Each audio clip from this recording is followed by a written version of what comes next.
One thing that is missing, I think it's passion. I think personally, for me, you need to know how to create it at least at a basic level to then be able to judge any editor that you would then bring in. I think currently we're in a phase, and I personally believe that will hold on for the next 4 years at least, whereby it's not yet replacing creative editors. If you stay in your local area or you work in your local area, then you'll be limited in regards to income because of the likelihood of the ability to make a fee. A good strategy when it comes to content, if you're trying to become a standout name, is just do the exact opposite of what everyone else is. Hello, my friends. Welcome back to a brand new episode of What's Missing in Marketing Today.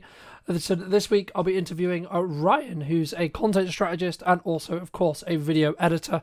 Ryan, thank you so much for the time, and I can't wait to get into this conversation. But before we start off, what do you think is missing in marketing today, my friend? Thanks, first of all, for the introduction.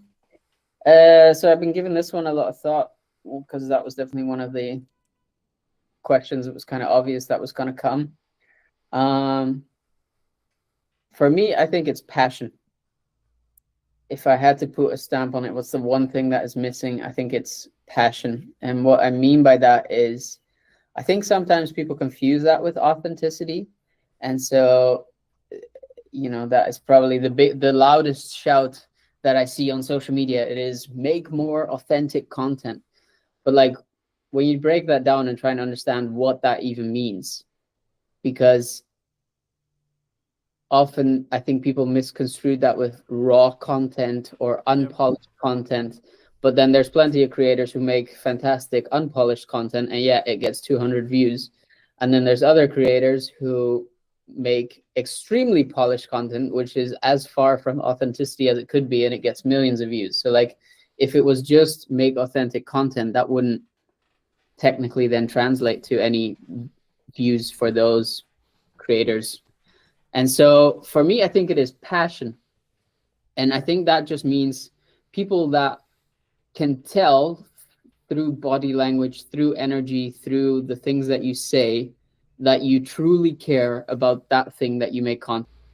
Yeah. No, I agree. And I think sometimes we use, or one could use, a lot of quote buzzwords, right? I know we were discussing before we started about, being authentic. What does that actually mean, right? I'm so glad you mentioned it as passion, because for me, it's about the energy, right? And I guess the demands you put on yourself. I mean, this episode is a clear example.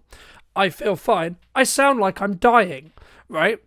But I said I would create a weekly show, and the schedule has only allowed me to do that because I'm able to consistently create and consistently put out what I believe to be value content.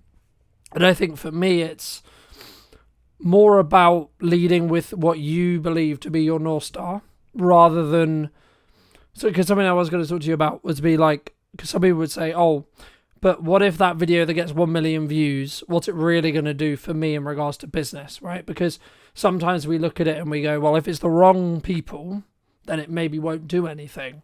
I guess, how do you, when you work with your clients, either from a strategic point or looking at edits, how do you balance that, making sure that it is the right views or the people who are able to create something that can get good traction, and it is going to be the right people, so it will actually move the needle for that business as a whole? Yeah, great question. I think given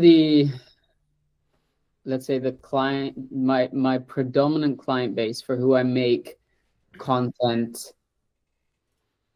their approach to content is often in the need of views, right? So I think there's a certain group, especially within the podcast space, as you know, the goal is to get lots of views, because the views often then generate enough traction for a company to, in essence, sponsor you. I think that's the main business model that a lot of podcast hosts try to stick to, right? There are people that I work with who don't focus on views at all, but also because they don't have sponsors, nor do they want sponsors, and instead pitch their own products. So Daniel Amen is, for example, one of those who has a massive following, and he only pitches either his own supplements, which is Brain MD, or the things that they do with their brain scan. The brain scans at their Amen clinics.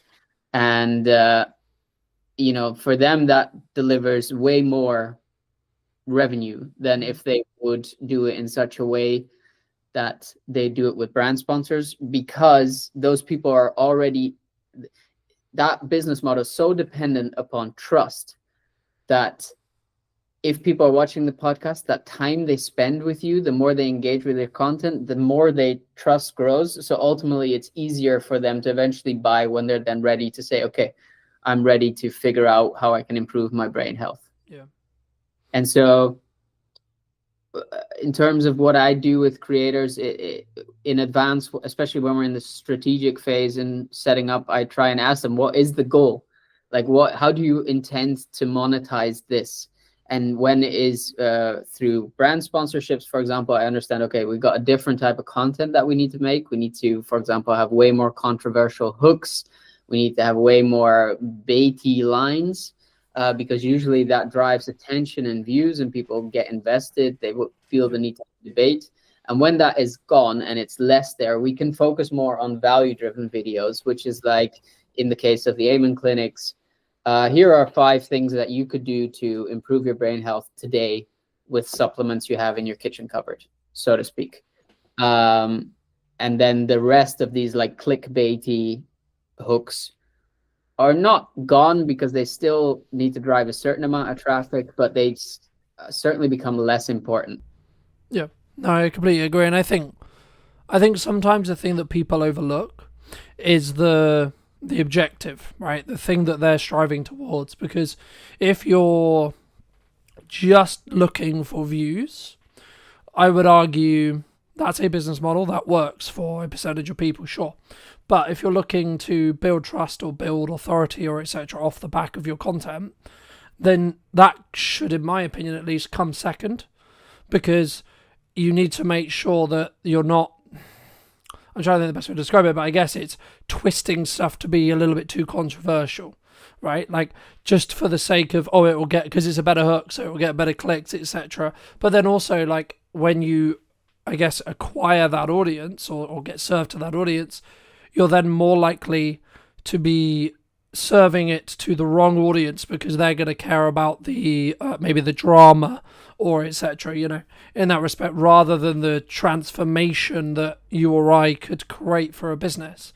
I guess, I mean, you've had those who maybe know you through your content, etc. I mean, you've spoken quite openly on social about how good your year has been, and this is in a context for maybe longer term people who are listening, where there's a lot of people saying the creative industry is very hard right now. Being in video is very difficult, whether that's strategic, whether that's editing, whether that's production, whether that's a combination of the above. How do you look at it from a perspective of maybe what should you do, and or what do you think has allowed you to stand apart when others are maybe struggling? Yeah, great question. I think first point that I'd want to say is I wouldn't be the type of person to tell you should do anything. That's first of all. I've just done a bunch of stuff based off of what I've seen other people do.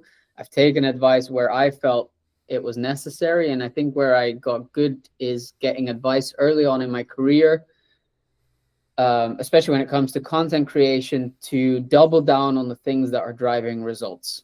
And so early on, at some point for me, it was, I need to make money now or else I'm going to be broke, and I have a kid on the way, and I need to do something. And that was either, and I filled out the form, and I've spoken about this before, like I had a job ready to go in a supermarket. I was 25 probably at the time, maybe 26, graduated with a master's, and here I was applying to a supermarket job to like fill the shelves. And luckily, literally the same week that I decided to do that, I ended up getting my first client, Joe Bidender, who invested, who basically took me on as a part-time editor. And because of his support and his demands, I realized I kind of found what some people refer to as their niche. And so I saw the opportunity in making more podcast trailers. I saw that podcasts were growing as a general form of media. I knew that with Diary of CEO being the leader, they will have set the standard for what you need in order to make your podcast successful. So I knew that would be more people looking for trailers. Hence, I just doubled down on that. And then kind of growing up in a hotel in Scotland, I saw in like a luxury 4-star hotel, I saw what it takes to make high quality stuff, the commitment and the dedication to it. And without tooting my own horn too much, because it's definitely what it sounds like at the moment, but like I understood that if I just cared so greatly about this each video, and not focus too much on, is my personal brand growing, am I going on enough podcasts? Like the first 2-3 years, I posted, you can track record this, there was a period in which I was posting every day on my own channels, and then at some point I just stopped because I realized, okay, I need to make money. If I need to do that, I need to become one of the best podcast trailer editors that's out there. So in order to do that, I need to put in the reps. And I had Joe as a paying client, and next to that in the evening hours, I was just taking podcasts that were already existing, sometimes Diary of a CEO podcast. I downloaded it and just tried to replicate what they made as a trailer. And that kind of ultimately led to this point now whereby, yes, for me, it's been a tremendous year. But if you ask me, what's the hack? Just work 3 years at the thing that that people or the industry or feedback is telling you are great at, and then just produce that, and be willing that if it doesn't pay you out right away, to take that job, right? To take some side hustle, knowing that that is the kind of longer term vision to focus on. No, I completely agree. And I think, for me personally, again, I've had like another incredible year. And I guess the moment where it changed was middle of May, when I decided that my answer to marketing was yes and, right? So yes, you should have a podcast. Yes, you should have trailers. Yes, you should be doing add value content. Yes, you should be doing live streaming, so on, so on, so on. And I guess the key there is, again, it comes back to that effort point we were touching on at the start, and that passion and the core. And I guess to an extent for me, it's always been, I'm going to try and lead with my brand and show you what's possible with your marketing using my brand as an example, right? Like, but also the byproduct of me doing that, of course, is I can prove to any client asking, yes, I know what I'm doing because I do this every day for me and number of clients. So I can speak in real terms rather than theoretical.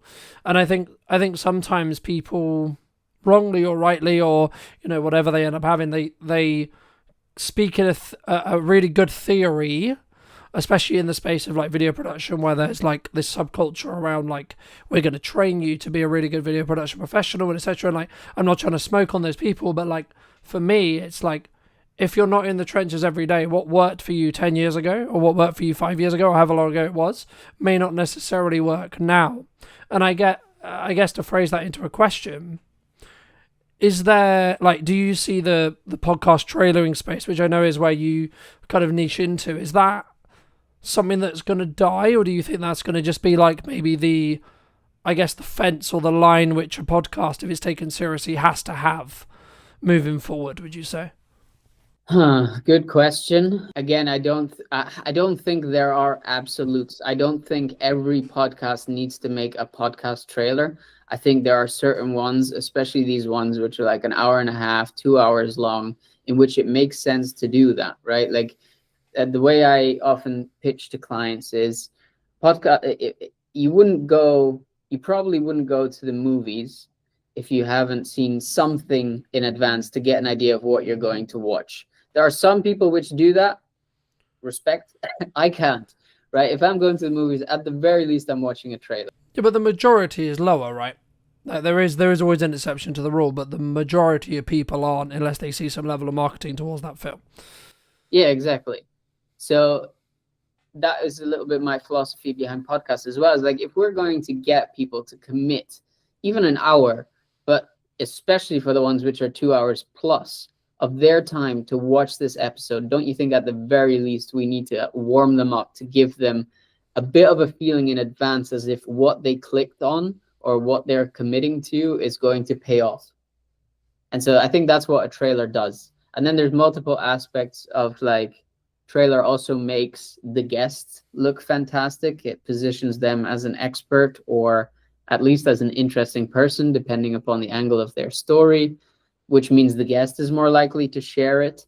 And so I don't know. Yeah, to answer your question, I don't think there's necessarily, it's not going to be a must, but it's certainly going to be kind of a minimum threshold. And the argument that a lot of the time I fall back to is, you cannot do it, but you have to be mindful that the Diary of a CEO, the James Smith, the Daniel Amen, the you name it, they're all doing it. And so you're already, by choosing not to invest into that, you're already one step behind.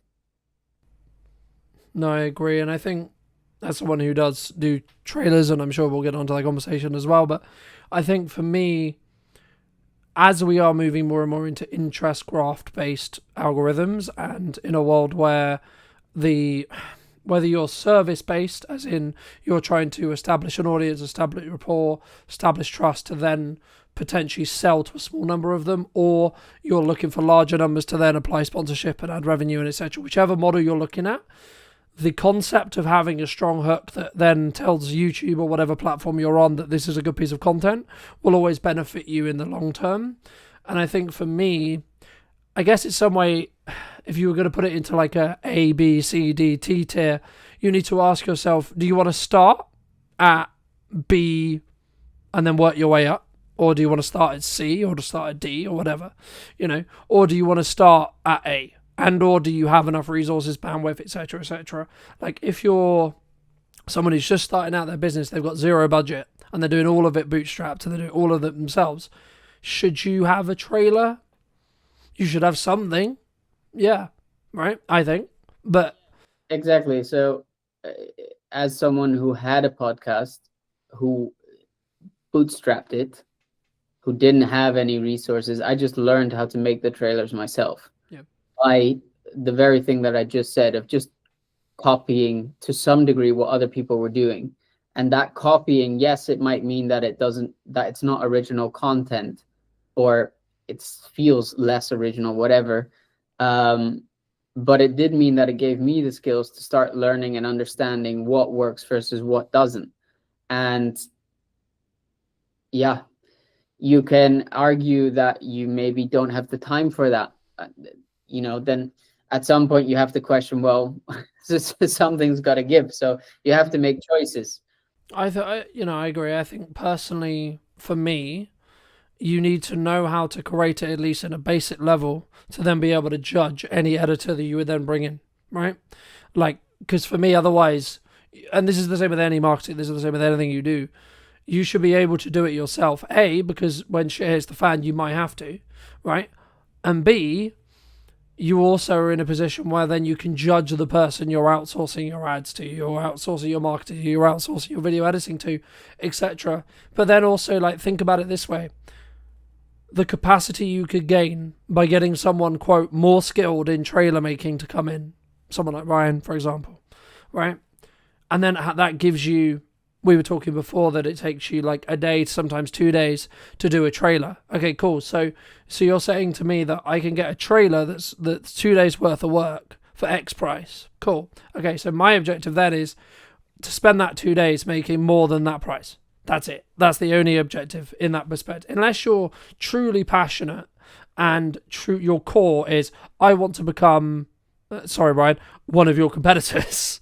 Right? I would say the better use of someone's time is actually developing their craft. And that could be an adjacent craft, like getting better at production, getting better at filming, getting better at marketing, etc.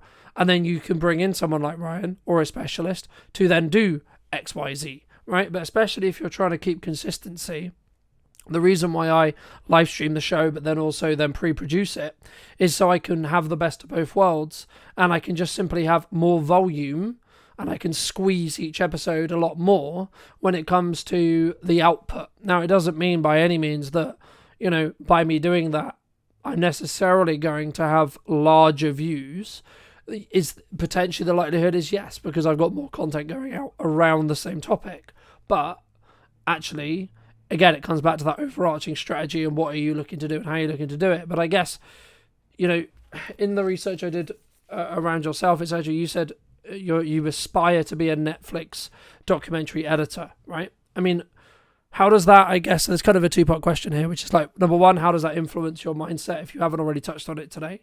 But then number two, I would argue that that's I won't go as far as dying job or dying field, but it's definitely not as, I would say, or harder, you could say, like to get into or like to keep, because that industry is in transition at the moment with a lot of AI and et cetera, in that respect. I mean, has your views kind of changed as you've had that kind of want and that core, from when you wanted that at the time? Yeah.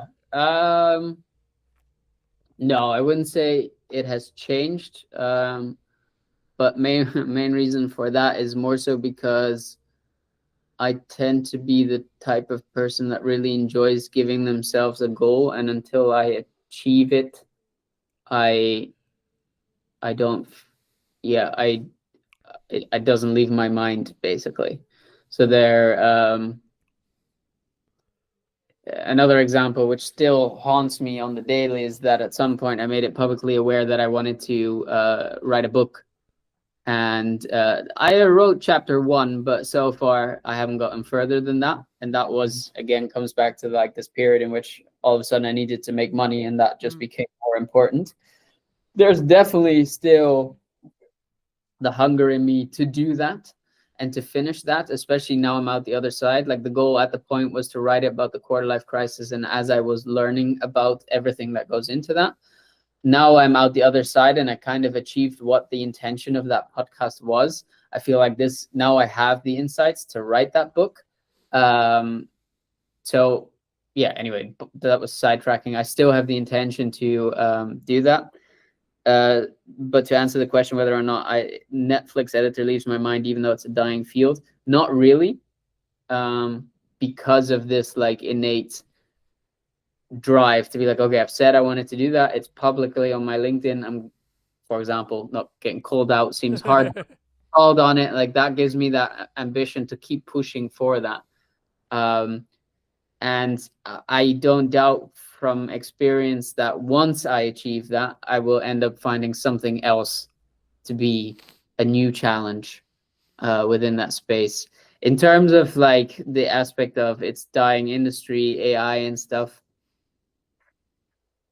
I think currently we're in a phase, and I personally believe that will hold on for the next 4 years at least, whereby it's not yet replacing creative editors. So yes, it's making things like, for example, to stick to podcast examples, making a multicam cut. You now have a tool, you can do it within 10-15 minutes. Count in an extra half an hour to go through and check whether it's done it well. A task which used to take 3-4 hours. Yeah. Right? These kind of inefficiencies that were already within production anyway, it's currently replacing them, and that is phenomenal, right? But we're nowhere near yet to the point whereby I can just type into a chat GPT or something similar within the creative space what is in my head, and that it does it well. Like you have to have a very, very in-depth knowledge of prompt engineering in order to get something good to come out of AI within a creative space. And maybe people who disagree with that and I don't know, talk about whatever. I personally don't think, like, nothing original comes from it. And so I'm not worried about that yet. That being said, I've also talked about it before. That is my intention to do this for, let's say, the next 5-6 years, and continue building and kind of see how far I get, and around that time look into pivoting to something which is more offline heavy. My partner and I have always talked about setting up a retreat center, and I could imagine at that point we'll end up doing something like that, because I do believe as AI develops, as social media becomes more and more cluttered with AI garbage, I do think there is an element of people wanting to be more in person, because it's the only thing that their eyes will believe, right? They can't believe anything on the internet anymore at some point. And I do think the like social validation, these things which are innate human psychological things, that we will default back to those more. And so rather get out while on top than kind of sit it out and then be at risk of staying at that point in a dying industry. Yeah, and I use the word like loosely when I say dying, right? Like I think like many industries will pivot, will adapt, will change, and we'll see, you know, because there's a lot of speculation around like, is AI actually going to get to the point where it can replace you or I or etc. Right? Maybe, maybe not. Right? If you talk to the people who are quote making it, of course they're going to be like, yeah, of course they are, right? But in reality, are we going to get there? I don't know, but it kind of, to an extent, I guess it does lead on to my next question, which was going to be, you've been very fortunate to work with, I would argue, some high performing clients, right? In regards to their clearly successful in the monetary definition of the term, but and or even like health and balance and freedom and etc. Right? What would you say makes them either different or even like maybe some other examples that you've studied yourself, like when it comes to their either their work ethic, how they show up, what they do, that I guess has allowed them to rise above the quote average in that respect? Yeah, I think for everyone, the main thing that applies is they know one rule to be true, and that is that quantity brings quality. And so they are just unapologetic about posting insane, and it is truly insane, volumes of content, and often repeating content which is performed really well several times. And they just do that day in, day out. So like, I think currently for the Amen team, we're putting out like 300 pieces of content a week. You know, for James Smith, he himself is putting out a ginormous amount of content, whether that's his own or over Newtonic, or now with the podcast coming back, he's putting out one a week, going to scale up to 2 a week. You know, those long form podcasts, they get cut down into at least 2 to 3 clips, which are like 3 to 10 minutes. In addition, the same one gets cut into about 5 to 6 reels, which, you know, gives you almost a day, every day, something to post. And yeah, think about if you then, that's currently with 1 episode. If you have 2 per week, you know, you're doubling it. Obviously, the amount of content you have going out, like, and that's what you're competing against, right? That is what, and then people will get annoyed when they put out 1 post and it gets 3 likes, and they're like, oh, let me quit because no one cares. And I had this conversation with a friend of mine a while ago. He's trying to build a surface-based business, and I'm like, he was like, yeah, I've put out 10 posts, and from that I've only got, I think he said, 2 clients. And like, do you realize like the ratio of that is insane? That's actually really good. You put out 10 posts and you've already got 2 clients on a beta product. That's crazy. Yep. Like, just imagine if you 10x the amount of content, or even just like, don't overdo it. Maybe just say, okay, from now on I commit to posting every single day, right? So you got 30 instead of 10. That means you're making 6 new clients a month, right? And this stuff is exponential. So the more you put out, the more it's going to grow. Like, and just kind of putting it out that way towards these people and helping them see, yes, maybe you feel like you were deserving of more. That could be. But I think you just grossly underestimate the amount of volume it takes. Do you think, I mean, for me, that's where I think people who are learning to leverage AI, learning to leverage creative editors, creative people, and then working hard themselves are the ones who are then going to, quote, win. And I would count myself in that for me personally. But the reason why I say that is because I have always understood that the answer is just work. right? There is no shortcut. There is no magic. There is no BS. You want X, Y, and Z. You want to times your revenue by X amount. You want to make however much it is. Okay, then you better work infinitely harder than you think it's going to be to hit that mark, whatever your mark is. The same in fitness, the same in podcasting, the same in everything. And the thing that I did wrong, I guess, last year was I wasn't solely focused on, I'm only going to do these pillars only, right? And the reason why I mention it here is because it's talking about that 1% improvement every time that you alluded to when it comes to volume. And the way behind it, for those who may not know, is it comes from, well, many things, but it comes from a pottery study, which is the most used one, which is a semester was cut in half. One was only asked to basically create one pottery item, so I think it was like a potter, etc. And then the other half was given the opportunity to create as many as they possibly could. And the outcome was the ones who created the most learnt the most from the mistakes they were making as they were creating them, which in turn meant they were able to then create the better pot. When if you just had one chance, you're not going to be able to, you're going to go make the chance, make the mistake, but then not be able to learn from it and then fix it in the next turn. And that's why for me, anyone who says, oh, I'm only going to post once a week or I'm only going to post 3 times a week struggles because they don't have that compounding learning. And yes, it is hard work. I get it, right? I do. But since daily posting for the last, I would say 3 or 4 years, it doesn't, I then don't, this is going to sound horrible, I don't care specifically about each post. I simply care about, is it going to get me from point A to point B, right? Whatever that is. I mean, I guess, is there, especially when you were early starting out, was it simply just, I'm going to create a tailor today, I'm then going to create another one tomorrow, I'm then going to create another one the following day, to allow yourself to learn what didn't work? Yeah, so not quite. So just to give people, I suppose, an accurate understanding of just how long I've been doing this. I started as a DJ publicly in 2016, right? So in a couple of weeks, that'll be 10 years ago. And so I wasn't posting at the same intensity that I do these days, but that was like my first taste of social media. I was positioning myself as a local DJ, reaching out to local clubs, making my own music, putting it online, taking press pics, putting that online, making like kind of behind the scenes vlogs.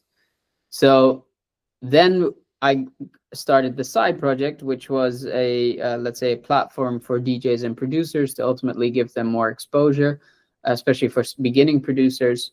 And I posted, I mean, the channels are still up, so you can always check. But I think on that channel, we posted 400 videos, which I did for a year and a half. Then came the Quarter Life Crisis, a podcast, which in a year we posted over 400 videos. Right. And then that's not including, like, that's just on Instagram. If we include like YouTube and the clips and all that stuff.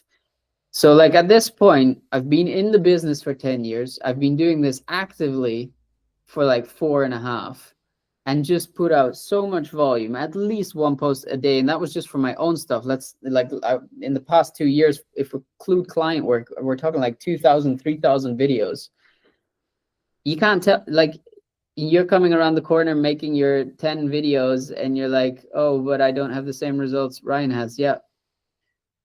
What do you expect? Like, and so help me, what was your question?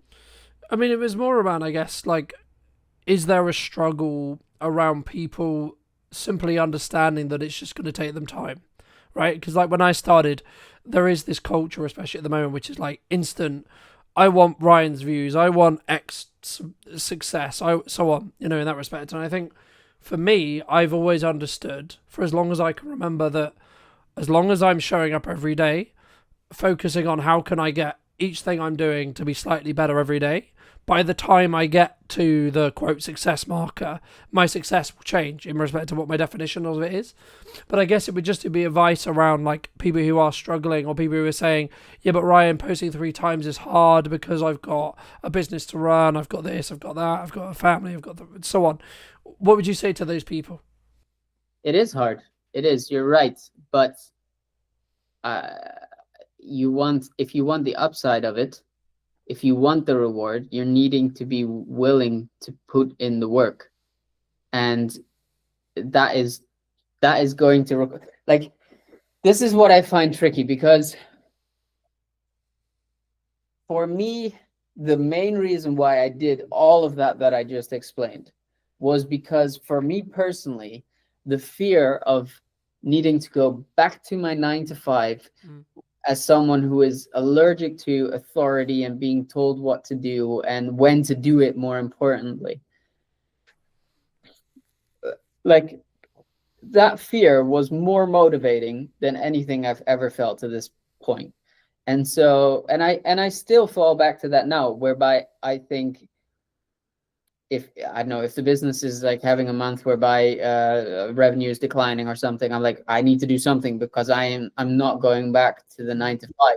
And I think there's a large group of people who want the upside but do not have anything driving them. They're waiting for that motivation. And sure, I could lie now and say like, oh, just put in the work and you'll eventually get the results and it'll be as motivating. But that motivating is gonna leave. Like, you have to have something that is driving you, something that you're scared of. For me, it was, and no disrespect to people who have 9 to 5s, but for me personally, that felt mediocre, and I felt like I could do better, and I didn't want to, like, be in that situation anymore. I was genuinely scared of it. Like, I was depressed, and so that has been the motivating factor for so long to ultimately go and put in the volume, because it wasn't more scary than that.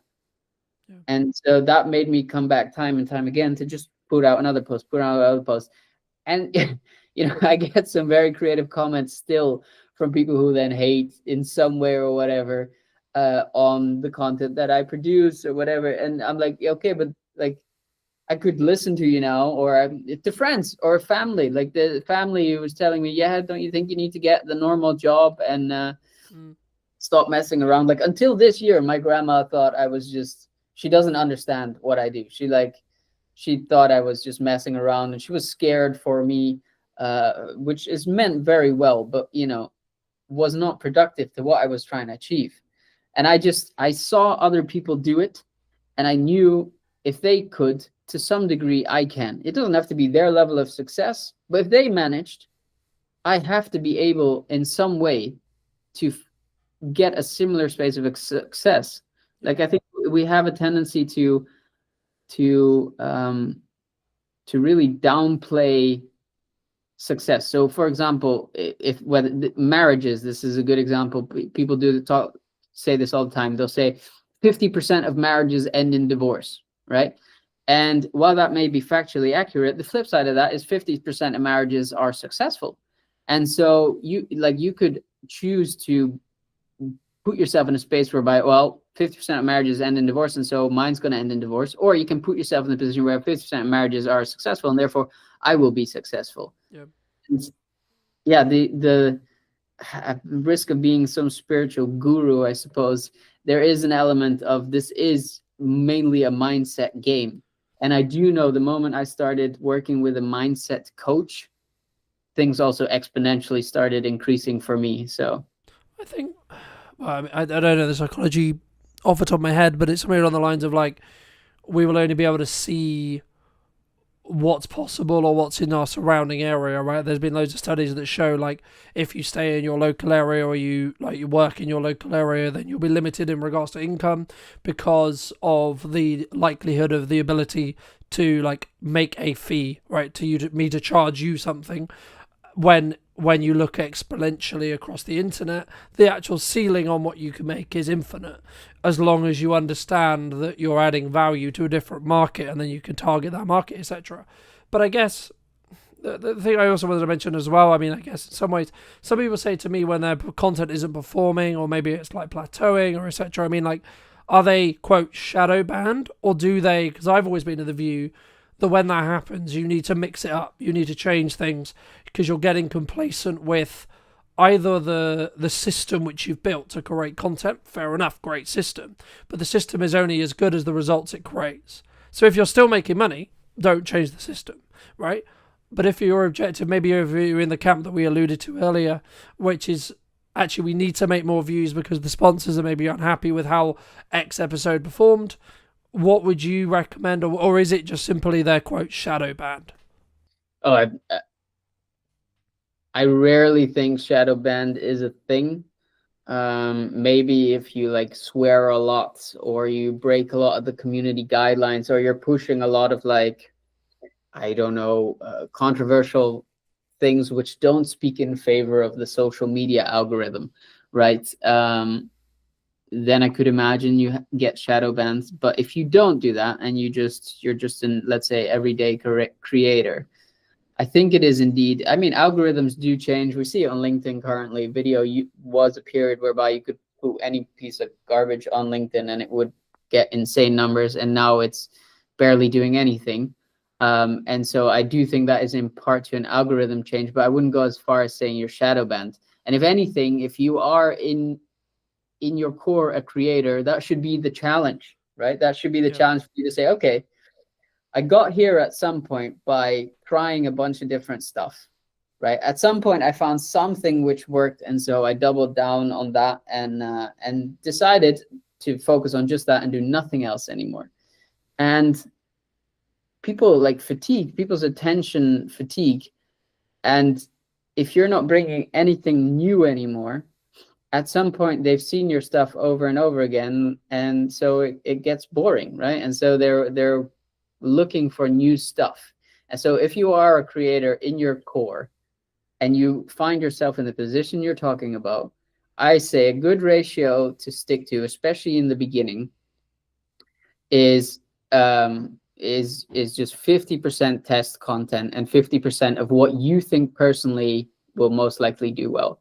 And as you grow, you'll see certain videos do better than others, and the ratio kind of adjusts. And so you'll at some point be producing for 75% of the content that always consistently does well. But I still think you should have that 25% of content whereby you're just testing new ideas, new formats, new iterations of stuff.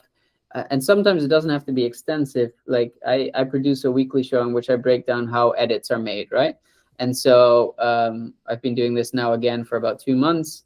And in the most recent episode that I recorded last week, I decided to add a segment in which I basically give strategic advice when it comes to content. It's like a 1-minute thing in which I basically give a strategic tip of the week. And so that show expands, right? It's gone from just me reviewing 3 videos to my strategic advice plus the 3 videos. And then the week after, I added in a color grade segment. So I take like a scene from Stranger Things and explain these are the color elements that go into creating a scene like Stranger Things. And so the show builds, and I've given myself here with 2 new segments that I can test and see how they do. So I'll put it out on socials as an individual clip. I'll also like ask in the episode what they think, which ultimately creates engagement, causes people to give feedback. And so there's this ratio that I stick to that works very well for me, at least, of constantly, continuously developing yourself and figuring out some way to stay fresh. Because otherwise, the alternative is you become boring. And in the end, that's only going to be a downhill spiral from there, right? Yeah, no, I agree. And I think there's kind of 2 points, I guess. A, the Alex Samodi side of it, which is like outlast everyone else who is quote unquote boring, right? So be the longest running podcast in your niche just because you want to be the stubbornness person, right? There's that. Or I would say actually probably it's more and then also adding those other elements in, like those elements you kindly shared about what can we do to make the show unique? What angle can we think about it? Or just think, actually, maybe I'm going to go after the guests who haven't been on shows before. Maybe I'm going to simply go after the people who are, tiny, right? So they would actually really appreciate being asked. And actually you can get more nuance, but maybe they're like seasoned professionals, right? So like they've been in the industry like 50 years, but they're so small in the respect to like they're not like a known marketer or a known name. So when you get an interview with them, it's like this completely brand new perspective. And or you then try and compete with, and I guess it comes back to your like our previous point at the very beginning, which was like, what's your cognitive, like your actual reason for doing the content. Is it to make you more money, or is it to get more views, right? So if you're what I believe Stephen Bartlett's now looking to do, which he's like, I want to create the largest podcast in regards to numbers, period. He's going to have a very different guest plan, guest structure, guest strategy than, say, someone like I or maybe you have or would have, because we're looking for strategic experts that will help us position us as experts in marketing, in video, in video content creation, etc., rather than him who is looking for how much mass, I would assume, I don't know, but my assumption would be how much mass appeal is this episode going to get, because how well known is X name, and or how topical is the conversation which we're going to have, right? At the peak of AI, funnily enough, he did a load of stuff about AI, Yeah. Now he's anti-AI, which is kind of funny. But what I do think the Diary of a CEO team does smartly is, I was lucky enough, I think I started listening at like episode 20, and now they're at like, I think 400 or something like that. So when I started listening, one of the main reasons I started listening was because it was about CEOs, right? And with time, as Stephen developed and got more interested into, because you can look back at the first, he was definitely not lean or muscular or like he was, it was most definitely not fat or anything, or it was just, normal dude. And over time, you can tell with the people he interviewed and the learnings he was taking from them, fitness and health and all of that started becoming way more of an interest to him. And so what he did as a result of that is started speaking to these people who were also interested in health and fitness, etc. And I think he's done it very smartly, whereby he understands there's an element, what you're referencing at is like which people get massive views. So like Michelle Obama, right? That's just naturally going to be a hit. Recently, Kevin Hart, that's naturally going to be a hit, right? And then there's the element of all of the like technical experts that he still interviews, which are more in relation to health and fitness.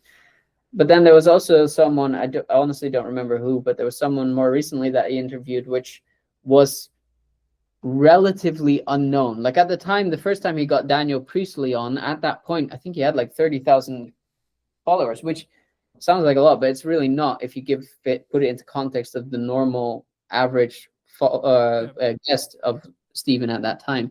And so I think if anything, he holds exactly true for what I just said to the ratio of like testing, right? Continue that. Sure, focus on the views if that is the goal of the podcast. Keep that in mind. But like also feel free to like get the random guest on there. And that being said, the flip side of what you were already hinting at is a good strategy when it comes to content. If you're trying to become a standout name, it's just do the exact opposite of what everyone else is doing. Yeah. And so everyone is creating a trailer with 3-hour-long episodes. Cool. You make a podcast that is maybe 10 minutes long with one core question that you discuss with a friend, for example, or maybe you just discuss it yourself, right? And you put that out every day instead of once a week, right? Or the same goes for hooks. Like everyone is starting with very controversial hooks. You start with a like colored screen and text on it, and you animate the text in with an image, and then you go into the like bulk of the trailer. Like I think if you just try the opposite of what you feel works, 9 times out of 10, I think you're going to find better results that way. I think, in some ways I hate to say this, but a lot of marketing is science, right? You have to be creative enough to think up the ideas, sure, but you actually have to then get the data to then learn from it, right? So you might have in the same way a scientist would have a theory or a hypothesis. You would go, I think this is the case. In the same when we work with clients or we're looking to try and get a client a certain objective, it's like, okay, well, in theory, we think you want to talk to this kind of person who's this demographic who lives roughly around this area. Cool. Okay, cool. Right. So now what we're going to do is we're going to test that theory and see what happens. I guess the crux and the thing that we use Stephen as an example, so I'll continue to use him. The thing that he does more than others is he will do exactly what we described, which was he will do the and methodology when it comes to, we know what works, we're going to continue that, so we're going to say we're going to do that every week, but then we'll have a bonus episode which is purely for testing. We don't care whether that episode is going to get 5 views, 10 views, 1 million views, or 100 million views, or whatever it is. We're purely going to do that episode just so we can understand, does this resonate with our current audience, and or do we gain a new audience from doing so? And I think if you scale this really down into the majority of people who are maybe consuming this, who are maybe smaller businesses or like, 1 or 2, maybe 2, maybe up to 10 employees, if you take that same thought process, as long as you have the bandwidth and the resources to be able to do so, of course, you'll be able to, quote, outpace some of your competitors if you move quickly, because you'll be able to say, okay, cool, let's test something, let's see if it works. Okay, cool, it works. So now we can do this on top of everything else we already know works. So every time you do that, you're adding more fuel to that fire and that engine as a whole. So it's going to, or using the snowball analogy, it's going to gain more snow going down the hill, right? And the more compounding you have, the faster it grows, so on, so on, so on, right? But for those who have been really interested in this conversation and maybe want to check out some of your stuff, check out some of the editing show, etc., where's best for people to reach out to you? Probably via LinkedIn. Just on my channel. Pretty sure if you type in Ryan Faber, you should find me. You can find me on YouTube if you search The Quarter Creator Club if you're interested in learning more about editing or content strategy these days, and we'll be putting out a lot more content on there as well. So fabulous. And if you were going to talk to either yourself or someone very similar to you 10 to 15 years ago, and you were going to give advice, what advice would you give that person? Trust your gut. And listen to people who have done what you aspire to achieve. And so my whole podcast, the whole thing that got me to where I am now, and arguably I still have a long way to go, but the main philosophy of that was I knew I wanted to be an entrepreneur. I knew there were hundreds to thousands of entrepreneurs who had made it work. I figured if I would talk to enough of them and ask them questions as to how or what they thought the frameworks were that made it, in all of those subjective experience, I should be able to find an objective line. And you don't need to start a podcast. I'm pretty sure if you send a bunch of LinkedIn DMs, if you DM me after watching this and you're like, I want advice on how to become a better editor, for example, I will respond to that. And I know for a fact, because I've done it, that there are plenty of people out there who are the same. And so if you just speak to enough of those people, at some point you'll see the patterns in what all of these people have in common, and then you know what you have to replicate. No, absolutely. I couldn't agree more. And I think it's sometimes about not like trying to reinvent the wheel, but if you're going to take the bits that you really want to emulate and like. But thank you so much for the time, Ryan. Really appreciate it. And if you did enjoy this episode and would like to see more like it, make sure to be subscribed by clicking this button just here. And YouTube believes you'll enjoy this button or this video more specifically. So make sure to click that. And I'll see you very, very soon. Thanks. And if you were going to talk to yourself 10 years ago, what advice, if you were going to give advice, would you give that person? If I was going to say anything to myself 10 years ago, it would just be keep your eyes open and you'll get where you need to go. You need to be really good at marketing to be able to have the opportunity and the permission to be able to sell, is my view, in a nutshell. I think when we look at marketing and sales and output of content, the more you do it, the easier it gets, my opinion. What role do you feel trust plays either in business or in marketing specifically? Hello, my friends. Welcome to a brand new episode in What's Missing in Marketing Today. Today, we're going to be talking to Tom all about his opinions on marketing. And before we get into it, Tom, could you give the audience a little bit of context on who you are? And of course, answer our opening question. What do you feel is missing in marketing today? Absolutely. Thank you very much for having me on, Carlton. I really appreciate it. No, you're welcome. Who am I? I am Tom Jepson. I am a coach for self-employed people, mostly parents, mostly working parents, should I say. And I'm here to help them take some of the out of doing business for themselves, because it's really quite hard balancing doing a business that you want to do, parenting, caring, all the dynamics that come with it. I am a full-time parent. Also, I'm a full-time carer as well. So I am living and breathing all the stuff that I do with my clients. To answer your question, what is missing in marketing today? I think selling is missing in marketing today, is what I think is missing. Okay.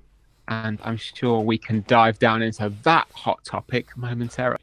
I mean, just to build off that, I personally, my personal view, I personally think they're separate, right?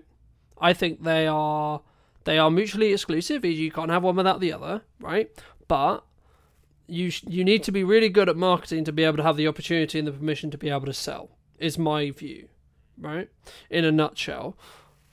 Why do you think then, let me build off the question, why do you think specifically then it is missing in marketing then? Like, what do you, like when you say that, is it not sales driven in respect to like sometimes we don't do call to actions or we don't have that quote ask, or is it, because I would argue you shouldn't be direct selly, or would you disagree? So this is a very big topic, and I know we could go for hours just on this one point. So to give some context, I have a daily newsletter.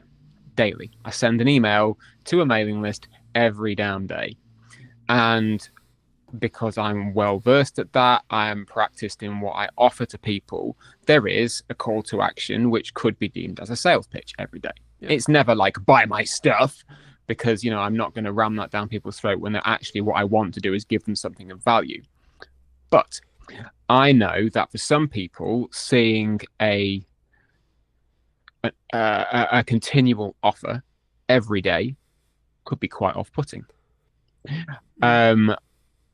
I can tell you exactly why I do it, because if I get new subscribers and I hit them on a day without an offer, they're never going to see it. Yeah. So contextually, I know it doesn't work for some people. When we take it out of the sphere of direct communication and put it into something like LinkedIn, I'll say that LinkedIn is the only social media platform I use. I do not have energy or the want to use any others. Maybe I'm wrong, maybe I'm not. I don't know. But I don't have the energy for it. In the context of LinkedIn, my filter bubble tells me that there's a lot of chat around personal brand and personal marketing and relationship building. Yep. And I get it. I'm here for it. I just want to talk to people. But when I want to say, hey, folks, here is a thing that I have built. Here is a service which I offer, and I want you to buy it. I don't, in this moment, I'm not making it so difficult for you to receive this that you have to get to know me for weeks and weeks before, so then you can benefit it. I'm offering you something now which you can buy with money so I can feed my children. When that sort of message comes out, it either disappears because the algorithm says, no, you mustn't sell to people. People just don't act on it because for whatever reason, they don't find it engaging content. Or any other reason that you could possibly want for that thing disappearing. But I think there's just this almost acceptance that it's not, I'm going to use the word acceptable. I know it's a big word to use. I'm going to say that it's accepted that it's not acceptable to sell in that way. And honestly, when you mix that into the marketing that we do with our content posts and our emails and our podcasts and all of that jazz, if we don't feel that we are able to do that one thing and have it be effective, how are we ever going to be able to run a business? I think, there's a lot I could pull out of there, but I think the unique perspective for me is there's a lot of conversation, especially at the moment, around people are concerned about the up and coming budget at the time of streaming, etc. Right, like people are concerned about like what's going to happen at Christmas and like where things are and etc. And I'm in a very fortunate position where like this month is manic, this month is crazy, but I'm still building the time to have this live stream, have this broadcast, have this conversation with you, because I think it's important to obviously add value and continue that process of constant development, constant growth, but also I'm always aware that I need to bank content whenever I can. And the key, I guess, to build off your previous point about sales is, I guess, to most people who may be listening to this, you need to ask yourself, from my view at least, where you are in business. And if you are in a position where you need to make money and you need to generate cash flow, then absolutely you should be pushing more sales. And there's nothing, I don't believe, wrong with that, because that might be the reason why you're in business next year, right? Now, in a world where you don't need that and you could be perceived, or one could perceive you as quote unquote being greedy just to make revenue for the sake of revenue, not implying that's what you're doing, but some could imply that, right? I think then you can look at it and go, okay, well, when do you want this quote cash out from what you're doing now, right? Is it in a week, a month, a year? Right? Because if it's towards the year mark, then I would argue that in our content, we should be trying to add value. Not saying you shouldn't have a call to action, because a call to action could actually be, hey, you really enjoying this? You'll probably enjoy the content I put on my YouTube channel or the newsletter I put out, etc. Right? So I think sometimes when we look at quote sales, we're sometimes looking very transactional. Right? We're looking at, I've got this power hour to sell, I've got this coaching thing to sell, I've got this course to sell, I've got this ticket thing to sell, whatever it is, and we just push to that instead of thinking actually, because I would say you should have a call to action in every piece of content you do, but it should be in relevance and understanding with where the business is and what the business needs from you, and how much I guess in some ways how much good karma you have with your established audience, whether that's on socials, YouTube, email list, etc., depending on your method of articulation. How do you mix that when you do call to actions, building off your previous point? Is it hey, come and buy my thing always, or is it actually, hey, I've done this other thing? Like, let's for example, you may say, hey, I just did this amazing conversation with Carlton, here's a link to it if you would find that interesting. That's an interesting question, and I do mix up the calls to action because I'm fully aware, I've been doing this business thing for a long time. I've been a freelancer for twice as long. I've been employed for twice as long as that, back in days of employment. I've been around the block. I know how this machine works. But to the same end, I don't have a damn clue how it works, because mixing up the calls to action, consistent blocks of, it's not like one day is, why am I coaching? The next day is, oh, look, there's a thing. It's going to be consistent blocks of action to take. So yeah, I do mix it up.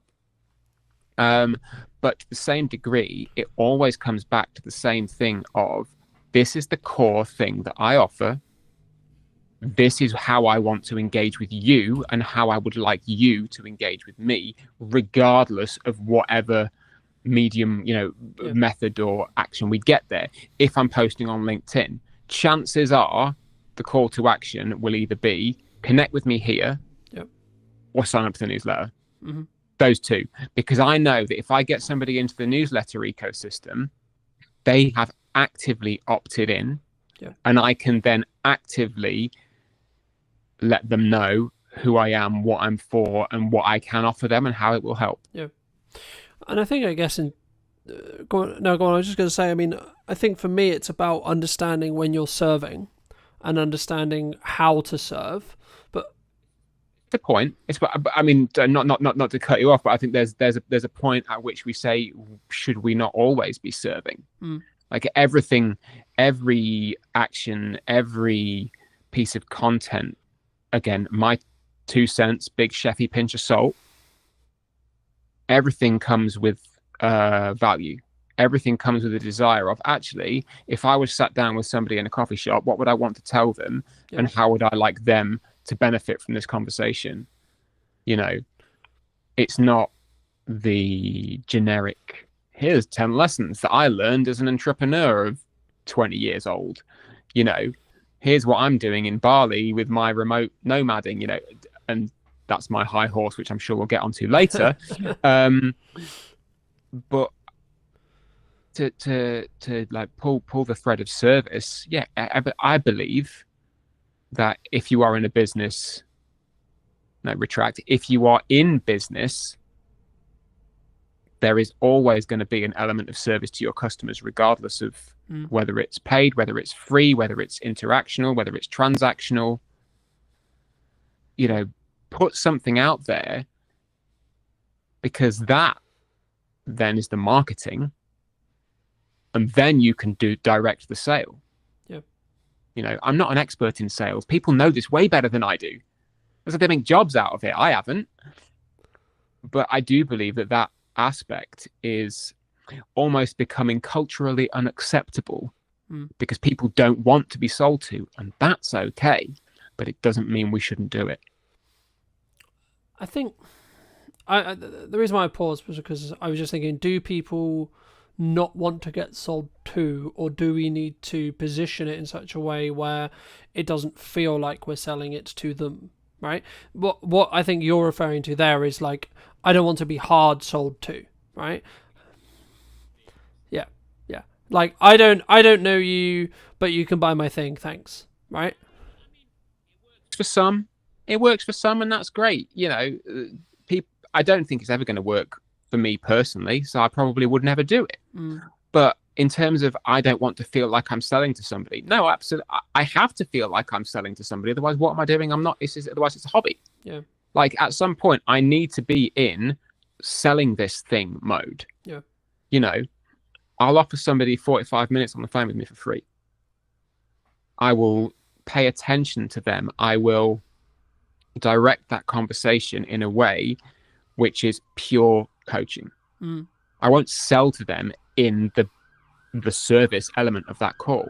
Yeah. They're going to know at the end of it what I can do to help them if they want to take it further, but the service comes first. Yeah. And then once that has been rounded out, I can then go, well, look, here's your call to action. This little piece is me saying, here's what you can buy if you want to. Yeah. And I think it's that mindset of, okay, you're allowed to sell what you do because you're damn good at it.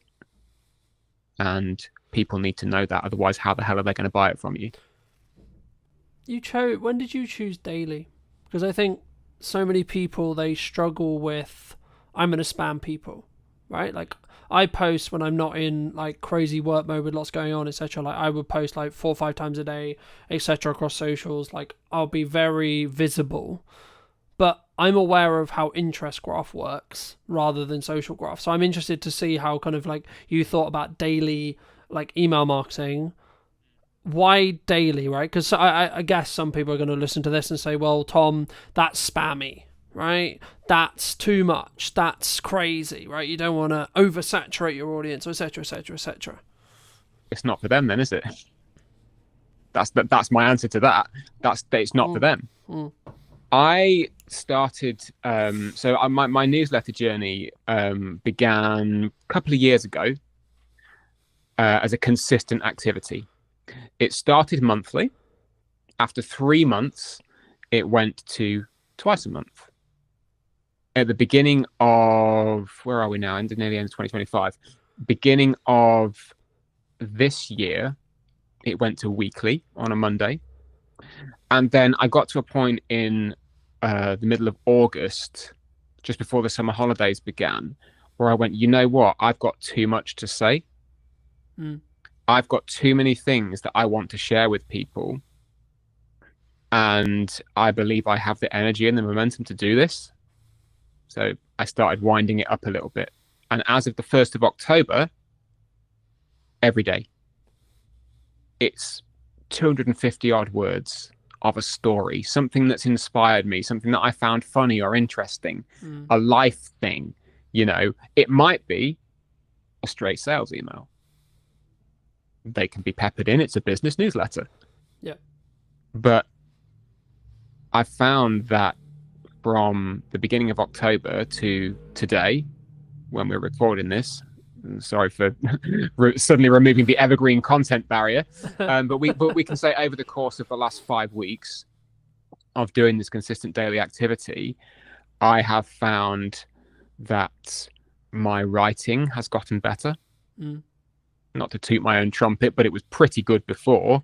But being able to write and have a funnel and a channel for consistently telling a story, it's made me better, and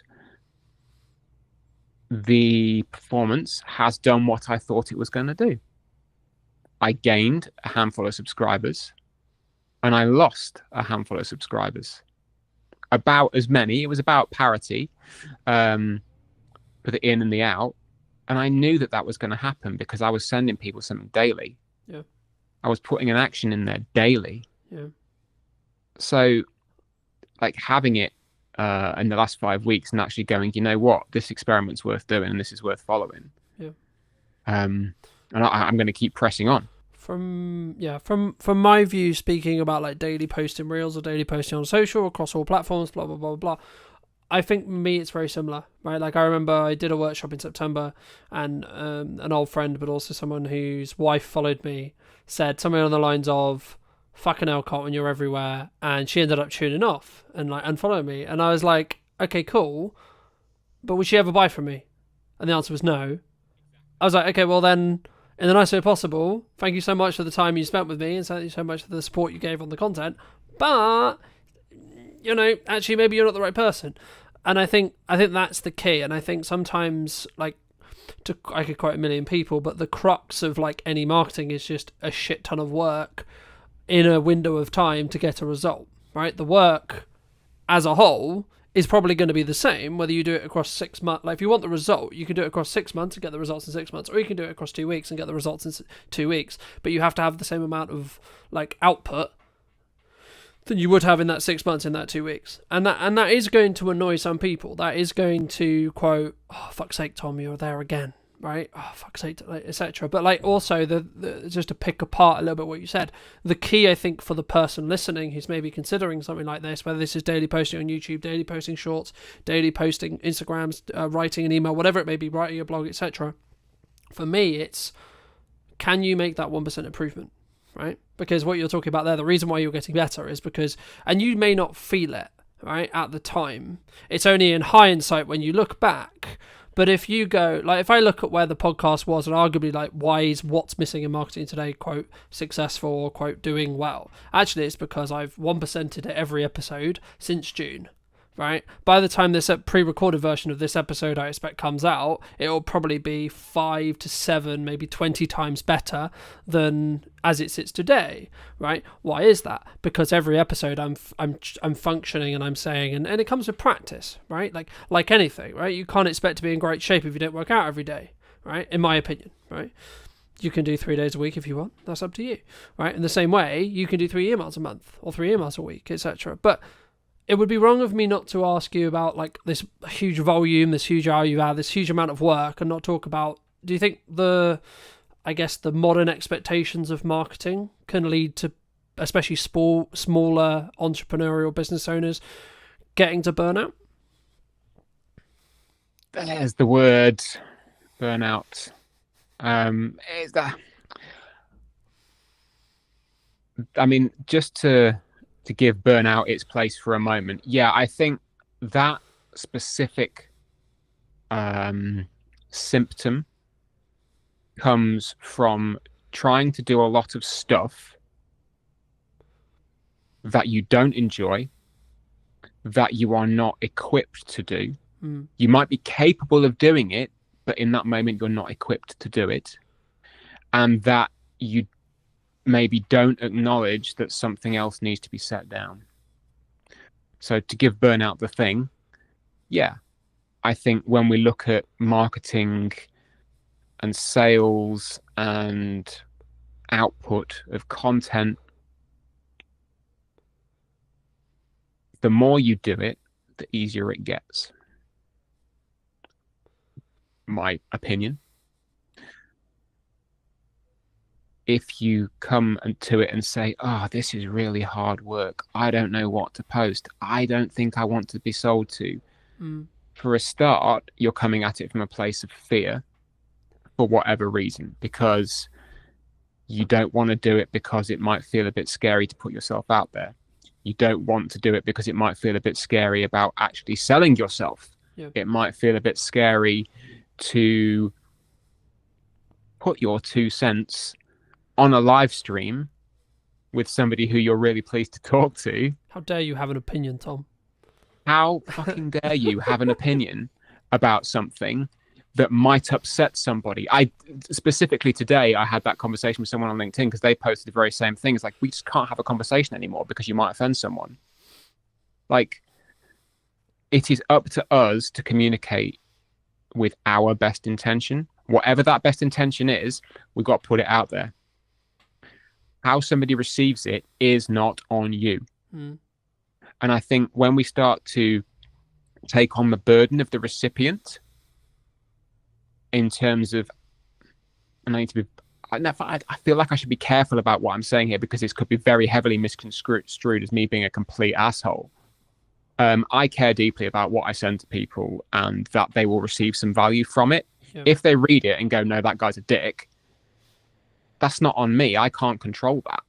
But surely it's the intention, though, right? The intention that I want someone to read it and go, that guy's a dick. No. So like when you create content in the same way I create content, I always go from a perspective of an intention of, I'm going to add as much value to whoever is. 100%. I'm grateful enough to have the time of the time, right? That's it. But I think the point is, when it comes to the kind of the small business owner, the working parent, the full-time carer trying to run something that they need to run or want to run to maintain their own sense of self, when things like taking on the burden of somebody else's receipt of your content and worrying too much about how are they going to receive this, regardless of intent, at that point, you start to run out of energy because you then don't have the energy to give to the content, to the message, to the service, because you're spending it worrying how someone is going to receive it. And then you start to burn out. And then it just becomes cyclical. And then you don't want to do it. And then you don't do it. And then you beat yourself up because you're not doing it. And then you get all worried and sad that you're not doing it and that you should be doing more. You must be doing X, Y, and Z. And it just becomes this kind of self-fulfilling, it's cyclical, kicking your own ass, because realistically you're worrying about something that is so far outside of your control. It's worth working through it to let that go. And then you can just send a daily email with the best intention, with content that you believe is good. It might not hit the mark that day, so what? Try again tomorrow. But you can do it without worrying that somebody's going to tune out, because as you said before, if they tune out, it's probably not for them, and that's okay. The same goes with daily posting. I mean, I try to post daily on LinkedIn. Presence, makes me a bit sad sometimes. But as you take away that fear of, am I going to get cancelled? Is this message going to miss the mark? Is this any other thing? Chances are, worst that's going to happen, no one's going to see it. And if they do, they're going to have some other thing happen, right? Like I can't remember exactly said to me, but a client many years ago said 95% of the things that you do and you worry about, no one's going to give a shit about because they've got 15 other things to worry about that aren't you or anything to do with you, right? We're very internal creatures in that respect, It's almost like being a little over empathetic, and again, I'm not being a dick. Caring about how other people are is incredibly important. It's the crux of my business. It's the crux of me as a human being. I care about how other people are. I was going to say, you could arguably care, but I also I'll give you an example. I care about how your business is, right? I care about how everyone's business is, even if they're a competitor of mine. However, it's still none of my bloody business how their business is, right? Whether it's going well, whether it's not, whether it's whatever, whichever end of this spectrum we're talking about, right? Whether they're doing incredibly well, incredibly successful, and they have record-breaking months, or the opposite end of the spectrum, they're about to go bankrupt and they're actually like swimming in miles and miles and miles of debt. Okay, right. I can care and I can empathize as a human to a human and a business owner to a business owner. But the reality is it's still got nothing to do with me. Right? The only things I should focus on is me, my business, and what I'm doing. And staying in my lane and moving myself forward. Do you agree? I like the awareness. I'm very much attuned to being aware of what is going on around. Because then you know, if you see a strategic opportunity to make a move, you can make a move. Yeah. You know, you see a gap in this is how the best products come out. You see a gap in the market, you fill it. Yeah. You know, but as you say, how somebody is doing day to day, if they are not publicly putting it out there on the line, telling their story all the time, because they want it to be seen. Mm. And I mean, like, not a curated version. I mean, the whole nine, just open book stuff. Then no, you're absolutely right. It's none of your business. You can be interested and you can still care. Every person that I know on a personal level, I care about how they're doing, how their work is, how life is, you know, how the family are, how much detail they give to me is up to them. Because some stuff just ain't my damn business. Yeah. But understanding that they're at least there, being empathetic to that is good. But you know, to circle back around to the over empathizing, as you say, when you get to the point of actually that's not your damn business, then you can stop. You can go, all right, I've used my energy to this point. I can put it back into marketing myself. I can put it back into selling myself. I can put it back into serving other people who are actually on my doorstep waiting to be served. Yeah. And I think it's knowing where and how to channel that energy to build the right boundary and really to keep yourself safe. Do you think business owners struggle to give or set boundaries, either with clients, with colleagues, with friends, with marketing, with themselves, with family, with friends? Yes. I'll elaborate on that. Well, there we go. No, there's the answer. And if so, why? No, that's a really good. Is it? Sorry, that was a veiled attempt at humor. Yes, absolutely, I do. I mean, everyone does because they're creatures of service. You know. Does it come from that? If I don't say yes to this job, there's not going to be another one coming thing. Do you think, in some case, like in that specific nuance? It's part of it, yeah. I mean, I've been reworking a workshop that I ran eons ago, all about saying no to things, which is, you know, coming down the pipe at some point. Hopefully, by the time the published version of this comes out, people will actually see it and it'll be live. But I think that because prioritization is hard. Separating yourself from your work is hard. Separating you from the public version of you can be kind of hard. Separating different facets of work and life is hard. Just establishing boundaries and maintaining them is hard. Like being able to go, you know what? I'm stopping work at 3. And I'm not going to answer my emails till tomorrow morning because it's family time now. You still get the little itch, you know? Sat down, scrolling on TV, like while the TV's on, you get an email pings and you go, oh, I'm just going to answer that now. You could just not because nothing's going to happen.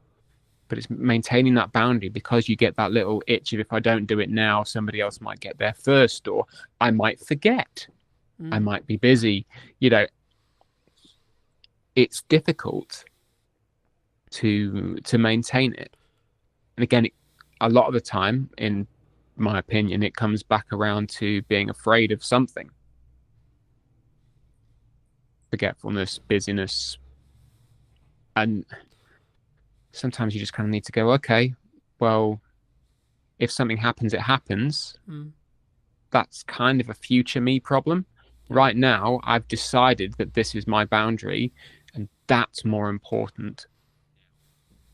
Yeah, and I think as long as you can reflect on every situation, every job, every etc., like whatever it is you're doing, whatever you're trying to achieve, whether you're trying to launch a podcast, newsletter, work with a new client, do marketing, whatever it is, or do sales or whatever it is, as long as you can actually hand on heart say you did your best and it was in line with what you were or wanted or needed at the time, and or like, I think it's interesting, right? Because I think sometimes we act as if we're busy, or we imply that we're busy, or we are busy, or etc. But actually, in reality, what we're actually saying is, at the moment, the thing you're asking me to do cannot be a priority. In crux, if someone ever asked you, in my opinion at least, oh, I'm too busy for that, what they're actually saying is, no, right now that's not a priority. So personally, something I've done the last couple of years is whenever I have a situation which is like, hey, I know I said, or I know we said, or I know you're expecting me to do X or Y, I will give you a realistic timeline regardless of how that makes you feel in the short term. And that might be, etc. But it's actually, I'm not doing you a good service if I don't give you clear, concise, and transactional or transparency within my communication style. Because the reason why someone would get upset or pissed off is because you said, Tom, you would get me that thing a week ago, 2 weeks pass, 3 weeks pass, and then it slipped through the gap, right? Look, I'm not saying mistakes don't happen, but if you said to me, let's say we were working together, and you said, hey, it's going to be like 3 weeks, I'm like, okay, cool. But then I'm not expecting it next week. I'm expecting it in 3 weeks, I mean, that's almost kind of a side point, isn't it, really? That's just being good at what you do and doing what you say you were going to do. Yeah. But do you think we struggle sometimes? Because, like, especially when we win, like, the client, right? The client of my dreams, or the project of my dreams, or the money of my dreams, or the project is amazing because it pays me X, or it's actually a great opportunity, etc. We have this, like, I'll do it tomorrow. Oh, it's done tomorrow. I'm going to go out on a limb here, and I'm going to say that if a client, for example, would expect you to bend over backwards and not maintain your boundaries and your working practices as a self-employed business owner, they are not the client of your dreams. End of. Do you think that can change over time? I was just going to ask you. So, like, where we were, say, like, for example, for me personally, like, my target client, my target expectations, etc., 3 years ago were completely different to now. Yeah, for real, man. I mean, the dial shifts, and it shifts because you learn, not maybe because your clients learn. It could be because the clients learn, but it's more about what you, best in the world, it's about what you want. I would argue, though, that you get a reflection of what you, like, enforce in respect to boundary setting, right? Like, so, like, like, for me, like, you can set a boundary you like. The question is what happens when it gets tested. Well, that's exactly it. If you let's say use the example of it's 4 o'clock, you sat down with the kids, you're getting them in from school, getting snack time and everything, and a client's decided for whatever reason that that's the time they want to have a meeting. You can handle that in any number of ways. And again, we can tie this straight back to marketing. This whole point, we can tie this straight back because it is, you could just say no. You could go, no, I don't do that. That's crossing my line. You could say, okay, I might flex this once, but I'm going to reinforce it in a way which says it's not happening again. Or you could set it up from the outset by positioning yourself with your marketable material, with your boundaries, with the expectation setting from the off that says, actually, this is never going to happen because my priorities are this, this, and this. Serving you is within those priorities. but this is the line. Mm. And as I said before, if their client decides that that's not good enough, they're not your client. Well, yeah, in the nicest way possible, they can go somewhere else.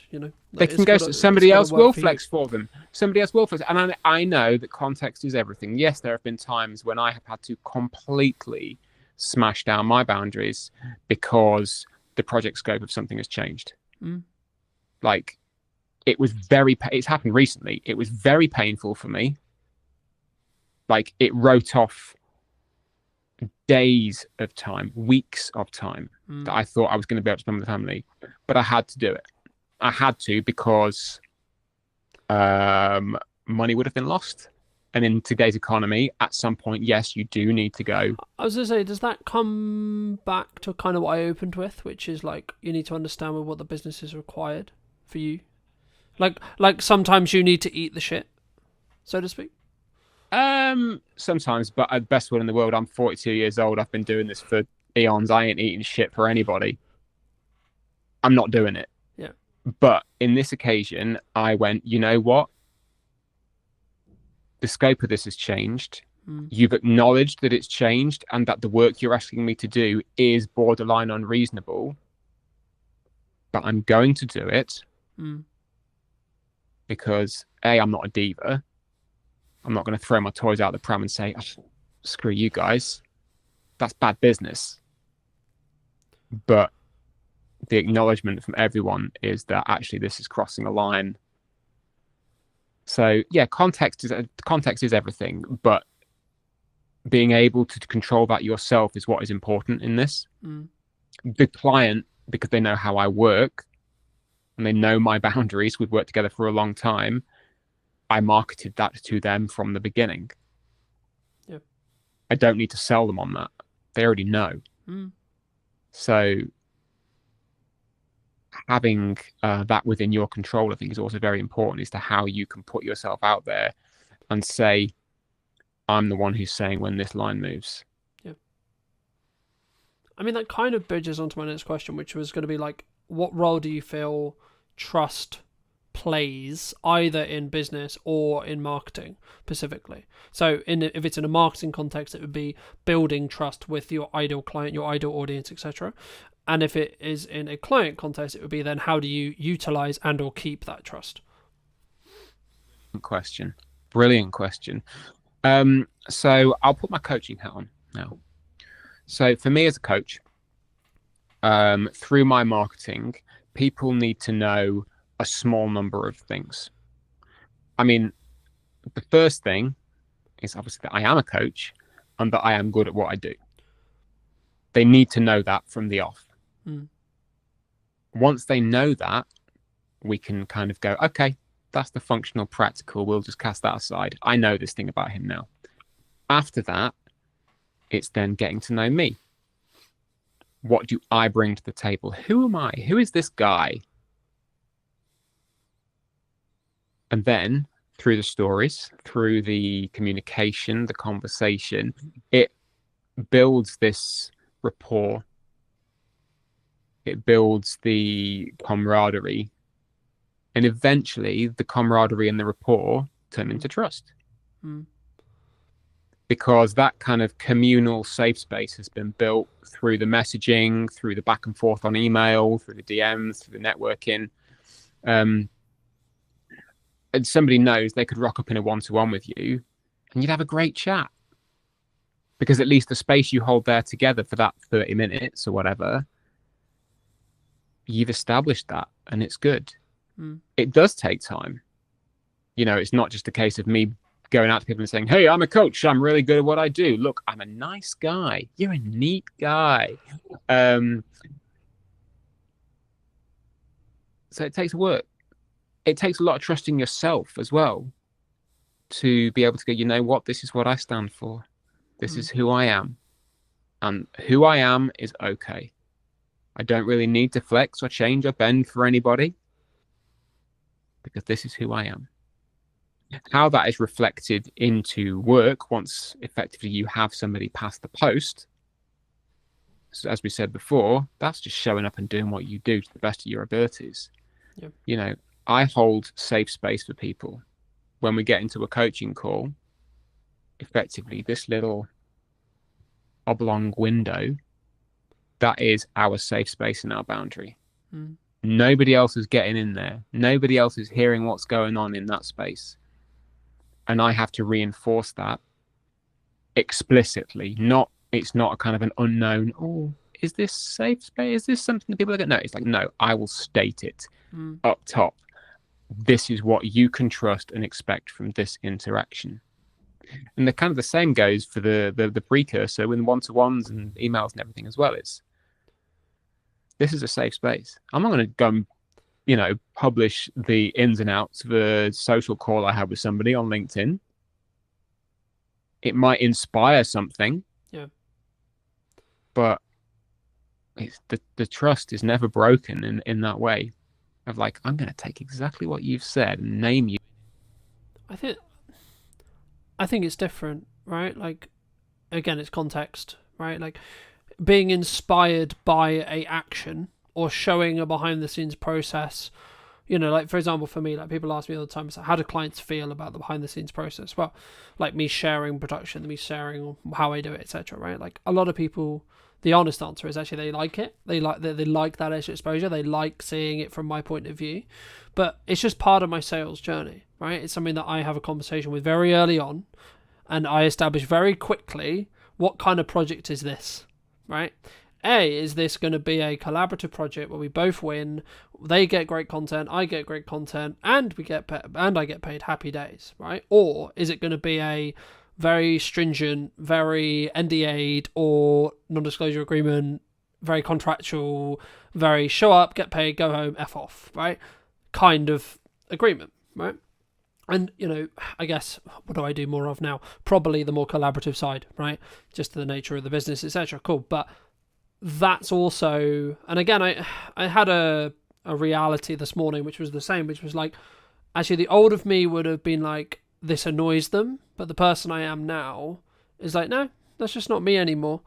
And obviously I won't go into detail on that specific thing, but it leads on to my next question really nicely, which is like, how do you either help people, or maybe someone listening to this, if they're looking at their marketing or etc., and maybe they want to move into that next stage, whatever that is for them, that next season, whether it's we have a 9 to 5, we're looking to do our own thing, gain our own freedom, gain etc., and all the benefits that come with, but also all the stresses, of course, that come with working for ourselves, and or we've been working for ourselves for 3 years, 2 years, 1 year, whatever, and we're looking to scale up. We're looking to do that scary, we're going to up our prices, change our value perception.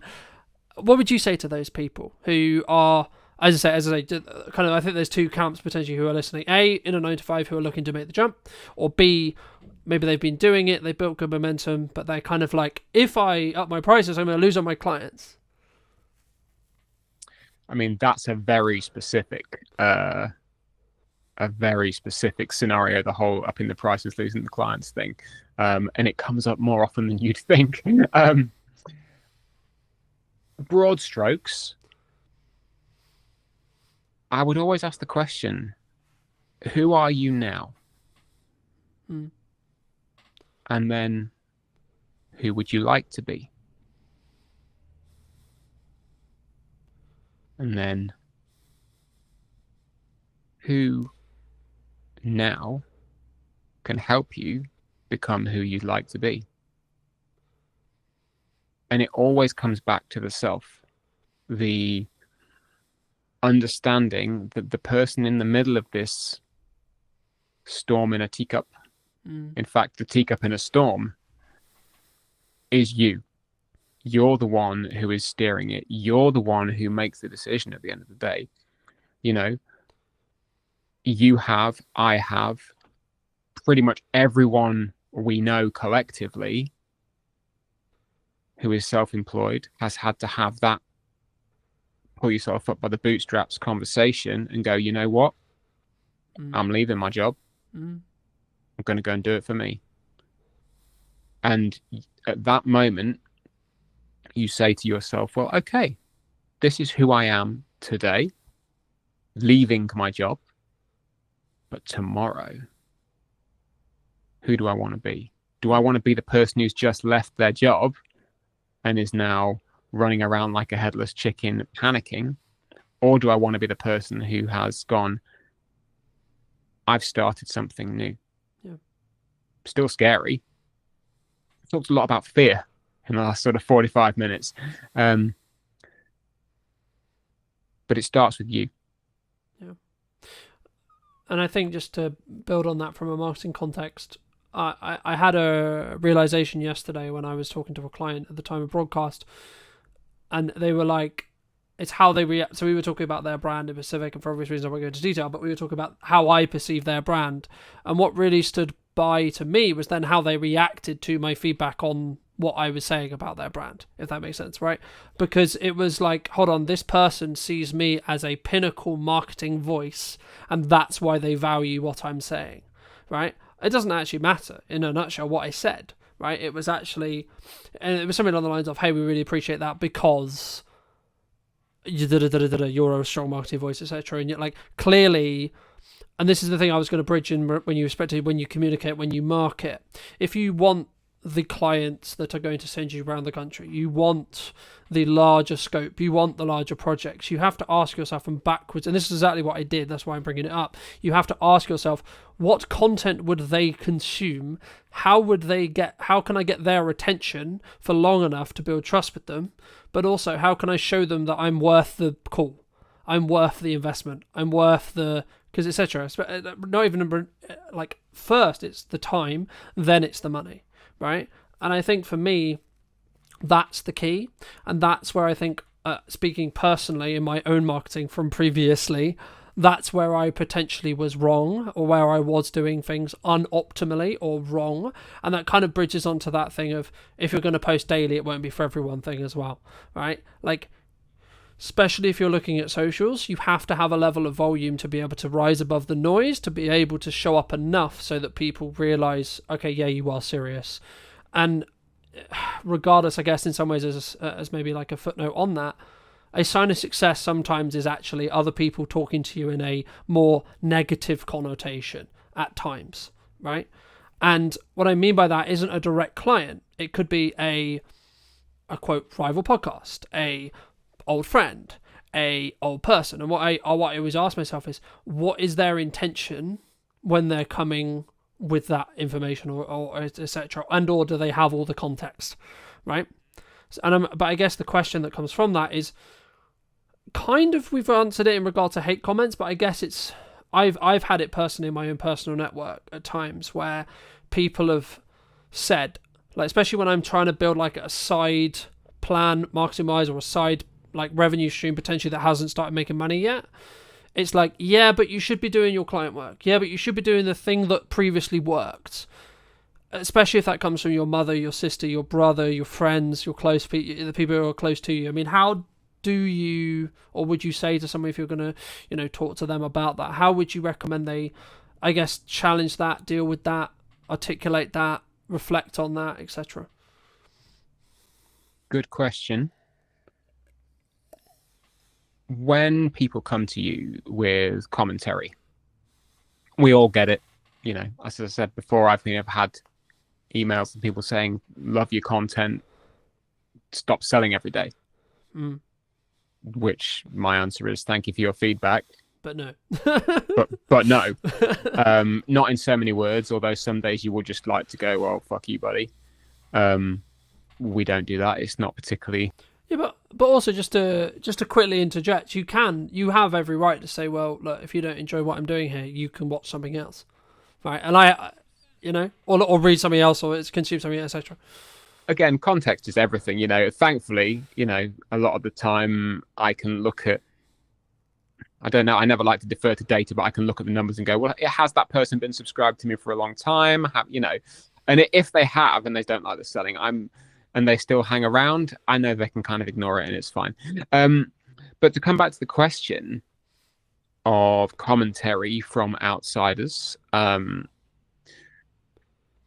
first, I would always, I caveat this with, you're a human being, okay? You're a human.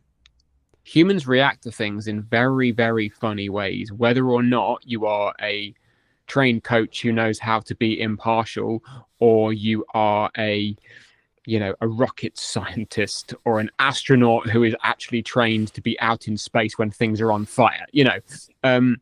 People react to things in very, very funny ways. So if somebody comes to you and says, "Oh, are you really enjoying what you do? Surely you'd just like to get a regular job." There might be no intention behind that whatsoever. It might be an innocent question. Or it could be them going, "Actually, I see that you've not made any money for 3 months and it looks like you're struggling a bit. Is there another option for you out there?" Or, just to quickly interject, or it might be, shit, you're doing better than I thought you were going to do. Please go and get a job because it makes me feel better about not pursuing something.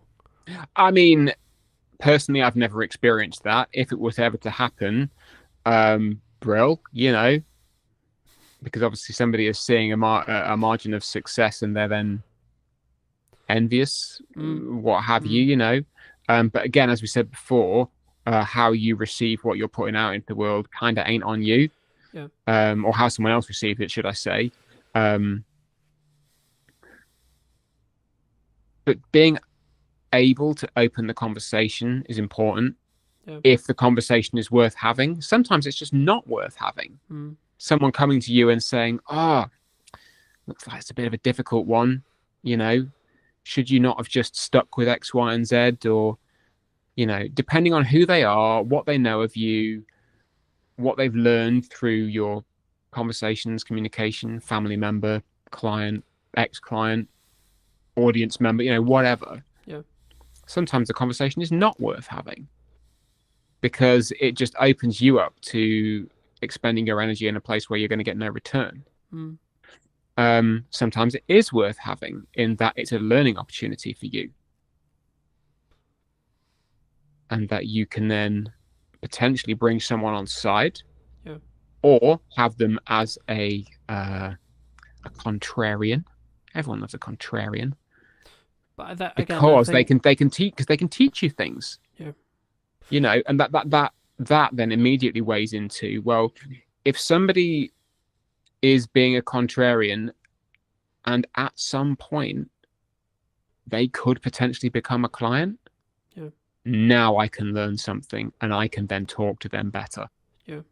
And well, that's what I was going to add. I think it's really contextual, but like for me, if it was maybe someone you connected to personally, like family or someone really close to you, in the nicest way possible, you need to, like, I always strip that line personally where I want to make sure they're heard, but also in the nicest way possible.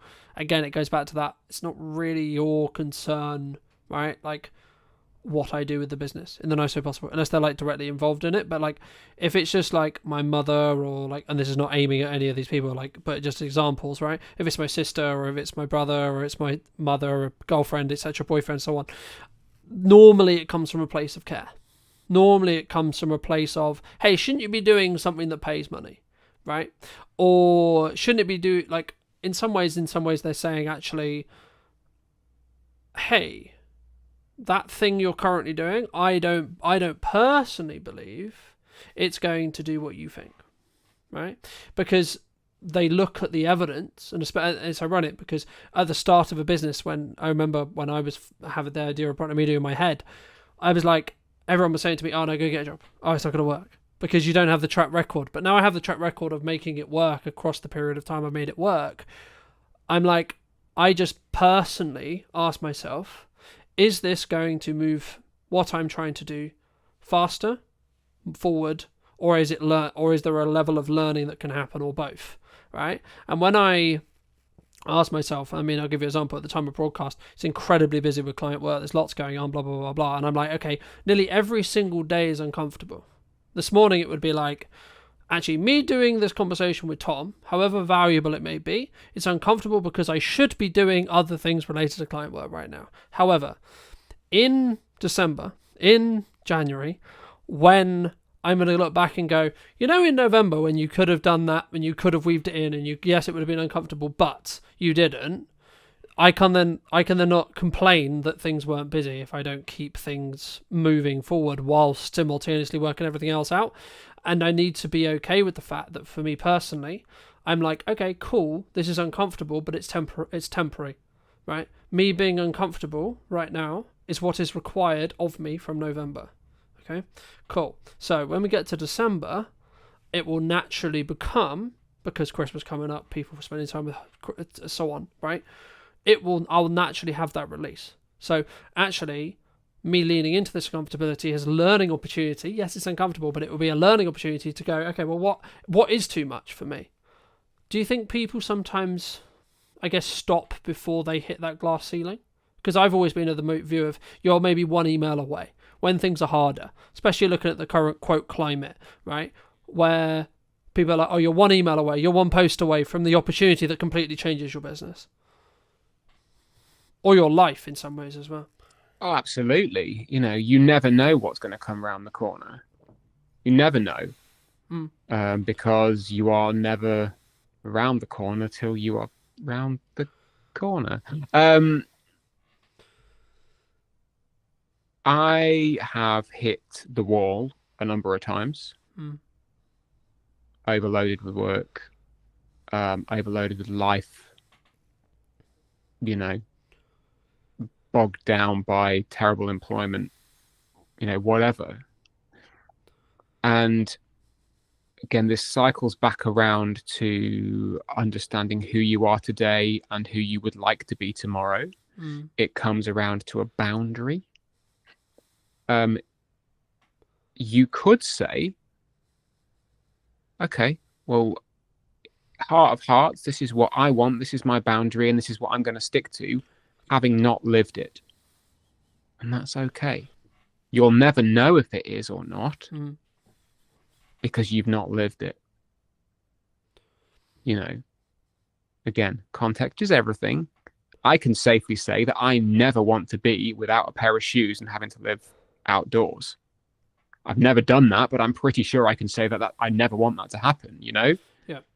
But things like saying, actually, I never want to be in a position where I am, quote unquote, too busy. I never want to be in a position where clients demand of me more than my time is, you know, more than my capacity. Because at that point, I've then lost a boundary. I've then, I've given away a little bit of me, you know? I've devolved something or dissolved something which I've worked so hard to put together because I've lived it before and I know that I don't want to be in that place again. So it takes a lot of consideration to uphold those things, you know, whether it's sending daily emails, whether it's posting daily on LinkedIn, however you do it and the message you put into that. It all comes from who am I today and who do I want to be tomorrow? Because you know that you can do it in a way which allows you to hold on to that stuff. I think maybe if we start to take our eye off that a little bit, it happens with humans. I do it, you know, now and again. I'm not perfect. Yeah. Far from it, you know. If you've got long form content, and this is why you and I, all three of us, love long form content, is that you have so much more opportunity with it. If you've put it through, I don't know, Riverside or whatever, and you've got yourself 50 clips, why would you not put all those 50 clips out? For people who maybe don't know you, what starting advice would you give them if they're looking to build their, I'll use your terminology, ecosystem, right? Or they're looking to start out on video? What should we do? First people advice. What are you trying to achieve? All right. What do you want to do? Because we're never going to tell you to do something you don't want to do. What we are going to say is, though, regardless of those things, you do have to lay your foundations down. And this is something that a lot of businesses don't do. If you were going to give advice to either yourself 10 years ago or the other person 10 years ago, what would you say? Be memorable. Be as memorable as you can be. And if you think you're boring, you possibly are, not being rude, but that will be memorable in its own way. You can still find your audience. Hello, my friends. Welcome back to a brand new episode of What's Missing in Marketing Today. Today is going to be a bit of a roller coaster, I think deliberately. Today I'm with Alan and Emily from Yellow Tuxedo. Welcome to the show, guys. How's it going? I just can't believe you've got us back for a podcast all these years later after knowing the first time. It was great. I loved the first one, so I thought we'd want to do it in person this time. It's just, you know what? It's just exciting.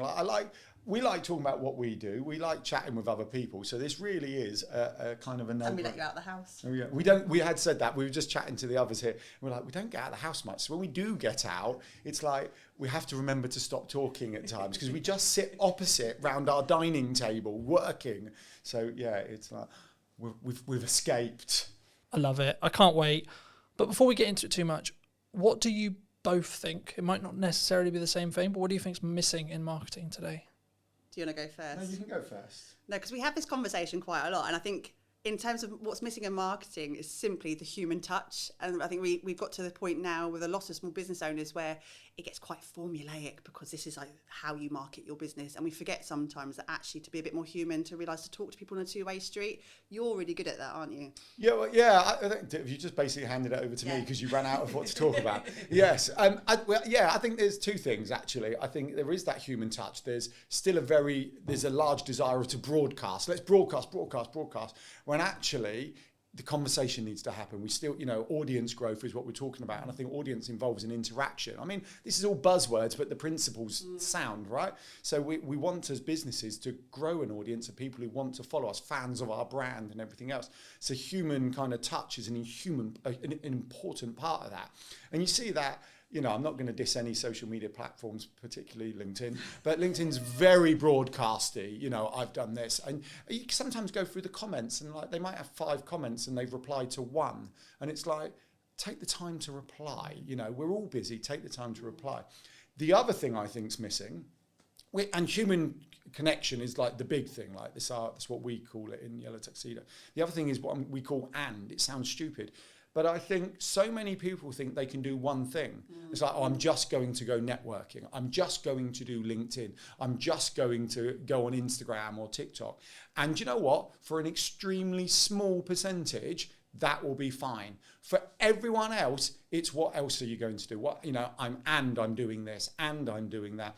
And one of the kind of realizations, I'm gonna pick on LinkedIn a little bit. I'm okay with it, right? But it just gives some very good examples. But you see the LinkedIn kind of coaches, they go, oh, LinkedIn's this, I'll teach you to that. It's brilliant. I did this one post that got me 5 leads and all of this, but they're also on TikTok, on YouTube, on Thread, and that's fine, right? And when I say and, it's not just about and other social platforms, it's and collaborations, and macro, and email, right? You have to do more than one thing. And now I won't mention names, but we were chatting to an owner of a networking group where I'm really gutted, I can't remember the numbers, right? But they said quite a large amount of people had left recently. And of that amount who had left, a large percentage had left because their business had closed, right? Sad times for them. But in talking to them, the vast majority had only gone networking. There was no, I nearly said online ecosystem, but I got punched under the leg because it was like straight in with our jargon. But there was nothing else for the people they were connecting with to explore.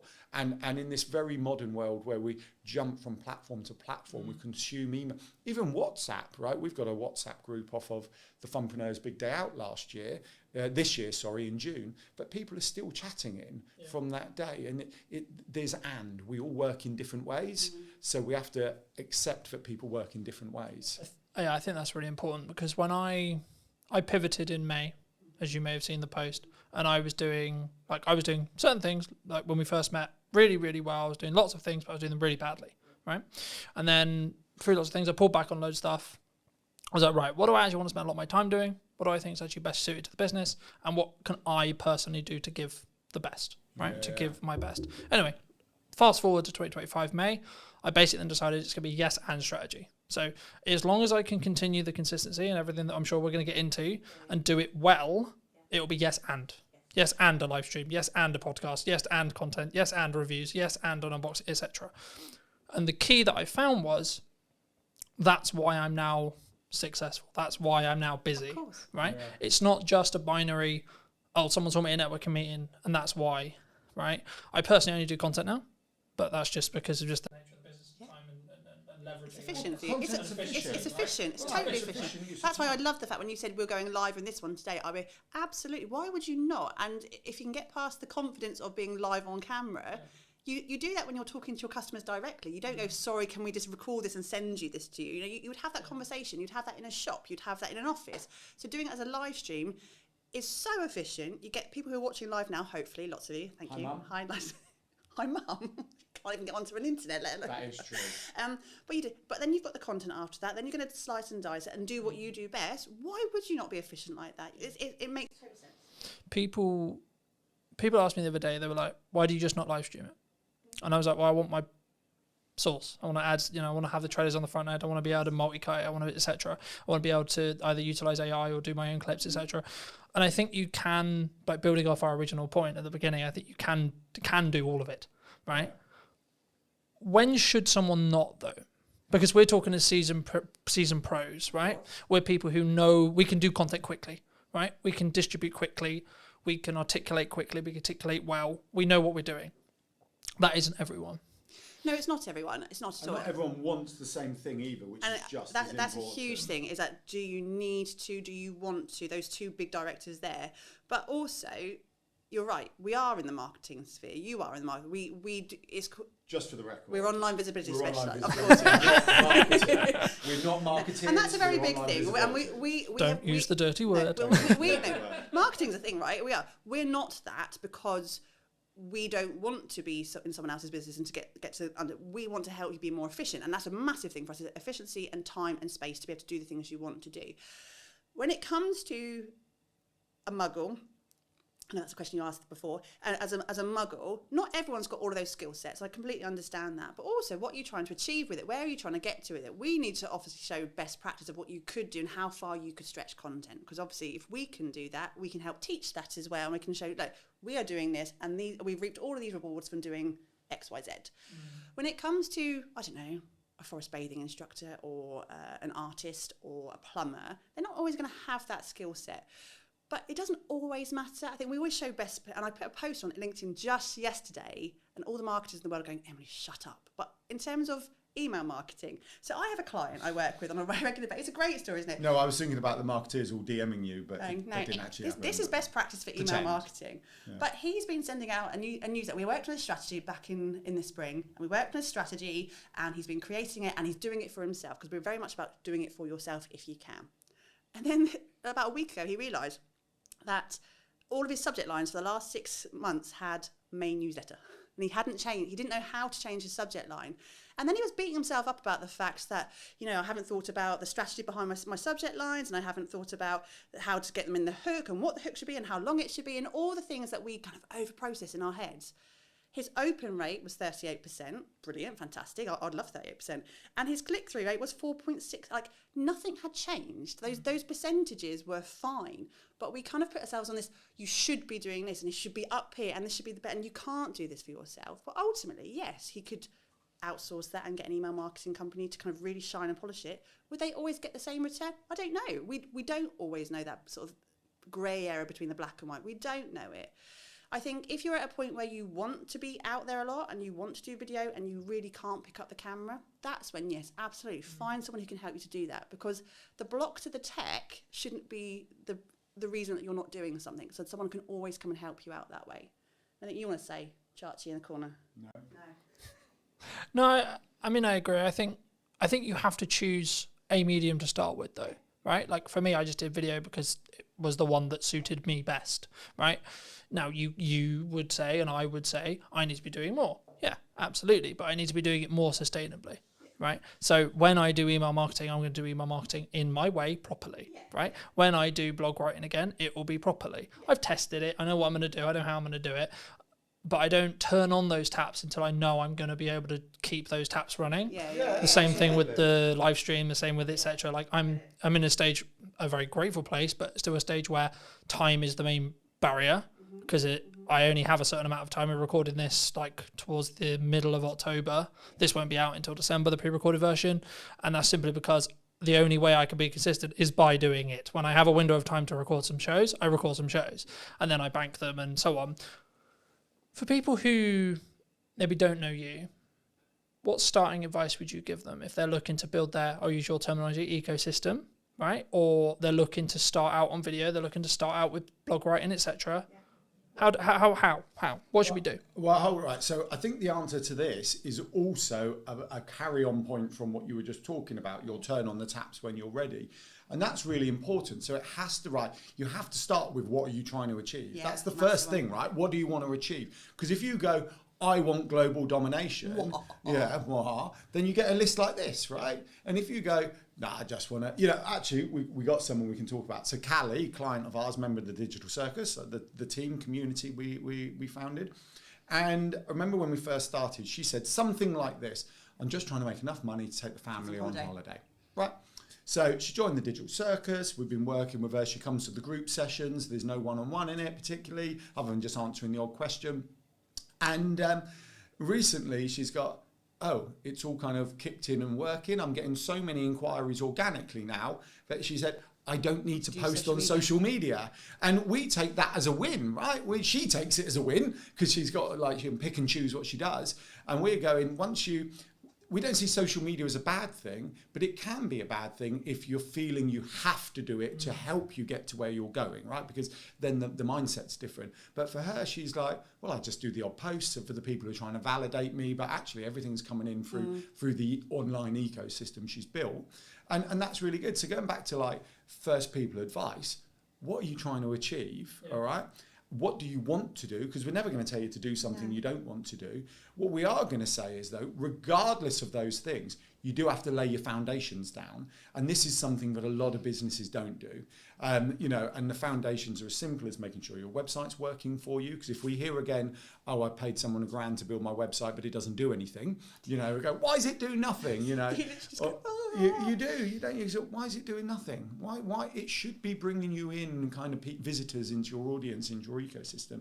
And then it's going to build it out from that. How are you going to nurture your audience? You've got to choose something. So it could be like social media. I recommend email. So an off-platform audience is always better than an algorithmic platform.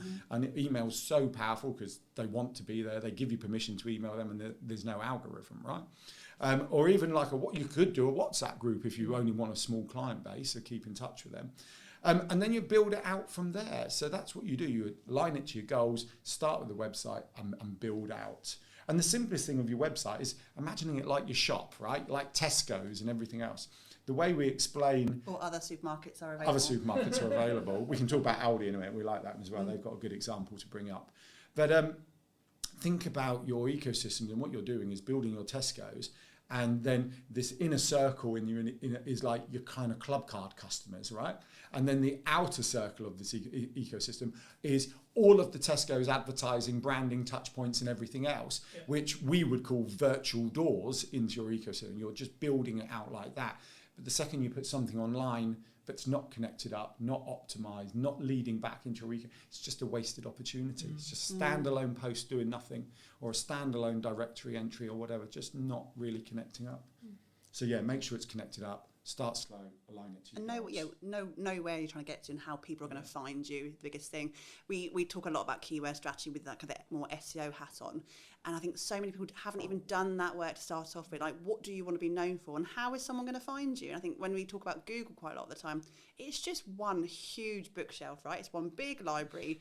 It's a really clever robot, but it's not a mind reader. And I think if you don't know what you want to be known for, how is Google ever going to know what you're known for as well? It's such a good analogy. If you think of Google as a library, okay, so you've built your website, you've written a book, not literally, metaphorically written a book, right, your website. Well, lots of people are writing books. I know, that's why. And it's like, what a lot of people do is, I've got my website, open the door to the library, Google, and throw it in and walk out. Yeah. Right?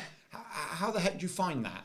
Whereas what you need to do is almost anchor it down within the library, tell Google what space it needs to go on, so then people can find it. And then what happens is this unbelievable thing, Google will show it to people who are looking for it. Wow, like that, it's like, it's there, it's all there. Is that all going to change though?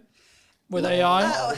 We have this conversation, and AI is changing the world. We know it's changing the world, but at this point right now, it has to be human-led. There's an element of human-led there, and to a point where AI completely takes over the world, when the robots are, and we're going to be, proper, War of the Worlds, which could be tomorrow, you never know. But we still have to have what is right now, and right now is the fact that we need to be really crystal clear. It's still machine learning, where it's looking at human content, feeding that machine, and we still need to be front and centre with that up until they tell us otherwise. So we can't predict the future. Because the problem is, right, like, unless you're CEO of AI company, right, you could use OpenAI, you could use one of the others, Google, etc. You may know the future, but you haven't built it yet. No. You don't know it 100% is going to happen. So we might just be in a world like everyone's going, well, what happens when when I can plug as much video as I've got into me, and then I've got an AI version of me that looks as identical, has the same nuance, everything. But that might never come, ever. It might, sure, and you should be planning in some ways with your head. Get and go. Crystal ball out, everybody. Isn't this like 3D TVs? They said 3Ds were coming, they came, and then they disappeared. And then they disappeared, yeah. Yeah, because it didn't actually. I think. Sorry. No, I say in terms of what AI especially from the Google platform is right now, is that if you're looking for a short, sharp answer, absolutely front and center will be the AI generated answer, and it will give you that. It will still give you the links to play. If someone's looking for an in-depth conversation, or they still need to have that human at the other end of that website to interact with, they're looking for a videographer, they're looking for a plumber, they're still going to have to get to that website at some point, and they're still going to want to interact with you, and they're still going to want to ask you questions and look at your FAQs and all of the things that we should be doing anyway. That's not going to change even if AI takes over the world, because they still need to talk to a human at the end of that transaction. It's different intention, isn't it? Asking AI to write you a blog is very different to going, I'm looking for a plumber, I'm looking for an online visibility specialist, I'm looking for... people looking for online visibility specialists. The other thing, I think there's a huge opportunity for... We touch on lots of things in our model, but we can talk a bit about SEO and email marketing, content marketing, but SEO in this one. So if you don't optimize it, how does it get found, in our library analogy? It can't, or it can, but it will take a lot longer. The other thing is I saw a fascinating post about AI shopping, which, to be honest, I hadn't quite explored until I read this post. And it was like the opportunity for the small businesses from AI shopping, because the AI is using different search terms. So when you go local glasses to me or something like that, rather than it going glasses, it's going best glasses for 2025 in Hampshire and things like that. So it's using broader search terms, which is the world of the small business, because the big businesses own all the short tail keywords. Our small businesses, we want the long tail, because we get a narrower audience who will be more engaged because we're answering their search query. Whereas, supermarket, going back to supermarkets, will be owned by a supermarket, right? So a small supermarket won't own that, but a supermarket specialising in local produce in Hampshire, best in 2025, all of a sudden AI is liking that. So there's a huge opportunity by ensuring you're there for when AI is looking for these answers. Yeah, that AI shopping was new to me. I find it quite interesting. Do you think marketing's too complicated for solo people now? We make it complicated. I think business is complicated. It's so much bloody noise, isn't it? This is why we started our business, is the fact that it's a really noisy space. And my LinkedIn or Instagram or Facebook or TikTok now is filled to the brim of adverts for marketeers who are telling you what you should be doing, or buy this here. And I don't bloody well know. I don't know. It's too much. And if you are a muggle type person who's not really into marketing, it can feel really overwhelming. It can. I get overwhelmed, and I know what we should be doing. I feel it oppressive is what I've been saying. Yeah. It's like if you're a business owner, a small solopreneur, freelancery type business, I feel that the kind of narrative and noise is like an oppressive cloud of you should be doing this. Yeah. And you've got, people like, I'm trying to think of big business, Alex Hormozy, Gary Vee, the big influencers going, you need to do this. You've got coaches on LinkedIn going, you need to do this. You've got marketeers telling you to do this. Yeah. We're telling you to do something. And it's like, which one do you listen to? Because some are similar, some are not. It's like, it is.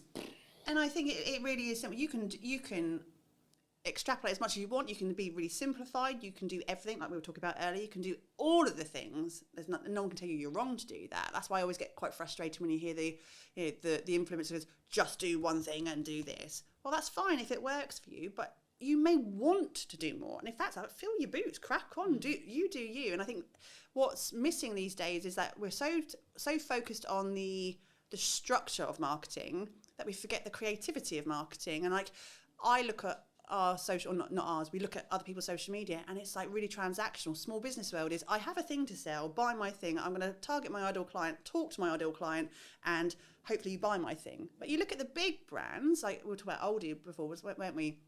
Or any other big, they're so creative and fun and not taking themselves seriously, or just connecting with you on that human level. They don't overthink the fact that they haven't done 5 LinkedIn posts this week and done this over there and sent that email. They don't do that. So we need to actually look at those bigger brands and go, how can we make our life simpler, show up the way we want to show up, and stop worrying about the fact that, TikTok's done this new algorithm change this week, and that's done over there, and that person's telling me to do this, and I should do this. Like, breathe.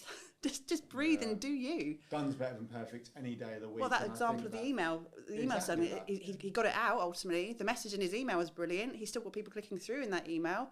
Yes, he could have been shiny with a really profound, opening statement. I got really excited on our email. So we send a weekly newsletter on a Thursday. It's a kind of, we share some thoughts on kind of the business world and what we do with some hints and tips and some other and community news and blah, blah, blah, it goes out. And I started adjusting the subject line, and I noticed the open rate went up by 10%. I'm like, Emily, I've worked out how to increase a 10% open rate. You hadn't. No, I hadn't. And so the next week I followed the same formula, 10% increase, next week 10%, week after 10%, and then week after, same thing, no, back down to normal. So I was like, well, hold on, what's going on here? Look, the 6 weeks that it had gone up with the 6 week summer holidays. So we'd increased the 10%, So the point is, the subject line did nothing, but the summer holidays, people were sitting there reading our email who were usually rushing around. And it's like, that's fantastic. But there's me thinking I was really clever, securing the best kind of subject lines ever, taking ours up from about 38 to 48, when the reality was, it was just the summer holidays, which is good. I think people, they don't, because sometimes people use it as an excuse, right? I'm slow because it's Christmas. I'm slow because it's the summer. I'm slow because da da da da da. But then I have a conversation with someone, and I'll just use MySpace as an example. So I have a conversation with a videographer. They'll be like, I haven't had any jobs in, things are really slow. Da da da. I was like, okay, but when did you last show your work? When did you last write a blog? When did you last make a YouTube video? When did you make a passion project? So on, so on, so on, so on.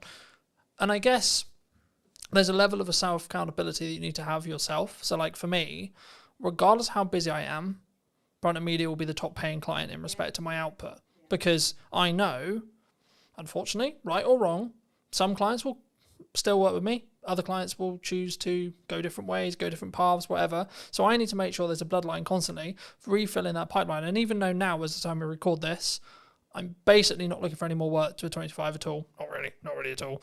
But grateful place to be. But I still should be having the marketing turned on so that when we hit 26, I'm busy still.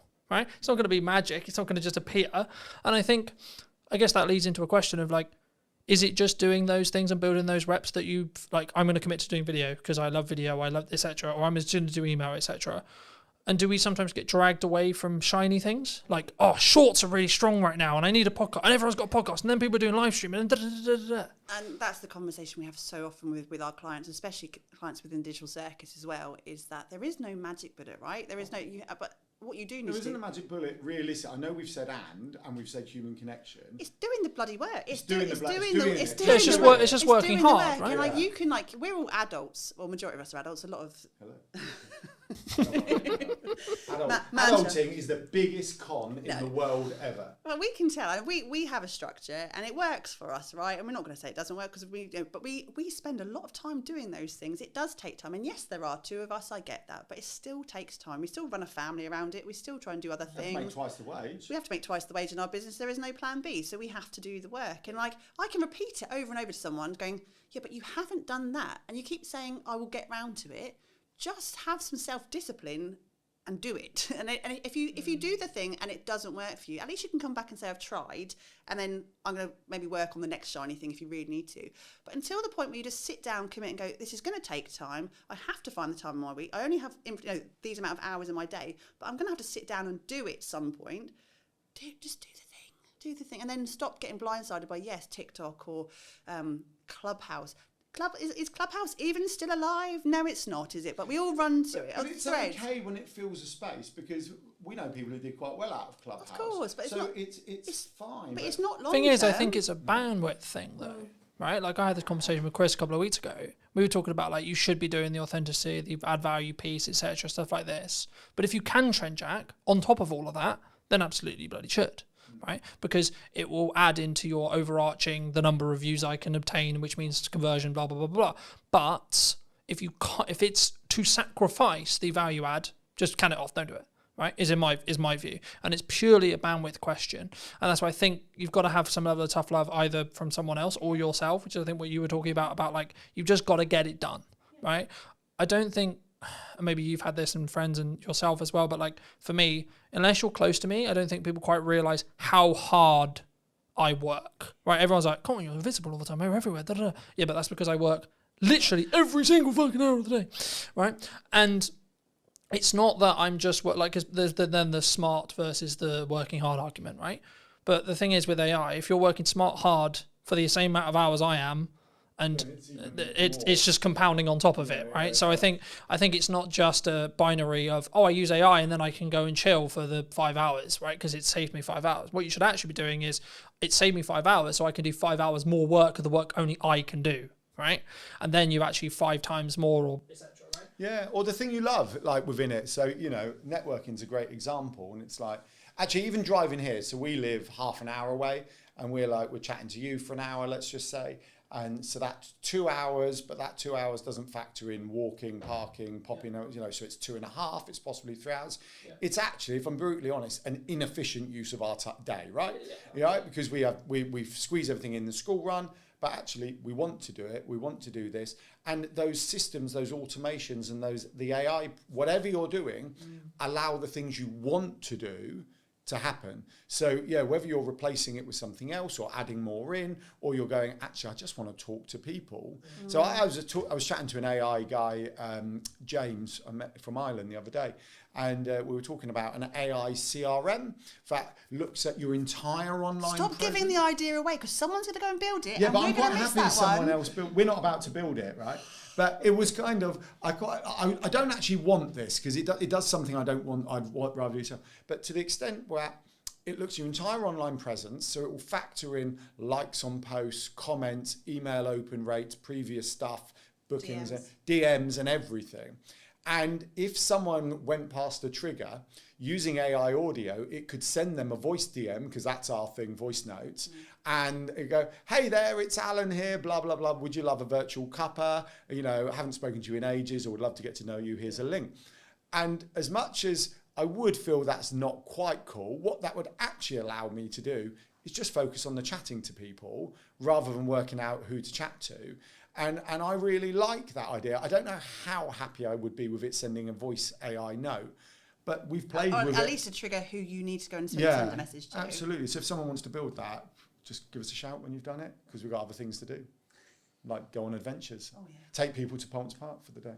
We have to talk about some fun stuff at some point. Absolutely. I mean, just quickly on the voice cloning note, like that you can, like now, as of today. We use Riverside we've played with it. It's brilliant. Alan said to me, absolutely clone your voice, I could period. not tell the difference. Yeah. He played something to me and he said, "Do I sound all right? Does my microphone sound a bit tinny?" And I went, "No, it sounds really good." He went, "Yeah, it's not me." I put a post out on LinkedIn with it. I put a post out. It was, so I got the audio, and then over the top of it, I did a video of me doing like a phone jacker voice out. Like this, and put it out, and people go, "No, it sounds just like you." So I thought it did as well. Scary. So I think, moving back to what we started the conversation on, like we might get to there with video, right? We might, right? But the thing is, then I'll go back to my previous conversation about working smart. Okay, well then technically, if we've all got that ability, I could technically script this entire podcast if I wanted to, or get AI to, and then we could have a 45-minute podcast that we weren't even there to do.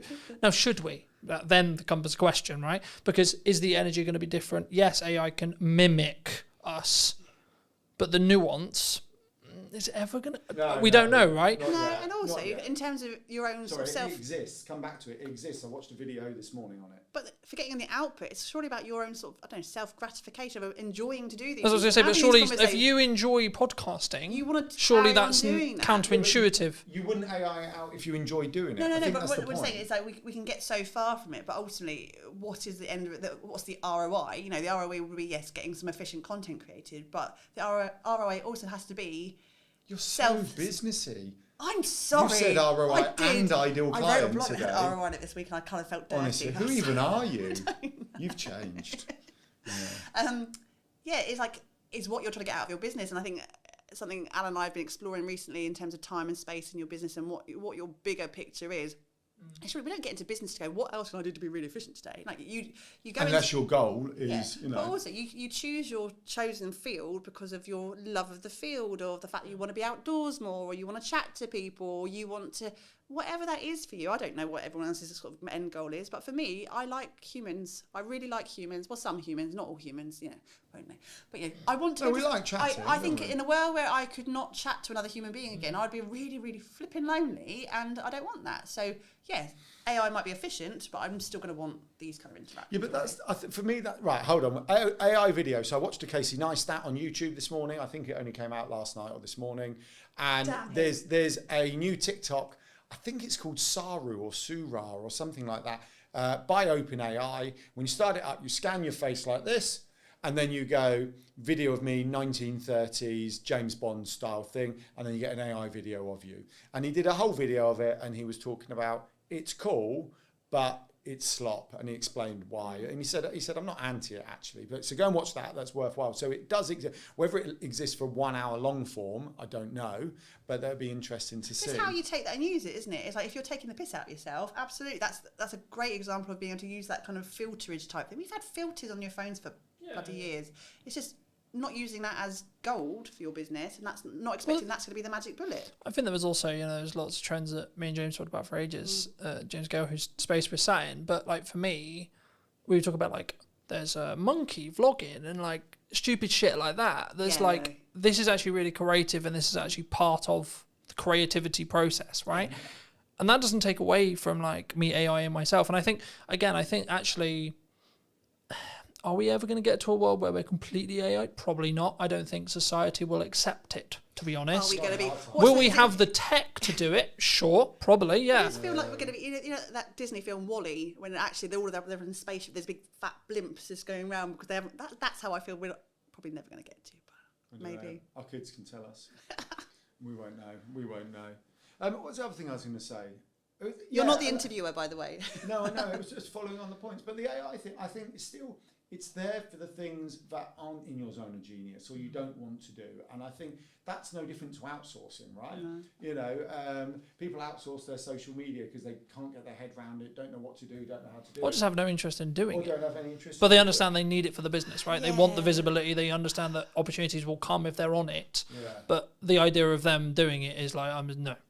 Especially as, going back to, like, whatever your goal is probably the most important thing, with your why and everything else. And if you've got, Emily mentioned forest bathing, we've got a client who's a forest bathing instructor. She wants to go forest bathing, right? That's what she wants to do. She wants to take people forest bathing. Does she want to sit there doing short form, blog, SEO?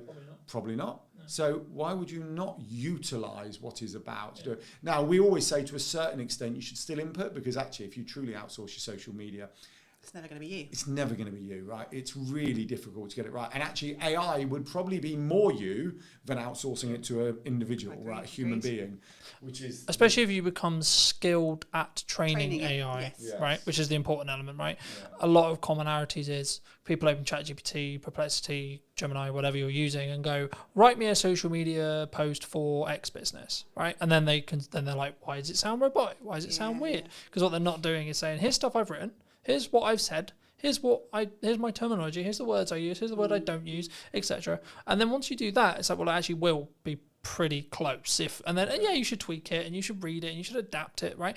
And you mentioned Gary Vee earlier. He still writes 95% of his posts, right? Now, right? So yes, he's a big influencer. He has lots of team, But if he's capable of doing it, what's really your excuse for not doing it? Like, really? Yeah. And this is exactly it. He's like probably the most hard-working person on the planet.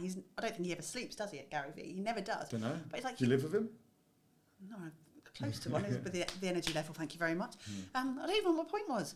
Oh no, it's like, yeah, there is no excuse. And if you want it bad enough, you bloody well just do it. Thing is, I think he does, because he talks about sleep all the time. He says I get 8 hours, but that doesn't matter. The 16 hours I'm awake is what matters. That's what is mattering with it, right? exactly. His output within the 16 hours is so efficient and so well done that he can outperform. And he's also been doing it a billion years, right? There is that other point, right? If we're going to talk about social media for a second, and you know, okay, so I'm one of the believers that volume is key.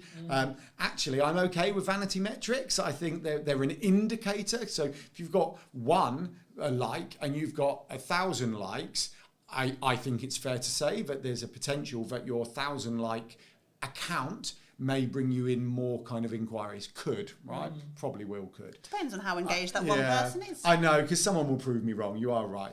But if you were taking a broad generalization, you would say if I'm hitting 100k, like I am right now, roughly every month, and someone's hitting 10k, I'm probably going to have more inquiries, probably going to have more people talking about my brand and my business and me than someone who's 20 or 30k. I think that's fair to say. What was my point? But I think one of the challenges, especially if we're going back to small business owners, solopreneurs, is the long post, right? A lot of posts are long, whereas going back to Gary Vee, lots of his are extremely short, and they're a repurposed piece of content. They're not fresh content. They're a video he did 5 years ago that, whether he's got AI editing it or he's got an editor editing it, he's bringing back out, he's repackaging and everything else. And we shared some online visibility Christmas tips in a newsletter, just to help people get their heads around it. And it sounds unbelievably crazy, but coming up with some optimized content, so content that will appear when people are looking for an answer, that could be around something Christmassy, will work for you on your socials, on your newsletter, and in the kind of search engine results every single year. Every single year. So it's once again, we're back to efficiency. And it is efficiency. And I just think we, in a small business bubble that we all kind of sit within, there's this kind of, almost we protect our mental health, where we go, it's okay. You're going there, you're brave. No, it is, because we protect it from being... I went to vanity metrics, you're going to mental health. Protecting your time, you don't want to overload the system, don't do too much more, you don't need to put 50,000 quality over quantity, or all those things that we hear. Is that an excuse though? It's not an excuse. No. I don't believe it is. The anti-hustle noise drives me up the wall. And I just think if you've got, and it comes back to being efficient, so if you've got long form content, and this is why you and I, all three of us, love long form content, is that you have so much more opportunity with it. If you've put it through, I don't know, Riverside or whatever, and you've got yourself 50 clips, why would you not put all those 50 clips out? So hold on, let's break that down, right? You do one video, okay? So you film an hour-long conversation, you put it on YouTube, gets 10 views, okay? Fine. You live stream it to 4 platforms, okay? All 4 of them get 10 views. You've now got 40 views, right? If you then take the recording, do a bit of tidying up and put it on YouTube in December, like you said, you've now got 50 views, right? You take that recording, you chuck it through, whether you want to do it manually or an open AI thing, you're sat here going, what the heck do I put on social media for the next month? Yeah. And let's say you come up with 10 shorts that all have 10 views again, and 10 views on each of the 3-4 platforms you repurpose it onto, which you can automate. All of a sudden, your 110 view has got 1,000 views. And if they're the same 10 people multiple times, then you're hitting multiple touch points with those people, so they're more likely to convert into warm audience. And I don't think people should demonise doing more if you want to, because if you have capacity and you want to, fair play to you. There was also a lot of noise, wasn't there, for a while? For a long time, it was just like do less and be more efficient. And but I'm not hitting my goals. But if you're only putting 3 posts on Instagram a week and you're wondering why you're not getting sales, mate, come on. Again, what else can you do to amplify? And I think, when we were advertising the Funpreneurs Big Day Out back in June. Thank God, I've been working out how to crowbar it in. But I'm there telling your close family and friends, could you please, if you see a post, share it. But the stuff you do as a small business owner. My mum's like, Ems, when are you going to share it? I can't find it. Like, even my mum can't see that post because they don't see it, and we know what algorithms are like. We know it pushes you further away from people, so you have to do more, because that person may not see that one post out of your 3 that week. But if you are consistently putting stuff out, that is still quality, because the original content is quality. But it's also like, what is value? That's down to the market to choose. That's quantitative in regards to like the person watching it, not you, right? Me giving as much business advice for an hour, you guys giving the business advice for an hour, if you're not a business owner, it's not very valuable. Yeah, but they have that thumb. They can scroll. It's just like, don't watch it, especially on an interest card base. You just won't be served it. It's you won't even see it, right? So you don't even know it exists. But yeah, people are not going to be offended because they've seen that one short 3 or 4 times. They've already seen it or not seen it. They are just going to scroll past. I think we take it far too personally that we're interrupting people's lives. And like you said, most of the time they haven't even seen it in the first place, and you're not interrupting anybody. Yeah, do you know one of the other things, I think this all fits in, if we're sharing kind of thought process and tips, was the make sure that we prefer target audience to ideal client, but make sure your target, you're only connected with your target audience. Don't do it. And I'm like, why would you do that? Why would you remove potential opportunity? So we don't remove people who aren't in our target audience. We just allow it to build because we want fans of our brand. We want people to know the name Yellow Tuxedo. We want people to talk about it. But then what you get is opportunity. And you said this earlier about people who say, oh, there's no business in December. Rather than saying there's no business in December, why don't you go, what could I sell this December? Because people are definitely spending money in December, right? They may be spending on something else. And let's use forest bathing. Nicola, hi Nicola. She'll be watching. She'll be fine with this. Let's use forest bathing Nicola again, right? Nicola takes people forest bathing. That's what she do. I don't know if Nicola would say this, but absolutely I could imagine she could go, December's not as busy for me, right? Because people are partying or whatever. But you could bring out a gift voucher. You could bring out some in-home experience that could be bought in a box. I know she does forest bathing in a box. There are other opportunities. A range of waterproof jackets Nicola could bring out that would be brilliant for the winter because she goes forest bathing if she wanted to. There is a plethora of you got plethora. It only took you. Well, it took us ages to get to Funpreneurs Big Day Out and plethora. That's one of our buzzwords. We have like a business bingo lingo type thing, and plethora comes Plethора's out. on our list, yeah. Plethora comes out a lot. So, and that's the thing. I want to go, what can I do differently? And once again, it might take time. So you could have a conversation with AI and go, December always feels busy. This is my business. What could I do differently? You could ask your community you're a member of, like the Digital Circus. We've had Decembers where we've thought we were going to be quiet. They have been our busiest months, haven't they? Yeah. Well, you used to say December's quiet, and I used to say, can you stop saying that? Because there's no logic for December's being quiet. And then we literally got an inquiry on the 31st of November for this fantastic project that led us up to Christmas, which we then stopped for 2 weeks to spend it with the kids. Right? I think the key, and I think originally it was Alex Emosi who said it, but if no one, like not every single person on the planet knows you, then you need to market more. Yeah, I do agree. Like, simple as that. And I keep having multiple points whenever I do a podcast, whenever I do an event, etc., where like, I think someone said it in the event I did in September. I forget who exactly it was, but it doesn't matter. The point still stands, which is like, well, actually, you're marketing too much. Someone said, I'm marketing too much. I said, okay. But then someone literally within the same room said, in the second after that, they said, yeah, but not every single person in the world knows Colton, therefore no, then he hasn't. Because the thing is, yes, I may not want work as of today's live stream, necessarily, okay? If the right project comes in and I can make it work, cool, yes, sure. But as I said earlier, I will want work in January, February, March, April, so on. And the thing that people don't understand or don't think about sometimes when they do marketing is you need to front load it by 3 months for it to then work. Because it takes time for people to firstly see the content, then go, actually, hold on, do I even want to, what does this person sell? What the fuck? Like, who, what, do I even like this person? And then once they're there. It takes a long time to go from, It's also some people are, really slow burn. We had a speaking gig 2 years ago now, when we were in Bournemouth, a speaking gig 2 years ago from someone who had been, she'd known us from our previous business, which was in the events industry. That was back in 2012. She'd been following us. She's one of those lurker type people who had never interacted with us, had never liked or commented but we weren't connected on any platforms. But she'd gone, I see everything you're doing. I really want you on my stage. Will you be there? And like, that was a 10-year burn, man. Like it was a really long, but you can't, work out when those opportunities are going to be. But you could have stopped 2 years. You could have stopped 2 years ago, and it wouldn't have. You wouldn't have, quote, hit the glass ceiling with it. Yeah. Totally right. Going back to the Alex Hormozy talking about, does everyone in the world know? Look, we have to go, right. We are huge advocates on aligning it to your goal and business on your terms, right? So some people are not going to want everyone in the world to know who they are. But there was this other one I quite liked, another quote from an influencer who basically said, if you are not full up, market harder. if you are full up, increase your prices. Yeah. And I just feel we all get caught up in the noise, get caught up in the narrative, get caught up in all of this.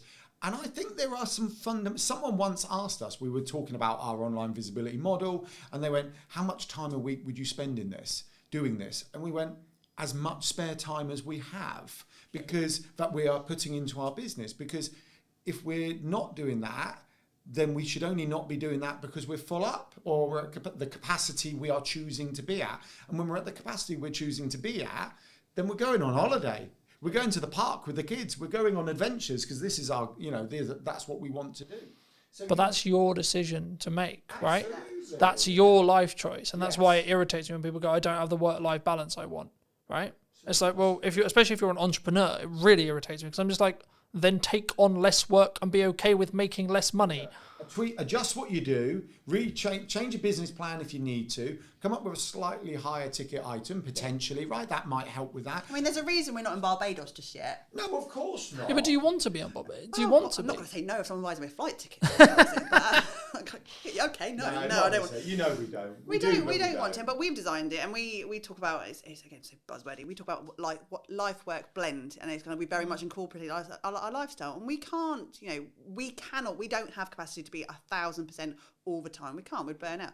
But we do get the time with our kids. We do get to spend time together. Alan and I work together as best friends and partners, lovers, all that. That's really. Oh, I know. We've chosen that. However, if we want to be more, we have the tools, we have the knowledge. We could really scale it up if we wanted to, but we choose at this point to hold back a little bit. But when we want to be, we will be in Barbados. Yeah. Well, what we have done, we've integrated. So we're evolving Yellow Tuxedo a little bit as well. So not only do we show people how to do online visibility, which really is about them having efficiency, simplicity, time and space. So when they are marketing hard, it's actually working harder for them. It helps it become more efficient. Yeah. So rather than throwing Higher leverage, yeah. Yeah. But the other thing we're bringing online is back to this kind of whole time and space and efficiency. We're bringing on some events, right? So we do the Funpreneurs Big Day Out, which is about solopreneurs, freelancers getting together. It's kind of a day focused on fun to get out of your business. But what you actually get when you focus on fun is stronger relationships, stronger connection, creative thought processes. You get so much more when you're not focusing on those things and you're focusing on over here. And I sort of was chatting to someone recently about who they'd come to the Funpreneurs Big Day Out this year. We'd never really met them before. They were completely cold. They just came along, brilliant, winning. And I said, oh, how was it? She said, oh yeah, I sent some business over to such and such recently. And I said, oh, that's cool. She said, if I'm not honest, she said, once you've screamed next to each other on a roller coaster, your kind of trust level goes up monumentally with them. So it was easy for me to do. And that's complete, contrast to delivering an elevator pitch around a table. And we're looking, Emily's got a retreat coming online in March. Not online, it's not coming online. It's already not online, there. it's in person. 2/3 full up. So be quick if you want to go to March on Emily's retreat. Look at you crowbarring. No. I'm crowbarring it all in, Emily. We're putting a trip to Morocco together. We're taking people up Pen y Fan because actually our love is adventures. We've always seen business as an adventure. So then it's like, well, actually, let's bring the more literal adventures in for the people who want them. And I think that's coming full circle. Full circle. You are. Did you? I'm sorry. You're such a coach. But it's about going back to the online ecosystem and getting your online affairs in order and having those foundations in place. It makes your life simpler. Once you've got that in place, you can go to Morocco, right? But you need to stop whinging when it's not working because you're not taking that time to build what's going to lift you up. And you have to put that effort in, and it comes right back to... Sorry. We can't... Oh, we could do it for you if you want to. But, you have to... Kids do need shoes. do need shoes. And it's Christmas coming up. We need to buy presents. No one's going to do it for you. You have to put up your big pants, like Gail Tong would say, put up your big pants and just do the thing. Even if it was really awkward, even if you don't like the camera, if you're doing content, even if you don't like pressing buttons because you're worried you're going to break the tech, go and either find someone to support you doing those things or just get over yourself and do it. Well, really. Ricky's Ricky Lott, long-term friend of Yellow Tuxedo, member of the Digital Circus. He's a great one. I was catching up with him this week. We're just kind of hanging out, chatting. And he's evolving his business. He's been doing it 5-6 years. He was a wedding and events magician, still is, but he's evolving into confidence speaking around the world. He's done a TED Talk recently. And he basically said, it's difficult to deliver this because it was basically telling us what we taught him was brilliant. But he basically said, the years hanging out and kind of proactively building his ecosystem have allowed for him to evolve his business now in the direction he wants. Because what he's seeing is, on a random blog post that he optimized 3 years ago, he's getting 3 inquiries a month just off that one blog post as an example, on top of everything else, because he's done he's done and some collaborative stuff and some social media over the years and completely built ecosystem. It all has its place as people need those multiple touch points. They get to watch a video, listen to a podcast, read an email, do X, Y, Z. So his conversion rate's gone up, his inquiry rates have gone up. He's over here doing his TED talk, becoming a confidence coach, working with, I can't remember the other team, he's CEO of the Confidence Club. How could I forget that? And all this other stuff, it's the direction he wants to evolve to. But his magician stuff, his wedding stuff, is just ticking over nicely for him. Well, I think the equity you gain by being visible and being on marketing, you know what will work in the market because you've got feedback from yesterday. Right, so I can tell you what the best performing reel of this week is because I look at it, because I put them out and I see the views. But also, in a time, I think Gary Vaynerchuk said this mostly, like in a time when things become harder, right, economically, either like where you are or just your own business because of XYZ, are you willing to put the extra work in to make sure that is not the case, right? It would be wrong of me to not look at the market right now and say I understand that people are finding it difficult, right? I get that, sure. Okay, but then my question is, how do we fix that problem? Not, people are struggling.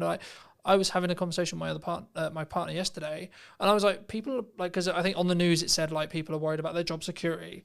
And this sounds horrible to say, but I was like, are they? And it's not that I don't understand. Problem, you watch the news, just don't watch the news. Well, there you go. I guess the crux, though, is where I was like, I'm so engrossed in my world and I'm so engrossed with, quote, how well I'm doing and what I've got going on that it kind of took me, I was like, shit, fuck, really? Because I was like, I like empathetically, I'm like, shit, that's really bad. And like, I wouldn't want anyone to feel that way. But like, for me, I'm that then also, if that is you in that position and you are listening to this and that is you in that position, what are you doing as a backup plan? Are you online? Etc. Like, don't talk about, like, if you're at a company and they've made very clear to you, don't talk about the company. Here's an idea: don't talk about the company. Might be a good idea, but you have a load of other stuff that you can talk about, and that was going to be my next question, which is like, how do we weave that line of talking about personal, talking about the person, right? Colton, Emily, Alan, etc., and then the business, and it's still being, quote, authentic. Buzzword. Bleh. I don't like authentic. I don't, because I just kind of think if you're not being authentic, surely you are surely you're just being you, right? So if you're having to say that you're being authentic, you're not being authentic. I'm being my authentic. Okay, right. So I'm going to be devil's advocate here. So let's be honest. Some people don't find everything simple and easy, right? Clearly, we are happy being ourselves, sitting around the table, chatting, right? Fine. Others may not find that. But what happens with all these things is, like the anti-hustle culture, like the be authentic thing, they all have their place for the right people. Yeah. But I was speaking to someone the other day, and she was like, what's she into? I've forgotten. She was really interesting, actually. So she's a nutritionist. No, Alan does more one-to-ones than I do. I know, I just love chatting. So she's a nutritionist, and she went, well, I was going to be like a perimenopausal, I can't remember whether she said coach, but for the sake of this, I'll just say coach, right? Help me with it. But she said there was so much noise about perimenopause at the time that I've got to be very careful here, right? But she said, You're very brave mentioning that. No, I know. I'm so nervous. But she said, I didn't want to do it. And I find that in this world, that there's peaks and troughs of noise. And for the vast majority of us, the answer is, just crack on, be yourself, be a bit more efficient, make some more noise, right? Be a bit more visible. Well, lean in and then do it longer, I would say. If truly, like, so I want to talk about marketing, I want to talk about video, I want to talk about doing, okay, I'm doing it for 10 years. That's my sprint. My sprint is 10 years. Let's see if you can keep up, right? There's lots of other people who are doing it, sure. But have you been doing it as long as I have? Probably not. No. Yeah. Well, it's like The Rock always says, be the hardest worker in the room, doesn't it? Yeah. But then once again, that does have to align with your goals. And yeah, exactly. And we have quite a few clients who are, what's the polite phrase? They're older than us. And more mature clients. I think the term is on the way down, or on the wind down. On the wind. Some aren't. Some are hungry for. We have a whole host of clients that we work with who are in their latter stages of their career life, who are not slowing down. They've got, and actually they're the best workers we have in terms of taking ownership and doing it. They've been through the career ladder, they've done things, they've maybe changed complete direction, they've maybe got to their They understand working hard. They understand well. work ethic. It's an amazing thing to have because they've done that their entire lives. And then it's on that final sprint to retirement or not retirement, because loads of people don't even want to retire, is that this is my last career, the last thing I'm going to do, I'm going to make it count. And they are the best workers. I really, well, really Michelle Armitage is you are dropping names today. Well, not, because they're compliments, right? So Michelle Armitage had a corporate life. I think she said she was 10 years from retirement if she wanted it. She didn't. She quit. She wrote the book for the topic that no one else had written the book on, but she was interested in something, went to find a book on it. No one had written it, so wrote it, right? It was on design psychology and how you mix psychology with design, literal design. And so she wrote the book, and now she talks about that. She's bringing that into business. But I love that. She could have just done that last 10 years, but went, no, I want more out of my life than this. And I respect that. So. We, going back to your question about sort of bringing that person into the business, I think a lot of us spend too much time comparing ourselves to what other people in our industries are doing and what we should be doing, and then that whole transactional thing comes back out to it. Like, I don't know if anyone's seen any of our social media reads, and if you're watching live, some of you who are watching us would probably know this. Hello? The conversation about the bears. The bears, right? And this is a great example. I don't know if, Carlton, you've seen our video on bears. I'll be honest, I haven't. Okay, so I'm now going to go and watch the conversation about bears. So we had one in the summer, one of those giant Costco teddy bears. You know, they're like the massive ones, bigger than Alan. And I was like, oh, crap. Thank you very much. Well, Joseph won one at a fair. Our youngest child won one at a fair. And then we went to another fair about a month ago, and our middle child was a bit upset, and he accidentally won. I think they felt sorry for him and gave him another giant bear. So we have two of these damn massive things, and we haven't got the biggest house. We're not in a mansion. We're not in Barbados yet. We've already said that. And then a couple of weeks ago, another giant bear anonymously arrived on our doorstep. Just someone brought, and we were like, what the fuck? What are we going to do with these massive things? And that became, again, it was a light-hearted bit of banter. It became a bit of content on there because it wasn't about online visibility. It wasn't about digital marketing or social media. We just put some posts out about the bear. And then what we couldn't have accounted for after that was the conversation from people outwardly who were watching our stuff, sending us bears in the post. We have had mini bears put, we've had Care Bears through the post, we've had people, and the conversation and content that came on, it's been hilarious. That's nothing to do with what we did, but they're getting to know us. They're looking at our tone and our fact that we don't take ourselves too seriously, and the fact that we are just human beings. And also, it was content gold. We did a reel in the end of us beating up the bears. Adam actually had put his shoulder. I still have a bad shoulder. He's got a bad shoulder. He kind of threw it on the floor and kind of rammed it and hurt his shoulder. Approaching 50 and doing a big elbow on a cuddly bear on the floor is not a good idea.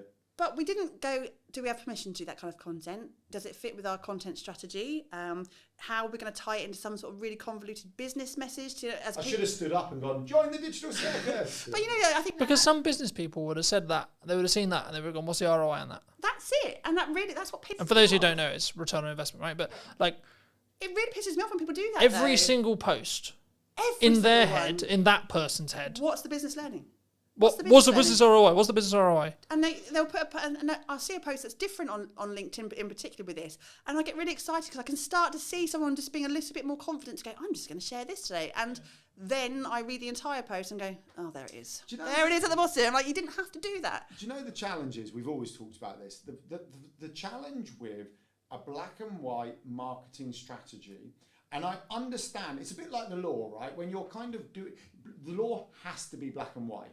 But, it's that classic, but I was doing 34 in the 30, but you're doing 4 miles per hour over. Like, no, I know it was, but it was clear, it was open, surely, no, you're over, right? There has to be a line, right? And marketing is very much like that. There has to be a line. You have to look at the statistics. But sometimes what's ignored is we're all human. When you're telling your story, it's not about you. If you are sharing something that you've been through or you're going through, it's self-indulgent unless you're doing it for the people you're speaking to. You work with, I would say, a lot of thought experts, a lot of people who have a story to tell. Why do you think so many people struggle to A, tell their story, or B, actually help that story connect to an audience? Because people don't value their own stories. The number of people that say to me, but I don't have a story, who'd be interested in my story? What do you think is specifically missing in marketing today? What's missing in marketing today? I don't know. I was thinking about this, and maybe there's an element of trust, I think. I think, of course, we don't know, AI changes every day, etc. But I think as it stands right now, the time of broadcast, the time of recording, I don't think it will ever replace a human in the concept of strategy, strategic thinking, etc. Hello, my friends. Welcome to a brand new episode of What is Missing in Marketing Today. Hope you're well. And today we're going to be talking to Jackie. And Jackie helps people with, I guess, is it more speaking confidence, and is it like actually understanding like how to get a story? Just to start there. Yeah, it's all about that.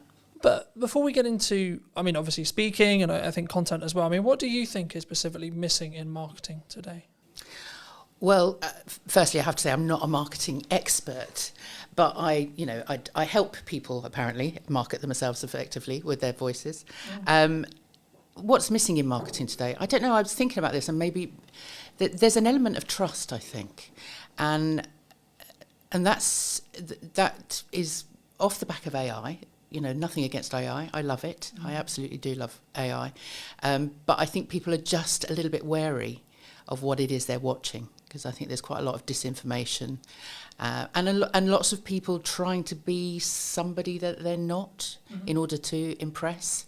And I think we as consumers are getting a little bit wise to that. So I think there's an element of trust that's missing.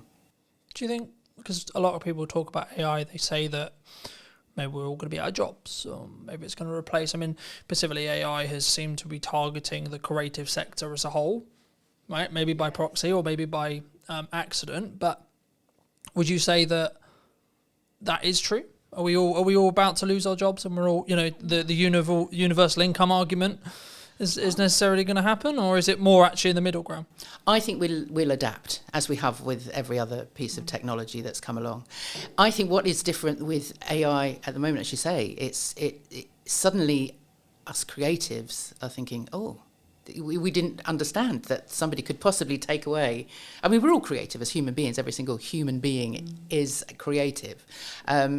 But if that's your job, if you're a writer or an artist or a singer, songwriter, whatever, there suddenly is something that could take away that element of creativity, your IP, your intellectual property, and I don't think that's actually happened before. So I think in terms of being creative, I think maybe there is something to worry about. But otherwise, robots have been doing jobs for ages. When computers were invented, we all thought that was going to be the end, that we'd never have a job again. But I think we adapt, and I think AI will be similar. I think there's kind of two camps right now for me personally, right? From the people I speak to and the people I connect with on a regular basis, there's kind of the ones who are using it to become more efficient, and they're utilizing it, and maybe they are using it for research, and they're using it to help them write, and etc. And we can, I'm sure, go into a bit more use cases. But then there's also the other camp, which is like, no, I'm not going to touch it. And my worry with those people is I have a feeling they might, because they're not in using it and they don't understand it, and they're not even at least playing with it, their concern, well, my concern for them would be they might get left behind, right? And they might be in a position where actually maybe they're missing opportunities because they could be more efficient with AI, but also actually their idea of what is a job, so their idea of a camera operator, their idea of an editor, etc., might cease to be as valuable to a client or a market, an end consumer, because they haven't understood that AI can actually replace certain elements of that. I think, of course, we don't know, AI changes every day, etc. But I think as it stands right now, the time of broadcast, the time of recording, I don't think it will ever replace a human in the concept of strategy, strategic thinking, etc. From what we've seen, right? As an editor, yeah. As a support, as a junior, sure. Would it I mean, there's a lot of conversation in the video space about, am I ever going to be able to put the hours of material I have of me talking on camera into an AI, and then it will be able to basically give me this infinite feed of me, then it will look and sound and have the same mannerisms and etc. And actually, should we have that? Well, I guess is the question that comes from that. You know? That is the point, isn't it? That there is that element of trust. Is what you're watching actually in real time? Is that actually the human being that's thinking on the spot in that moment? I mean, those are the things that we won't know as consumers. That then you kind of end up feeling duped somehow. And I think the people that don't touch AI, exactly as you say, will get left behind. But it's an element of fear. It's an element of touching it and it all falling apart. You know, sort of, certainly my parents' generation took ages to get into the computer world because they suddenly thought, well, if they press a button, they'll lose everything. And I think it's similar with AI, because people aren't going in and just experimenting and exploring and seeing what it can do, that actually they're frightened of breaking it, so they don't try. Do you think there's also kind of this is the way I've worked for years, this is the way I am, this is the way I've done it? You know, I've been hired as a camera op for years, I've been hired as an editor for years, so no, that couldn't, you know, I mean, is it a level of pride, I think, or level of like, oh no, this couldn't be replacing me, you know? Well, I'm sure there is a level of that as well, but I think people are frightened of change. You know, and especially if there are people out there that have been in the same doing the same job day in, day out for years, and it's kept them safe and it's kept them in their comfort zone and, you know, family fed and all of that. If suddenly something is threatening that, then that's when people kind of there's a fear around it, and then they would rather fight it than actually understand it.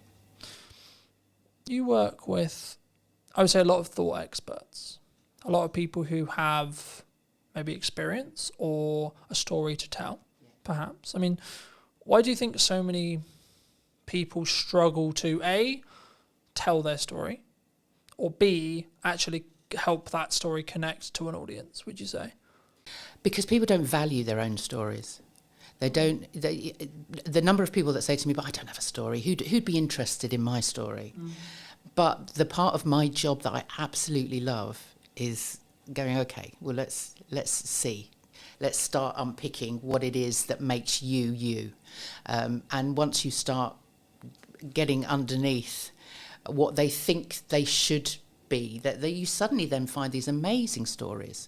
And then one of the very first questions I always ask when I'm working with clients, no matter who they are, what experience they've had, you know, the age, gender, whatever, you know, culture, whatever, it's, you know, what were you playing when you were 9 years old? What were you doing when you were a child? What lit you up then?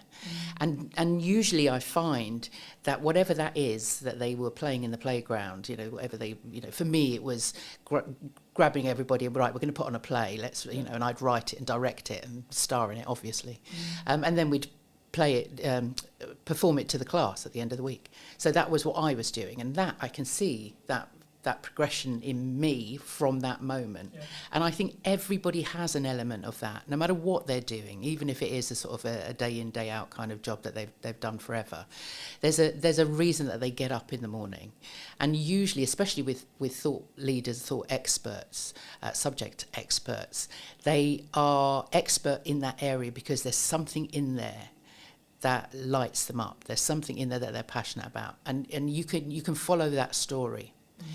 But they don't value it until they speak it out loud to someone like me, that I can then go, now that's interesting, and I can see that I can then join the dots, and, you know, and then I start drawing out the stories. And so then when they get in front of an audience and start sharing their story, they can relate it back directly to what it is that they're doing and why it's important to the people that they're speaking to. Do you think, because a lot of the conversation I have, especially with like accountants, lawyers, etc., right, quite dry businesses perhaps, they go, well, yeah, but my day-to-day and my story is really boring.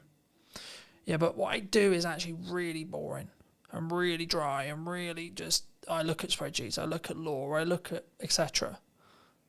Is their story boring, or is there elements maybe they're not seeing? Do they feel that other people find their jobs boring, so therefore they're, you know, but I would say nobody works in a business like that for 20 years. Nobody spends all those years getting qualified to do something that they're bored with.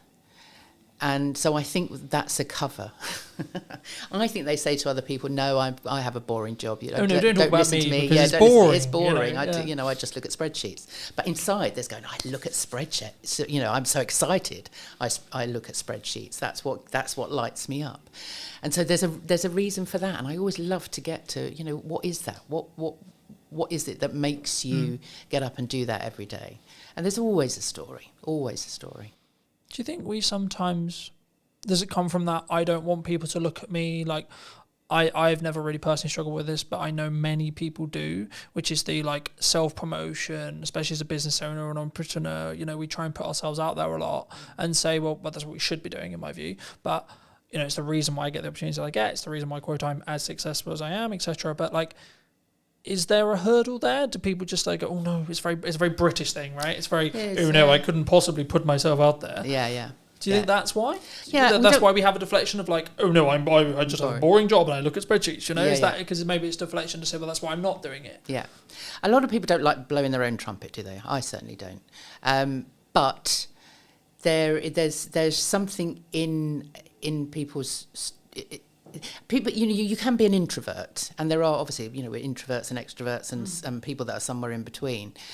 But generally, the introverts are the people that don't necessarily socially want to sort of get out there and connect and be in loud spaces and all of that. But actually, they still have a story to tell, and they still have a reason for promoting their business and promoting what it is that they do.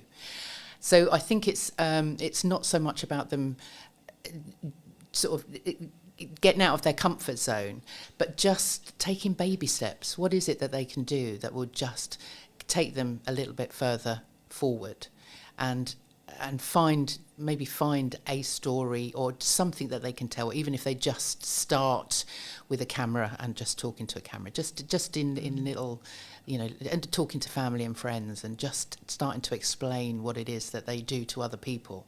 I mean, I have so many people say to me, my sister, just constantly, I don't really know what you do. It's like, well, let me explain.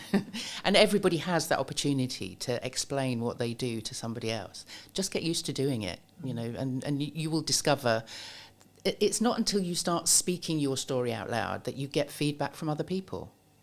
And that's really useful. Back when I started Power to Speak 4 years ago, I made the conscious decision to get feedback on what were my superpowers, what other people thought were the great things that, what was I really good at, but also what am I really bad at? Where could I improve? And I thought, well, I'm going to bite the bullet. And so I asked, I think, 4 or 5 friends, 4 or 5 former clients, and 4 or 5 networking buddies, say people that I knew through networks. And so I had about 15 different versions come back to me. What do I do really well? What do I, where can I improve? And I was amazed. And I don't think it is quite a brave and vulnerable thing to do, because you don't know what you're going to get back. But I wanted them to be as honest as possible. And actually, the good certainly outweighed the bad. And the bad I could improve on. I knew where that was that I could then improve. So I always recommend people do that. Because sharing your story is a vulnerable thing to do. And that's why people don't want to do it, because they're frightened of being laughed at or being told they're stupid or they're not good enough or whatever that, whatever that imposter voice is saying to them. But actually, once you start speaking out loud and actually asking for feedback, you'd be surprised. And a lot of the words, there was a theme of sort of different words that were being used by different people that I could then hold on to for social media and for my blogs. And it just built my confidence around sort of stepping into different, whether it was a networking event or meeting people or approaching potential clients.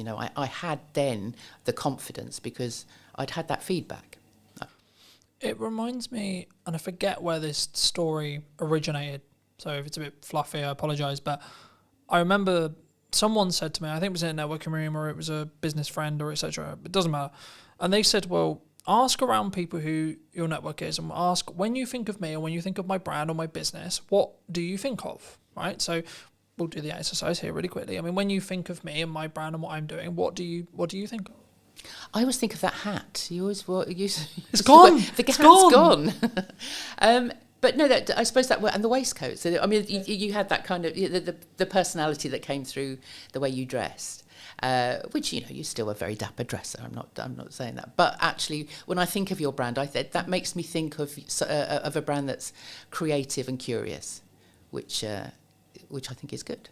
And I think the reason why I asked you is I didn't necessarily want to put words in your mouth, but I think that's a key example of like how I've positioned a lot of what I do and how I do it to imply what I am, right? And what I feel like, and hopefully it will then, if you did choose to work with us, you did choose to trust us to do some marketing or trust us to do some filmmaking or etc., then you would understand that it would be to a level, to a standard, etc. In the same way, if we flip the table, if I come to you, I'm going to think, okay, well, Jackie's going to go deeper into my story than maybe I would have done, because she isn't going to have the hookups that maybe someone would have, right? Speaking personally, or anyone listening, they might have, but I can't talk about that because maybe that's a bit too raw, or that's a bit too much, or maybe I'm oversharing. I mean, how do you ride that line? Because I think sometimes we should share certain things that have happened. My view on it quickly is like, if you've healed from it, happy days, use it as a story. If you're healing from it, no. No, absolutely. And that's absolutely right. Those stories may well come out in a session with me, but I will always say to people, you don't have. That's not something that I'm going to say to you. Well, you need to tell people that. That absolutely not. No, if you're not ready to tell everything, then when you're telling your story, it's not about you. If you are sharing something that you've been through or you're going through, it's self-indulgent unless you're doing it for the people you're speaking to. If you're just wanting sympathy or wanting people to know what a terrible life you've had or whatever, things then are really hard. It's all about you then. And actually, really business, things really hard. And but what you need to, that's fine and relevant if it's relevant to your audience, because if it's not relevant to your audience, they'll switch off. Well, you could tell the same story. So, well, this is how I overcame being, I've discussed it in podcasts before. I've discussed it saying, well, 24 was really challenging and really difficult. Okay, but here's actually what I was doing wrong with marketing. Here's actually what I was doing wrong with networking. Here's exactly what I was doing wrong. And this is how I've done it better this year. And this is what I, funnily enough, this year is a lot better than 24, right? So I think it's within that context, right? But it was wrong of me not to, hint at your story a bit, right? You began in fashion. You then moved into acting. And then you help people, shape their voice, understand their voice. Would that be fair to say? Yeah. Did you always want to? Have you, the question that comes from that is, in your current career path, is it where you expected it to be when you were maybe acting or in fashion specifically? Is that like you just go, okay, well, this is the path I'm going to go on and this is where I'm going to end up? And if so, how did you sort of get to where you are now? Yeah, does anybody actually end up where they think they're going to end up? When as I said, when I was 9 years old in the playground, I was writing, directing, acting, literally producing. I was doing all of that. And then when I got through my teenage years and went through grammar school and O-levels, as they were back then, and I went to my careers teacher and she said to me, what do you want to do? And I said, well, I want to be an actor. And she sort of head tilted to one side and went, I don't think so. She said, do you go to the theatre? And I was like, well, no, not very often. I lived in North London. I wasn't anywhere sort of near that sort of places, those sort of places. And I wasn't doing a lot of drama. I was doing sort of bits and pieces at school. And she said, no, you don't want to be an actor. She said, if you wanted to be an actor, you'd live, die and breathe the theatre. What else can you do? And I'd said, oh, well, I'm not bad at art. So I ended up, and I loved fashion, I always loved dressing up. So I ended up going to fashion college because for better or for worse, the woman had just literally crushed all of my dreams in that one meeting. It was like, well, obviously I can't do it. That's me done. I can't do that. So I became a fashion designer, which was fun at college. Once I actually got into the business and I was I was in the sort of rag trade end, so I was literally churning out stuff for Topshop and Miss Selfridge and H&M and all of those sort of places, and just they would fly me out to Paris and to copy the stuff on the catwalk to then come back and reproduce for our high street. And I thought, this is no fun, this is not creative at all. And a friend of mine was working at the Royal Shakespeare Company in costume. So I kind of moved sideways into costume and I worked there. But obviously, I was at the Royal Shakespeare Company. So I sort of was literally looking through the curtain, watching the actors on the stage going, oh my God, that's where I need to be. So I went to drama school when I was 28, actually. Well, actually, no, I was closer to 30. So I went off to drama school then, came out and did the Fringe. I did Edinburgh Fringe and all of those things, London Fringe, did a couple of bits and pieces, went off to auditions, did some acting, but actually to subsidise that, I got into teaching. And so I was then teaching kids drama and doing Lambda exams and all of this stuff. So I never taught drama in the school, but I was acting coaching, basically. I was running little clubs and things like that. And I think I am a natural teacher. There's something in me that wants to actually put my hands under people and kind of guide them. Guide and teach. Yeah. And not so much in that kind of curriculum, this is what you need to learn and this is how you need to learn. But everything that I learnt at drama school, over the years, I've seen how fundamental the training is to everybody. Whether it's the breathing, the voice, when you're taking on a character, you need to find out their motivation. What's the intention of everything that they're doing? What's the story you're telling? Who's the audience? And everything now comes back to what I do now. So in lockdown, right up until lockdown, I was still running. I was working more with adults then. I was acting coaching with adults. Also going into schools with adult theatre companies and doing sort of work within schools. Lockdown happened, all that work finished. And I then thought, no, I don't want to go back to that. I want to do something different. And so I took a coaching course, because I knew, as I say, there was something of the coach in me. And it was during that course I was in a breakout room and we had to explain. By then I was working with people, thinking, how do I work with people with their voices? Because I'd been in lots of Zoom calls with business owners. I think we met on one of those, in one of those sort of networking spaces, and everybody was like, "Oh no, we have to make video now. We have to put ourselves in front of a camera. We're on Zoom all the time. People want to know what my 60-second elevator pitch is." And I could see that there was a fear there. Yeah. And so when I did the coaching course, I knew by then that that's kind of where I was going.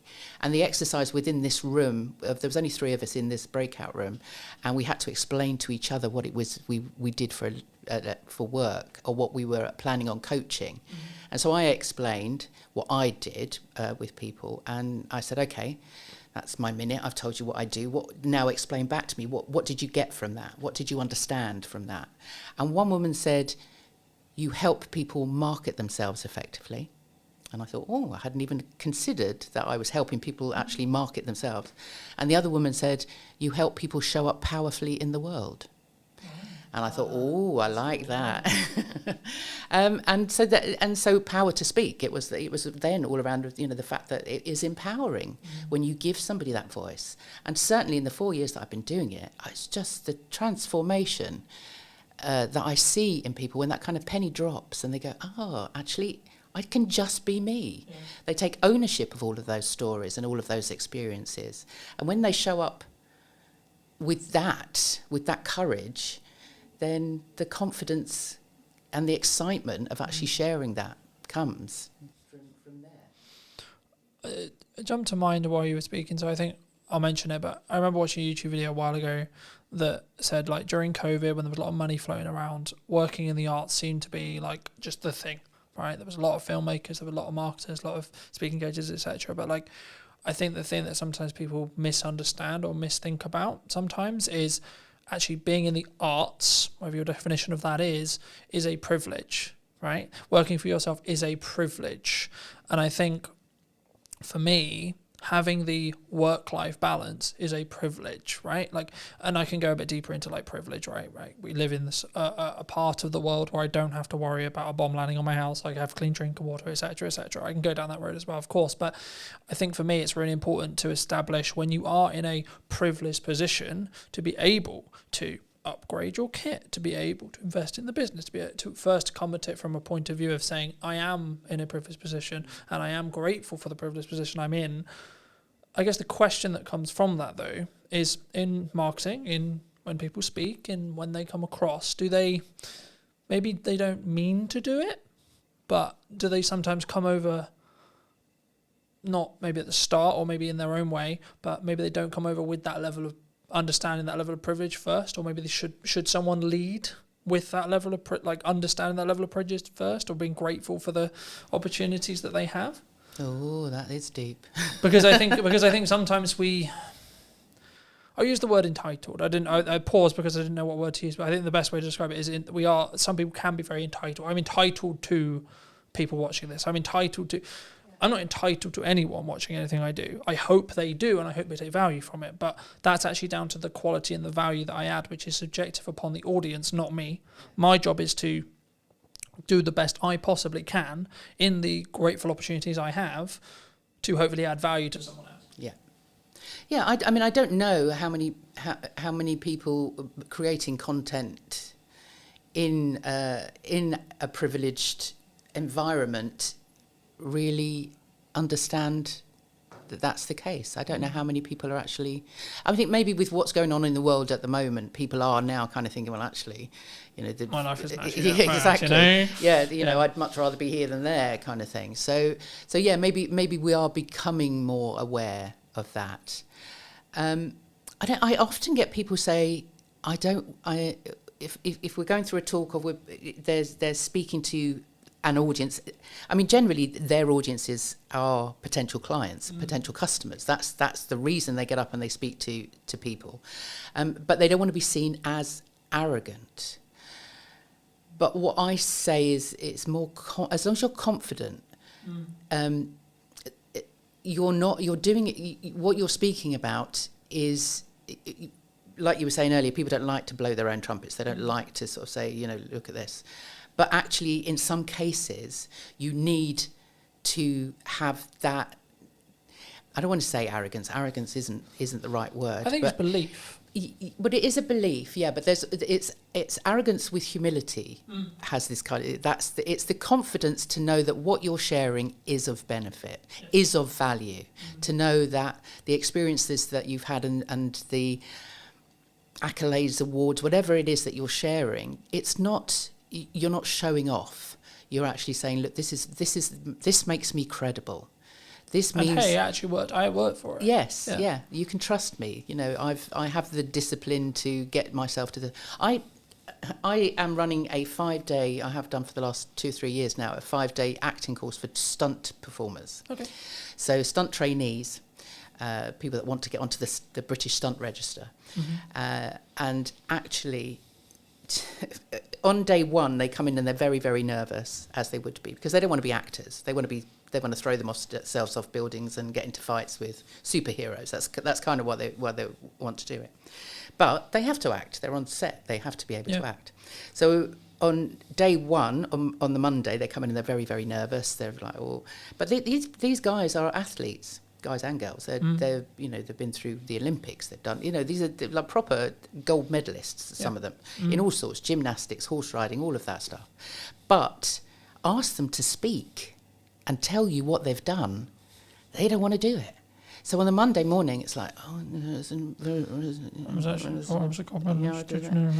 it's like, hold on a minute. On Friday, I'm going to get in a stunt coordinator to talk to you on a Friday afternoon. By Friday, you need to have your 60-second elevator pitch. If you got a lift with Steven Spielberg, what are you going to tell him that's going to make him want to work with you? So through the week, so by the Wednesday, they have to do it again. By the Wednesday, they're now speaking their stories out loud. So we're now finding out that they are, gold medal. One guy had been training with Tom Daley for the last 7 years. Got to got to the Olympics, gold medal, parkour, European champions, all of this. And as soon as they speak that out loud, they get the reaction from the rest of the group going, wow, that's amazing. Didn't know that on Monday. Yeah. And so by Friday, they've now taken on all of this feedback, and they've seen people kind of go, lean in and listen. They want, the people want to know more. And so it's not arrogance. We always say to them, name drop. Don't name, if you've just worked on Tom Cruise's film, don't go into a pub and start mouthing off about how great you are and you've worked with Tom Cruise. That's not the right place to do it. But if you're on a lift with Steven Spielberg and you've just worked with Tom Cruise, that's going to impress him. Not like, oh, aren't you great? But actually, I can trust you, because if you've worked I think they'll with that, see them as a colleague. Then it's that quick. Yeah. Can I see you as a colleague, or are you just a person? Yes. Right. Yes. Yeah. But it also is that credibility. If you've worked on a certain amount of films, and it goes any business, if you can prove, or if you can mention a name that somebody else knows, then they can ask that person how you are to work with. They know that you've turned up for that job on time, whatever, all of that reliability. So don't be frightened to blow your own trumpet, because it really does aid your credibility and your trust and all of those things that you need to build with your potential customers and clients. You obviously work with people, I guess, in a more public setting, right? When they tell their stories, they're more, I imagine, correct me if I'm wrong, but I imagine they're mostly in front of rooms. They're maybe having it filmed, or they're doing a virtual equivalent, right? So they're speaking to a group of people. Is there crossover between like speaking in front of a room and delivery and creating content? It's all content, isn't it? I mean, it whatever you write. I mean, this is the other thing with the process that I go through with my clients, is that it might be that they'll come to me because they've got a 15-minute talk that they're giving in a room somewhere, or on a conference stage or whatever, and it might be about personal branding. It might be about software design. Whatever it might be. But we'll still go through that process. I'll still ask them what they do when they were 9 years old, and every story that comes out is relevant. And even if it sort of gets thrown over the shoulder and like, we won't use that yet, they've owned it. Once it's they've said it out loud to me and I've written it down on a piece of paper, it's there in black and white. You've owned this story now. This is yours. And so by the end of the process, they might only have 15 minutes for that particular presentation, but they've done all of that work. That means that they can then create content from it. Yeah. So then they've got a blog, they've got a story to tell, they can get on video and make some videos, they can do a Zoom webinar or whatever. They now have all of that content. So there is a crossover. I think there's a way of using both. Because the reason why I asked that question is because when I started doing public speaking, whether that was through a Zoom or as part of a conference or as part of like my own events, I was like, yeah, I'm gonna ace this, right? Been on video 10 years, piss, right? Like been on podcasting forever, etc., etc. Then I had this moment. I was like, shit, hold on, this is different, right? This is not the same. This is like real people, and they have real reactions, and they like, if a joke doesn't land, I will have the feedback instantly. And I think that's why I think sometimes there's this like, I think they're more adjacent skills, but I think for me, I think you should develop both, right? Because I think there's obviously byproducts of what happens across, but when does it go wrong? Do people focus too much on perfectionism, would you say? Because I'm speaking as a content person who helps people with content a lot.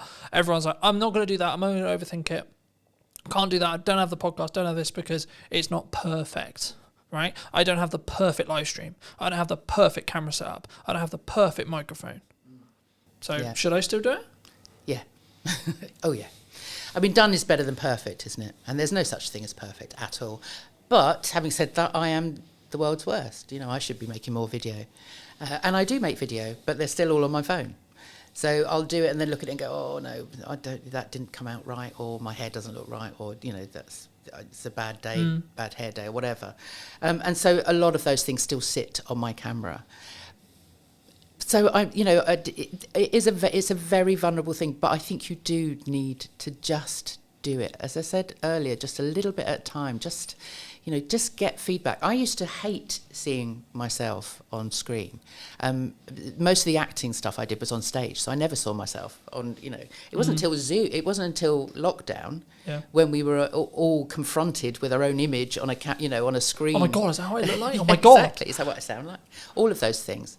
But over that year on and off of lockdown, I saw myself a lot on the screen, and you get used to yourself, and actually now, I don't look too bad. I can get away with that. But going back to what you were saying about how you started out in that sort of space of suddenly standing in front of an audience, having done video for so long, I'd been on stage as a character for so long that when I then had to stand in front of people as me, then that was like, when I used to introduce the kids shows or the adult shows or whatever, we'd put on a performance at the end of the term or whatever, I'd have to stand up and introduce everybody, and I'd got that. My heart would be going, I'd be the sweaty palms, it's like, I don't know what to say, I'd have to read it all. But over the years, and especially now, when I started Power to Speak, I thought, I'm going to have to walk the walk. I'm going to have to talk the talk. So I have now pushed myself to do as many podcasts as I can, and get onto stage if I can, put together talks for myself, just so that I can say to people, look, I've been there, I've done it. Yeah. And so it just takes practice. It just means that you see so many people, I think, end up procrastinating over what it is that they're going to say, because they don't think they're going to be good enough. They think they're going to be judged. That they're going to bore people with their story, and so they don't practice. They're worried about actually saying it out loud, or they put off for so long what they're going to write is that they'll do it all the day before with their visuals and all of that stuff, and then suddenly wonder why on the day it goes down a bomb, because they just haven't given themselves enough time to really work out what it is that they're saying. I think, for me personally, anyway, I think the only reason, there's a couple of things. One is focus on that 1%, right? For me, I would rather have imperfect action that then leads to a 1%, rather than I'm actually comfortable, I'm actually good, because then I'm not moving forward, then I'm not doing something unique, I'm not positioning, or even if you just look like marketing positioning, I'm not then marketing myself or positioning myself as the go-to expert of what's missing. That's why the podcast is called What's Missing in Marketing Today, because I want to talk about what's missing, not what everyone knows, right? And I think for me, it probably will be the same 5 chunks throughout the next series, but it will be the nuance of each guest's input or my input on the day, etc., that will be the reason why someone will potentially then go, okay, we should what we got. But I think the reason why I think some people stop is, I guess the way to think about it, and this will be in your position as well, they want to do it perfectly and they want to be consistent, because maybe they hear, for me, you had to be consistent for it to work. But I would rather someone started, got some feedback, stopped, then carried on, then rinse and repeat, rather than they just don't do it. And the way I would maybe rewire having stuff on someone's phone, because I'm sure you're not the only person, right? I'm sure there's lots and lots of people. For me, this is going to sound really weird, but I don't even think about the concept of posting it, because by the time I thought about the concept of posting it, I could have already posted it and I could be moving on to the next thing. And I use market data to tell me what's good and what's bad. So something I'm doing right now, because I've got a hub strategy with the podcast, is I'll put all the podcast clips out before the episode is actually live to test which of the clips is actually the best in regards to an audience reaction, and then the best 1 or 2 will go on the main account. Because of the nature of having 2 accounts, you can sort of test bed it. So I'll give you a quick example. At the time of filming, Sarah's episode came out at the start of this week, and a couple of the clips did really well. So there was 2 outlier clips. When I put it on the main account, it got 4 times what it did on the other account. Now, the other account's new, and it's deliberately designed in such a way where it's just for podcast clips. It's also a test bed, etc. But the thing I found really interesting is, when I did that, I think it was 500 on the test account, and it got 2,000 on the main account, right? But it was because I didn't need to question whether the creative or the clip was any good, because I already knew, because I knew it had already overperformed. So it was okay, cool. So now I'm going to serve it to my audience as kind of a test bed already. But also I experiment a huge amount. So I think the reasons why I'm quote a good marketer is because I experiment. Because when I get something that works, I run with it, but then simultaneously I'll experiment with another 4 things.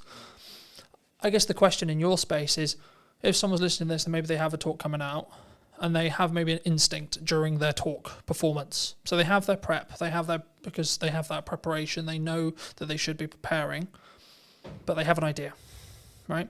They have, maybe the audience, this would be really valuable, this idea would be really valuable, but I haven't prepped it. Should they use it? No.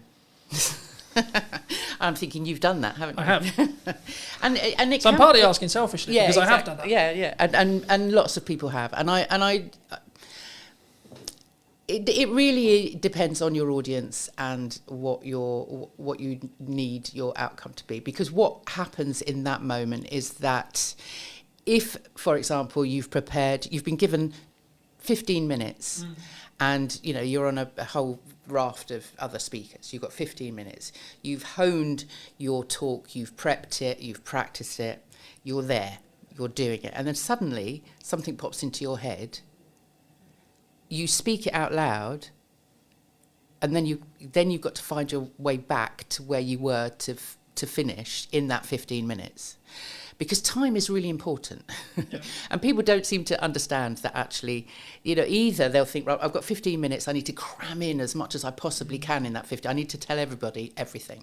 No, give yourself space. Is make sure that if you've got 15 minutes, you've only got maybe 12 minutes worth of content, so that you can really speak in a measured way. If you then come out of that because something else has popped into your head, then you've kind of messed up all of the work that you've done, really. Because what it also does is it takes you out of the moment. And the whole point of putting together a talk that is structured is the whole thing is a story, from beginning to end. It's not necessarily a series of stories, but if you've prepped correctly, you should have the hook at the beginning. It's that whole journey that you take them on. If you suddenly come out of that, it would be it would be like if you were watching a film and then suddenly the lead actor stopped and turned to the camera and sort of said, actually, I was just thinking about this. Sorry, where were we? Let's go back. It kind of takes the audience out of that journey that you're taking them on. It can work, and if you are a seasoned professional, then maybe. But actually, if it's not something you're used to, then don't do it. Because what you want at the end of that 15 minutes is people asking you questions. You don't want to fit everything into that 15 minutes. You need to put in enough teasers, and you need to be interesting and entertaining enough that actually they want to come up to you afterwards and find out more. So you don't need to put everything in there anyway. I agree. I think it's the context, right? Like anything, it's context, right? I think for me, every time I've done it, it's been, okay, I had a plan to do, let's say, camera confidence, for example, right? And then I find that the audience I actually have in front of me isn't actually that fussed about camera confidence, or maybe they're already quite confident. Okay, cool. So let me go back into the stuff I already really know and go, right, okay, would they actually more care about the stuff that's now working on social media, right? So I think in my stage where I'm at, I can do that because I have a set of stuff that I know really, really well. And I don't really need to prep that much because I have it passively in my head. So I know what's going on with Instagram. I know what's going on LinkedIn. Algorithmically, I know what's going on. So if I'm ever asked a question randomly out of the blue, what's currently hot on social media right now? Okay, well, short form is normally the answer that most people would give. I would say actually live streaming is probably actually the thing that's hot right now. And the reason is it's counter AI, right? So bridging back to the start of our conversation about AI, it's actually anti-AI, because for AI to be live, it's nearly impossible as of today, right? I'm not saying it's not going to be, it might become but from my understanding of the technology, from what I've played with, it's nearly impossible for a live stream with people on it to be AI'd, from what I know. And that's one of the reasons why I think it's the unique thing to do, because also it takes a lot of confidence, it takes a lot of planning, it takes a lot of prep, but also it could be the reason why you're found, because it's a different algorithm than the video, than the shorts, than the reels, etc. But do people come to you confidently when they look to speak? Or if they don't, how would you recommend they become confident? Is it just simply that prep, you just do it over and over and over Yeah, again? I mean, just coming back quickly onto your point about you in that space. Like me, if you are running a sort of an interactive workshop presentation type of thing, then yeah, read the room. Always read the room. The number of times I've been into a class with with everything, a class, a workshop with everything noted out. This is like 5 minutes for this, 5 minutes for that. To throw it out the window every time, because you are interactive and you're feeding back. You're getting that feedback. So then yes, and we have that knowledge. We can answer those questions. If you're in a Q&A, then obviously you're talking off the top of your head. You're improvising. Absolutely, and that's fine in those situations. Absolutely, but if you have a structure, if you are a keynote or part of a speaking presentation, you've got a certain amount of minutes. You want to make an impression. Stick to what you've planned. Is that style, though? Do you think people like? Because I really love improv. Oh yeah, no, improv is a big. I personally a big part prefer of it. to do improv. If I ever can, I'll do improv. I will always say, memorize to improvise, and improv is one. I'm an actor. It's one of the. It's one of my favourite things, and the number of business people that I get improving in one of my sessions, because I run a monthly speaker club, and it's a big part of that, and people are uncomfortable with it, and I understand that, but actually it is a big part of just getting people to understand that it's not about reading a script. It's not about learning a script. It's about telling stories. It's about, if you've got data even to put in there, nobody's going to remember your data, but they will remember how you made them feel with that story. That Maya Angelou quote, which is fabulous. So improv is great, and if you have been doing speaking as long as you obviously have, then maybe yes, but that's because all of that is memorized. Yeah. It's second nature to you, and so that's, people don't come to me confident. No, they don't ever come to me confident. That's the whole point. And I think even the most confident, outwardly confident people, when they get into a room and we start sort of digging down, it's like they everybody has those voices in their head that tell them they're not good enough, nobody's going to listen to them. So it is all about, I like to say that I get people comfortable and confident with what they're about to say, and that comes from really it's a self-awareness. Confidence comes from within, and in fact the word confidence comes from the Latin confidere, con being with, fidere being trust.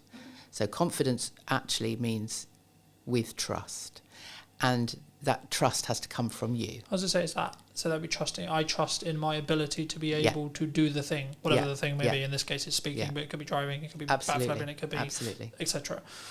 So it's a self-awareness. It's an inner confidence, because you are self-aware of your own being, your own stories. Once you've taken ownership of everything, all of those experiences, then it's easy to share them with other people. Because you've dealt with them yourself. Fab. For those who've enjoyed this conversation, who maybe want to see what you're doing and see some of your content, see some of your older content perhaps, where's best for people to reach out to you? Well, saying that, because we had a conversation earlier, I podcast myself for a good few years. So I have a YouTube channel, which is Power to Speak, on YouTube, and there's all my older conversations that I've had with lots of wonderful people, such as yourself. And I did a speaking about speaking live for a while, so they're all on there. They were the half-hour live streams. So yeah, I'd love people to go back and have a look. They can find those also on Podbean and Apple and wherever they want to find them. Otherwise, the website, powertospeak.co.uk, all my stuff is on there. You can sign up to my newsletter, which goes out every couple of weeks, with lots of tips, techniques and stories of my life. And otherwise I'm on LinkedIn. Come and find me on LinkedIn. It's kind of where I live. Fab. If you were going to speak to yourself 10 years ago, and if you were going to give advice to that person, what advice would you give them? Oh God, what was I doing 10 years ago? Somewhere in the middle of action and fashion, I'm sure. Well, no, that was a bit longer ago than that. But thank you for that, Carlton. No, I don't think. I think 10 years ago I was working I was working in arts development. So I was running workshops. I was teaching drama. So what would I have said to myself? You can do this. You can actually become your own boss. You can build a business around helping other people. And I do. That sounds really cheesy, but actually, what I do, I love what I do, and it's because I actually can see people taking that next step. And I think I don't think I ever envisaged myself 10 years ago with that ability. And maybe that goes back to that breakout room and just having somebody say to me, you get people to show up powerfully in the world. And I would never have known that 10 years ago, but that's not advice I would give to myself, but I'm very glad it's happened. Thank you so much for coming on. You're welcome. Thank you for having me. And if you did enjoy this episode and would like to see more like it, make sure to be subscribed to the channel. YouTube thinks you enjoyed this episode, so why not check that out? And I'll see you very, very soon. The only reason why it's consistent is because I'm being consistent with the output. I'm constantly looking at, okay, how can I up the quality? How can I do something different? I often just encourage people to use what they've got and start showing up and start posting video content with that strategy in mind and continue to, test and change and see what works. What do you think is missing in marketing today? I think there's a lot of distractions from different things that come up. So I think sticking to a strategy and being consistent in that regard, rather than jumping on this latest craze and hype and all that kind of thing, is definitely a trend I see happening. I'm focused on a very few set of pillars to get work now, right? From a marketing point of view. Paid ads, content creation, and testing my creative to then using paid ads. That's basically roughly what I'm doing. Hello, my friends. Welcome to a brand new episode of This Week in Marketing Today. And what is missing in marketing today, more specifically, today I'm going to be talking to Andy. He is someone who does a lot of video strategy. He's a filmmaker and also, of course, an agency owner. Andy, thank you so much for coming onto the show. Thank you so much for joining me today. And before we start off, before we get into your story a little bit, I mean, what do you think is missing in marketing today? I think there's a lot of distractions from different things that come up. So I think sticking to a strategy and being consistent in that regard, rather than jumping on this latest craze and hype and all that kind of thing, is definitely a trend I see happening. There's obviously lots of good people doing things there as well online, but I think there's still that hype that's been going on for a long time online, in the online marketing space, where it's like the latest craze, AI or whatever else. And lots of businesses obviously popping up recently with AI and stuff. And it's, some of it's free, obviously, some AI, but there's you see more and more people now like trying to monetize it and stuff and create their own AI, products and services and things. And so I think that can often distract marketers and actually do them a disservice rather than actually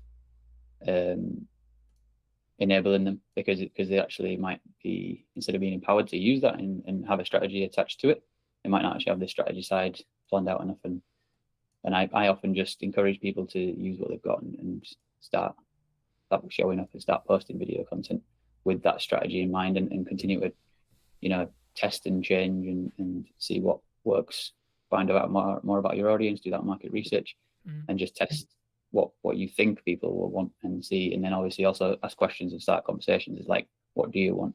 And those kind of things, that's the fundamentals of marketing. So I think if we just come back to the fundamentals of marketing, then that's just obviously a great place to start. It's the foundation, and then those other things can come into it and be useful. But I think a lot of time it's just people jumping straight into the. Yeah.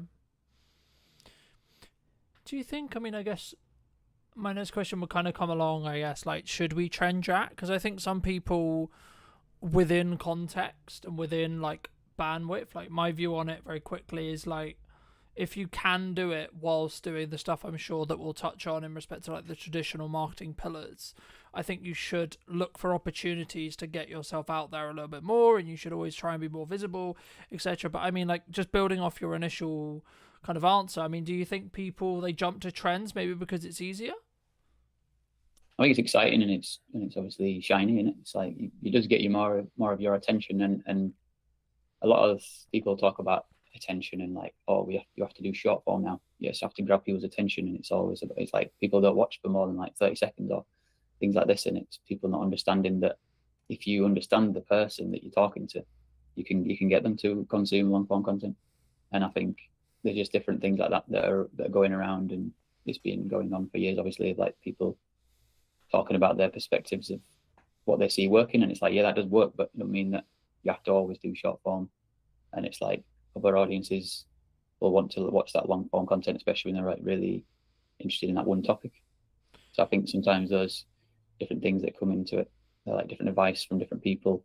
It just distracts you and gets you off the path of actually doing the most fundamental stuff, really. And it's not necessarily, to me it's not about traditional versus modern advertising or anything like that, because everything's kind of combined now anyway. So yeah, outdoor advertising is digital, radio is digital, and all this stuff. And like these are the things that I've learned from Mark Ritson. So it's like I'm kind of just really talking back what he talks about here, but I just really resonated with the stuff that I learned from him. And I did his mini MBA back in 2021. And that's what helped me to understand marketing and understand the importance of strategy. And also it's like it goes from diagnosis to strategy to tactics. But then, you know, some of these content he talks about how it's just oftentimes jumping straight into tactics and things. So yeah. I think the tactics side, right, is like this new shiny. It's like that. Oh, we're gonna do video. We're gonna do live stream. We're gonna do etc. I'm sure, like, because we're both video creators and etc. I'm sure we'll get on to like the reasons behind why video, but and then maybe even why you should do live, etc. But like, I think for me, the reason why some people don't do like the strategic stuff is, I hate to say it, but it's like it's the boring stuff, right? It's the stuff at the top, which sometimes will actually mean you don't do the live stream, don't do the video. It's the reasons actually sometimes about why you won't do something rather than why you would do something, right? Because I think it's very easy for me to say, or you to say, who are quote seasoned professionals, to say, oh, well, you should do video, oh, you should do live streaming, oh, you should do this, you should do that, etc., right? Because we can naturally go towards that. We can naturally do it quite quickly because we have a skill set in it. But if you're looking at it from a very basic level, I guess the question that comes from that is like, well, firstly, how would someone get started, like from a strategic point of view? Like, why market? Like, in a really nutshell, really basic way. Like, why does someone, and what does that actually mean? Like, for maybe someone who's maybe on the fence and like, okay, well, what does marketing actually mean? Like, at a basic level, from your perspective. Yeah, well, the thing about marketing, it's such a broad category. So it's there's many different things inside that. But the thing that most people think about is the communication side. And when it comes to video marketing, for example, it is the communication side that is kind of the main thing. But there's obviously things around still behind that, because even if it is video marketing you're doing, it's like before that there still needs to be the market strategy underneath it that's like just marketing in general. So there's different parts of marketing. One part of it is pricing. You got to figure out what's the correct price for my target audience, what's the most relevant, and based on like testing and saying your prices to people, and then also like market research of asking questions about, is it just price or is there something else going on? And that's kind of sales as well, but it's like sales and marketing kind of, you know, go back and forth from each other really. But then the price and the objection handling and different things like that, that's stuff that's fundamental marketing again, but going back to that, which then once you understand that and you're doing your pitches or you're doing your call to action and your video content, then you've done that work. You might say it might be more boring work, but it's actually the most impactful and powerful work. So if you can recontextualize it in your mind rather than it being boring, think about how it's impactful, because we all want our businesses to thrive. So then if you're passionate about building a business, remember that is a thing that you do actually enjoy, because you'll get something out of it, and you want to be in the process of building a company and growing it. So like if you just remember yourself that you're growing and building that company, I think that's the passion and the excitement that'll remind you that it's not actually a boring task I'm doing, because there's context to it and motivation to do it. So the task itself doesn't matter if it's boring so much if you know that what you're doing it for. I think that especially helps for people like me, myself, neurodivergent and stuff. So when we've got a meaning behind things, it helps us to motivate us to do tasks. And because I've got ADHD, task initiation is another struggle for me oftentimes.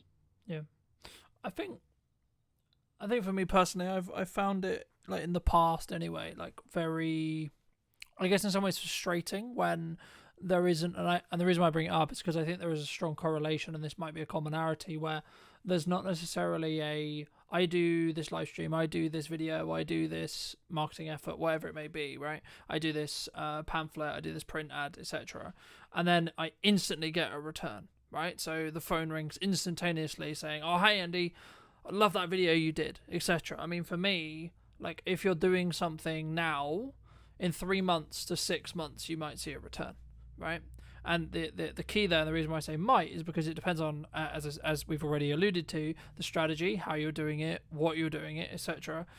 But what would you say are like I guess just focusing a little bit on video then, why should, I guess there's this kind of a two-pronged question here, like, number one, like, why should, in your view, someone do video as a whole, right? Why, as a medium to create content, put themselves out there?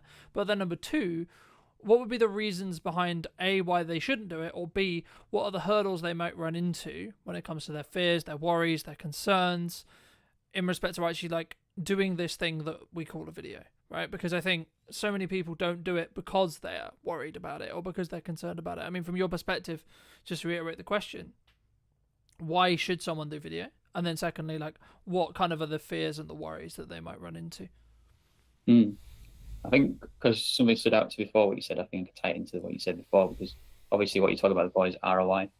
So any marketing thing we're doing, obviously ROI is often a motivator to do marketing, but then that's usually a short-term thing, return on investment. But then it's like something like a sales activation, or where you do a discount, or you just got like a campaign that's like short-term and you're trying to like get people to buy that particular product. And then there's also long term, which is the brand building. So there's those two sort of objectives, like categories of like, we've got objectives in building that brand and long term value, and then we've got the short term of like just getting this product sold. If we've got loads of a particular product to sell, for example, it's like a physical thing that we want to get that sold, then we can obviously, one strategy is to do discount, but that's kind of like the last option you should really consider, because you want to think about what's relevant to the audience. Like we were saying before with pricing, if you set the pricing originally, then you'll know that it's the right price and you can just keep it at that price and keep just pushing it. And then this brand building side is more emotional and more what it feels like of the brand and what you stand for, values and all that stuff. And that needs to be a message that's communicated over time, and a story that people understand who you are and what it feels like to experience that brand, on either in the marketing or in the product itself. So I think those things are important, whatever marketing you're doing. But then if you're using video, there's some of the benefits are that if you're a person like talking on camera like we're doing, it's like it can humanize the content rather than just text on a screen. Personality can obviously come through text as well, but it's like, I feel like it feels obviously more real. It's like a simulation almost of like real life. So I think that's one of the benefits of video content, and aligning that with the marketing stuff, with either focusing on sales activation or brand building. Yeah. Usually a combination of the two is the best approach. And then just tie.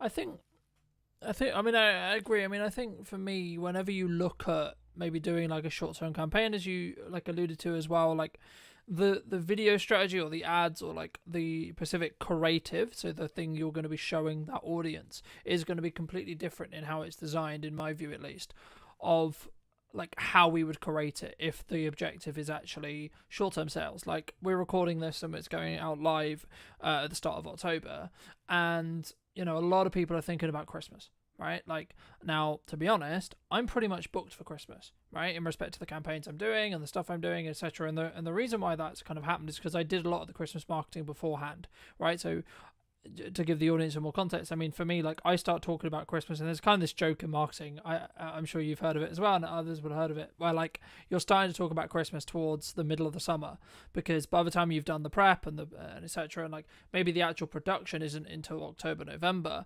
but all of the planning and everything else that goes into it will be towards that summer transition.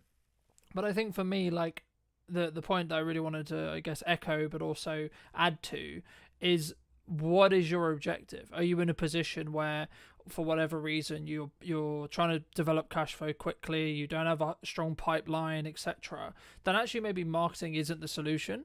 And that for that specific case, I think for me, in that case, it should be more cold outreach. It should be reaching out to your, creating an ideal offer, creating a glance time offer, that kind of thing, and more looking at that, because that will have a shorter return window in respect to the amount of cash that can be generated and collected by a business for work done.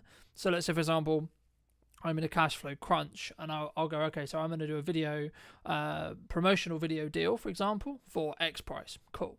And then I'm going to go to like 150 people within my network and say, hey, would you like this thing? Right. And if it's kind of more a binary yes or no. But for me, the role, and this is why I think sometimes people get things wrong when it comes to marketing, is because like they don't see them as separate tasks, right? You've got to do marketing to get people to the point of sale. And I think for me, like, the overarching perspective when it comes to video itself is it humanizes, as you say, of course, but it also allows people to get to know you and build that parasocial relationship faster than like us. Like there's kind of obviously there's two ways, and it's about the depth of connection, right? So you meet the person, you have meetings with the person, you go to networking, etc., which will lead into my next question, or you consume their content and you build that parasocial relationship.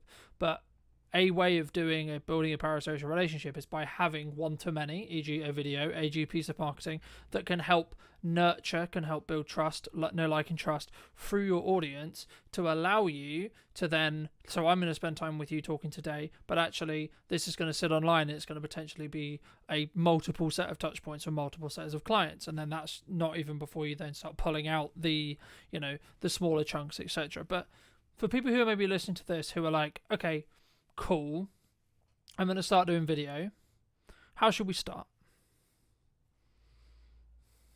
Should we just jump in? Should we just record a quick video on our phone and post it? Like, what do you think? It all starts with diagnosis, basically. So, like I mentioned before, so you can diagnose where you're at, where the business is at, like what are the challenges you're facing currently and all that kind of stuff, and like get a bit of a map. You can also then think about what you want to get to, and then map that out, and have use different tools. So like project management tools, I think can be useful, like diagrams and different things like that. And once you've had that, then you can sort of think about like what could be the quickest thing we could do if we wanted to do that. Like if we wanted to we want to get like good at creating videos, so maybe we could like do something really simple that moves in the right direction, but it's not so specific at the moment to actually get into that vision. But it's us practicing the skill of it. You could do something like that, for example, and you could just keep it really, really simple of like, let's just get on a video and just say, hey, we're thinking about doing more video content, and just like, we want to hear from you what your struggles are right now, like challenges and things, like let us know in the comments, or like give us your experiences of what it's like been like in the past with other content we've done, or other interactions we've had or whatever. And just see how people react. Because I know that sometimes some people actually get like a really good response from that, and other people don't get anything. So it's worth testing things like that and seeing where your strengths are and stuff. Because sometimes people have got a massive network and they've just never created content, or maybe a few written posts every now and again, but they're not really put video content out or content like that. And then just one thing like that can often get a lot of different people commenting things enough, so you can share it around and things. So that's one way of getting started. And then going back to your vision and your diagnosis of like where are our challenges and where are our strengths, and like how do we go and lean into the strengths and sort of make up for the challenges that we're facing at the moment. Do you think, I mean, my next question was going to be around consistency, but like for me, when someone's looking at what they're doing, the key to whether someone's going to be successful for me is that element of consistency, right? Like, so I'll give you a very quick example. One of the reasons why I would argue that the podcast, or like what I'm doing with the YouTube channel, what I'm doing with the business, etc., like the only reason why it's consistent, or the only reason why it's consistently working, is because I'm being consistent with the output. I'm constantly looking at, okay, how can I up the quality? How can I do something different? How can I, how do I attract someone in that first 4 seconds or 5 seconds or 10 seconds, depending on where you look at your hooks, etc., depending on what platform we're on, etc. But from your perspective, I mean, is it just about having those consistent reminders going out and having that consistent content to show up for your ideal audience, or is there actually more to being consistent? And then if so, how would you recommend, from your experience, people actually are consistent when it comes to video or when it comes to marketing as a whole? One thing I was thinking about when you were talking about something else earlier was like about, you mentioned about like getting your personality across, and I think that's a big benefit of video. And if you've been to like a networking event, which I've been going to quite a lot recently, and like connecting with people, connect with somebody, and then they see your content after they've met you in real life, I think it's a powerful combination. And it's and just having that going out there, even if it's nothing to do with your business, I think it's still a powerful tool to use so people get used to you and feel comfortable with you. It's like building that trust. But it's I think, even though I've talked about strategy and things like that, I've also recently been thinking less about it as well. And I've actually been, and I think partly it might be to do with my being neurodivergent, because I always like seem to find it natural to break rules and to test new things that people don't expect.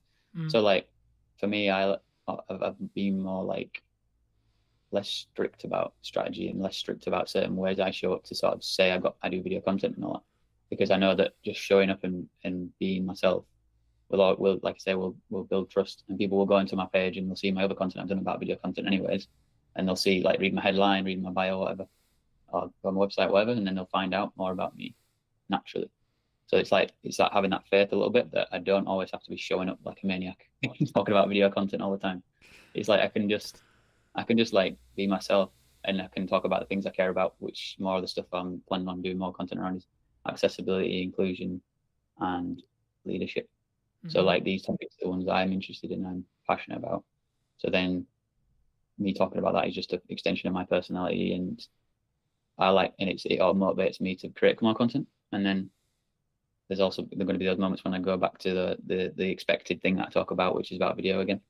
But then because I always use a lot of video content anyways, and I'm filming myself, people will see the video content. So they'll see the quality of the content that I'm filming. And that's already showcasing my skills at the same time as me showing my personality. And I think for me as a video person, that's one thing I often remind myself about. So I don't need to stress myself out to think I need to be giving these video tips like everyone else does, or I need to do this, or like showing up in a certain way and like strategically positioning myself in a certain way. Like I'm still working on that, and that comes with time, I think, a little bit to refine things. But it's like I don't have to be too obsessed with that. And like I say, I like to break the rules and just test new things. I think, I mean, the things I'll just pull out of that I completely agree with. I think sometimes when we look to either do video, we look to do content, it has to be in this model of like loads of people online, Gary Vaynerchuk, etc. Like people who I follow a lot, like they constantly talk about add value, right? But I get where they're coming from, and yes, you should, right? Is the answer, but the caveat is, actually, if you're looking for long-term sustainability and long-term growth, and it's kind of a cliche now, but people do buy from people, right? So I kind of, when I'm looking for a supplier, when I'm looking for whatever it may be, I'm looking for a position where I can get to know the person behind the brand, right? Yes, I need to know that you're a good, in your case or my case, yes, I need to know you're a good videographer. Yes, I need to understand that you're good at X, Y, Z. Sure. So personally, yes, you should have some of that content out there. Yes, you should be sharing your knowledge. Yes, you should be sharing. But I think for me, it comes back to, and this is something I touched on last week with Chris, it's just about bandwidth, right? We discussed at the beginning a little bit about trend jacking, and this is where I think you can really have that kind of creative spark and kind of that creative element. But we did mention at the beginning about like everyone wants to talk about AI, everyone's looking to use AI. I mean, are you personally using AI? If so, like how? But also, should we? Like, should we? Like, why do you think it's such a big talking point online at the moment? Yeah, like initially I was thinking to myself, I don't use it much, and now I'm thinking I do, because it's integrated now into a lot of things we use. So I think everyone uses it now to some extent, without a lot of time, without realizing. Like AI is obviously built into search engines now. It's built into video editing software like DaVinci Resolve that I use. So it's like I do use it, but I don't really use it in much of an intentional way of like using one specific tool and like in that kind of way. But yeah, it's become a part of my workflow. Like definitely some useful features in DaVinci Resolve, like move background removal of noise and things like that. Do you think it can go too far? Do you think people can use it too much? Be a tool that's used for this, for like I say, go back to the strategy again, really, because I think you mentioned earlier, like sometimes it's about what you don't do in your strategy, and you just think of, like, as long as I'm clear of what I'm not doing, it'll become clearer what I will do, because it's like I have less options and the choice overload is reduced, and you become more clear, you have more clarity, and you're like, I'm not going to do that or that or that or that. Yeah. And especially if you're thinking like as a default perspective, not to jump on hypes and just think about your strategy, then you're going to be like more grounded and be like, what's going to be best for the strategy? Yeah. And then you make that decision. And then if it is one of the hype things, you can go, okay, I can use that and test that out as part of it. But it's not like a crutch. Mm. I think you have to experiment in marketing. Like that's the first thing I would say, and then the second thing though would be everything I put through that I'm thinking of doing, spending money on a trip, whatever it is, a piece of gear, so on, right? Or even nowadays, to be honest, looking at some client jobs and looking at some projects that I'm like maybe asked to consult on or asked to help with or asked to produce or whatever, and I think, is this going to make my boat go faster? Is this money worth the time, energy, resources? A. B, is the client the right fit? Right? A, B, or C, like how does their attitude, like how do they work, what is the value exchange good in respect to either how much you're making or potentially the benefits that client could potentially work with you, etc. Like but also do you like them as people or person, depending on how you're working as well? Because I think sometimes something that I definitely struggled with in the early days was doing a load of things, like all the things that we say we should be doing as business owners, right? I need to be super visible. Okay, so that means I'm going to go to 100 networking meetings, I'm going to go and do 15 one-to-ones a week, I'm also going to do content, I'm also going to do this, I'm also going to put some banner ads out, I'm also going to do paid ads, I'm also going to do this, I'm also going to like put letters through or leaflets through people's doors, etc. But the issue is actually what ends up happening in my experience is you end up doing nearly all of those things badly. Instead, what you should do is you should say, okay, well, firstly, how do I want to spend my time? What's a good use of me as a founder, me as a leader, etc., spending my time? Okay, so for me personally, me being in content, I will never be able to outsource. Everything else about the content I can outsource. How it's edited, how it's SEO'd, when it's posted, all those things I can outsource.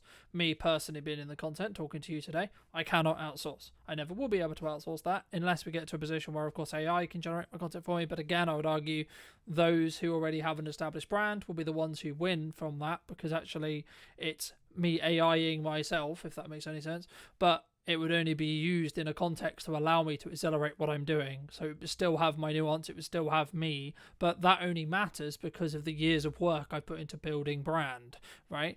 But I guess the question that comes from that is there an opportunity with AI to potentially, like, I guess, infinitely scale? Or is it something which you're looking at as, okay, I can look for efficiencies, but actually, because I'm seeing kind of two camps. One is, yeah, let's use it, let's optimize it, and then let's use it to go out in volume and use it, etc. But also people are going, actually, no, we're not going to use it, and we're going to stand and say, I mean, I was on a very marketing websites, an old marketing person who I used to know a long time ago, their website today, and they have an AI policy. I didn't go into it, but I assume what that says is either this is how we use AI or we don't use AI at all, right? I mean, looking forward into 26, 27, 28, do you think that more companies are going to do that? It's about adaptability, really. Like we're saying with marketing, you do have to see what's going on and adapt.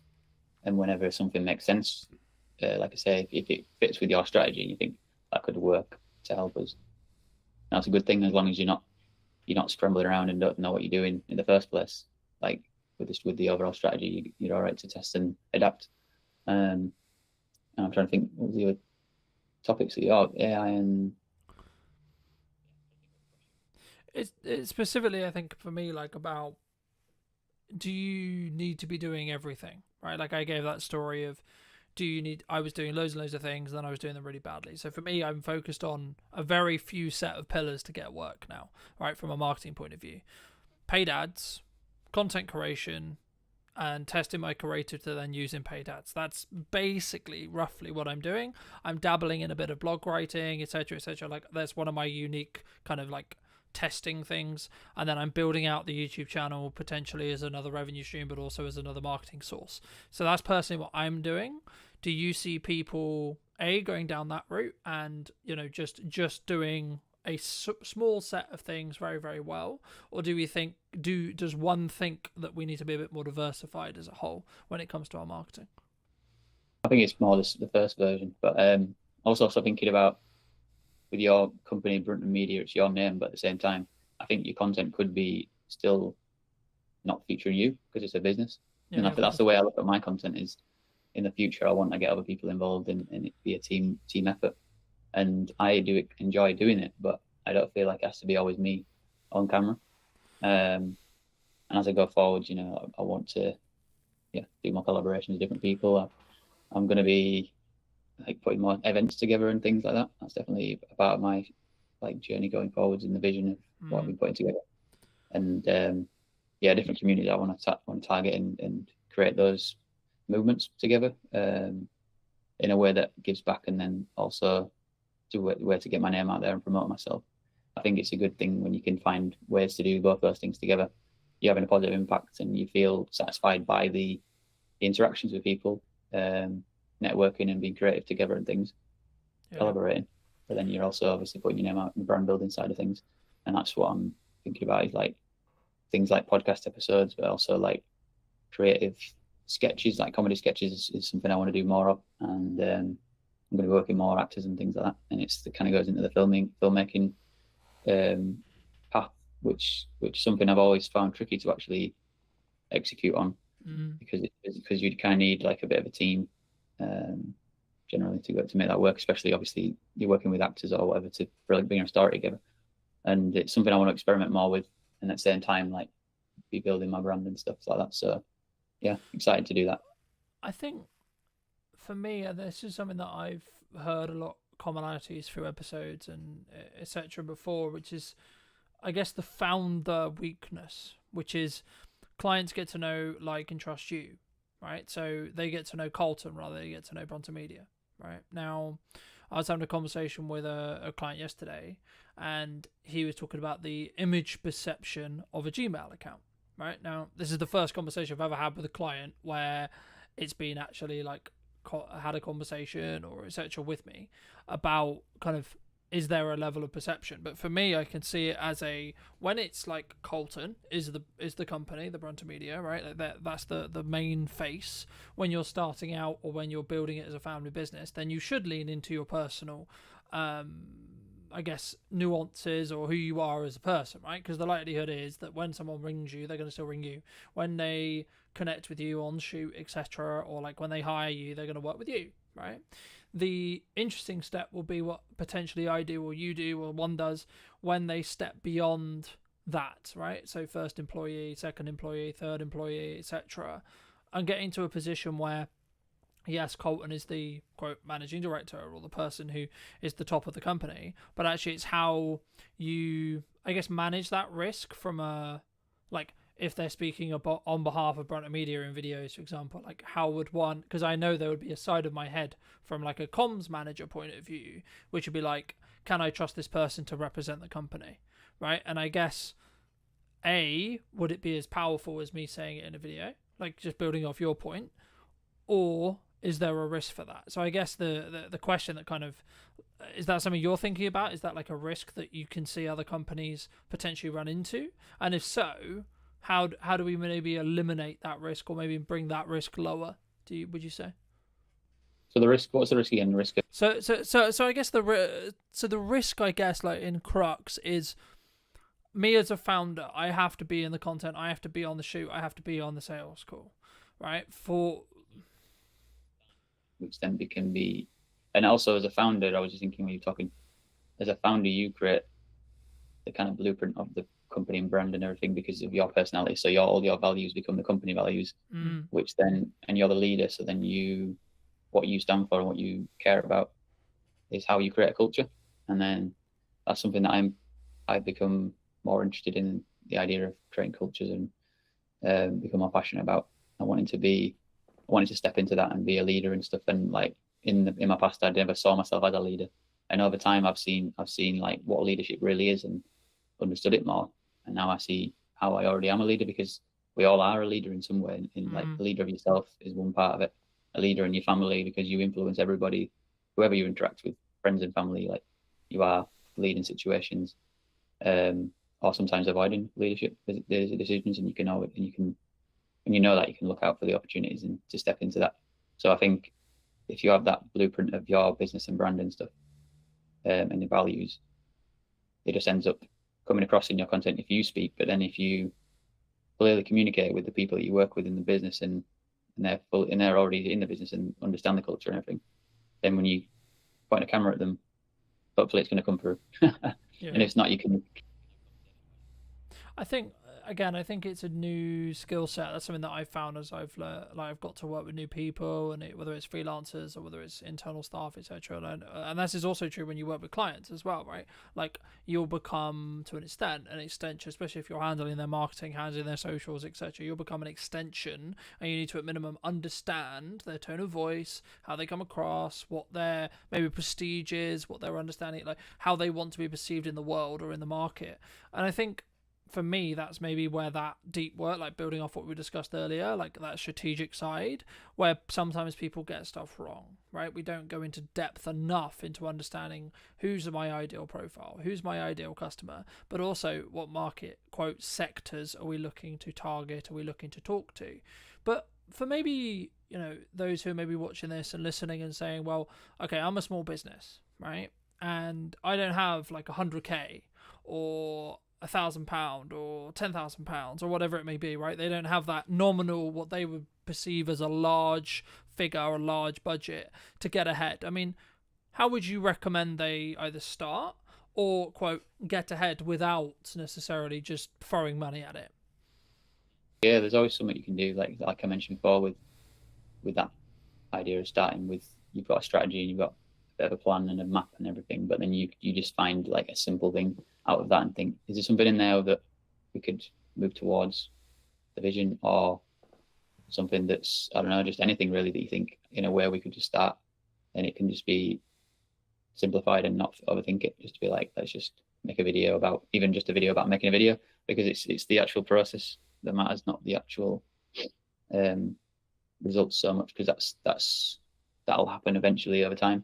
And I think a lot of people too obsessed with the idea of being professional and stuff, and it's like sometimes people's content feels like AI, even if it's not AI, because it's trying to be overly professional all the time, because AI thinks in a structured way of like, very specific structured way of like, this is the way it has to be.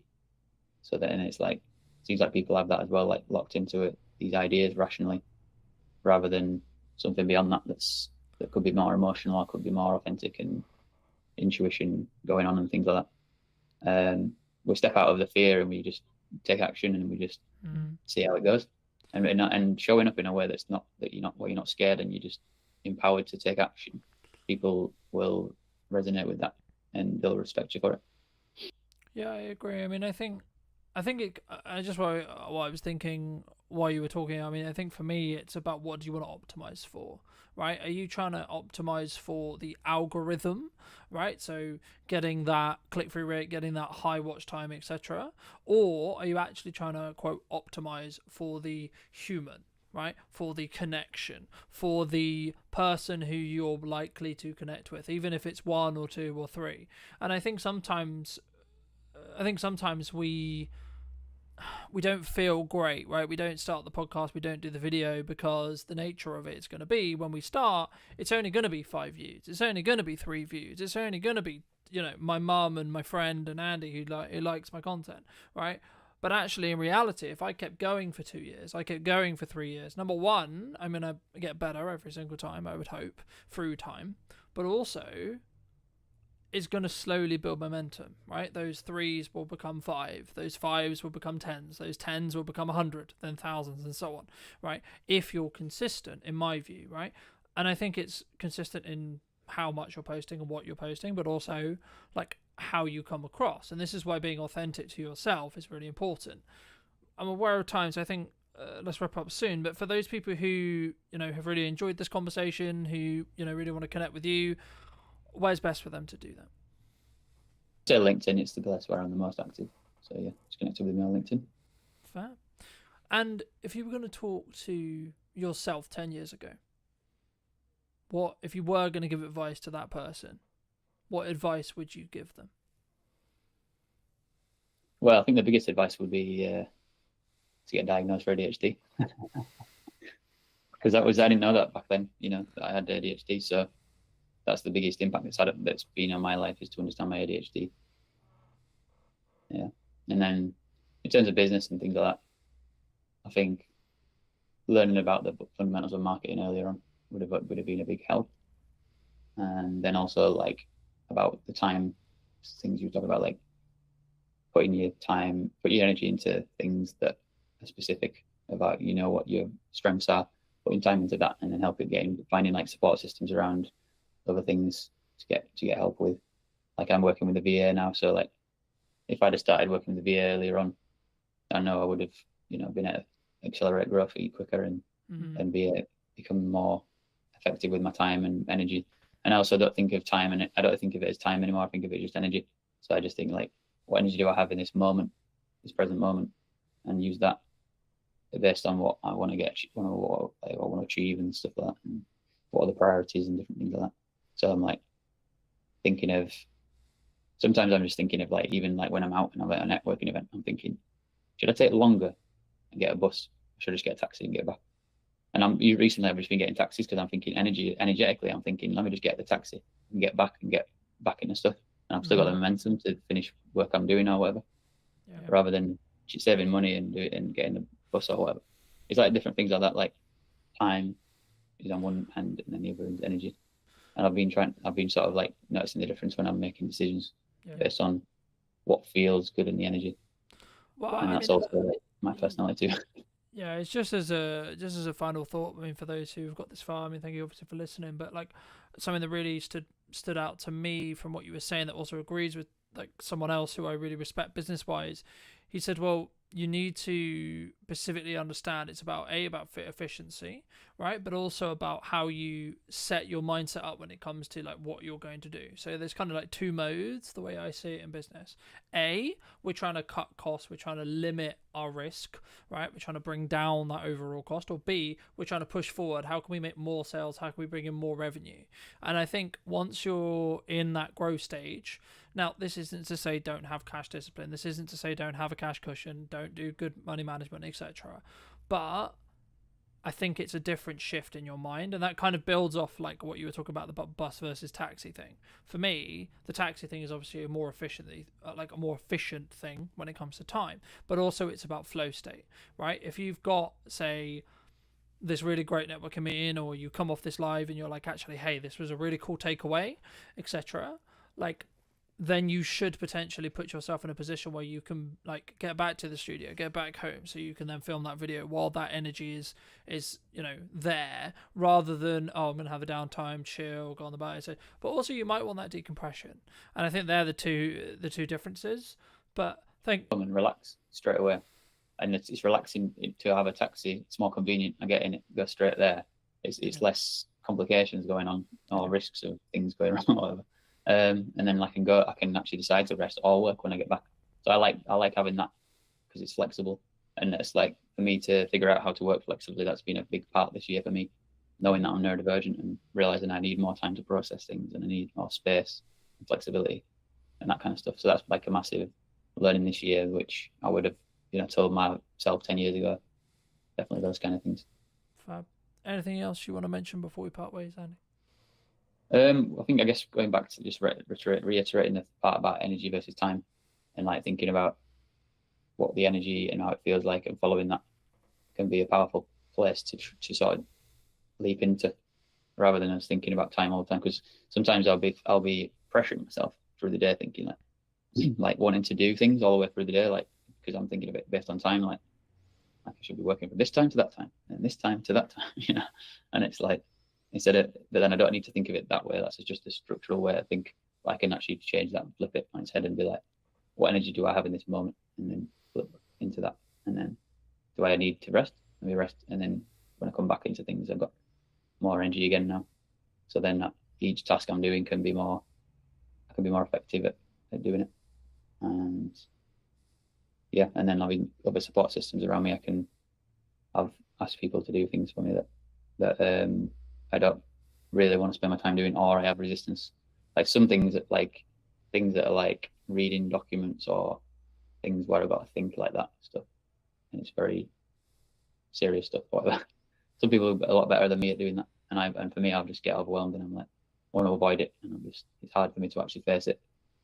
And they can do it really quickly, and it always surprises me because I'm used to doing it myself, and how much of a pain it is for me to do. When I see them doing it, I'm like, whoa. And they finished it and sent it back to me, and I'm like, that was crazy. So yeah.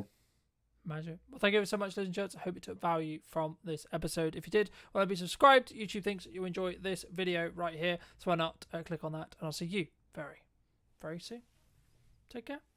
If you're not getting much back, you're learning something. So the more you put out, the more you're learning. It may be a slow process. Don't take the negativity too seriously. What do you think's missing in marketing today? I've really doubled down on social media. I've been posting every day. So if I look around at similar sized places, you find that they are not dedicated to social media, which I can totally understand. How do you personally either deal with or look at hate comments or trolls, or is it, because we post stuff on the internet. The internet can be anonymized, can be keyboard warrior, can be trolly, etc. How should someone deal with a hate comment or a hate, etc.? Some of the stuff is disgusting, what they say. But I embrace it with love. Unless they have said something like racist or used extreme foul language, I'm not going to delete it. Hello, my friends. Welcome back to a brand new episode in What's Missing in Marketing Today. Today, we're on location, obviously, and we're here at the New Inn in Amesbury, and we're going to be interviewing Nathan or Nat, which would you... Nate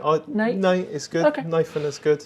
And we're going to be talking about his marketing. It was, I think, I wasn't necessarily going to start here, but I think the main reason why I reached out to you about doing this is because you've clearly been doing something, because I think 5 conversations with me, but like, well, these guys are really shit on marketing. Mm-hmm. But before we get into that, what do you think's missing in marketing today? If we take the New Inn, for example, I've really doubled down on social media. I've been posting every day. So if I look around at similar sized places in the area or even further afield, you find that they are not dedicated to social media, which I can totally understand because it's time consuming. If you're going to do videos, you need a bit of self-confidence. It's scary putting stuff out because there's so much negativity in social media. So I totally get it. But I just think so many more places could benefit from concentrating on social media, being consistent, and not worrying if it's not perfect, because it's never going to be perfect. You just have to get something out and it will develop, it will snowball.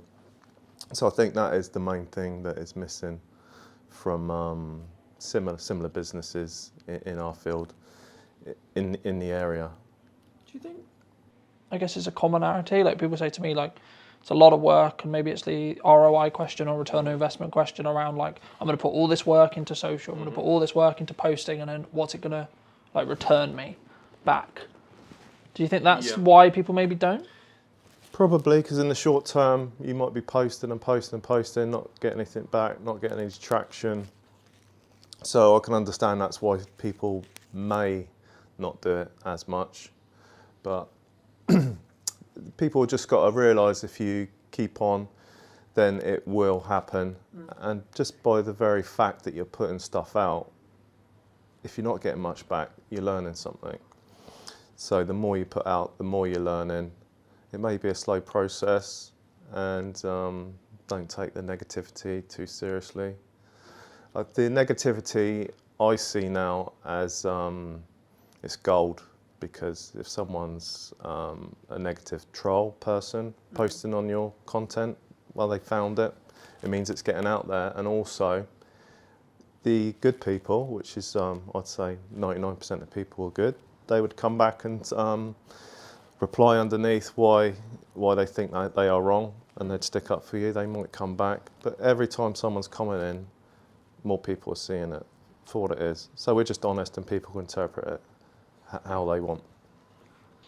I think, for me anyway, I think you're, especially in the way you approach or have approached your marketing as a more document rather than create methodology, I think that's really unique as an overall, not even necessarily in your sector, but as a whole, from what I've seen. I mean, did you always look at that? I mean, like, how did you sort of think about it when you were taking on this space and going, well, okay, well, you know, this is why we're going to be successful because we need to do that? Or was it actually just sort of naturally happened, I guess? I guess the question becomes is like, has your success been, quote, lucky, or was it more planned and predicted because you knew you were going to market and then the result would have been that you're building that community? A bit of both. So I'll go back to the methodology that I want to post every day. And from the moment we get the keys, I mean, you could have thought we got the keys, but there's nothing, you know, to film about yet. The pub's not open. But every day something's going on. We're painting, we're doing the floor. I mean, it might be boring to some people, but for me and other people, they want to enjoy the journey. So many people have come into me since the pub's opened and said we've enjoyed the journey and how it's developed. And some people have even said, well, we missed that part of the process.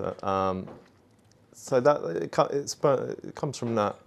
It's just posting every day and just things happen. We film it. I've got 5-6 things probably lined up in my mind that I want to do, because just make sure you got something lined up. But then things just spontaneously happen. I'm looking around and seeing someone's doing something interesting, like discovering the cellar, for example, was the big one, or even simple things like putting up lights or laying a new floor.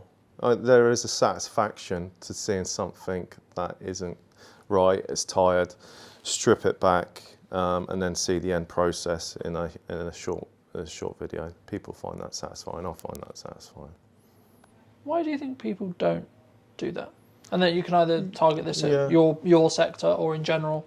I think because I think there's so many opportunities to document rather than create necessarily. Because you're in it and it's every day. It might be boring. People thinking, who's going to be interested that I'm painting this wall? Who's going to be interested that I'm laying this floor? But when you frame it and you look at it, and even the wall in the car park, a tired old wall, but to see it gone from a tired old wall to being brilliantly whitewashed, I mean, that's satisfying. And then the hanging basket's going up. And then that's just a small piece. And all these small pieces make up from a pub that had been closed for a little while. So it's tired, it needed a bit of work, it needed some love. So every one of these pieces of jigsaw, which is interesting in itself, slot together, and then you can see the whole picture. And people said that they've followed the whole journey at every video. So that is nice feedback and motivation. And also it feeds into itself, because people coming back, making nice comments, and then that gives you motivation to keep going. So there's a synergy that is feeding off each other, which leads into the fact, like, the community is what has made this happen. Me sharing a journey and a community coming together, understanding what we're doing and getting behind it, to the fact that people brought in gifts, beautiful gifts that they've made, stuff that's up on the wall. Even people have brought back stuff that they've stolen from the new inn from 15, 20 years ago, saying, oh, we really buy into your story. Like, it reminded me that I took this when I was younger and I want to bring it back. So all around the walls and shelves, it's going to be gradually full of old stories and histories from the local community and the people in there. I think for me anyway, that's what will stand you apart from, you know, the corporate pub, right? Mm-hmm. But I think as well, like, maybe people who are watching this who are maybe not in the hospitality industry but are in maybe other industries. I mean, what you're talking about there and touching on there is the storytelling aspects of our daily life, right? Yeah. I think especially now in a, quote, harder climate, people want to connect to stories. They want to connect to people who, I guess, are building community around their businesses. Yeah. I guess the question that comes from that is, what advice would you have for either your sector or general for people who are looking to build a level of community, a level, because it can be quite buzzwordy, right, in that respect, and you know, the concept of building story and something that maybe we both understand because we've been doing it a while, but for those who maybe haven't and maybe are starting on their journey, what would you say to those people? I'd say the advice I'd give people, I did it myself, is especially at the start, I don't so much now, it's like look at people that are telling the story well in your industry, in your sector, and look at it from the outside, because a lot of things that you think might be mundane are actually interesting. If you're not confident on video yourself, there's plenty of people around you, the bar supervisors or or even customers, that there is people that will go on video, and that is part of your pub as well. That's part of your story. So try and find those people. There will be someone around. I think you just have to sometimes put out that intention, right? You said very early that I'm going to post every single day. Yeah. Right. That's, for me, that's something which I've done for many years, but I think that's rarer, right? Yeah. I think people sometimes struggle, like the keys that I hear from people I work with or etc. is like, we don't know what to post, we don't know how to post it, or we don't have the confidence to post it. Yeah, they're the key things. How would you, I guess, fix those problems from your experience? So maybe either pick one or three, and I'd be curious to hear how you would personally recommend people try and fix that if they are looking to maybe daily post, or is it actually, go to weekly posting, get that done for a couple of months, then go to 2-3 times a week, and so on, and build it up from there? I'd say go into posting daily and commit to it. I mean, you can write a list of stuff that you think's interesting. You can ask people, and you can work through that list. The thing is, if you're going to post something, if you've got nothing to post that day and you just randomly think of something, you may not think it's that good, but post it anyway, because that's happened to me before, and it's been like one of the most biggest posts. Just because I've put something out, I think, well, I don't know if it's that good or people are interested, but I've just posted anyway. And occasionally they can be your best post. And conversely, you might have a really good idea and think, I've got this story and I want to put it out there. You put a lot of time into it, and for some reason it doesn't take off. So I think you should commit to doing every day. I mean, everyone's different, but I think that forces you into actually posting and learning. And being in that, I guess, in unconfident action, rather than, oh, this post has to be perfect. This post has to be, the thing which is going to get loads of views, right? Yeah. Don't worry about it, because you're going to be posting the next day. And if it's not perfect, it's going to be buried within a week if you're posting every day. And you're learning every time. That's the beauty of it. No, I agree. Looking a little bit more towards the pub, then. When you reopened it, was this the vision you had for it originally? Or has there been, I mean, you mentioned the cellar, right? Yeah. I think it's one of your highest performing videos, correct me if I'm wrong, but I believe it is. Yeah, I think it's over 700,000 views on that one, and subsequent ones, I mean, is fantastic. It, was when you took it on, was like, okay, I've got this vision, I've got this plan. Yeah. Did that stay true, or has things changed and adapt since we sit here today? Yeah, I think it stays true, and it's been our vision. At which point I want to say that's my partner Gemma, who's the driving force of it, great business mind and organiser and manager. And then there's Kirsty, our other co-owner, who has a background in catering, and she's a chef, so she's been brilliant, like getting the kitchen organised.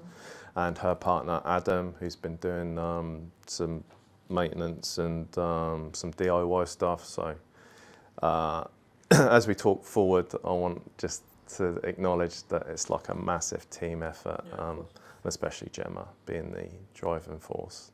But that being said, we have me and Gemma and the others. We have had a similar vision, and it has come together as we expected. And on the opening night, I knew it was going to be, say, the soft launch. I think it was on the soft launch. I knew we were going to be busy, so I made it in my mind to take a moment and just like step outside and see it, which I'm glad I did, because I quietly snuck out the door. I went over the road and the pub was lit up for the first time, and you could see people in the windows mingling, enjoying, and you could hear the quiet sound of people laughing and talking come across the road. So that was like a special moment. I just sat on the steps opposite the outside the church on the steps and just took a moment to watch it, because that's what it was about. So that was our vision right there. How did that make you feel? Satisfied. Yeah, it's a nice. Because I think that's kind of like a plastic. You put all this work in, and there's no guarantee. Like with a lot of projects, especially like with like in your example with the pub, you put all this work in beforehand, and then it's pretty piss. It's either going to work or not. Yeah. Yeah, that was a great warm feeling, and I was confident it was going to work because we had so much positive feedback from the community, and that fed into the fact that we'd work harder and get it open quicker and do more. So that was a rolling effect, which was great. And while we're working on the building, I'll be working outside sometimes, inside. The amount of people that walked past and said, "We can't wait till you're open. We love what you're doing. We love the stuff you're doing on social media." It's, you know, same people walk past every day and ask how it's going, popping in and showing their support, which was great. It was really, really encouraging. And even walking around the road to get a coffee, you'd get stopped 2-3 times. How's it going? To the extent it felt like I was like mini famous in Amesbury, which was really nice because it felt like people were getting the story, getting what we were doing, getting behind it and understanding it as a community and it's for them. We're just custodians of the place and this place is for them to come and enjoy, even if it's having coffee and cake during the day, if they're playing crib or they're playing pool or darts or whatever, or starting a football team or supporting local groups. That's what it's there for. I mean that's really nice for me to hear, because obviously traditionally, what like a pub was a communal hub, right? That was traditionally what it was meant to do. And I think with maybe the advent of the internet or the advent of like, again, like I don't like leaning on quite harder times, but it would be easier to say that, you know, pubs are maybe slipping away and out of the community. So I guess in some ways you're an example of, no, we can kind of, I guess in some ways is it more the community actually? Because then it's got, my next question was going to be around like, when you look at the marketing you've done, some would say maybe the uneducated percentage, but some would say, oh, you've been lucky. Right, but I personally believe you've made your own luck with execution and learning rather than, oh, you're lucky. But do you count it as that? I think there is bits of luck, but the thing is you need to capitalise on those bits of luck. I mean, for other people those things may have happened and they might not have seen the value of converting that into a story, into sharing it with the community and the public. I mean, even with the bad things that happened, I knew I was going to post, and I thought, I need to be honest. If we're going to have ups and downs, so in particular, I'm thinking about the day after Gemma fell down the cellar, and I was shaken up by it, and I was upset. But I thought, I want to force myself to do a video. I want to talk about it, see what happens. Because so many people said they enjoyed the journey, then I'm robbing people of the journey if I'm just saying the good bits that happened. I want to tell them everything so they can share with us the, you know, ups and downs. Do you think that's, I guess, natural? Because I don't personally think, because I think social media especially is known for, here's the highlight reel. Yeah. Here's the holiday, here's the car, here's the new camera, here's the etc. Right? Yeah. Here's all the good stuff, but we don't talk about when maybe business isn't booming or things unfortunately happen, etc. I mean, was that hard for you, like to actually capture those elements and actually think I guess in some ways is there a moral question around like, yes, this is part of the story because it happened, but should we post it? Should we not? Because the thing is, like, obviously you can capture it and then choose whether you use it or not. How was that sort of for you? I mean, I'd be curious to hear sort of, was it always something that's like, no, actually this is going to be just part of the story and we'll choose the right time to share it? Yeah, I had to step back and think about what my ethos was and what the ethos of the pub was. And that's honesty and transparent. So I thought we'd do it. I had to have the permission of Gemma. She doesn't like the limelight. That was the worst thing that could happen, her falling down the cellar. So the story is, we got a glass panel in the floor now, which looks beautiful and it's lit up. But there was a short time when there was a hole, it was exposed. We're still working in here, very conscious that it's there. Gemma was the person who was reminding people, watch out for the cellar, watch out for the cellar. And I just have this vision of her walking over towards to put something on the table, to decorate the table. And I can still see the image now of, I know what she's wearing, like black leggings and a black hoodie with the New In Amesbury written on the back. And just seeing her there 1 minute and just like disappear was like sickening, because I know it's like a big drop. It's probably 6.5, 7 foot, rough terrain down there. It's rocky, stony. So that, a real sinking feeling, and I can still, it's like an indelible image in my mind. So the moment she fell, I rushed across, and looking at that now, it makes me feel sick that like I actually jumped from there to the floor. I don't know how my back survived, but just jumped straight down there, and I was with her for the duration. And when I jumped down, I shouted for someone else on site, Tom the electrician, who called the emergency services. At the same time, I called a paramedic, a friend of mine who's retired on the Friday, and I'm calling him on Monday, and said, please get down there. And he was just down the road in Durrington, so he was here in about 10 minutes, which was reassuring, because I knew, the basics of what to do to keep her still. Her breathing was really shallow to start with, and she had a big concussion. So to have him there and to tell Gemma to stay still, which is a mission in itself, because she's saying, I've got a meeting in an hour, all this dead time. She said, I just need to get up. We've got a pub to get open.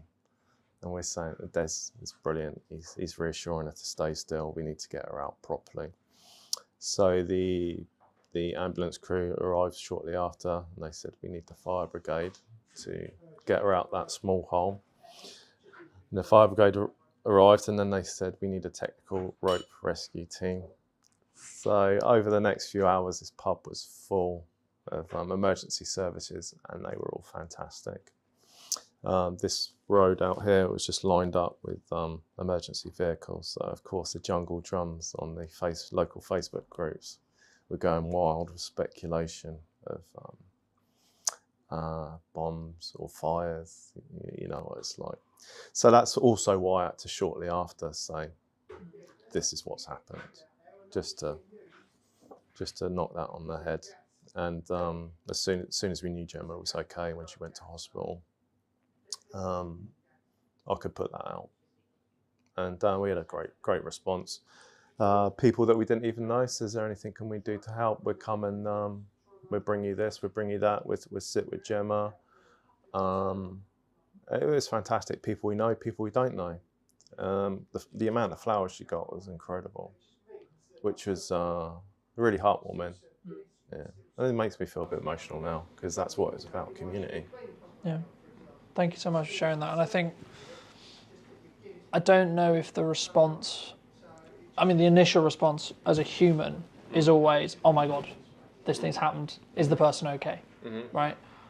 But then I guess it takes another level of, leaning into your values, your trust in your community to say, well, this has happened. Mm-hmm. She's okay, but, this was obviously an accident, etc. In that respect. And I think it takes a level of, I'll use the word trust, mm-hmm.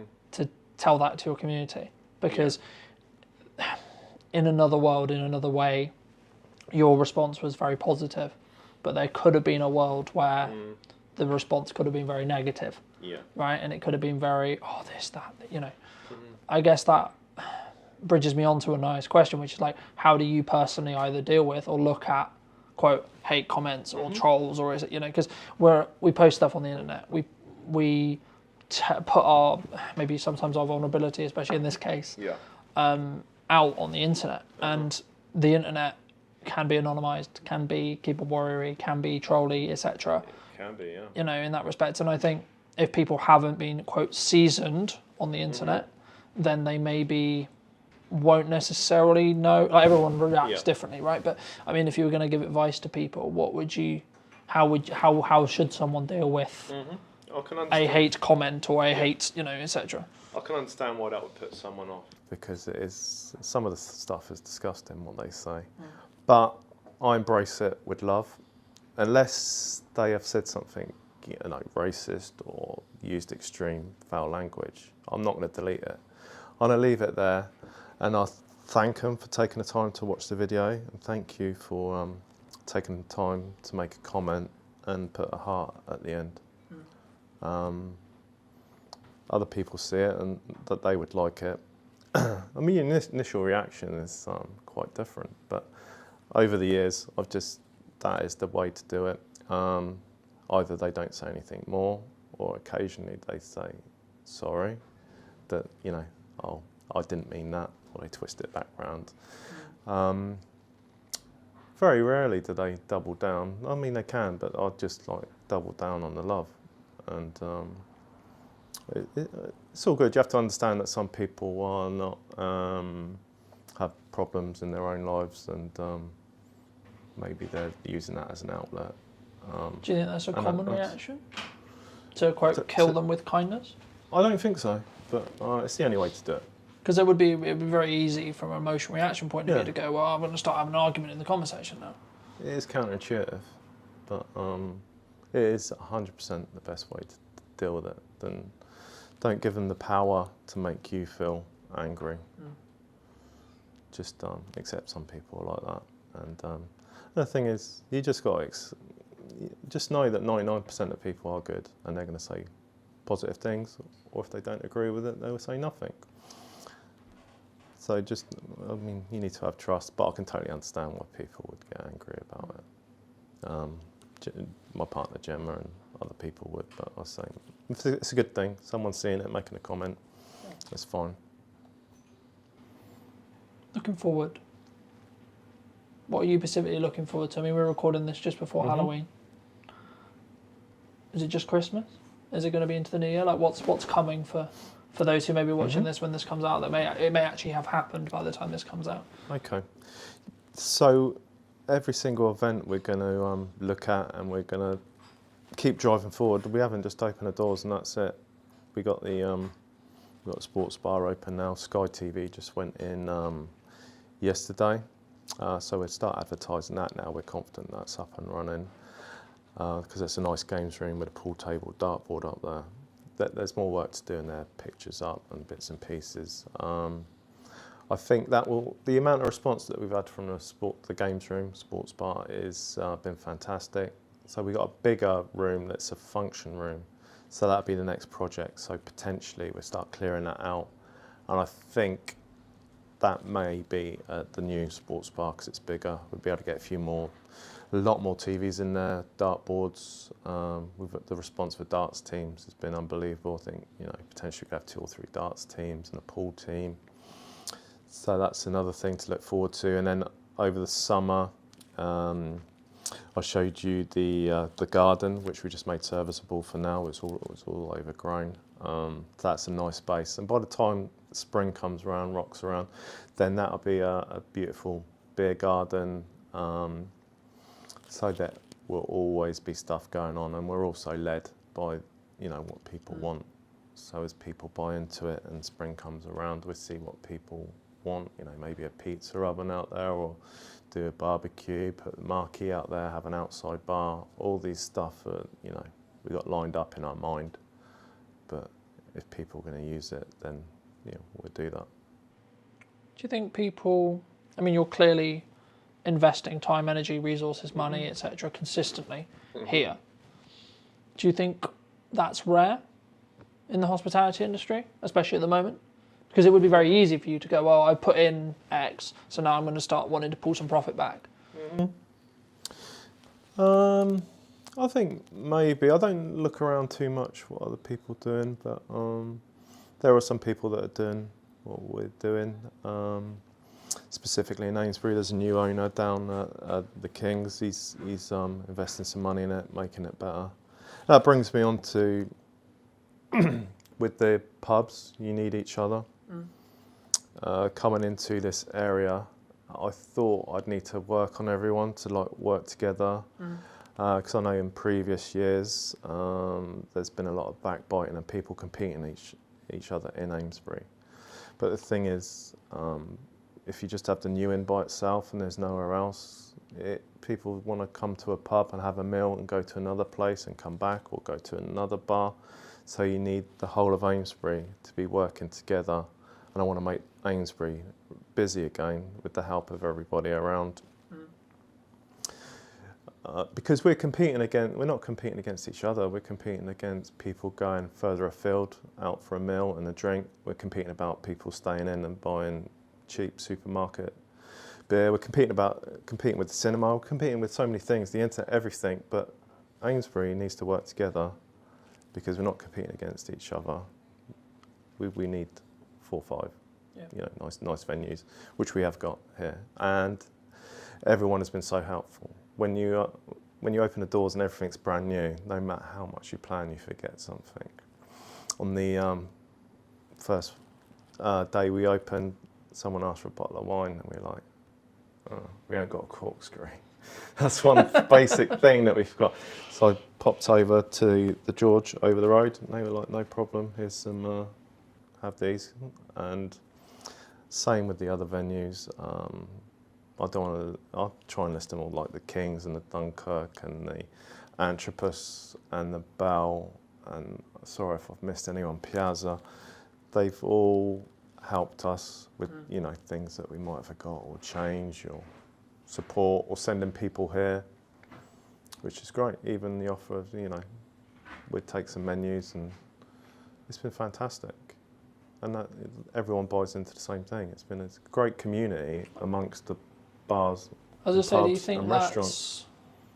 I personally think in some cases that's maybe more true now because things have got harder, because people need to band together a little bit more. But I think initially, the initial response, especially when people, I guess, first start, especially in like my industry, or the same would be true, I expect, in yours, where they're very self-focused, right? I've got my business to run. I need to make sure I'm making a living, etc. And I guess they don't, in some ways they don't appreciate or understand the reciprocity of, hey, there's other options, and hey, you should go and check out these other options. I mean, did you always have that mindset? And if you did, do you think that's rare in your industry? I think it's rare. I'm always trying to sell this point. Our background is security. Gemma runs our security company now from top to bottom, but I've done the security for 30 years on doors and bars and nightclubs. But I've seen so many bars open and close, and so many bars do well. And to see people trying to compete against each other like a club down the road, and like trying to undercut each other or go against each other on nights, you're thinking, this is crazy. If they just pull together, they're so much more powerful if they work together on grouping together, putting on nights, working out who's doing what. They'd be so much more powerful and bring more people to that area rather than the next town or the next city, or doing something completely different. So that's something I've always believed in, because I've seen it firsthand, and that goes for anything, community. Wider afield, like with anything, it's so much more powerful working with the people around you rather than going against it. There's been a lot of talk, and you may have kind of already mentioned it, but there's been a lot of talk about, I know I alluded to it earlier, about pubs are dying, right? Community houses are dying. What's your view? Do you think they are? Well, it sounds like it if you hear anything in news, which I tend not to listen to anyway. It would seem that way, but for me, I think that taking on a new inn, I just thought you know, that's all background. That's irrelevant. I know this pub is beautiful. It's historic. The community needs it. It's part of the British history and institution to have a pub, nice pubs in a town.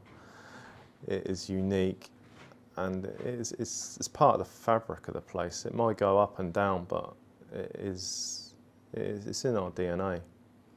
So I just took this as like a separate thing. I mean, it may not have worked in other places. We live quite close to here, so we have people that we know in nearby villages and people in Amesbury we know. So we did have a head start in that way. So yeah, I think that's important. What do you think traditional or other pubs potentially get wrong with either marketing or in general? I find it difficult talking negatively of people or things, but or maybe what they could do better then. In general, you think the big brands lose something. I mean, they've been successful and they've done fantastically well because they got to that state. But when you get bigger, then you do lose some of that independence, and you might go into a big chain and you may see different bar staff every time. That's the beauty of having an independent pub, when the landlord and landlady and you have consistent bar staff and owners, and they're actually there on site, because that is a big part of the pub. Following that journey, getting to know them and the characters, and knowing even if you walk down the road and you're just going to pop in for a pint by yourself, you've met your friends or people you know may not be in there, but they know the person behind the bar, or they know the landlord, and you probably wouldn't get that in a big high street chain. Probably not. You may do, but less likely.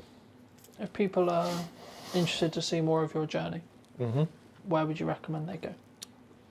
The big one has been Facebook, but also we've got Instagram, YouTube and TikTok, and they are all the new in Amesbury. Under that should come up at top if they search for that. It's all documented on all four of them, but Facebook is probably the most popular. So yeah, they can follow on any of those 4 channels, and that'd be much appreciated. We've had people following from all over the place. A lot of American people said they've seen it and they've liked the journey, but you know, it's a bit far. And some people even said, like, when we come to England, we really want to come and see the place. And over the road to George Hotel, they have a lot of foreign visitors stay there, and they've been coming over to look at the cellar and some of the history. The history's always been here, but no one, well, maybe that's unfair, but no one's sort of showcased it for a little while. I've started to put pictures up on the wall of old pictures of landlords, landladies, what Amesbury used to look like, so people can come in and enjoy that. Fab. Thank you so much for coming on. And if you were going to talk to yourself 10 years ago, what advice would you give? Yeah, that's a difficult question, because you think if you told yourself something, then you wouldn't be in the place that you are now. And I'm really happy where I am now with the pub and the people around me, how this has panned out. With Gemma, my partner, extremely happy and very much in love. So if I went back and changed something, then, you know, I probably wouldn't. Thank you so much. And if you did enjoy this video or this podcast and you'd like to see more, make sure to be subscribed. YouTube believes you enjoyed this one, and I'll see you very, very soon.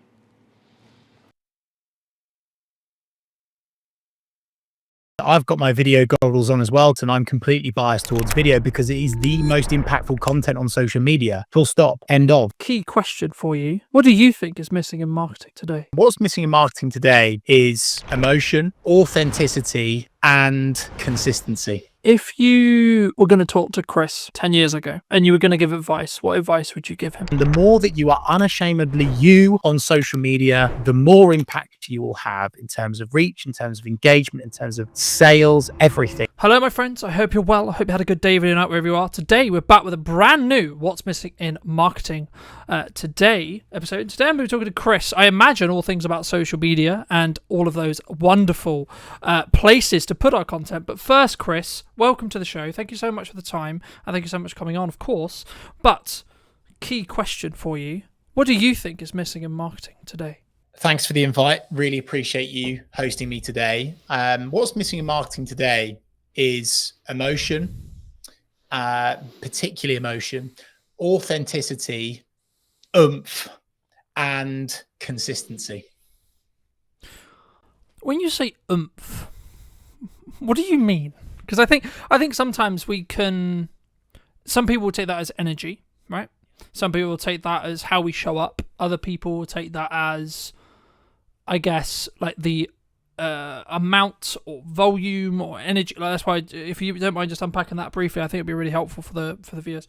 Yeah, absolutely. No problem at all, Carlton. I think by oomph, I do mean energy. I mean true commitment to the cause. I think for far too long on social, people have seen it as a tick box and not this kind of ongoing personal or business brand commitment. And if you are truly giving it your full oomph, your full energy, your full commitment, you will get so much more out of it. I'm so aware of the fact that might be perceived as fluffy, but I think, in fact, I don't think I know that people can see right through cold, corporate, boring, emotionless content. And so it's so important, and it's critical actually now that the content that you're sharing, you give it your all, you give it your full oomph. So that's what I mean. Magic. I mean, you're very seasoned. You know, you've been on social media for over a decade, starting out as a side hustle, creating your own agency. What was the turning point that you thought, actually, hold on, this could actually legitimately be the career of my dreams, so to speak?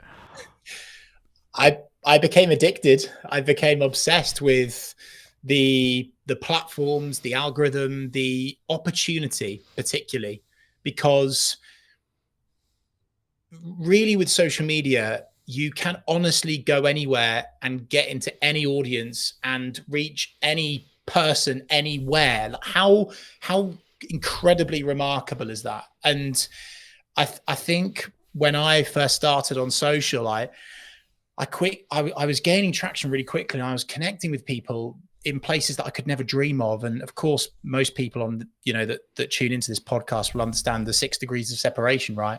And I think that process is sped up so much more because of the power of social. And so I am just obsessed by it, and I'm excited by it. And I just truly believe that anyone can create impact for themselves or their business through organic social media. And the opportunity of that is bigger and better than any opportunity in the history of the internet, in my humble opinion. Do you think people don't do it because they're worried about what if someone sees me? What if Gary, Sally, my mum, my friends from high school, etc., etc.? Like, is that why people don't do it?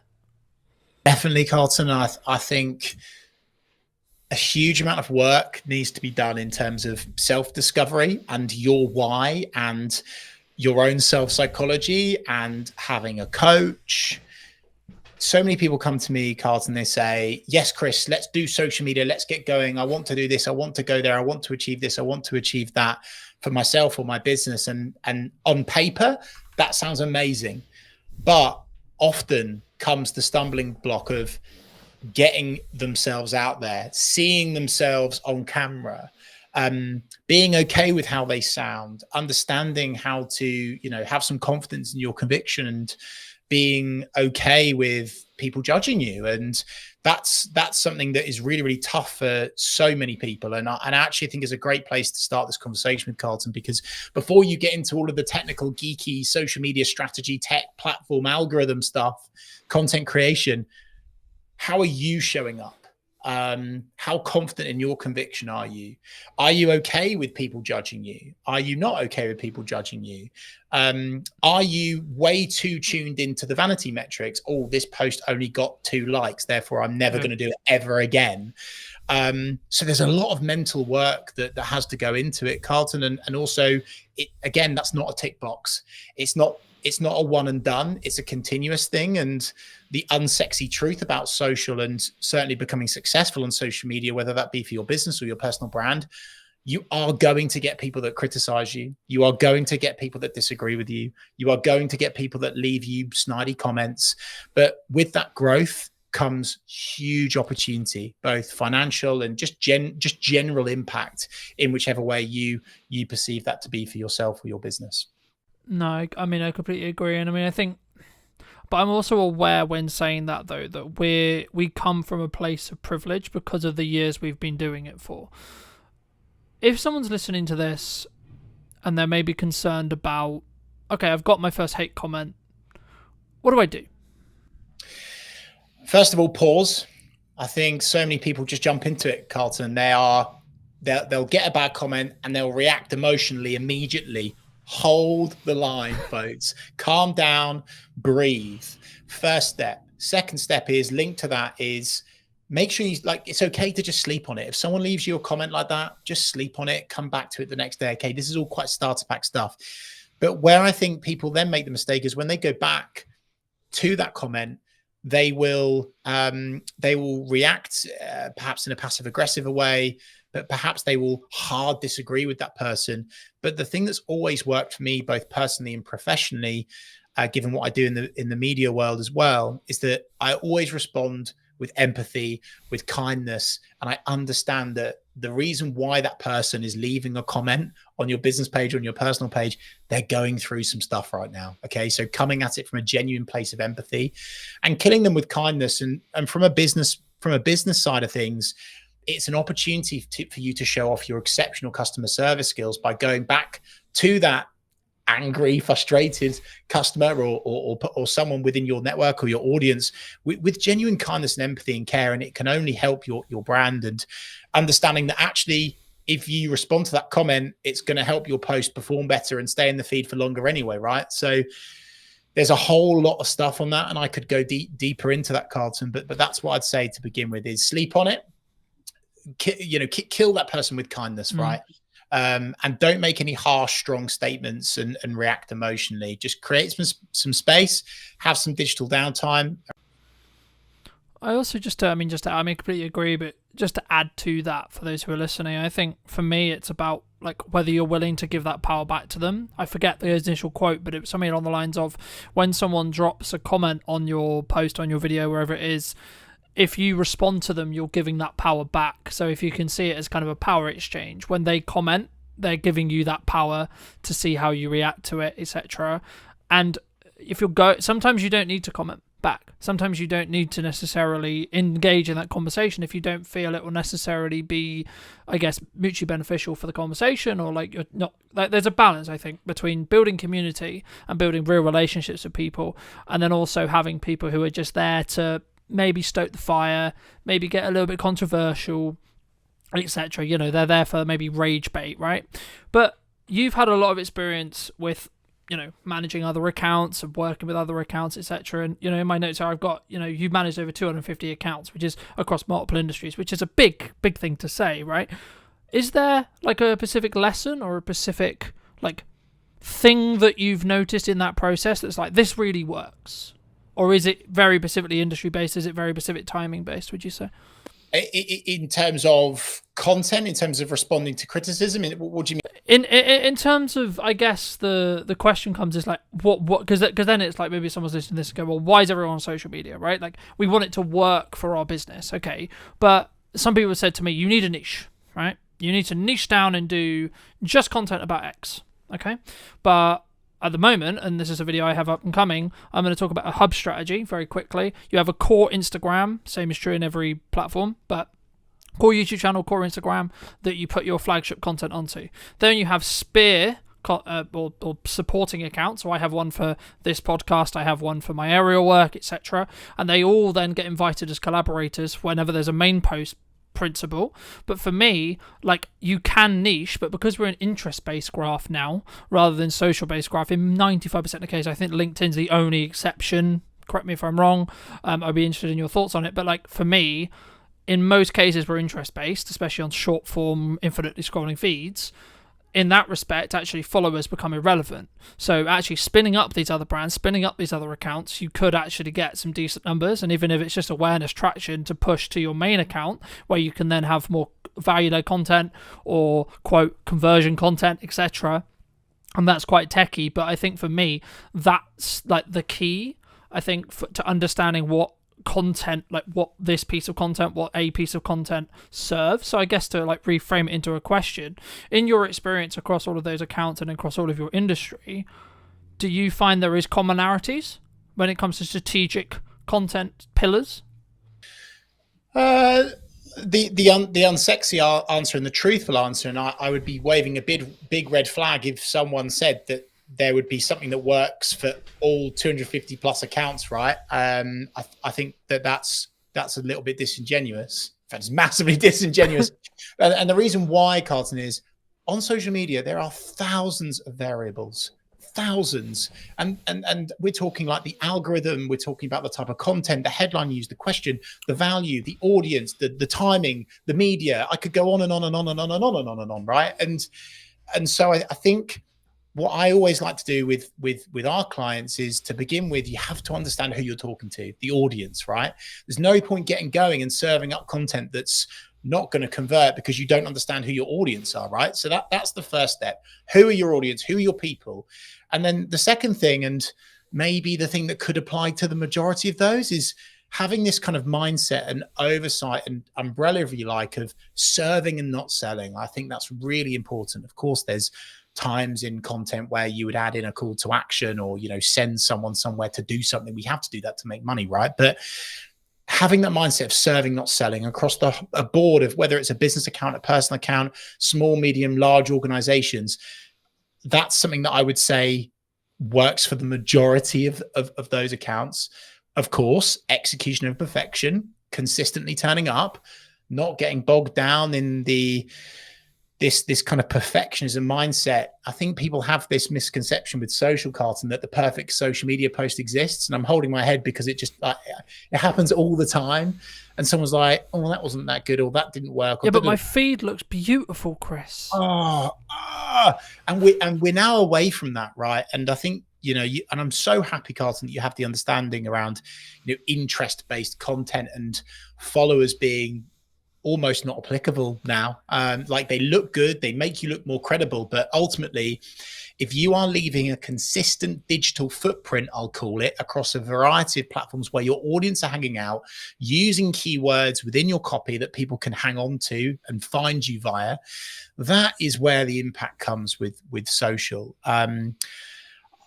I think across the board, some other things in terms of actual, you know, you've mentioned, I think they're content pillars, Carlton. I always like to add in storytelling, tell a story, because people can connect with that. Brands don't do that enough.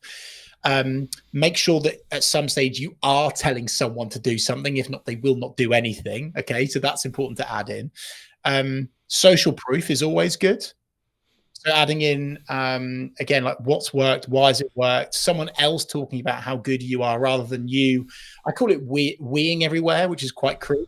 We do this, we're the best of that, we are number one, weeing everywhere. People are weeing everywhere all the time. Stop weeing everywhere, okay? And make it more your, and really address the reader. So that was quite rambly, Carlton, but I hope that answers that question. It's quite hard to give you a specific answer, but hopefully that. No, absolutely, it definitely does. I mean, I'm going to be quite biased, right? Because I've done video for like coming on 15 years and commercially for like 8 and 9, but I have noticed a trend across like either people wanting to do it or the platforms wanting you to create video, right? And I think, is that just the natural, like, it's the closest thing we have to me meeting you, me watching a video with you, building that parasocial relationship? Or from your perspective, I mean, is there like other reasons or other things why someone should consider video as a format, and or why they maybe shouldn't? Yeah, I think, I've got my video goggles on as well, Carlton. I'm completely biased towards video because it is the most impactful content on social media. Full stop. End of. We could finish this podcast on that note, right? If there's one thing that people do today, film a video, even if it's a selfie shot, iPhone style, that's fine. Do that over a static. You'll see more engagement, reach more people, have more impact. I come from a commercial sales background. Really, I've always done social, but I that's kind of like where I've really made a dent. And when you show up on camera, Carlton, it is so good for demonstrating expertise.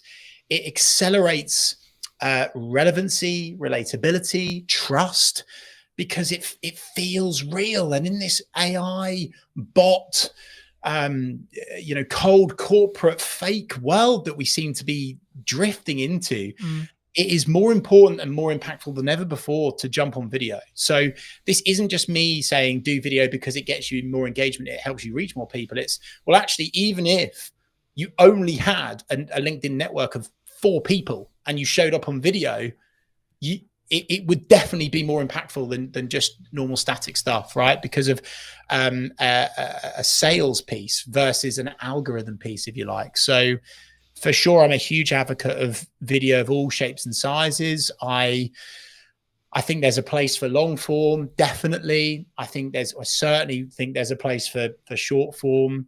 I think overall, though, Carlton, people are hugely overthinking it. They're getting bogged down in the tech, and they're not, working with someone like yourself in terms of the tech setup, so they can just get going and talk about the stuff that they're good at and that they know about.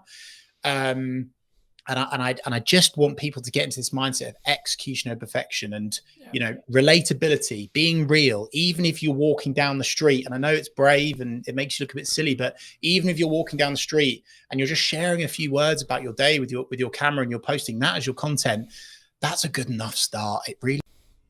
Yeah, no, I'd completely agree. And, very quick story. I've been a professional videographer for, as I say, like nearly 10 years.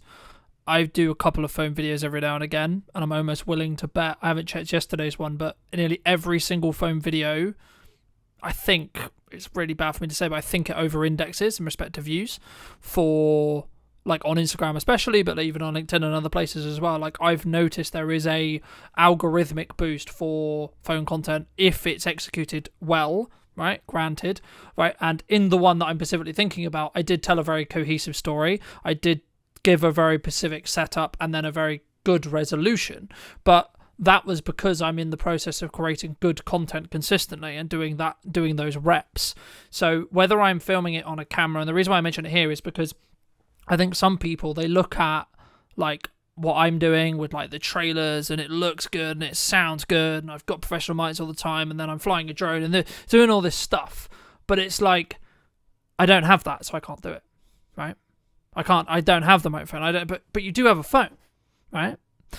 And I think if you just, it's more of a psychology thing. That's why I love to talk about the psychology behind video, because for me, it's the main barrier for someone not wanting to or not being willing to put themselves out there, because actually you find about some insecurities, and it's actually a really strong self-belief and self-esteem and self-growth perspective yourself doing video, which is a kind of a byproduct of actually all the business benefits that we've already kind of alluded to.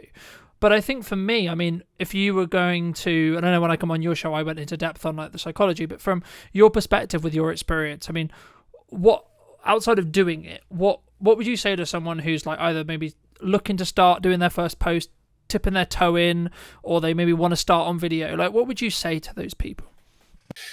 Talk about something that you're genuinely passionate about. Don't overscript. Don't write everything down. Be okay with ums, buts, and maybes.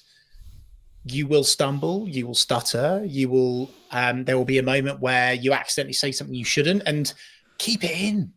Keep it in, because it's real and people want real. Again, back to my previous point, AI, robot, cold corporate world that we're drifting into. People are craving real more than ever before. And this is why influencers do incredibly well, because it's so real. It's so genuinely authentic most of the time. And so I think if I was to say to someone to start out, like of course, press record in your office, whether it be, in the workplace or at home or whatever, and just keep the camera on and record your day and maybe record some of your meetings from an alternative angle and see if there's a snippet from that you can take out. Maybe you're not looking at the camera. That's okay, because doing something is better than nothing. And I'm like so far on the other side of the fence with this. Like, some marketers are like, oh no, it's got to be absolute quality, da da da da da. But the problem with that is it's too slow. It's a lack of speed. And just like a balanced diet, Carlton, like I'm a big advocate of doing professional stuff as we are right now, but then also for speed. If you are walking down the street, if you are, out and about somewhere, if you've just walked out of a networking event, whatever, and you've got that moment, that spark, that energy, that inspiration to get on camera, don't wait, get going. I just think so many people are overthinking it, Carlton, which is quite basic starter pack advice, but they absolutely are. I'll tell you a quick story on this. One of my consultancy clients, I was going through this process with her. We were running through various static. We'd established our top line strategy. We had images, we had graphics, we had design, we had some polished video. And I was saying, hey, look, Cassandra, I think we should really shift more towards this kind of real, relatable portrait selfie shot style content. And she sent me a couple of videos. One was her at home, and one was her at the beach. And the one of her at the beach, you could barely hear her, to be honest with you. Like, you could hear what she was saying, obviously, but it was quite hard to hear. However, when she shared that one, you use that word over-indexed, it was so real. The wind was in the background. You could hear the waves. And most people, they wouldn't have used it. They would have gone, it's too difficult to hear me, I won't share that. Whereas actually, I would say, if there's a car in the background beeping, if there's an animal, if there's a bird tweeting, if someone walks in, it's like the classic BBC reader where the kid walks in, right? Like, use that. I just think so many people are overthinking everything, maybe it's a wider societal, deeper issue, right, around our own self-image. I think it's getting worse because of social. That's maybe like the dark side of it, but if you can just be okay with who you are and unashamedly sharing who you are with the world, then you will reach so many more people and be able to spread your message and create more impact. Something that I understood a handful of years ago when I did a video talking about marketing funnels was actually the job of a marketing funnel is to basically repel or exclude a certain sector of people, right? The wrong certain people. Because I think when we look at marketing, we go, I'm trying to attract the right people, right? But we don't always look at the other side of it, which is that repulsion side. But something which I've found really interesting as I've grown and I've developed is like, I'm talking to more business owners who are getting busier and busier with the operations of a business and et cetera, et cetera. And that's probably one of the reasons why they, to be honest, they bring me in, because they want the professional content, they want the feel, they want the sound, but they don't want to have to worry about what lens are we shooting on, what light are we using, what microphone are we, so on, right? But for some business owners who say they don't have time for social media, they don't have time for content creation, what would you say to them? I would say, like anything, it's whether you truly want to commit to it or not. I would say that it's more attainable than ever before to work with a genuine specialist that isn't going to charge you, through the roof like a large generalist agency that doesn't specialize in. And you, as long as you go through an appropriate in-depth onboarding, consultancy, strategy, agreement process, if you like, and you're able to define exactly what you want to achieve, where you want to go, how you want to do it, your tone of voice, then you could outsource it. But I also truly believe, Carlton, with the tools and technology that are at our disposal today, I've got a lot of concerns around AI, right? But then also, I am an advocate of using AI in terms of ideation, in terms of building out content pillars, headlines. There's so many things that we can get from it. So it's easier than ever before to get consistent on social, whether you do it yourself through tools, through techniques, learn techniques, or you outsource it. You don't, I think there is this kind of there's this real thought with most people that it's like this huge unattainable expense to work with a specialist on your social now, but that's certainly not the case in my humble opinion anyway. So again, not maybe a one and done answer there, but an honest answer, which is that you can absolutely commit to it, whether it's yourself or whether it's through a.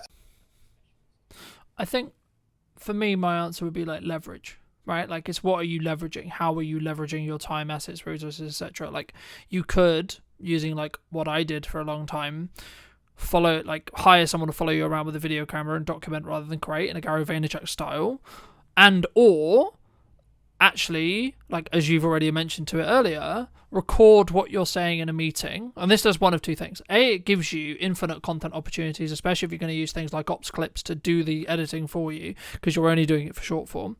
But also, it actually means you're going to show up better for that person in the meeting, because you're not going to spend time talking about how's the weather, how is the dog, etc. You're going to go, okay, how tangibly can I add value to you? Right? How can I tangibly add value in that hour? Because A, you're creating content from it, so you want to add kind of generalized information, and you want to create the most valuable content you can. But also, I found personally, people take more value from the meeting because you are kind of in that performance mode, I guess you could say, right?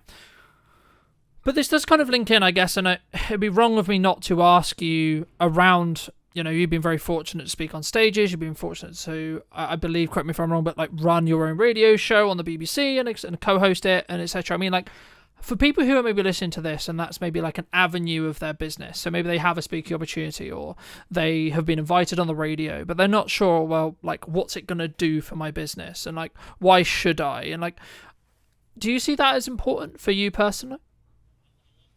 Brought that up, Carlton, because it links with your response to my last answer, right? Which is that if you're going to do public speaking, or you have a media appearance, or you're guest writing, or you're doing something like what we're doing now, okay, the reason why I'm committing to this is, of course, not just to share my expertise and my experience and help serve, not sell, really just help people reach new audiences. It's getting content as well.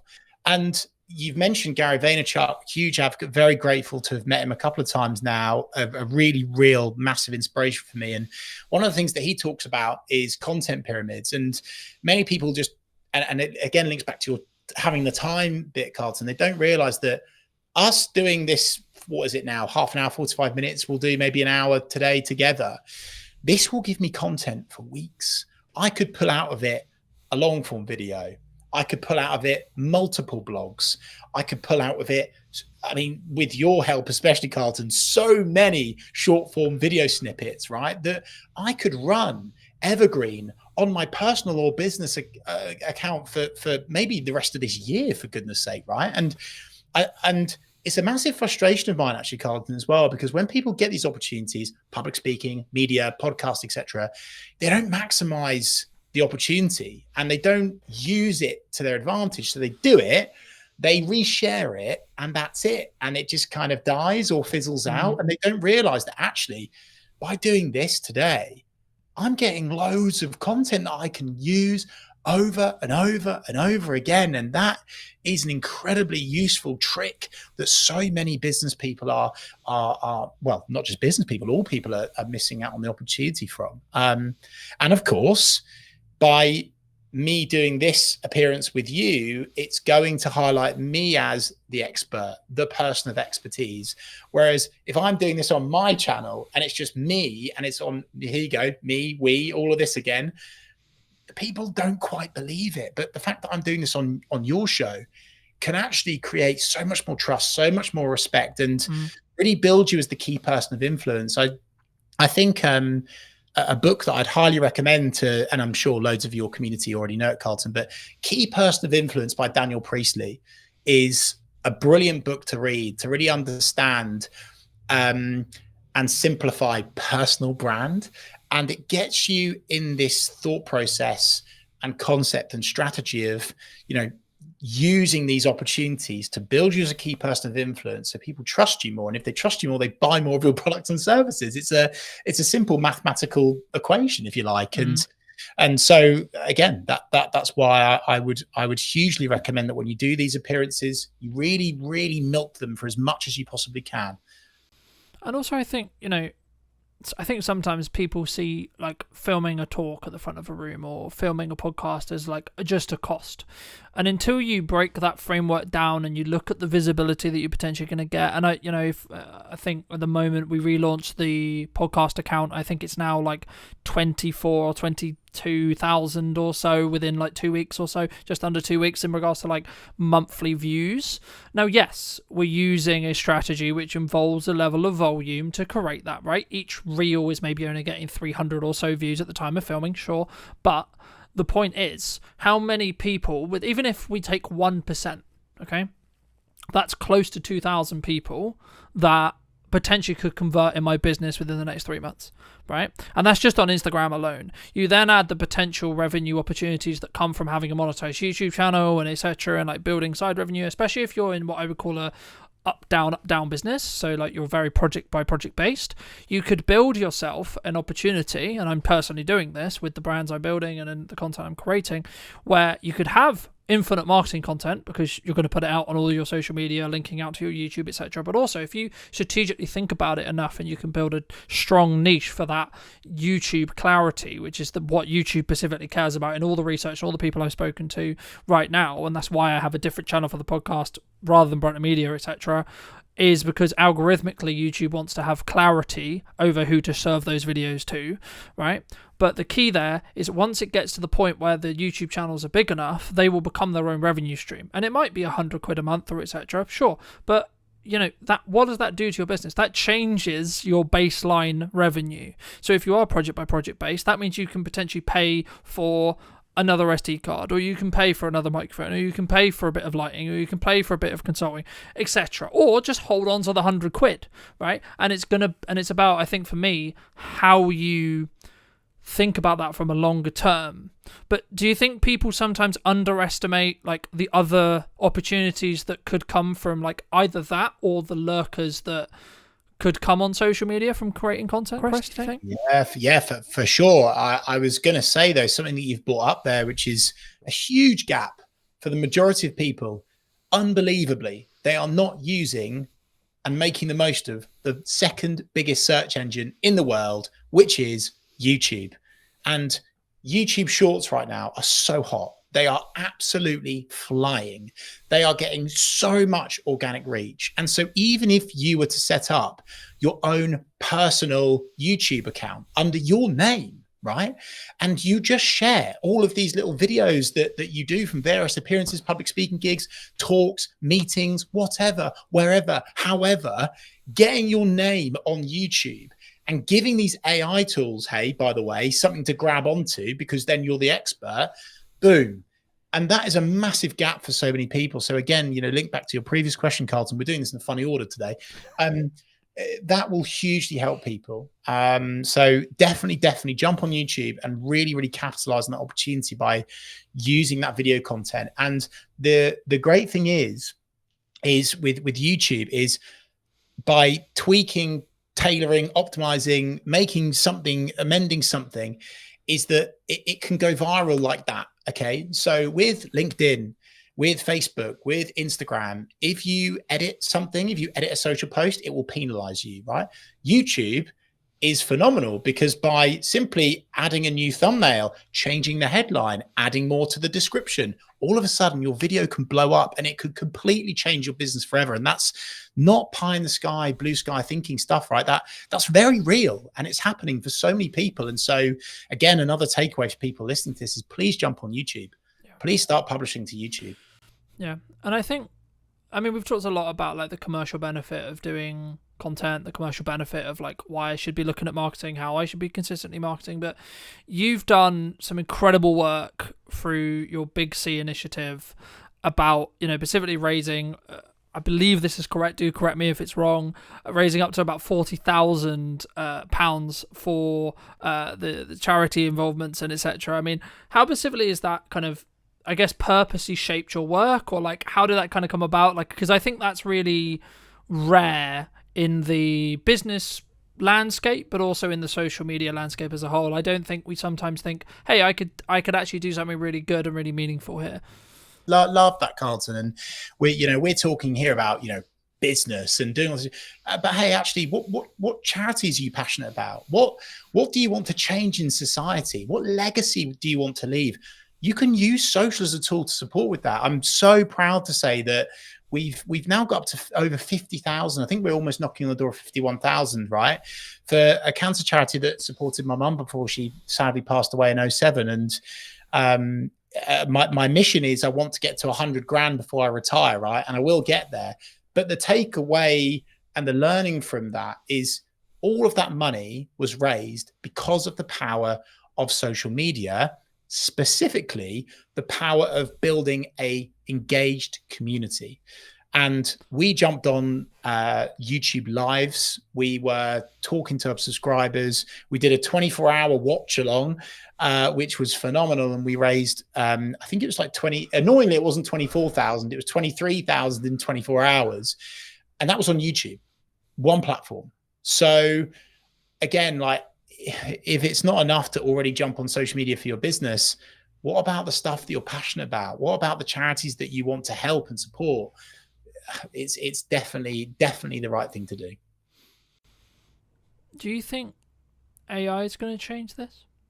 Yeah, I do. I think AI has already changed a lot of social media. And I think that it's one of those things that you can either lean into, you can sink or swim. And I think that many people are already swimming with it, but then also some people are unintentionally sinking because they're using AI. They are they're really rubbish with their prompts, Carlton, and they're just kind of spewing up stuff and throwing it out there. And the algorithm is understanding and picking up, that's AI content. And there's certain things that you see and you're like, you've swallowed a thesaurus overnight. You're using the rocket emoji on every single post. You're using multiple line breaks in weird orders. It doesn't feel like you anymore. So I think AI has changed it, but not just for the good, but for the worse as well. And honestly, not even just saying this because I'm on your podcast. It's why video.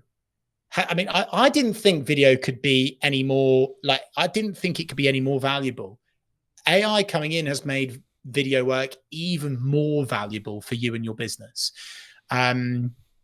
Because of course, AI tools are developing all the time, right? And it's going to get scary really quickly at what it can do, even in video. But right now, there's this opportunity where doing video as you, for real, there's going to be this nice soft squidgy stage where you can get so much impact now before these tools and technologies catches up with it and are able to dupe you to a quality where you can't tell the difference.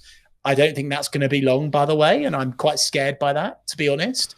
For the world, not for me or my business, everyone.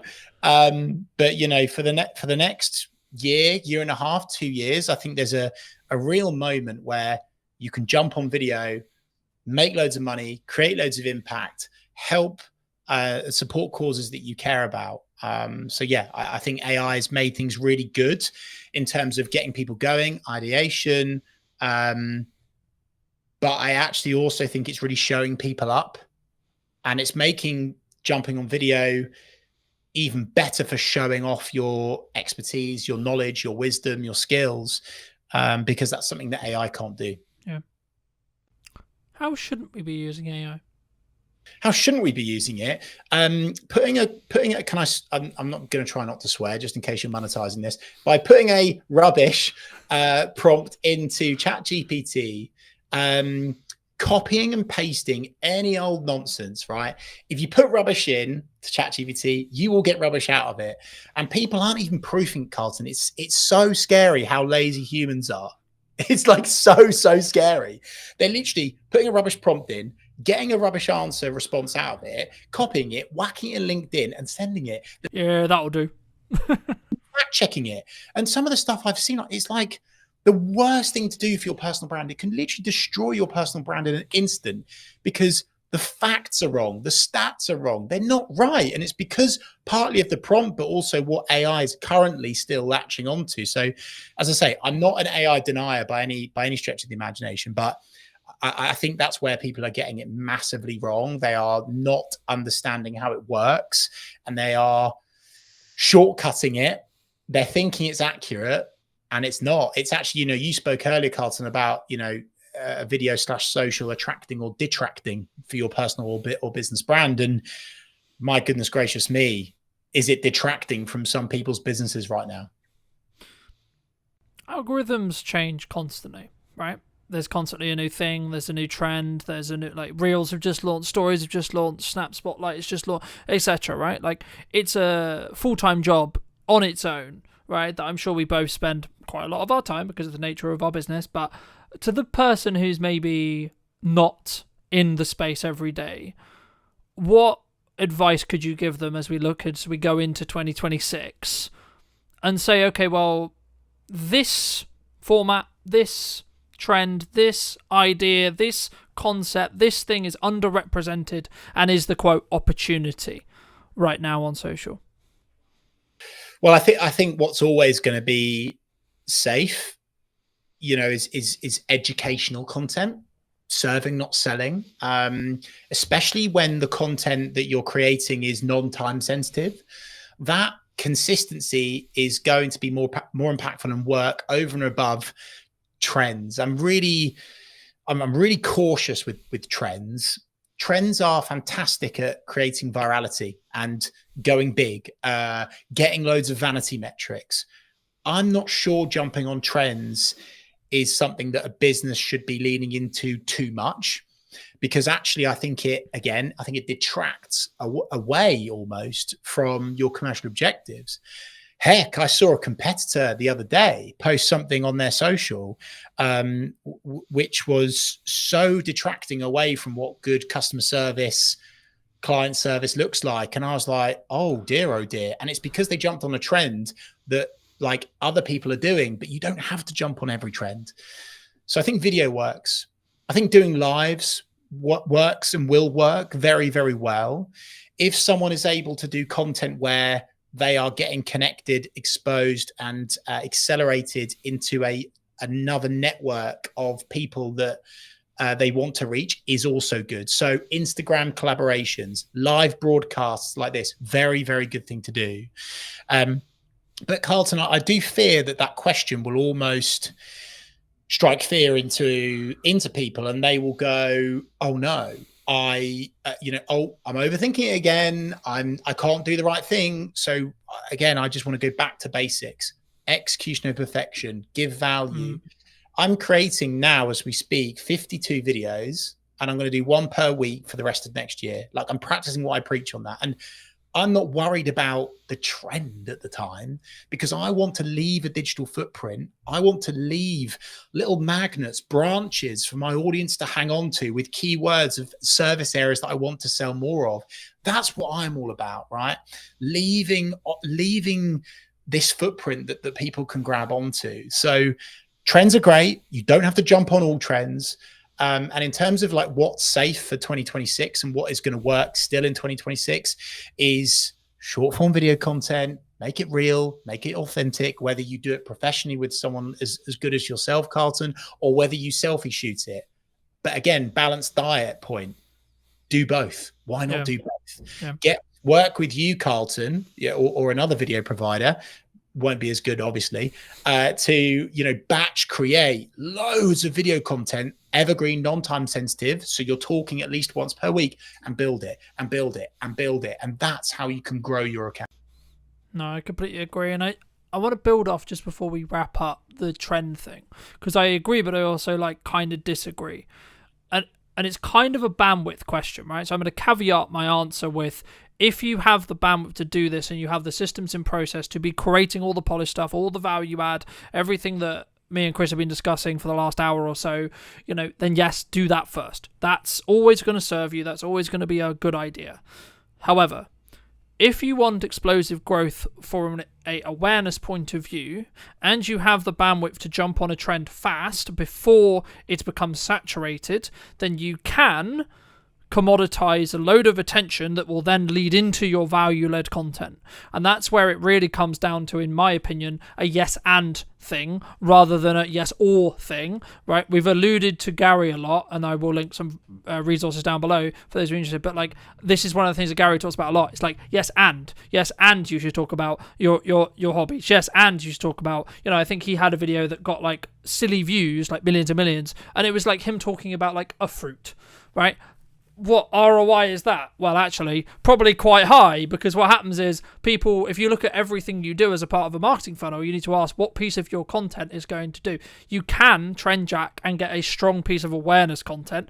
No, it won't convert. No, it's not going to miraculously mean you get hundreds of millions of pounds in your bank because you've converted it. But what it will do is it could give you a boost in followers and or a boosted initial interaction. And if you have your leading to a book that's actually on Chris's bookcase behind him, where Gary talks about your profile hygiene, right? If you have your website, you have your email, you have your phone number easy accessible on those profiles, when you get something that gets 1 million, when you get something that gets 100k, there's going to be a percentage. Again, if you take 1%, you're going to be in a position where you're going to get some more work. You're going to get even 1 or 2 more people who potentially will become clients. So that's kind of my, I guess, counter argument to trend jack, and that's why I caveat it with the bandwidth thing. But Chris, for those people who, because I'm aware you've got to go very shortly, but for those people who want to connect with you, if you want to see more content, who want to see some of this video you've already alluded to, where's best for people to reach out to you? And do you agree with what, that strategy as a whole?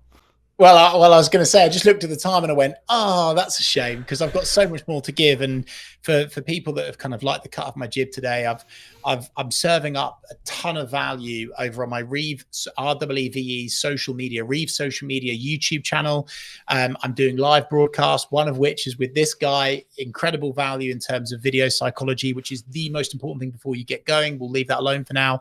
Connect with me on LinkedIn, Chris Reeve. I'm showing up there really consistently and just providing free value for people to use and jump on. And yeah, just back to your previous point to, I guess, sort of somewhat finish on, Carlton, in a funny old order again, is we could have done an hour-long Gary V loving, couldn't we, right? But this attention thing, right? And I think that's something else to tap into, is without attention, nothing else happens. And so I would just say, like, preach to your previous answer, Carlton, bang on the money. I'm saying yes and. I'm not saying only do proactive, non-time sensitive evergreen content. This is my tap, by the way, that I'm turning. But I'm also saying turn on the reactive tap, which is the trend tap, the reactive tap. Just don't do only one or the other.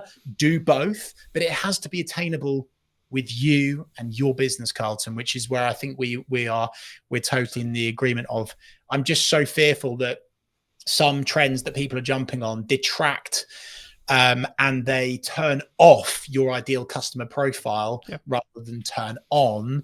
But I'm in total agreement with you. Do proactive, non-time sensitive, evergreen video content, do trend content as well. And hey, in that book, Attention by Gary Vee, his latest one, it's full of geeky social video, psychology of social content that can work incredibly well for you and your business. Carlton, I just want to say thanks for your time today, but also I want to take the time to say on behalf of your network and the audience and the community that you're building on your podcast, thank you, because this is really rare that someone is taking the time out of their day to genuinely share so much just purely because they're passionate and that they want to help. And I really wish that there were more experts in their field that committed the amount of time that you do to actually just helping people. So thank you, sir. No, that's so kind of you. And thank you so much for the time. If you were going to talk to Chris 10 years ago, right, and you were going to give advice, what advice would you give him? Be more you. You cannot be anyone else. Stop trying to be someone else online. Stop copying your competitors. Stop just doing what the other people in the industry are doing. Because actually, if they go yin and you go yang, if they go black and you go white, that is really, really impactful. And the more that you are unashamedly you on social media, the more impact you will have in terms of reach, in terms of engagement, in terms of sales, everything. It all comes back to the more you, that you are, the more impact you will have on social media. Thank you so much for the time, Chris. And if you did enjoy this episode of What's Missing in Marketing Today, make sure to be subscribed and all that lovely YouTube stuff and etc. as well. But thank you so much for coming back and joining me. I'll see you very, very soon. Do you think that filmmaking either will continue to change and or has already changed with the advent of AI? If you're getting into filmmaking now, it's potentially quite challenging. It's going to be very difficult for juniors coming in to know whether they can even trust AI. It is a big question mark at the moment for me. We'll get to a point where we truly won't know what's real and what's not. Marketing is for a specific job to give you the permission to sell to someone. And then sales is the ability to add value at a monetary balanced cost to you. And I do think as a creative, especially if it's a project you're not being paid for, you need to be brutally in line with what your voice is trying to say and not be swayed. Hello, my friends. Welcome to a brand new episode of today's podcast. Today we're going to be talking to Phil all about filmmaking, his journey in filmmaking. And I guess, Phil, I mean, I was going to ask you specifically like how you got started, but I think why should someone specifically care about filmmaking as a whole or video as a whole right now, would you say? Well, I mean, it seems to be that video is everywhere, and it's a really powerful way to sell or to get a story across and just to generally get a message. And I think people are, well, I mean, the fact that we've just at our fingertips got video content that we can just scroll through and on tap, it seems. I just think it's probably the most effective way to get a message across. Do you think that filmmaking either will continue to change and or has already changed with the advent of AI? And equivalent, like to give you some context, I was watching a video earlier today all about the fact that like junior editors and getting into filmmaking, like we're both like I would say probably more established, but if you're getting into filmmaking now, it's potentially quite challenging in respect to like those you don't necessarily have those junior roles because they are being commoditized or replaced by AI. Yeah, it's an interesting thing. And I was at an event the other day and they drew attention to the fact that, as you described, those junior level roles are being filled with AI. But what's interesting is that those at the latter parts of their careers, once they disappear, the experts that actually know and have the knowledge, it's going to be very difficult for juniors coming in to know whether they can even trust AI because they haven't got some old fogey next to them that they can vet it and check if it's correct. But in terms of AI, it is a big question mark at the moment for me. However, I'm starting to see whenever I speak to people about LinkedIn, they're frustrated at the fact that every post seems to be AI. And I do question whether we'll get to a point where we truly won't know what's real and what's not. And so people will need further proof on and evidence as to what's real. And I think what will happen in terms of marketing is that people will just start meeting up more. And so you might find that video loses its impact because we just won't believe it. Perhaps these kinds of conversations that we're having now will become a better way to market. But it's really hard to know. And it is a worry, I'll be honest. And I think it's important to embrace the technology and not get left behind. But I feel like it could go either way.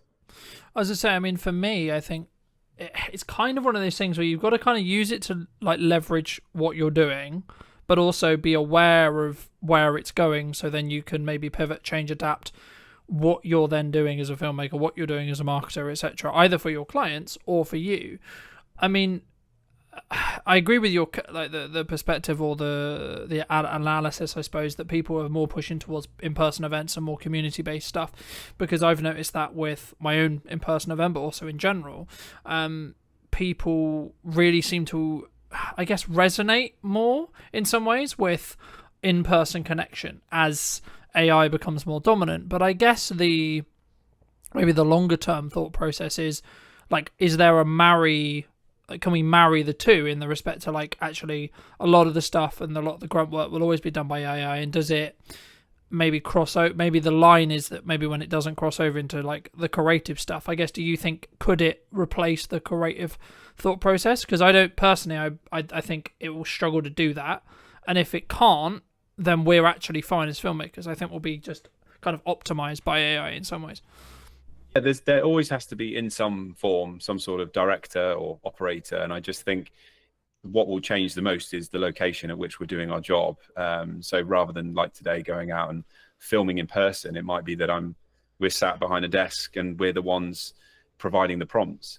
But we can only really get our heads around what we know today. And if you consider how advanced it is already, give it 20 years, it's just going to be so radically different. And I do believe that it will be advanced enough to do all of the creative legwork, but it's just whether we as a race will choose to accept that or not. And I think that's where we are unique, is that we'll be emotionally driven, and I don't think, and morally driven as well. I don't think, and people will buy into it and will accept that we're not needed anymore, and it will be automated. And I think something will come through, and it will mean that AI doesn't have the same impact as it does. But at the moment, embracing it and helping and using it as a support mechanism is really useful. And I'm using it all the time. ChatGPT is just, I'm every single day. Sometimes I'm using it for personal therapy. Sometimes I'm using it for my work, and I'm finding it's helping me to speed up the process, but it's not replacing me, because I still have to be the one to then decide, is this decision it's made or suggestion made, is it suitable? Yeah, I agree. And I think, I don't know if it will ever, because the problem with like large language models, right, is if they start embedding mistakes and they have mistakes in them, then they'll learn from those mistakes and then repeat them, right? And I think to an extent that's kind of why I'm maybe slightly more skeptical of whether it will become this all-seeing power. Is it going to be in a world where we have it and we use it? Absolutely. But I don't think it will. I'm kind of, it might be famous last words, right? But I'm skeptical that it will get to the position where it can completely replace a human, right? Will there be elements of, like, I can see a world in 5-10 years where the camera we use for work or the camera we have in our webcams have AI features built in, right? They can, I mean, that's what we're already seeing that with iPhones and etc. when it comes to like beauty filters and etc. And I guess in some ways the vulnerability maybe if you're already in the beauty industry, I can see as a specific industry that will potentially struggle with this, because they already try to beautify non-reality, if that makes sense. The thing that AI will struggle with, for example, is like the detail on my beard, for example, at the moment, right? And I think as we move forward, I guess the question comes is like, is that a regulatory thing, do you think, of like stopping it from just completely obliterating like the entire industry as a creative industry? Or is it actually just going to be people will eventually just say, yeah, it was kind of a gimmick and we kind of use it as quote work, but actually we're going to draw a line and sort of say, well, we're not going to, it's not going to be used for this. Do you think? I feel like we are in such a capitalist society that sadly I feel that the need to create revenue will be so strong that I don't even think, I think it will just happen and we won't even notice. And for people like you and I, we know a world before AI, whereas in 20-30 years, the next generations coming through won't know any different. And so it will just be part of their life. So I think that's when we'll notice the biggest difference. But I do feel strongly that we will just require that real human interaction. And for as long as we don't know, we'll crave it. It's just hardwired into us as a species to want real connection. So I do think in some form we'll seek it out. And I reckon a new art form will come about from it. I don't know. Or it might be, as we see quite commonly now, things that are retro coming back in. It's because even the younger generation are looking at simpler times. My daughter is 13 and she's taking a break from her mobile because she doesn't like what it represents in her life. And I think that's an incredibly mature choice that she's made. So it could go either way. It's so difficult to know.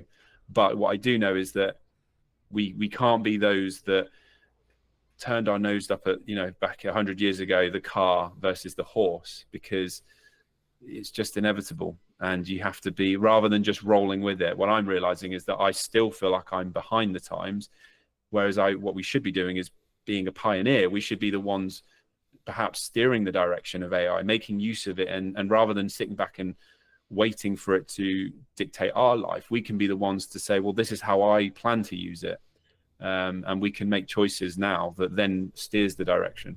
Yeah, no, I agree. And I think for me, the key is whether you're in the driving seat, right? Or not, which is kind of what you're implying there. But I mean, I guess like getting it back to basics, I mean, a lot of what we do is tell stories, right? I mean, how did you get started in either filmmaking or like telling stories as a whole?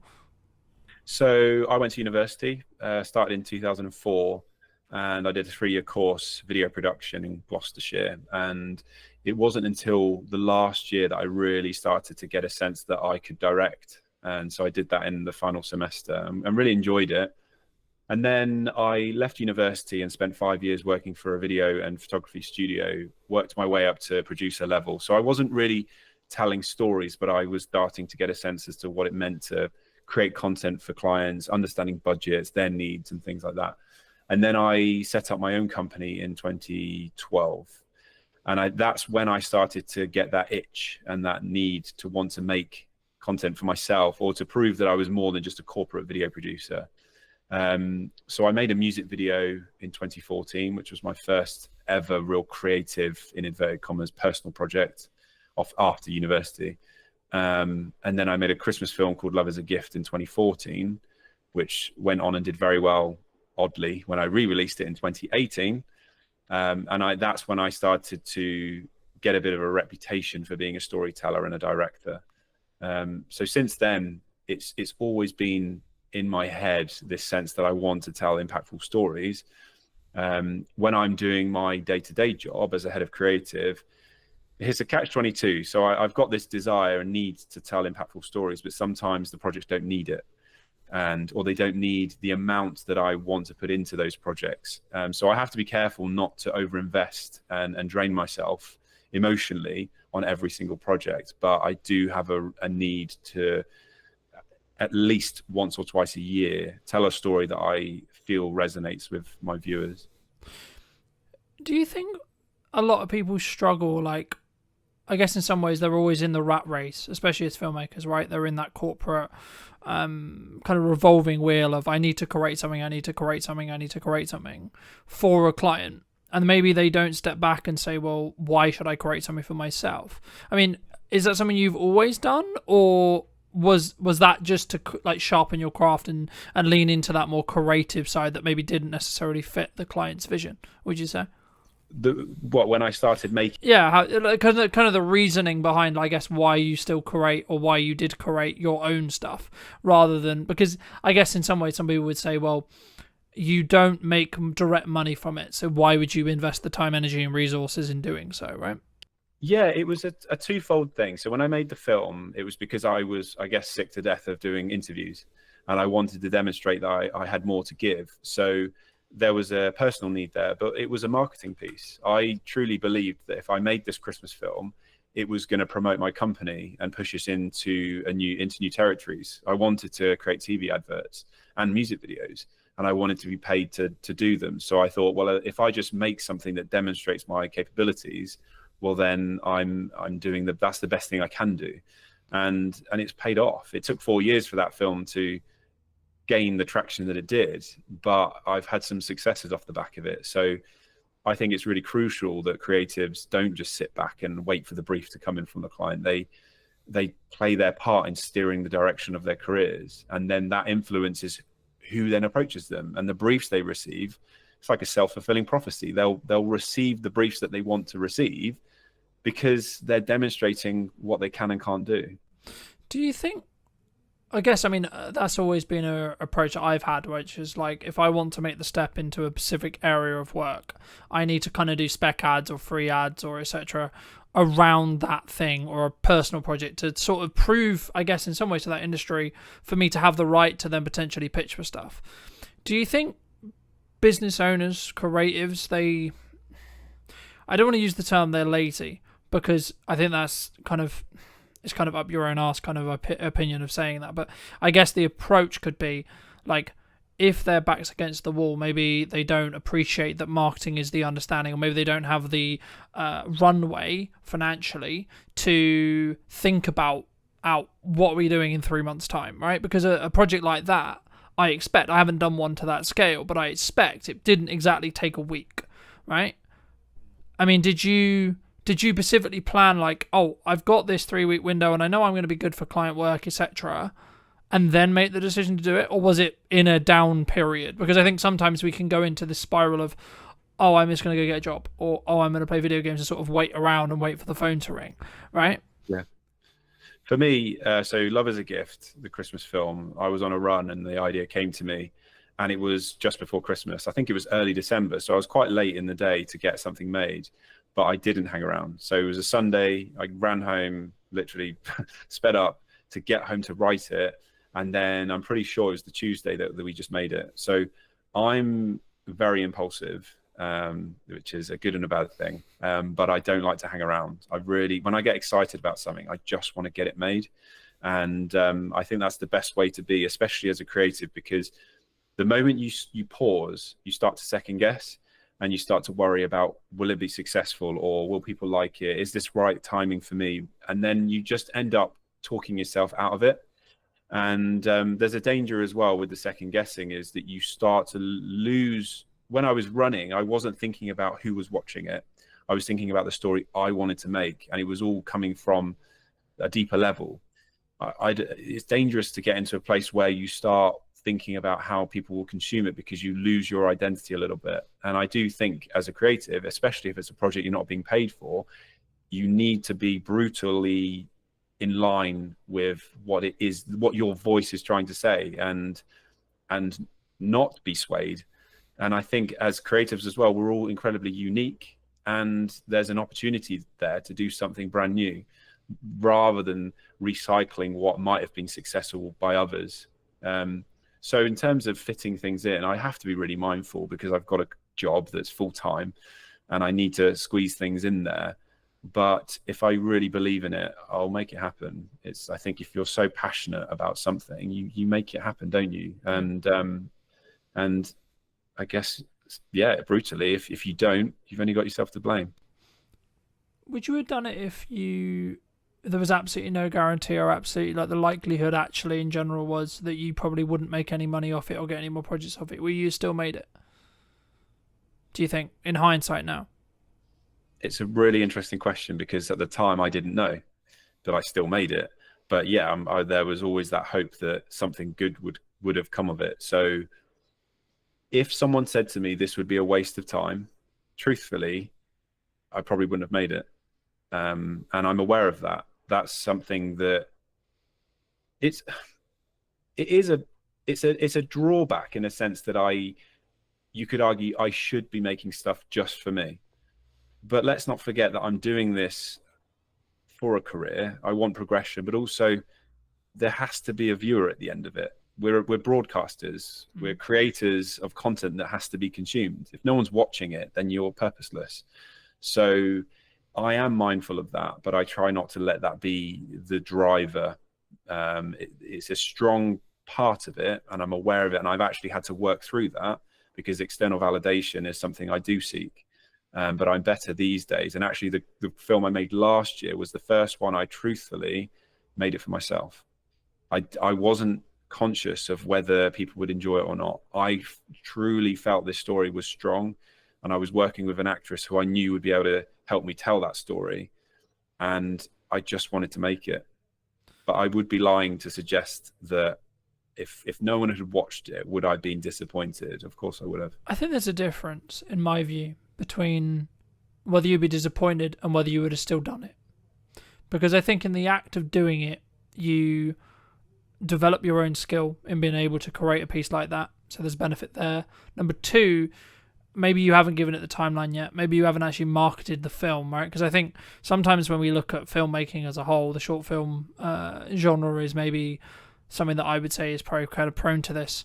Filmmakers look into, I want to make this perfect piece, I want to make this amazing short film or amazing feature film or amazing music video, whatever it ends up, the product ends up being.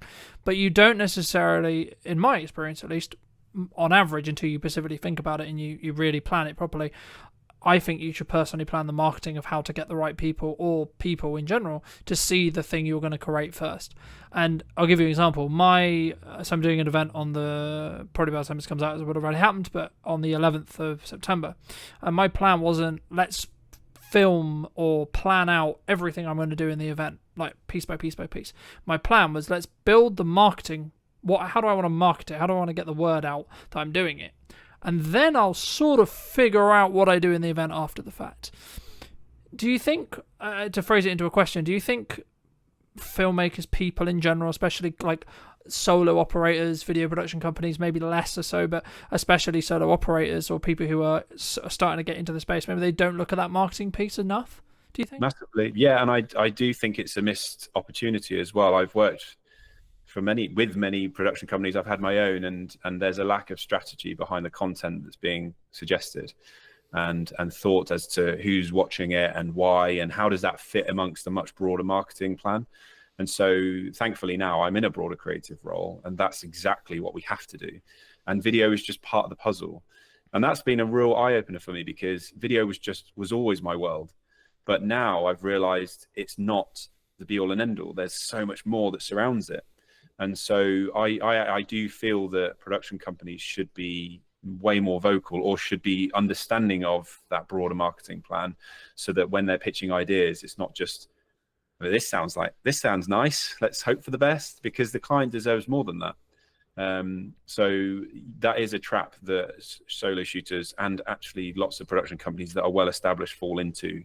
They focus in on just that one particular project they've been asked to produce, but they're not thinking broader than that. And I do think clients should demand that as well. It's really important.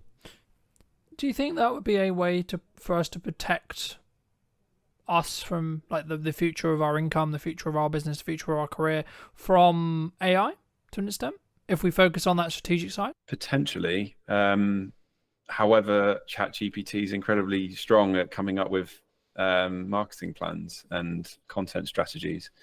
But again, there has to be somebody, I suppose, that controls it. That I question whether a business owner would have the time, I suppose, to be thinking, well, what is my marketing plan? What strategy am I going to be putting into this campaign, especially if there's lots of campaigns?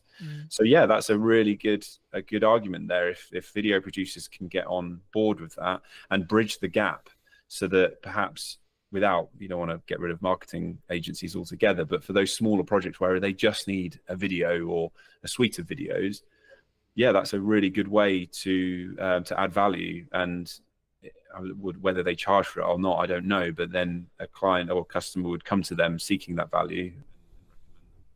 Because for me, when I saw, and I've been very honest in content before, I'll be very honest with you and everyone listening. I mean, I saw what AI was doing, and I saw what AI was becoming capable of, and I'm seeing some of the stuff coming out of Google VO and etc. And I was like, shit. All right, was the honest truth. And then I was like, actually, hold on. There is, and that's kind of why I focus on that middle ground, because with the strategic side, because I think everyone wants to chase the golden goose, right? Everyone wants the large projects. Everyone wants the big paychecks, etc., etc. In the years of experience I have personally, they only happen if you can be ROI focused.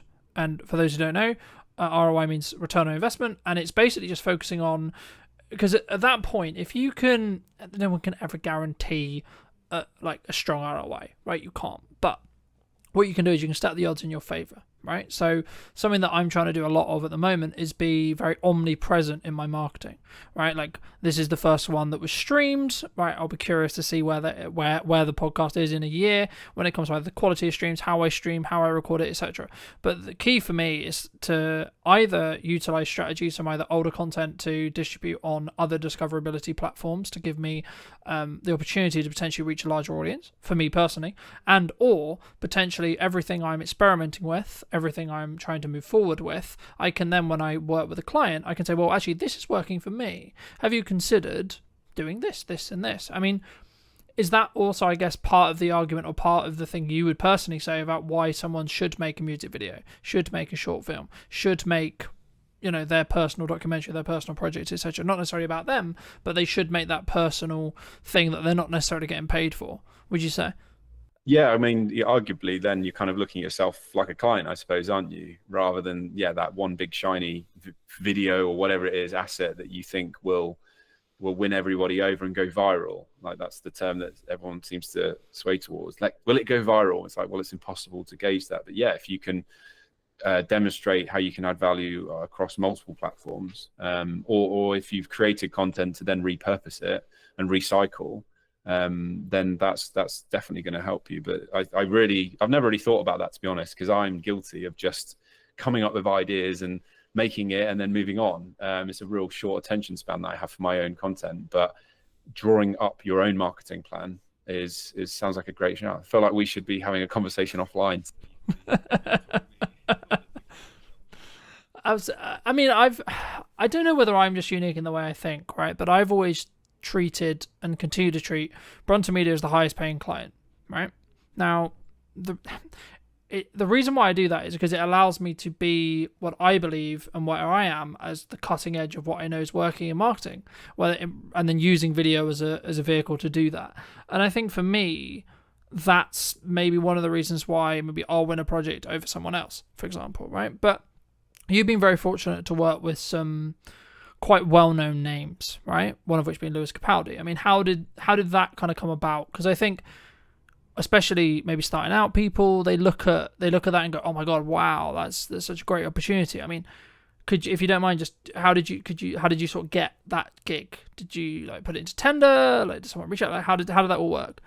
It's going to annoy you because I was just very lucky. I didn't have to do much. Well, so my Christmas film re-released in 2018. It went viral and I got a lot of press coverage. Then I was asked by Good Morning Britain to make some content for them. And I went on TV again, and that was broadcast live, which was incredible. And then I was approached by a director agent, and she started to toy with the idea of representing me as a director. But at the same time, what I didn't realize was behind the scenes, she was putting me forward for music videos. And one of them was Lewis Capaldi. And so from my perspective, I didn't know this. So all I had was an email from Lewis's manager saying, "We've seen your work. We love what you do. Would you be up for a conversation with Lewis to talk about creating a video together?" So I actually then had a phone call with Lewis himself. And this was all before any of his songs had gone to #1. So he was quite an unknown name. And we chatted about a concept. And then over Christmas, I didn't hear anything. And we're talking 3 weeks where I just heard nothing. So I just thought, well, that's not happening now, is it? And then they reached out again. And so I did have to put a treatment forward, which is a document that details how I'm going to approach the music video as a director. And they loved it and bought into it. So very quickly, I'm pretty sure it was like mid-January, we got the green light, and then we were filming early February. So it was crazy turnaround. So I want to say I was very fortunate because I didn't have to do much legwork, but at the same time, I went out there and made stuff for myself. And even though it was 4 years later, it did exactly what I hoped it would do, which is to demonstrate my capability. I think that's a very key example of you make your own luck, right? Like, there could be an approach that someone comes to you and says, well, actually, you got lucky by getting on TV and then you got seen and then da-da-da-da, right? Or you could look at it from the other perspective and say, well, actually, you had an idea on your run, you executed upon the idea, and you took the risk of, to be honest, correct me if I'm wrong, but it could have got like 5 views and you could have, in theory, been a laughing stock. Oh, look, you put all this time and ever, ha ha, right?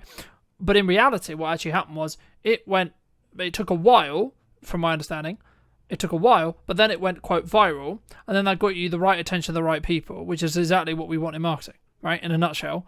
And I think sometimes, especially maybe people who listen to this, hopefully will take that as an example to say and have permission to actually do those projects that you're like, yeah, but this is a massive time sink. Yeah, but this is actually So for me, I think you make your own luck, and that's always what I believed. And it sounds quite egotistical to say, but the reason is because you can do work now that can then showcase and highlight, and that's why I treat my marketing in the way I treat my marketing, because every single time I'm live, every single time I'm moving forward, yeah, my video or my live stream might only get 2 views, but you don't know who those 2 people are, right? And then in 6 months, 12 months, 18 months, they might actually be the next big client. They might actually be, because they might have watched your progression and watched you tinker and watched you try and watched you fail, and then actually, hold on, he got back up and he did that, and then etc. I mean, how have you dealt with failure? I'm trying to, I don't mean this to sound weird, but I'm trying to reflect on when I can consider myself having failed. And I don't know whether that suggests to me that I'm continually growing, or I've just been very lucky, and had a great experience in my career. The film Love is a Gift, I released it in 2014, and it got a few likes and watches on the Facebook notice board in Tewkesbury. And you could argue that that could have been considered a failure. But I think because the position I was in was that anything was better than nothing, I had no expectations. But I also wanted to relate to what you were saying about the waiting game. It's the same for brand. With brand messaging, it takes a long time, I think, to build a brand. And my example is a really good. I've built my own brand, haven't I? It took 4 years for the right people to see it, and it then took a further 2 years for me to get an incredible opportunity to work with an Australian company called Memories, and they'd been having conversations about me for 2 years where they would talk about video, and they were mentioning my name in the meeting rooms. I didn't obviously know this, and then 2 years down the line, so that's 6 years on from the film being made in the first place, I then got they reached out to me and offered me a 2-year role. So it is really important to just be patient, I think, but not chase the quick wins. It's very common, as you probably know this yourself, that you've got the financial directors thinking, well, what's the return that I'm going to see next week? And it's really hard to be able to say to them, well, I can't promise you a return, but as experts in marketing, we are very confident that this will gain the traction that you're looking for. But this is where data comes in really handy, because if you can demonstrate that you've done it before, then they're much more willing to take a leap of faith. And I think, again, as video production companies, which they don't tend to do, they need to be desperately clawing any form of data that they can get to show that what they've created actually had an impact. And without that, it's just pointless. And I've been in those rooms where I'm saying, yeah, I feel so great about this idea, but truthfully, in my head, I'm like, I don't know if it's going to work. I hope it does, but I didn't feel confident in that. So now we're really hungry for data, because it just gives us that extra bit of confidence to be able to say, well, check this out. We've done it before. I reckon we're going to do it again. Yeah. And I guess in some ways, it sounds really weird to say, but sometimes the litmus test is turn off stuff, right? Like, let's say, for example, you've got a client, and maybe you're not in the position to say this or do this, but like, I've had it previously with clients. I'm sure I'll have it again with clients where they're like, well, what's the ROI? We're paying you all this money, etc. Like, we haven't made any direct sales from it. And I'm like, okay, right, let's break that down. So you haven't got a trackable outcome necessarily. Okay, we can add something trackable into the video to see QR code, discount code, etc. Right? B, we can also look at it as a top of funnel understanding of, if you're consistent and you're consistently having a load of visibility, actually it's then not actually going to directly actually give you the ROI as in the sale, because it's not designed to do that. What it's designed to do is get you seen by a load of new customers that then take 3, 6, 12, 18 months to then convert. But then actually, and I guess the issue or the thing that marketing and sales always has is sales always gets the credit for the sale, even though arguably 70% of the work was done by the marketing, right? And I think as video creators, that's why we need to specifically structure our proposals, structure like how we work with clients to be, I guess in some ways, for them to understand. It doesn't mean that you're necessarily going to 100% like keep the client forever, or you're going to keep the retainer, or people are going to understand the content, because there is a window of time, unfortunately or fortunately, depending on how you look at it, where you will just, like, you've added the value you can. Right? Like, when they've got the story videos, they've got this, they've got that. Maybe they don't need the ongoing support. Maybe they don't see it as valuable as they did, say, a year ago. And actually, maybe you've grown as well. And I think, just building off what we were discussing about like the failure thing, I've always been in the view you either succeed or you learn. You don't technically failure. Yes, it exists. Yes, the word exists. But it's not something to focus on, because for me, if you fail, it's because you did something wrong. You should take self-accountability. To phrase it into a question, though, in your career and your experience, do you think people, either you personally, should have taken more self-accountability in the past, or do you think more people should do as a whole?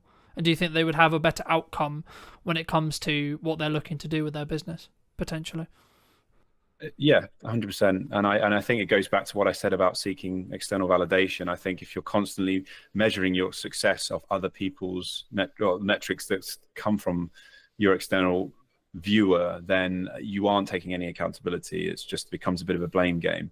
But it's totally agree with what you've said about failure being learnings as opposed to actually deemed a failure. And it's quite empowering to hear you say that, and for me to reflect on the fact that I cannot pinpoint a time in my 20-year career where I consider myself having failed, and that's actually the first time I've reflected on that. So that's a big win for me today, to be able to feel quite proud of that. But yes, we're all in charge of our destiny, and I think we should be taking accountability. And if there are moments where things don't quite go the way that we planned, well, we just reflect and move forward, don't we? And it's the same with all aspects of life, relationships, and just personal stuff.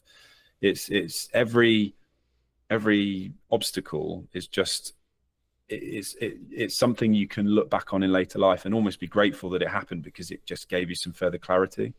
That's how No, I completely agree. And I think, we talked a little bit before we jumped on the actual show, and I said that 2024 was really difficult, and I look in hindsight now and I blame myself for why it was difficult. Right now, some people would say, well, that's a bit harsh, that's a bit mean, but it allowed me to understand what I was doing wrong. And now I can look in hindsight and I can look back 6 months and go, okay, well, the reason why I'm where I am today is because of the work I did 3 to 6 months ago, right, in regards to marketing and output. So the thing that people struggle with, clients and like me and potentially you as well, is we do a load of actions. The analogy that's always used here is like the gym analogy, right? You show up, you do a good workout, cool, sick, but I look the same. Okay, we'll go again tomorrow. Right, cool, sick, do a good workout, cool, feels great, I still look the same. Repeat. There is a day though where that compounding effect will get to the point where you actually see results, right? And that's then a motivator, of course. But I guess in some ways, is it the same, would you say, in filmmaking, in marketing, in output, in outreach, in any skill set that we're trying to build when it comes to business? Like, do we just have to keep going for long enough for them to reap those rewards across time with consistency, would you say? 100%. And I think being present and for a long period of time is, you're establishing yourself as any good brand should and does. But I do think you're being hard on yourself, because you're just one aspect of what might steer you in the direction of success, whatever that looks like for you. You can't control other people's behaviors. You can only control your own. And I think there of course there's going to be projects that you've created that might not have necessarily gone where you'd hoped, but there's going to be all these other people that will influence that direction. So I think as long as you're proud of the values that you have and the behaviors that you put into your work, I think that should release you slightly from, let's say it doesn't work out the way that it did. You can always stand back and say, well, I gave it my best shot, and I used the tools that I had to my disposal, and I put my best attitude into that. It's like kids, we say that even if they got an E or an ungraded on an exam, if they tried their hardest, that's the important bit. So I do think you should release yourself from some of that stress and blaming yourself for whatever it is that happened last year, because you're just one of billions of people in this world. And I do think we get lost in that a little bit, which is that we, as perfectionists, which a lot of creatives tend to be, imposter syndrome, we come down on ourselves like a ton of bricks, but that's not fair. And it's not, there's many aspects that feed into why something might go the right way or not. And sometimes it is just bloody luck. My Christmas film in 2018 did very well because I was lucky in the way that I worded it, which was the Elton John Lewis Christmas advert. People didn't like it. And so what I said was, off the back of the John Lewis Christmas advert, here's one I made 4 years earlier. So the reason my video, I personally think, went viral is because they didn't like the John Lewis one and they were more receptive to something else. So the whole narrative was John Lewis, this guy creates a film for 50 quid that rivals John Lewis. There was that story there. I couldn't have dictated and controlled that. And I probably would have put the same type of post out had the video been successful. I wasn't deliberately writing it in that way to say, well, I know it's shit, therefore they're going to love mine. It was just good fortune. So I don't think I could have truly controlled that. No, and there is market, like to an extent, there is market conditions that do have a perfect storm, right? But the reason why I say luck is in our own control is because we prepare for an opportunity and then we can execute upon the opportunity. So, like flipping it the other way, if you're going to take maybe my point of view on it, I would argue by the fact you had the film and by the fact that you saw the way I actually remember the John Lewis advert that you actually questioned or that you're talking about. I don't know whether you saw it and that's why you made the post, or whether it was because I don't know timing, but like in a world you could make the argument to say, well, actually you saw the market's reaction and then you went, actually, let's put this post out and see what it does. I would say actually that's your preparation towards you so that's your preparation related to the opportunity. So we can't control necessarily the opportunity, sure, and that's the element that is lucky. But to give you some more context, and maybe the audience who don't know, in 2024 I was marketing mostly wildlife stuff and etc., which is still a passion and still a good thing, but I wasn't truly focused on who I was serving, right, as a whole, in respect to how I can help you with marketing, how I can help you with video, what's the ROI on video, all these things and these key things. And I think for me, in hindsight, of course it's in hindsight, right, then of course that would then have a knock-on effect to potentially the work I got. But actually, arguably, with that hindsight, I picked up a couple of clients who were in the more nature realm space that I'm still working with today. So actually, I don't regret it in that respect. So I think you have to look back to see what lessons you can learn, but don't hold yourself to this perfectionized constant. I mean, in business we're like constantly known for it. It's like, I turned over X amount this year and I'm going to try and do better next year and I'm going to continue to move forward and forward and forward. And I guess it's at what point would you say then there's more to life, right? Is it just covering your expenses? Is it actually developing a emergency fund or having some investments in building for the future, etc.? Or is it actually down to the person, would you say? Talking about like actually the focus on where we go. I think it stems back to purpose and having a sense of purpose and feeling that you're adding value back to society. I do feel that we're in an interesting time at the moment where even back at school, we're being fed this idea that we can all be exceptional, and it narrows it down to that one individual. Whereas we are a successful species because we were built on communities, and so what I want to feel in my life is that I contribute. And I get a real sense of purpose from this idea that it's not just about me, it's about how I contribute to society. But going back to what you said about preparation, you nailed it. I was thinking that word preparation and then you said it, because that's all you can do. And it's the same I'm well into my fitness. I used to be a pretty established runner, and training is all about just preparing for that race. I can't necessarily control what the weather conditions are going to be, how I'm going to feel that day. And there's lots of factors I can't control, but I can be very prepared. And again, using that as an analogy, every time I suffered in a race, it meant that the next race, I literally would be able to say to myself, I felt this pain before and I survived. And so I think we can use that in business and all walks of life, which is to say, well, that didn't work out how I thought, but I feel. Yeah, and I think when you change your mindset around failing, right, and that is your mindset when it comes to potential failure, I think it frees you. For me, like in that scenario with the running scenario. Yeah. But I also think failure is often dictated by other people, and I think if there was no one around to tell you that it failed or to give you any sense that it failed, I think we wouldn't feel so bad. And so that's why it's important not to measure your success of other people's drivers or what other people are doing in their lives. It should be based on what's relative to you. Yeah. Do you think that comes from a self-belief, self-esteem, like in here thing? Like, this is more general. This is like not necessarily filmmakers, but do you think that the reason why we look for external validation constantly is that, or maybe that we want a film to go viral, right? But putting it back into our industry, do you think that's why? Like, we there's something we're trying to fix in us? Potentially, but I think it's because we're taught the wrong lessons. We're taught that success comes in the form of finances and how many likes and subscribes we get and popularity.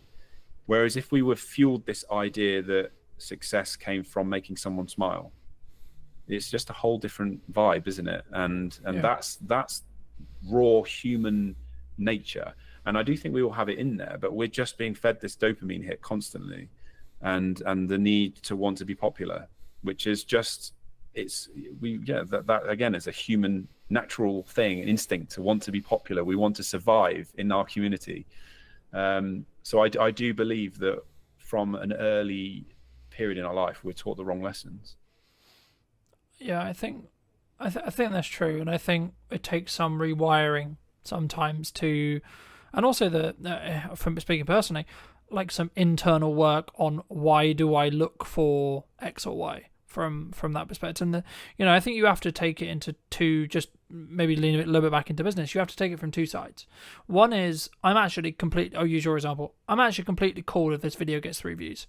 I've spent tons of time in it. I'm really proud of it, and I'm not going to tie what I believe to be a successful project on what the internet or the output or etc. actually deems it. So if it gets 3 views, still great project. If it gets 50 million views, still great project. Fabulous, right? And then there's the other side of it, which is like I'm doing it for a client or I'm doing it for myself, which is like, cool, I need it to push a needle somewhere, okay? So I'll give you, I've just picked up live streaming in the last handful of weeks, and I've weaved into what I was already doing into live streaming. So I'll give you an example. A handful of weeks ago, I knew that I got a couple of private texts from a couple of clients that I would call maybe on the fence, right? We don't have any open projects. We've done some projects previously. We're in between projects, etc. Cool. And the part of the text that really stand out to me was like, oh, your videos are really connecting with me, right? And I was like, okay, hold on. So I don't know what you watched. I don't know where he saw it. I don't have any context at all outside of he watched a video, at least one, and it meant something to him. It connected with him, right? Now, if I'm looking at that purely transactionally, that probably means they're more likely to use me in the future, or they're more likely to do a project with me sooner rather than later. Sure. But actually, on a nice level, actually, cool, I just made that guy's day. I made that person's day. I added some value to them. I helped them move forward, or help them pre-context or re-understand something related to the video. And I think for me, when I started really focusing on that bit, how much can I help, how much input can I give and give and give and give without not necessarily expecting anything. Now, it comes from a place of financial planning and financial health, sure. But actually, once you can get there, you can then actually probably make more money. If you're just looking tangibly and that's your objective of success, you can probably make more money by continuing to do that, because you don't have to constantly ask for business, right?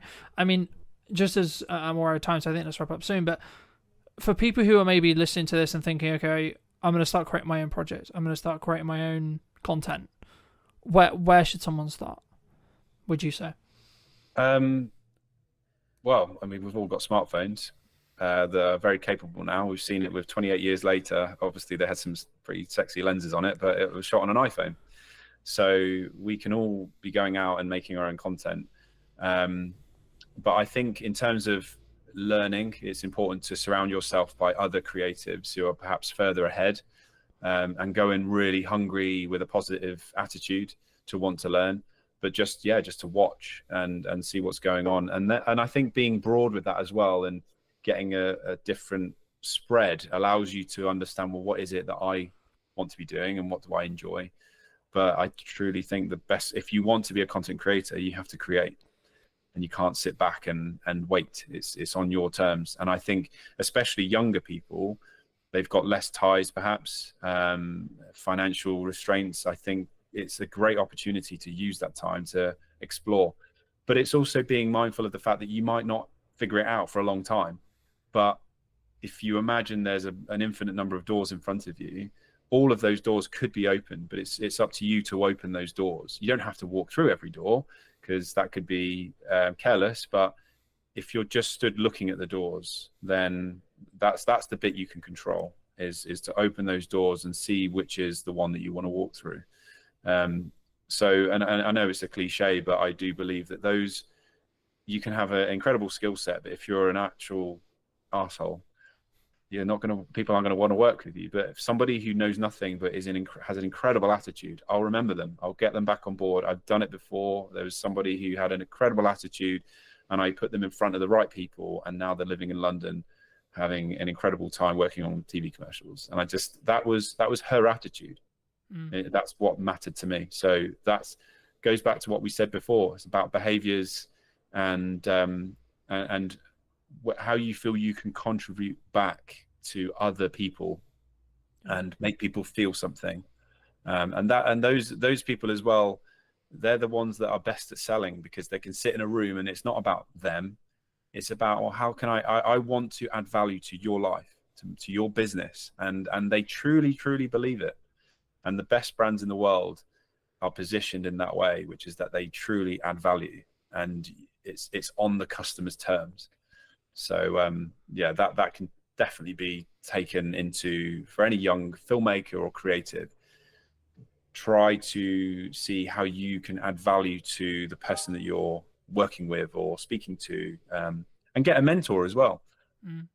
That's really helpful. I have a mentor, and he's brilliant. It just helps me to stay fresh, I think, because it's easy to get stuck in your old ways.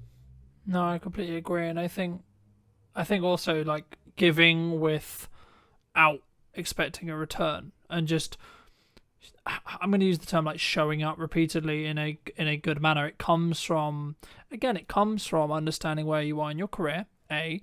B, financial planning, right? Like, there's something that I didn't get right in 24 that I am getting right in 25, and that's why I'm in a stronger position, and that's why I can act the way I am. But also understanding the building it off the marketing sales thing. Marketing is for a specific job to give you the permission to sell to someone, and then sales is the ability to add value at a monetary balanced cost to you. So you're adding value to someone, and someone is then rewarding you with a monetary gain. Sure.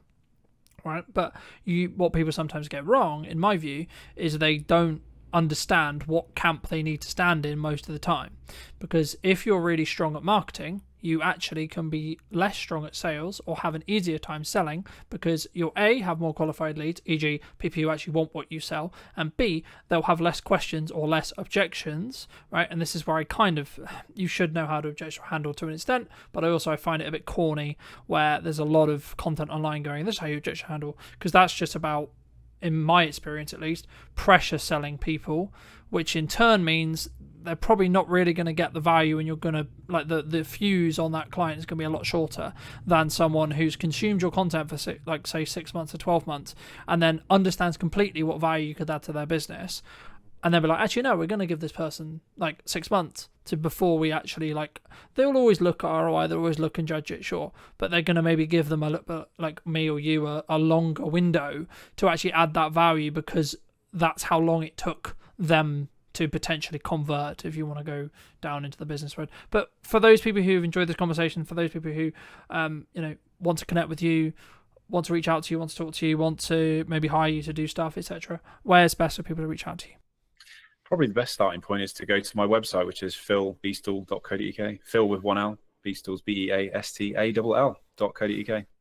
Magic. And if you were going to talk to yourself 10 to 15 years ago, what advice would you give to that person now? Chill the F out. I don't want to swear on this. That's the big F bomb. Yeah, just enjoy the ride and stop overthinking. Stop worrying about what other people are going to say.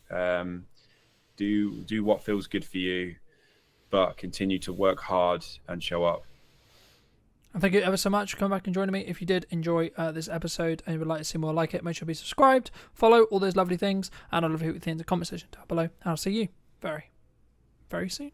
I think that's a really interesting observation, because a lot of people, I think, are maybe subscribing to the fact that things are maybe hard. A lot of people are finding or saying that the creative industry is hard, right? Or it's challenging. Have you found it challenging? Rejection is a fundamental within business. Then that's going to serve you within sales scenarios. That's going to serve you just generally in your life, right? I think it's a very fundamental just within life, just rejection in general. Do you think that many people struggle with that emotional side of video, like having it in there and or thinking about how to add it in? Because that's, for me, that's the key sales metric. Ultimately, how do you capture that moment? It's impossible because you don't know when that moment's going to happen. So it's very important to have as much coverage as possible, basically. It's what we always say to people is like, yes, one videographer or one camera operator can come and cover your event, but you are limited in terms of the moments that you can capture and the things that we don't know are going to happen, but will happen. We know they're going to happen. We just don't know when, we don't know where, we don't know how. Hello, my friends. Welcome back to a brand new episode of this week's podcast. Today, I'm going to be with Oliver, talking about all things video and also starting off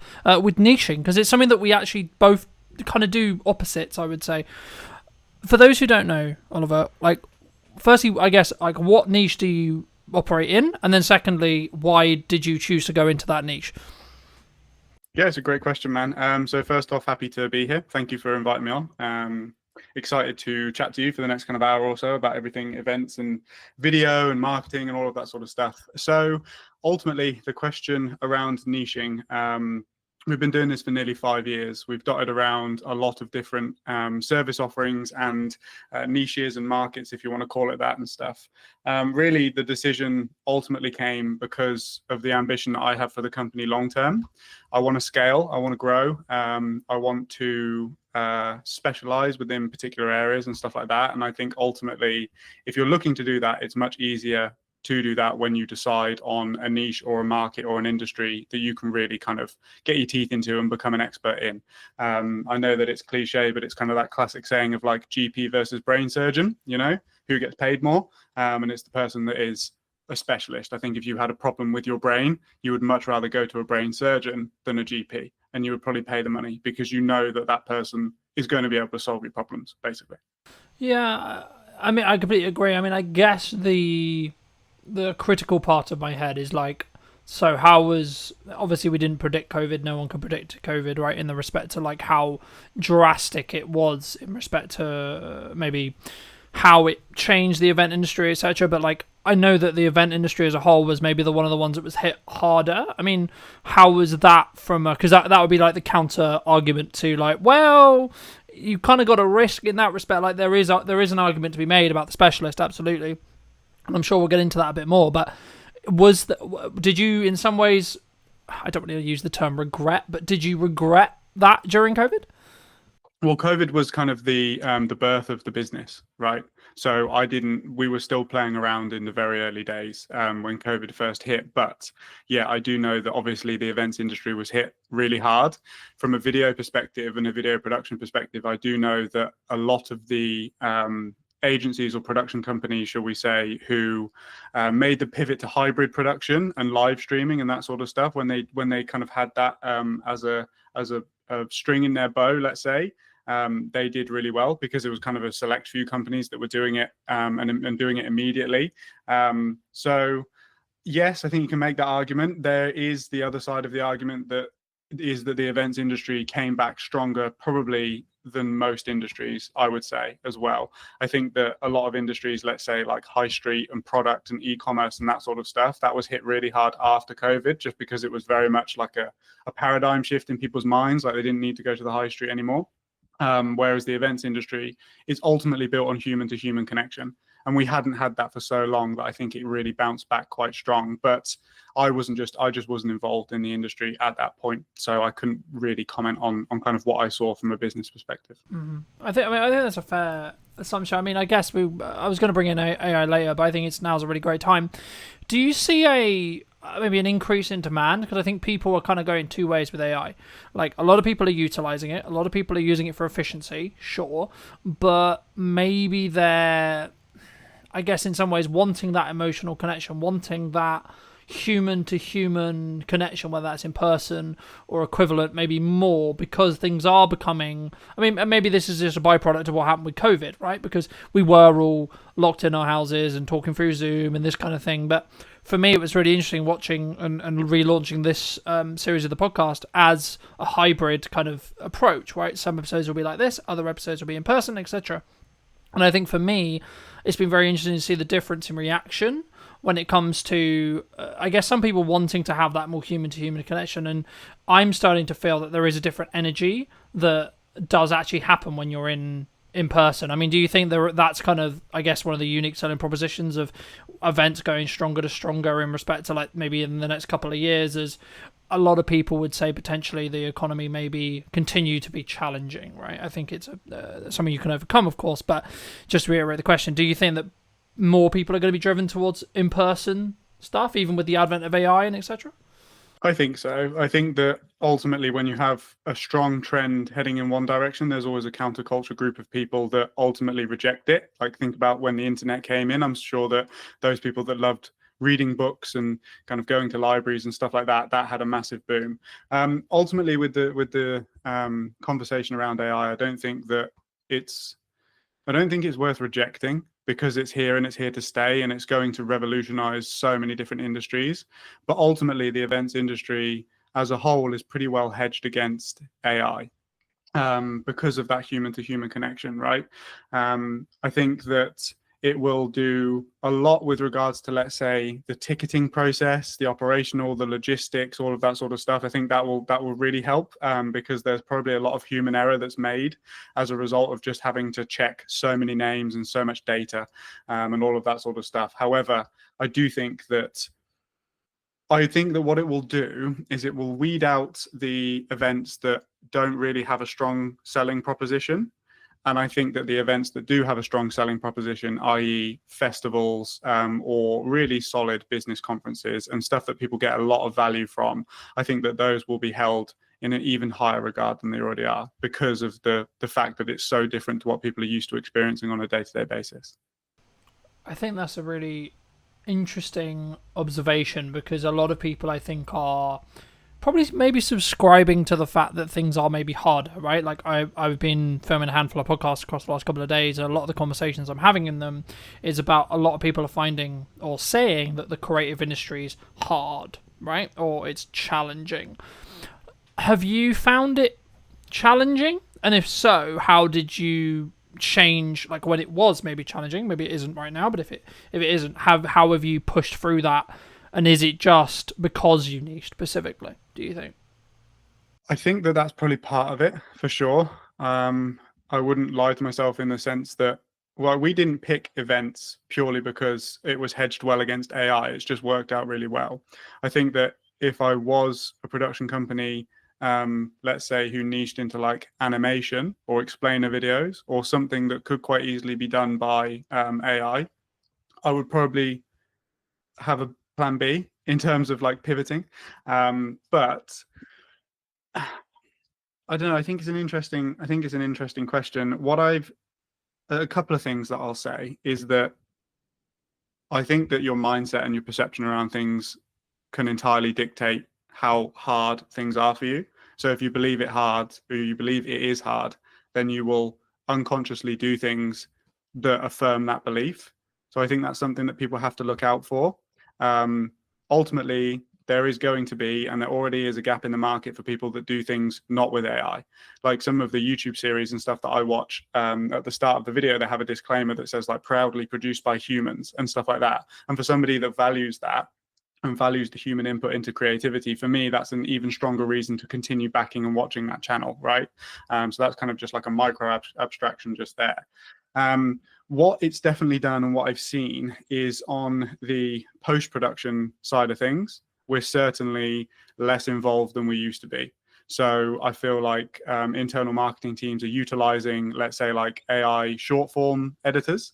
But in terms of being on the ground and actually filming the events, I think until it gets to the point where there's like robots and, you know, Elon Musk Tesla bots and stuff that can kind of run around with cameras and stuff like that, I think we're pretty well I think we're pretty safe for now, to be honest. No, I agree. And I think, of course, we don't know where AI is going to go, right? So it would be wrong of me to say, oh, that's never going to happen. But I think that actually when we get to that stage, I don't believe, personally, we'll see what happens, of course, but I don't personally believe that that will be the thing that's replaced. In warehouses, yeah, absolutely. In, like, repair jobs where it's dangerous or equivalent, yeah. Soldiers, if you're going to have to fight a war, yeah, etc. Things like that, I can absolutely see.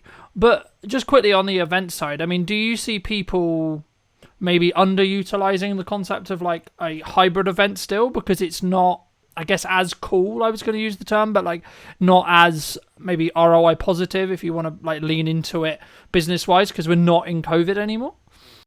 I don't know. I think that there's still a massive use case for hybrid events. Ultimately, the main benefit being that you can attract a global audience, not just a local audience or a national audience, let's say. If you look at some of the people that are top of their game, Alex Hormozy, Tony Robbins, they always do virtual or hybrid events to a really high-end production standard, with the huge Zoom screens in the background, and you can see how many people are on the call and stuff like that. I think that ultimately, if you're going to produce a hybrid event, it can't just be 7 people sat on a Zoom call talking about stuff. I think you really have to go the extra mile with regards to, like, all of the energy that you would have put into the logistics and the in-person experience. If you take that energy and you put it into, okay, how can we make the hybrid experience better? I feel like you will definitely have a better event and a more engaging and valuable event for your delegates as well, for sure. I think that, yeah, I think that's the key. I think it's about, like, actually branching out a new audience and maybe having, from a strategic side, maybe looking at, like, here's a online ticket versus here how you can be in the room, right? And having a different tier in that respect. But when we look at marketing, right, now, obviously maybe we're going to talk directly at events, but, like, it could also, I believe, be used more generalized. What do you think I'll ask it in an event way, but it will probably branch out outside of that as well. What do you think people are missing in event marketing right now? What do I think they're missing? Like, what should they be doing, in your opinion, that they're maybe not doing? Well, ultimately, it's totally dependent on where the bottleneck is within your marketing system, right? This is what we say on every single discovery call with a potential client or a prospect, if you want to call them that. Like, are you getting enough eyes? I.e., is there a ton of people filling the funnel, but you have a conversion issue? Like, there's not enough people converting into actual ticket sales or sponsor conversations or whatever that might be. Or have you got fantastic conversion metrics, but you haven't got enough volume? Like, I think ultimately what a lot of people struggle with event marketing is that they try and produce stuff efficiently that is going to appeal to everybody. But at the end of the day, what a sponsor wants to see versus what a visitor wants to see versus what an exhibitor wants to see versus what a speaker wants to see, they're kind of your main 4 stakeholders, right? They're totally different pieces of content. And I think that events and event marketing teams specifically should take a lot more time to consider where is the bottleneck and really what are we trying to do over the next 12 months in the lead up to our events. And produce content purely for that. I feel like they're trying to solve 4 problems, whereas if you just dial down and solve 1 problem, and then you'll have another problem off the back of it, but you can continue to do that, right? And it will just work in this cyclical cycle. I think also one of the biggest impact factors when it comes to video specifically for events is speed to market. People are used to waiting 2 to 4 weeks to get their video back from kind of a standard videographer, but ultimately you have to, like, just as quick as possible, like ideally minus 10 hours, right? You need to be getting the videos out. We kind of say 48 hours is the max. If you want to capitalize on the traffic and the buzz and the selfies and the tags and everything that's happening on social media after an event, you need to be publishing that video and putting it out to your list and kind of engaging with as many people as possible to get those rebooks, because ultimately it's like somebody is so likely to rebook pretty much there and then, or like just after. If you wait like a week, the emotions have died down, the memories have faded, and you're just not going to get as good conversion, basically. Yeah. Do you think that many people struggle with that emotional side of video? Like having it in there and or thinking about how to add it in? Because that's, for me, that's the key sales metric to understand of when you have a video. It's, can you showcase, highlight, show in a form that will then have an emotional either reaction or showing the actual emotion that took place at the event, for example. Do you think that's something that maybe some people lose, either because of the self-confidence of like, how do I capture this moment, or actually we missed the moment because we didn't predict it, perhaps? Yeah, I think it's both. Ultimately, how do you capture that moment? It's impossible because you don't know when that moment's going to happen. So it's very important to have as much coverage as possible. Basically, it's what we always say to people: is like, yes, one videographer or one camera operator can come and cover your event, but you are limited in terms of the moments that you can capture and the things that we don't know are going to happen but will happen. We know they're going to happen, we just don't know when, we don't know where, we don't know how, right? And then your second question was, That maybe it's a just struggle, remind me. like a struggling confidence, right? Because I think, like, so I'll give you an example. First time I ever filmed someone crying in an interview, I had this emotional, like, care reaction to them to be like, I should cut the camera. Now, in this context, it wasn't my set and that wasn't my call to make. So I was very, like, I need to be disciplined and not press the button. But my reaction was, this person, like, the human side of it was like, this person's clearly upset. Do you push through that? Like, do you, like, when it's more, like, emotionally charged or emotionally feel? But because I think for a content point of view, there's maybe a moral question, because yes, that footage is like really powerful to tell the story and really like useful from a marketing context. But also, I think we have an obligation, maybe as videographers or directors or whatever role you sit in production, to say, well, okay, but at what point do we say actually we should give this person 5 minutes? I'm a big advocate of forgiveness, not permission. Like, obviously, you have to ask somebody's permission in order to use a very vulnerable and emotional clip within there. I think that it's also important to explain to that person the reasons why, beyond just more ticket sales or something like that, right? If you've got like a particularly inspiring event or a particularly inspiring moment, that their vulnerability and emotion could inspire, motivate somebody else in that position who comes from a similar background and that sort of thing. But if you cut the camera, then you never have the opportunity to use that clip should you want to. So I would always say, like, I think push through it is probably the wrong term. It's more of a case of just let the moment unfold, let whatever is going to happen, and then decide how you're going to use it later. I would much rather have it and then not use it than not be able to use it because I didn't have it. Yeah. Do you think, I mean, I know we discussed briefly when we were setting this up as well, and I'm going to get a little bit into mindset to give you some clarity, but for me, I think I've always been a very disciplined person, and I think it bridges quite nicely onto what we were discussing there about like the emotional stuff. But like, I agree with you in respect to like, if it's not, because you can get retroactive permission and with the context you're potentially going to use it for, and actually that's probably a nicer way of saying how you're potentially going to use it. But is in more generalized term, when you're looking at business, or when you're looking at maybe touching back to when things are harder, perhaps, and you need to do the extra hours, you need to do that one more rep on the sales call, or do one more sales call, one more discovery call, one more piece of content, etc. Is that just a discipline thing in your experience? What, in terms of pushing through? Yeah, just doing when it. you don't want to do something. Yeah, like doing it. So like sometimes, because for me, I have the evidence that is what will be pushing me to the point where I will be able to get the result I'm looking for, especially if my back's against the wall. And when I was like, oh, I'm motivated, that would have potentially meant I didn't do it because it's uncomfortable, right? So what in Christ, what we're talking about here is uncomfortability. And I guess, when is it appropriate to push through uncomfortability? And how does someone, if they are looking to build it, how do they build it? I think that, I mean, discipline is definitely something I can speak on because it's something that I've had to learn massively. I definitely come from a type B, go with the flow type background. And that's not particularly conducive to somebody that can sit down and work and focus for an extended period of time on things that aren't particularly exciting and aren't particularly engaging to work on. I think that what's really important if somebody's kind of getting started is to find out where your limits are. So I think we've kind of gone through this like hustle culture.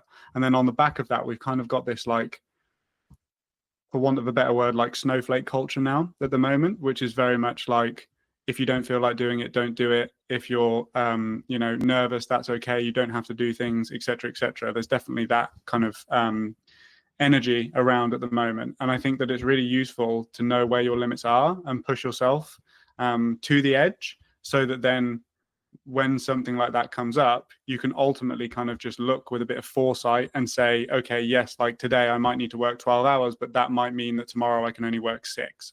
So would it be better for me to just do 8 and 8 and feel better on the back of it, right? I think that you ultimately have to go through a process of kind of understanding yourself and your energy. One thing that's been really helpful for me to do that is kind of tracking energy versus hours versus focus on a day-to-day basis. Now, obviously, this is kind of qualitative data, right? You can't, there's no like Whoop or something that's going to tell you kind of like how you're feeling that day. But I think if you learn to see patterns in your behavior and you learn to see patterns within the way that you go about doing things, you can kind of predict that, okay, maybe today I need to take it a bit lighter, right? Like events, to bring it back to kind of what we do, are so intense. The hours are insane. I'm lucky that I'm an extroverted person, but even I get kind of burnt out, speaking to so many, like running so many interviews in the day, asking the same questions and all of that sort of stuff. So when I come back from, let's say, like a 3 or 4 day event, I know that I need to take a couple of days, right? Just to kind of recalibrate. And I know that I need to fall back into a routine that is healthy and sustainable for me in the long run, So I think it's that push and pull, it's that balance. Ultimately, it's just a case of knowing yourself and kind of knowing where your limits are, but constantly reassessing those limits so that you are getting the most out of every hour that you put in. Does that answer your question? Yeah, absolutely. I mean, I think for me, there's different stages in your life, right? There might be, I'll use your example, like you've just come off an event, you're absolutely like, this is my 4th interview out of 5 this week, right?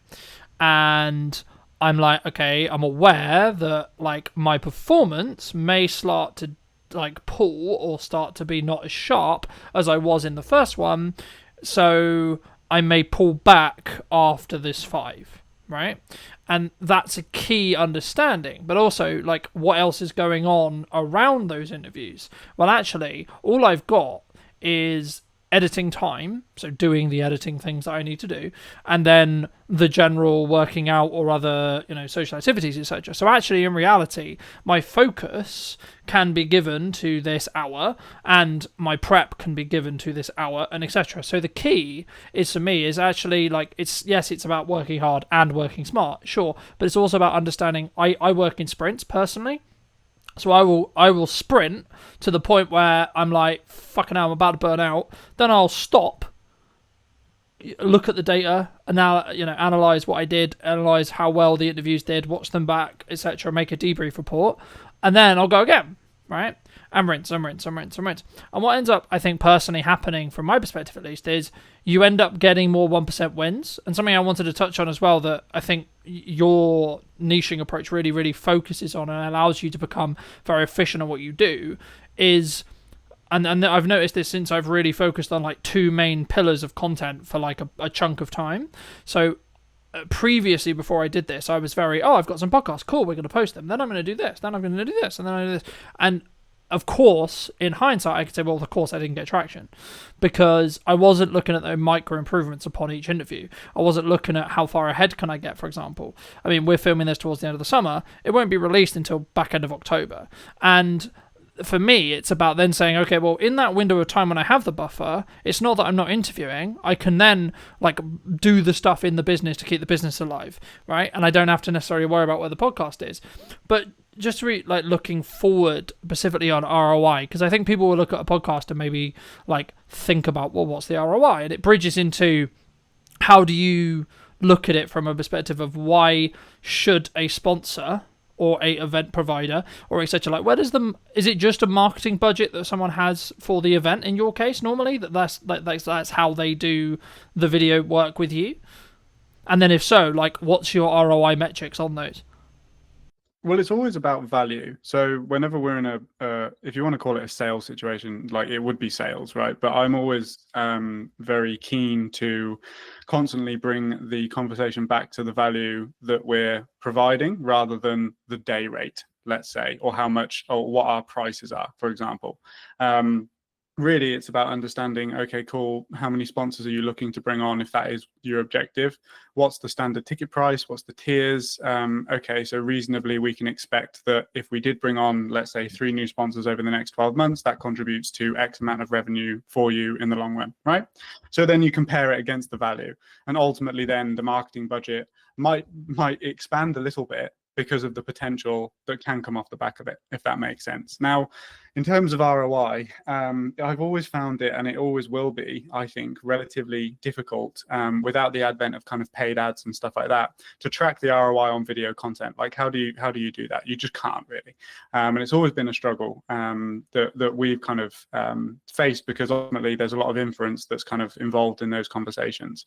But yeah, a sponsor could want lots of different things from an event. They could want straight ROI, let's say, like if it's a bank and they just want people to come and bank with them, and they're going to put all of their money in, and they're going to generate the interest, off of the fact of that being there. It could be brand alignment, right? It could be the fact that a sponsor is looking to tap into a different market, a younger market, an older market, and aligning themselves with a particular brand that carries that audience is going to do that. And then in the long run, they can expect XYZ returns for that and stuff like that as well. It could be general brand awareness as well. There's a lot of different angles, but I think that ultimately, if the event sales team dug into the sponsor conversations in the same way that we do, and actually kind of helps that sponsor understand the value that they can expect over the next kind of 12 months or 18 months if they did commit to a sponsorship package, I think that they'd have a lot more success, basically. And then you've got the video content to back it all up, right? The video content from an event is proof, ultimately, that the thing happened and it was fantastic, and that it got the audience that the sales team is telling the sponsor that they got, basically. Do you think people are hesitant to pay more than, like, let's just say, for example, like, a standard videographer can do it for a price, right? And you or I might be like B price or C price, right? And we're looking at the value, we're looking at the value we're going to add to a client rather than necessarily the time that we're going to spend doing that, right? There is obviously time involved, sure, but we don't focus on, in my belief, we share that in that respect. We don't focus on the time, we focus on the value or the transformation that we're adding to that client. Do you think people would struggle, or sometimes clients would just go, oh, they're cheaper, so we'll take them? They do sometimes. I think it depends on who you're speaking to. Ultimately, the person that I'm really looking to work with and attract into my business is not that type of person who price is the deciding factor. So I don't really concern myself with those sorts of people. If I do find myself on a conversation with that type of person where they're basically playing like a race to the bottom, is essentially what we're talking about here, I will confidently sit there and say, look, we can be beaten on price, and the reason is X. If you don't understand that, that's fine. You're just not in the right position for us at the moment. That, come back to us when you, like, without sounding cocky, just come back to us when you understand that didn't get you the result that you're looking for. So you're actually wasting money. You've wasted money now. Like, and then we're going to have a different conversation in 12 months time. This is the great thing about events, is that, like, there is always 12 months, right? There's always going to be another event. Hopefully, if you've got a good event, you're going to put it on time and time and time again. So there's always opportunity to have another conversation, basically. Yeah, no, I completely agree. And I think, I guess, does that say more about, like, you then? Like, having the ability to say no to a client, or saying, actually, maybe we're not the right fit? Because I was having a conversation a handful of weeks ago with a new client, and he said, well, one of the reasons why he went with me, even though I was more expensive, was because I don't work with everyone, which I found really unique. But I've been just like, I'm protecting my time constantly because I want to be able to run the podcast. I want to be able to put a lot of time into our marketing and our sales and such, and our scalability and our growth. So for me, I'm like, actually, I only have a finite amount of, like, availability for clients. And I think for me, that's always been the case. But I didn't always, I sort of had to grow into the confidence, I guess, of saying, well, actually, I can say no to this client if they're not the right fit. Did you personally always have that, or was that a skill that you've developed through, however many years? I don't think it's a skill that we've developed. I think it's a confidence that I've grown purely just because we've got good systems. Like, we've got systems that book calls on repeat. We've got systems, like, we know the metrics. We know if we speak to 20 people, that then roughly 30% of them will convert over time at a lifetime value of X, whatever, right? So, like, I know my numbers, and it's okay if it's okay that 70% of those people don't go ahead at that time, right? Because we know how the business operates and we know kind of where that comes from. I think that ultimately what you're talking about is, again, the power of niche, right? Because you might not have a particular industry that you work with, but you have particular types of people that you work with. And that's kind of the power of it, is that, you're not saying yes to everybody. And I think that that makes the people that you are saying yes to feel even more included in your service, because they know it's for them. There is value in paying more, right? From a client's perspective, there's an assurance behind it. There's confidence behind it. There's there's just power behind saying no. Yeah, I think it also goes into that perspective of it comes with a level of prestige if you want to look at branding or marketing as well. Like, why do we perceive Rolex in the way we perceive it? Why do we perceive Audi, BMW, so on, in the way we perceive it? Do you, either for clients or yourself, look to trend jack or look at what is, quote, trending when you look to do your own marketing? My marketing? Yeah, personally for you. No, I don't. Okay, and why don't you? I don't. Because the type of people that I will attract through following trends are not the type of people that want me for me. I would much rather a video that I produce get 50 views, but all of those 50 people love that video and get invested in the things that I'm saying and be the types of people that I made that video for, than 100,000 people when, like, really none of them actually wanted to watch it. They wanted to watch the trend. That's what they're trying to watch, the trend. They're not interested in the actual content itself, right? Now, there definitely is a place for trends. It's just such the fact that we don't have the resources, i.e. time or money, to jump on particular things. My available resource for marketing my own business is extremely limited. So I'm going to do activities that I know are going to get the biggest return. And ultimately with a trend, I don't know whether it's going to work or not, right? Yeah, absolutely. Because I think sometimes, not us maybe, but a person, starting out videographer, starting out business, they look at the potential likelihood that they could get something to like 1 million views, let's just say, for example. And they're like, oh my God, that's going to change my business overnight. And not speaking as someone who's had a video hit 1 million, but I know people who have, and I go, how much money did you get for it? Nothing. Right? So I guess the follow-on question then, you spoke about like that you're only going to do the things that really work. Okay, if you don't mind sharing, what does really work for you then in marketing? Cold outbound. Okay. Has always worked for us, because I've always been a fan of outbound, because you go to the market doesn't come to you. I think there's definitely pros and cons to both, but essentially if I message 20 to 50 people per week, they are the exact type of person that I'm looking to work with, right? Versus, let's say, we also do paid ads. So I don't want, we also do inbound marketing as well. But like, for example, I dialed up all of our inbound paid ad leads this morning. One of them was qualified. And I think I spoke to like 20 people. So you have no control over the type of people that are coming in, which is a bit more of a waste of time. But the flip side of that coin is that when you do find that person, they've already consumed your content. They already know who you are. They're already interested in working with you because they've clicked through. They've made that action themselves, right? Whereas on the outbound side of things, you probably have to do a bit more persuading, because it's a case of like, who are you? I don't know you. You've just connected with me on LinkedIn and now you're messaging me, right? Yeah. For me, I love cold outreach because I want to have it as a skill set to have in my back pocket for when I need to use it or want to use it. What advice would you give to, say, a starting out creator, starting out videographer, etc., or someone in the creative industry who looks at cold and goes, that's terrifying? Because I think that's really common, right? And it might come from like the rejection side. It might just be the nature of they haven't done the reps yet. But what would you say to those kind of people who are like, because you're obviously a massive advocate for outbound, cold outbound, right? I would say that rejection is a fundamental within business. So the amount of experience, if you can become comfortable with people saying no, then that's going to serve you within sales scenarios. That's going to serve you just generally in your life, right? I think it's a very fundamental just within life, just rejection in general. What I would say with outbound is that you are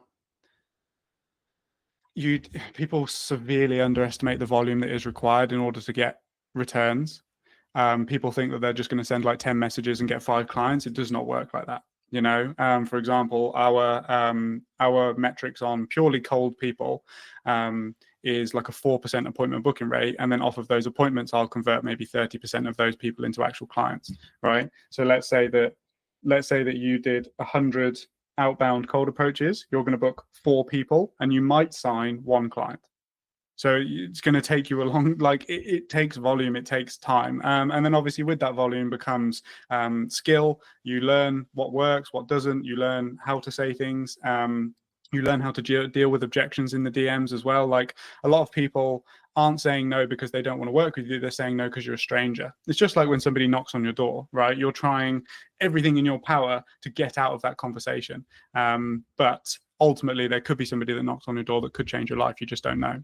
And I think you have to take the perspective of like, this client is going to benefit. It's the same as in a sales scenario, but like you've got to do everything within your power to get that person over the line, because ultimately you know that you can come in and change their business, right, through what you do, because you're good at what you do, right? Yeah.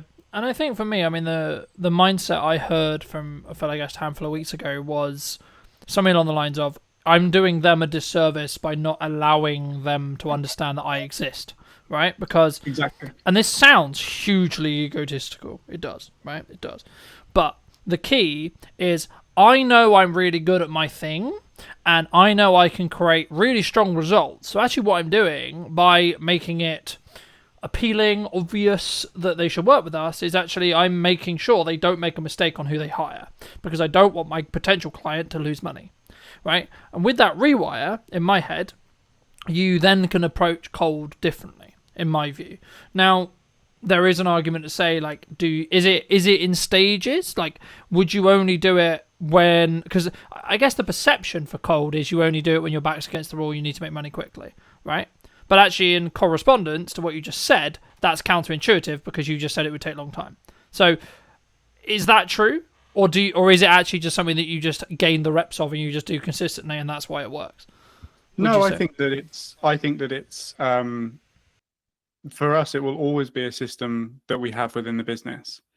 I mean, again, it's purely just based on experience, right? But it's always been the thing that's worked for me the best, be it cold email or cold DM.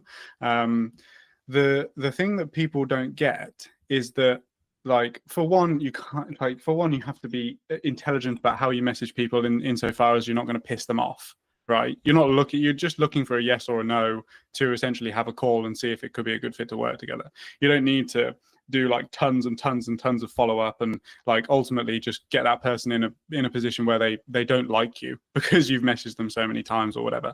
But you have to look at cold in a sense that it's contributing to a larger overall system. So if you have content systems in place, inbound content systems, like let's just take somebody on LinkedIn, for example. So somebody could connect with me on LinkedIn. I could message them. That could ultimately be, no, I'm not really interested right now. They would then get drip fed my content over the next kind of 3 months. And then in 3 months, I will go back to I will basically then go back and I message all of the people who are now somewhat warm to what we do. And it's just that constant thing over time. It's like Chinese water torture. You're just slowly drip feeding stuff onto them so that they get more familiar and more familiar and more familiar. And don't get me wrong, 4 times out of 100, somebody will book a call cold. And that's fine because they have a low action threshold. But ultimately what you're doing is you're putting them into a maybe system that's converting them into a yes over time. And I've had tons of people reach out to say, hey, I know you messaged me 6 months ago, but I'd love to jump on a call now. And that's great. That happens on probably a bi-weekly basis, right? Yeah. And I think for me, it's in some ways, even if it isn't the right time for that prospect, that person that you're messaging, actually what you're doing is you're saying, hey, remember me, right? Every time you message, and that should be the way. Or, hey, I saw this thing, hopefully it'd be valuable to you, right? Or whenever you maybe share a piece of content, I always look at it of going, how can I add as much value in the window of time they're going to potentially give me, whether this is in a short form clip or the entire podcast. And I think for me, that's what makes me maybe unique, I guess you could say, in the respect to I don't like to fluff around, and I try not to, if that makes sense. I don't like other people who do. And it's simply because you just don't respect the other person's time, right? But I think I guess the key, you mentioned Alex Hormozi earlier, and I wanted to ask you something specifically about, he's very well known for, you need to focus on doing one thing for an extended period of time. And what does that actually mean in tangibility reality, and does it actually work, I guess, is then the follow-on question. So like, is it going to be you just focus solely on cold and you don't then look at content, you don't look at etc., or actually is it you get to a certain level of doing it consistently, you have a system, and then you can add another thing? Do you think? I think it gets to the point where the system's working and then you outsource it and then you build the next one. Like ultimately there's a literal job role that is an appointment setter, which is somebody that takes control of your social media accounts, goes into the DMs and does what you do. And you give them the system and you say, hey, if you message 100 people, 4 of them will book and I'll pay you for the 4 people that book. Right. So I think that's kind of the process. I don't necessarily agree with this whole thing of do one thing and focus on it for a long period of time, because there are gains that you are probably missing out on by not having an inbound system. Like if you purely just do cold, right? Really, content is one of those things that we've always struggled with, purely just because I do it so much for the clients that then when it comes to doing it for myself, it's kind of you're not you're not as open to doing it, right? But I do think that, like I just said, those people that don't necessarily come through the first time being cold will look at the content, they'll see that it's valuable, they'll see that we know what we're talking about and that we're working with other clients helping them achieve the exact same thing, and then they'll be more open to it. So I feel like if we didn't do that, then you would miss out on those things as well. Yeah, no, absolutely. And I think that's why you have to take it with a pinch of salt, right? It's true that if you try and start too many things simultaneously, you'll fail at all of them, right? But you also need to know your own limits and ask yourself, how many plates can you continue to spin, right? I think is actually the key there. But for those who are maybe looking at like either doing an event or hiring you, like, or any production as a whole, like I build a system where I try and do a behind the scenes breakdown of every single production that I've done, right? And I built that very early and I build it into my sales process so the client's cool with it, the client, etc., etc. But like for me, I guess the question is like, do you do behind the scenes content, A, and then B, if you do, how do you manage that resource? Because obviously you're there actually working. Now, I would argue that's the best content you could possibly create for what you do, right?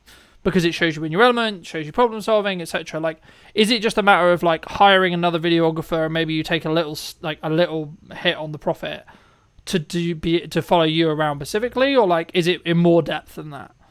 Yeah, for sure. It's basically that. We have experimented in the past with purely trying to get behind the scenes from the crew that's already on site to do the job. But ultimately, I think that you're doing a disservice to your clients and to the crew by doing that, because that's not what they're there to do.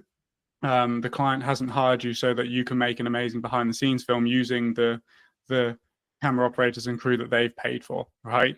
So you're going to piss your clients off by doing that. The best way that I've found is to essentially just have somebody whose sole job it is to take behind the scenes imagery and behind the scenes video of everybody doing their thing. And yes, you do take a hit on your profit, but you have to look at it as a long-term marketing resource.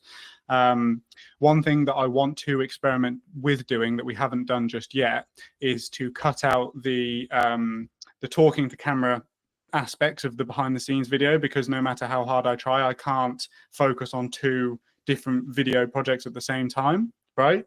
It's very difficult for me to think about how the behind the scenes video is going when I just need to be focused on the client's work, essentially. So what I want to start doing is bringing somebody whose sole job it is to do that, have me mic'd up the whole time, and then have those clips of the problem solving and have those clips of us working on a day-to-day, bring that back in, and then probably review it with the camera in the studio, and basically just say like, look, this is the context, this is the situation, here's what happened, here's how I dealt with it, have a look, right?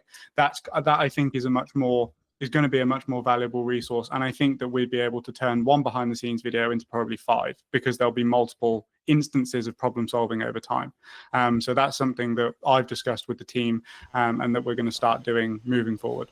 I think I think also it protects your bandwidth, right? Like just looking at like that approach, because you're not then thinking, oh, I've got to do a piece to camera because we're about to do this and then I've got to do that, etc. Like, yes, in an ideal world, that's what you would do. But actually, I think potentially you could think about it as this way. Like, actually, if someone's listening maybe and thinking about doing that, are you doing your client a disservice? Like, whenever I do mine, I've wrapped, basically I've wrapped. So I'm basically just referring back to what we did, right? So my initial focus, as I think everyone's focus should be when they get on set, especially in an event context, but in any production, is, hey, what problem are we here to fix? Remind myself of that problem that we're here to fix, and then focus on making sure that the content does that job, right? And then if there's time at the end, or sometimes I'll do like, oh, I've got the behind the scenes, or here's like the setup, etc., and then I'll talk through it in a studio context. But for me also, it's about understanding like when that's, so I guess in some ways you could just say it's like reading the room, right? Like, when is that appropriate to do? When is that not appropriate to do? And or was that planned in? And or was the client aware of it? And how do they feel about it, etc.? And I think it's about how you manage that. And actually, maybe if that's something you are going to do, maybe look at, like, especially if it's a returning client, maybe look at it saying, well, actually, and this is really counterintuitive because you're sacrificing profit and then sacrificing profit, but maybe add a percentage discount because you get the marketing out of it. But then also you have to then pay someone, which in turn means you're kind of losing money again. But if you've planned it in, you'll still make good profit, in my view, right? I mean, do you think that's an approach or not? For sure. I would always try and not have to pay first, right? Not have to give the client a discount in order to do it, because, like you said, you're kind of losing double money at that point. We write it into our contracts, so it's a line item within the contract of like self-promotion. We are going to use the opportunity as and when appropriate to capture behind the scenes content and promotional content for our own brand. Obviously, like, if people have a problem with that, I'm not going to not do a job because they won't let us do it. And obviously certain jobs are also a bit more, certain events are a bit more, how would we say, like, they don't want to be as publicly facing. Yeah, right? so, sensitive, so right? Yeah, sensitive, great word. So that is, that's a, something that we consider as well. And it's really just, like, we have solid relationships with our clients. The fact that in the events industry, we have long-standing relationships, and I can just have that conversation with people. But as you said, it's a part of the sales process. It's a part of the contract. It's expected, and I think that most of the points of contention within capturing behind-the-scenes content come from a place where it was a surprise. They didn't expect you to whip out the camera and start filming yourself. Yeah, and it would also be kind of a reaction like, what the fuck are you doing, kind of thing, in some respects. And some clients love it. Some clients are like, it's almost double videos for them because it's showcasing their event and the way that you're capturing it and the behind the scenes and that sort of stuff as well. I feel like if you've got a good personality on camera, it's almost like having a promotional piece kind of for the event as well. But also other clients don't, and that's totally fine as well. Yeah, I mean, to give you the audience some context, I mean, I've done jobs which I can't even speak about because of NDAs, but also, like, it was just a conversation with the clients, like, yeah, this kind of isn't appropriate, the day's gonna be really busy, and actually half of this stuff, like, I'm not even gonna be able to use anyway, or I'm gonna have to heavily blur, like, half the stuff in the background because of where we are, etc., etc., etc., etc., etc. So it's just like, at that point, you're just like, it's not really worth it. But for those people who've really enjoyed this conversation, they want to see more of your content, they want to connect with you, maybe they want to hire you to do an event or talk about that, etc. I mean, where's best for people to reach out to you? LinkedIn, best place. That's where I am most active in terms of the content. You'll find me there. It is me that runs the accounts, so you are actually speaking to me if you message me. So just send me a message there. Like, we're very easy in terms of the way that we go about things. If it's right for you and it's right for us, then we can talk about it. Magic. And there's a final question I'll add on, but it just jumped to mind as something that maybe you're challenging that I'd be curious on your perspective on, because I've watched some videos where you're talking about it. I mean, a vulnerability potentially of both of our businesses, we are very founder led, right? Clients want us involved in every single stage of the process. Is that just like the nature of it sometimes? Are you just like, okay, it is what it is? Like, that's, I guess, what I'm going to have to live with to be able to make the money I make and be able to run the business I run? Or is there a way you can transition it? I think that you can transition it for new people. I know that you left a comment on my YouTube video that I made, which is basically, it's just like, it's not an expectation that we're there. But I think ultimately, if you have a strong personality that people connect with, and half of the reason why they go with you is because it's you, then you are going to run into issues doing that with certain people. I think, like, pre-existing clients who have always known you to be the one that's there, but then also certain clients are totally okay with it and they understand it's a natural progression within the business process, right? It's something that I can't necessarily speak on too confidently right now because it's something that we're still figuring out. Obviously, if we're looking to scale to the point that we are, then I can't be involved in every single project because I just don't have unlimited time. And I think that my hypothesis for this is that the brand, whilst it can still be founder-led and come from the vision and the mission that the founder originally had, I think that the brand has to have its own characteristics and qualities and quality assurances for the clients and stuff like that as well. And I think that's where the leverage is with regards to me not having to be on set every single time in order for a client to sign with us, basically. Yeah, and I also think to an extent in that respect you need to be overly transparent with the fact that you might not be, right, especially in your space, because obviously an event may be happening at the similar time to another event and actually you may want to actually serve both, right? And I guess, I mean, feel free to weave that your next answer into this as well, like that might be just like an advice piece that you need to give to some people of how you manage that. But I like to end the podcast by asking the guest, you in this case of course, what would you say to 10 years ago to the younger version of you now? What advice would you give them? I would say that it's going to be a lot harder than you expect it to be, and that the people that you look up to online probably aren't giving you the most accurate depiction, as I don't, of the reality of running a business and doing this. But ultimately, it's the most fulfilling thing that you're going to do. Like, I love this. There is not a single thing that I was having this conversation with my cousin the other day because he's 19 and he's trying to figure out whether he wants to go to university or what he wants to do with his life. And I said, well, you have to ask yourself, and ideally you're getting yourself in a position where you would continue to do the thing that you do every single day, regardless of whether you get paid or not, because I would still do this, right? There's certain things that we wouldn't do, right? Like dialing paid ad leads and stuff like that. But, Yeah. like ultimately the goal and the end destination, I would continue to do regardless of whether I was being paid or not to do it. So yeah, it's just set expectations to my younger self that it's going to be way harder than you expect it to be, but it's going to be more fulfilling than you could ever think it could be. Magic. Thank you ever so much for the time, my friend. Pleasure. Thank you ever so much, ladies and gents. If you did take value from this video, you'd like to see more like it, I'll be back next week with a brand new episode. And feel free to let me know in the comment section down below what you thought. And I'll see you very, very soon.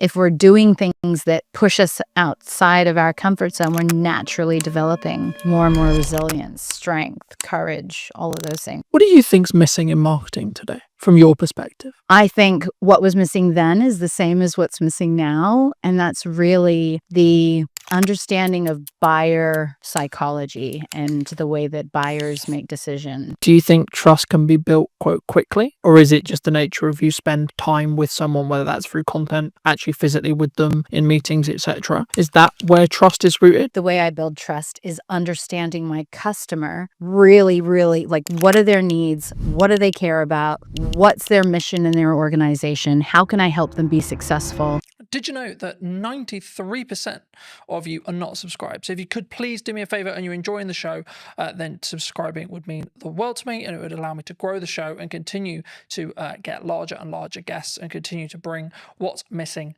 in marketing today. Thank you ever so much for joining me, and I'll enjoy the episode. Hello, my friends. Welcome back to a brand new episode of What's Missing in Marketing Today. Today, I'm going to be talking to Mel about mostly pivoting, but also how we build resilience in business as a whole. Welcome to the show, Mel. And before we start, I always want to open the podcast with, what do you think's missing in marketing today, from your perspective? Yeah, well, so I've actually had a lot to do with marketers in my career. So I used to, at Gartner, I was supporting CMOs, and I think what was missing then is the same as what's missing now, and that's really the understanding of buyer psychology and the way that buyers make decisions. So I think that there's a disconnect between products and services and what they do and what they actually mean and the outcomes for the buyers involved. Do you think that's overlooked? I'm sure we'll get into the actual psychology, but when someone looks to set up their business, do you think they overlook the human psychology element because they're more interested in the shiny camera, the shiny marketing technique?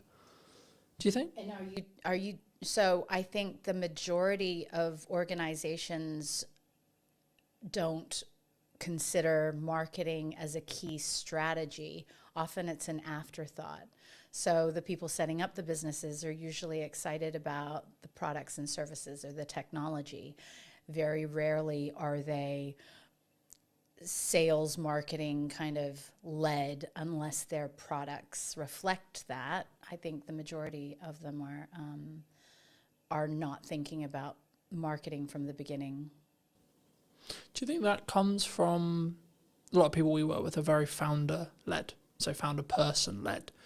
Do you think that comes specifically from their identity as a whole? So putting their identity out and, quote, supercharging it with marketing? Do you think that's where sometimes people get wrong? Because maybe they are not confident at coming across, or maybe they don't want to put necessarily, they're not sure how they feel about putting themselves out there? I just think that, so I work in prop tech. Presently, that's where my startup is. And a lot of the people I know come from the technology, their technology background, that they have technology backgrounds. And so they just aren't familiar with what's needed in marketing. So they don't even know the first steps of where they should go, what they should do. And so often they just do nothing. What, I guess, is a stigma in the tech space then? Like, they don't take that first step, but is it because it's just they don't know, do you think? Well, you only have a finite amount of energy and time. And so, and a lot of these, if you're a solopreneur or you're just getting something off the ground, then you're really, really good with what the product does and how, to make that work. But when it comes to I've met so many founders who have no idea. They haven't even tested whether or not anybody would pay for their service or their technology. Like, what's the use case for it? And they often just jump to solution without really understanding how to get from where they are, which is the solution or the technology product, to somebody using it. And so all of those steps in between, which, obviously buyer psychology and the way people make decisions and how they can change from status quo bias. So what are they doing now to where you want them to be in using your products and services? That's a journey. And you can't just go from one to the very end. You have to kind of navigate your way throughout the entire thing. Do you think when we look at that journey that people underestimate the amount of time that someone needs to consume marketing or etc., or that journey as a whole they need to go on, or they need their customer to go on, etc.? I think, and you're talking about the founders? In general, like when so say I'm a tech founder and I've just started this amazing thing that I think is going to change the world. Right. Would I potentially underestimate how long it's going to take for me to educate my target consumer to be educated enough to know why this thing that I've made is going to be the solution to their problem? Of course. And if so, how would you say someone can start peeling away and start on that process? Most people don't even know the amount of different layers that they have to get through. So it's not just ensuring that you're able to deliver a message that resonates with them to pique their interest. How are you demonstrating true value? What will their lives look like once they're using your service compared to what they're doing today? How is your service going to infinitely improve their situation? All of these different things, nobody really considers them. And so I think maybe they're like, okay, we'll do Google ads, or we'll hire a marketing manager that's very tactical and maybe just looking at how they can get clicks versus really penetrating that value that they're supposed to be creating in the mind of the buyer. We talked about psychology in the opening kind of statements of this episode.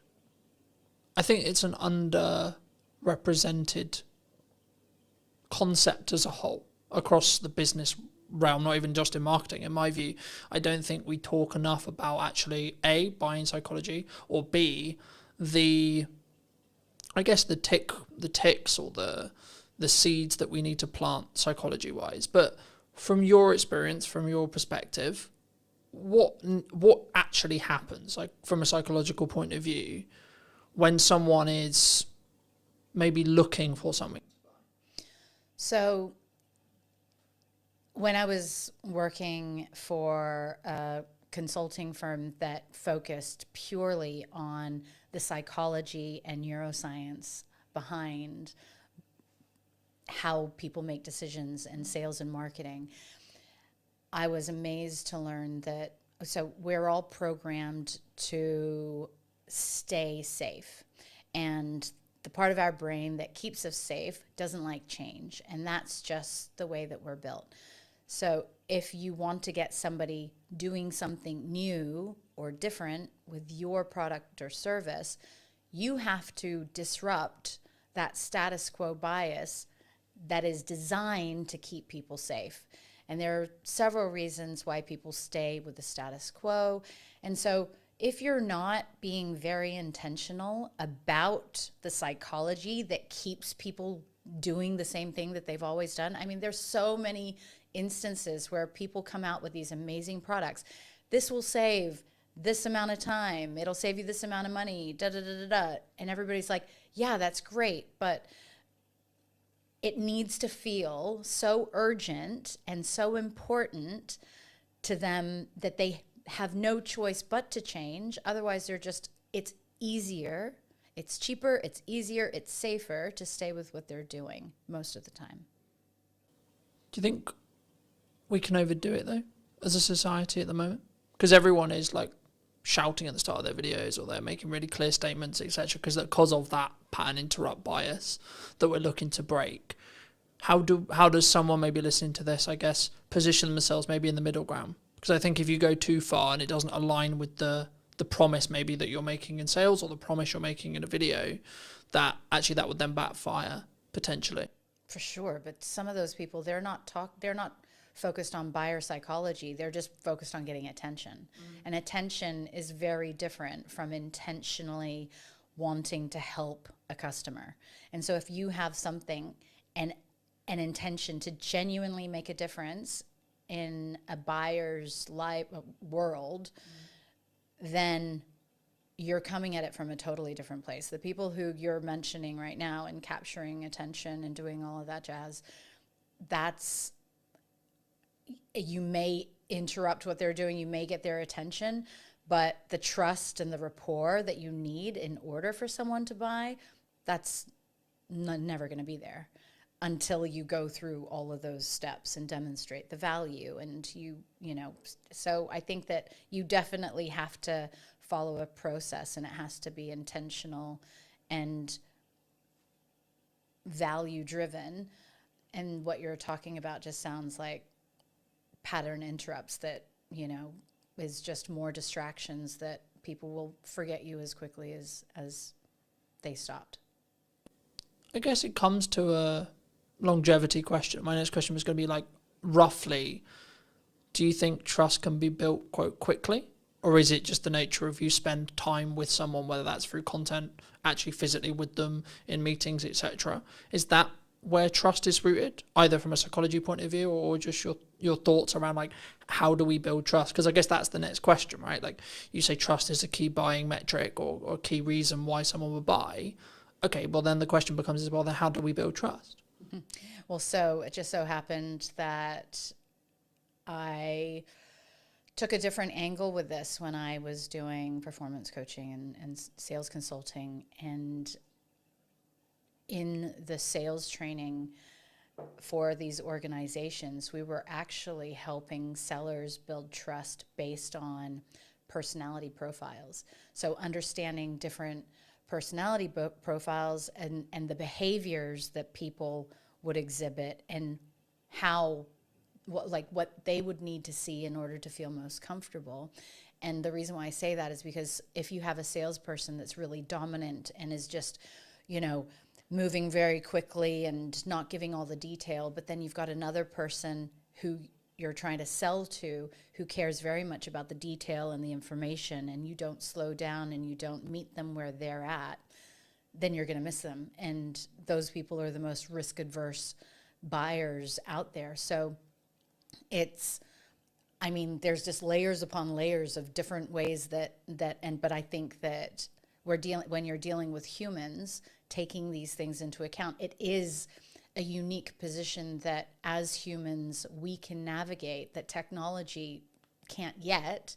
And that's by being able to predict, well, what is something that would be important to you? And I think like so just to give you an example, building trust is really important, but then you've got the old school way of selling where everything was based on relationships and not a lot of merit. And then you have newcomers coming in, and I hate small talk. And so it can be really uncomfortable for me to just pretend like I'm talking about stuff that I really just feel awkward even, starting those superficial conversations. And so from that perspective, the way I build trust is understanding my customer really, really, like, what are their needs? What do they care about? What's their mission in their organization? How can I help them be successful? If I'm demonstrating that really quickly, that I know their industry and that I understand how to really take them from here to where they want to go, that will at least get me to the table to have conversations and, rather than other methods. Did that answer your question? Yeah, no, absolutely. I mean, it's interesting that you say you hate small talk, because I thought that was just a me thing for a long time, right? And I'm on the spectrum too. since I didn't mean to. I meant as well as like yeah. Since like running the show, or since like connecting with people, or being, I guess one could say that I'm quite targeted in who I choose to bring on, who I choose to connect with, who I choose to talk to. I guess in some ways, because it's quite hard for me to describe how I choose and why and etc. Because for me, it's all an instinct-based thing. It's a gut thing. It's like, yeah, I think this person might be interesting. I don't know because I deliberately don't want to know, because I want that to be here to make a good, quote, good show, right? I guess, I mean, is that why AI may not take all of our jobs, as lots of people have been claiming or saying? Right. I love that you bring that up, because I think that people ignore their instincts a lot more. And I think we have so much more knowledge just in how we feel, in our, perception and the way that we react to certain people. I think a lot of times we ignore that.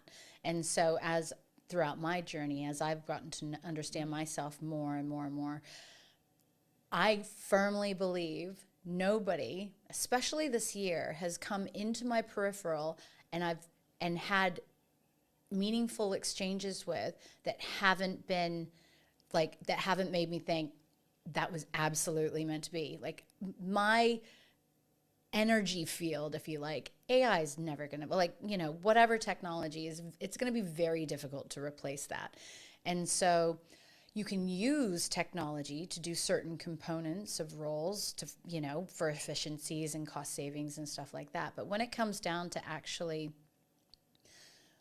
going back to the truly building rapport and following your gut and, knowing whether or not you can trust somebody, that is very much a human behavior that I'm not sure that we will replicate in our lifetime.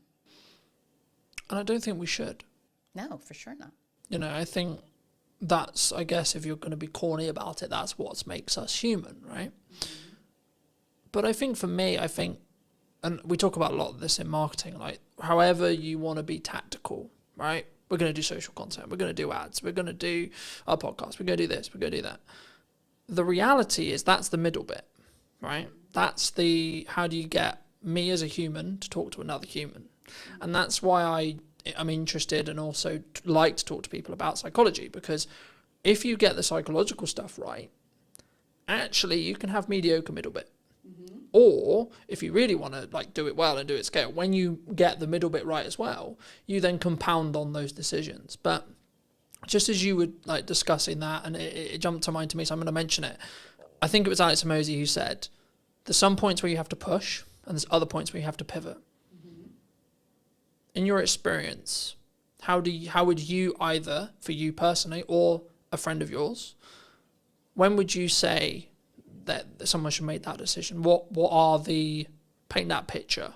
When should I maybe look to, maybe if things aren't working the way I want them to, I'm not making the money, the marketing doesn't seem to be connecting, etc. When should I just push on versus when should I pivot into something else?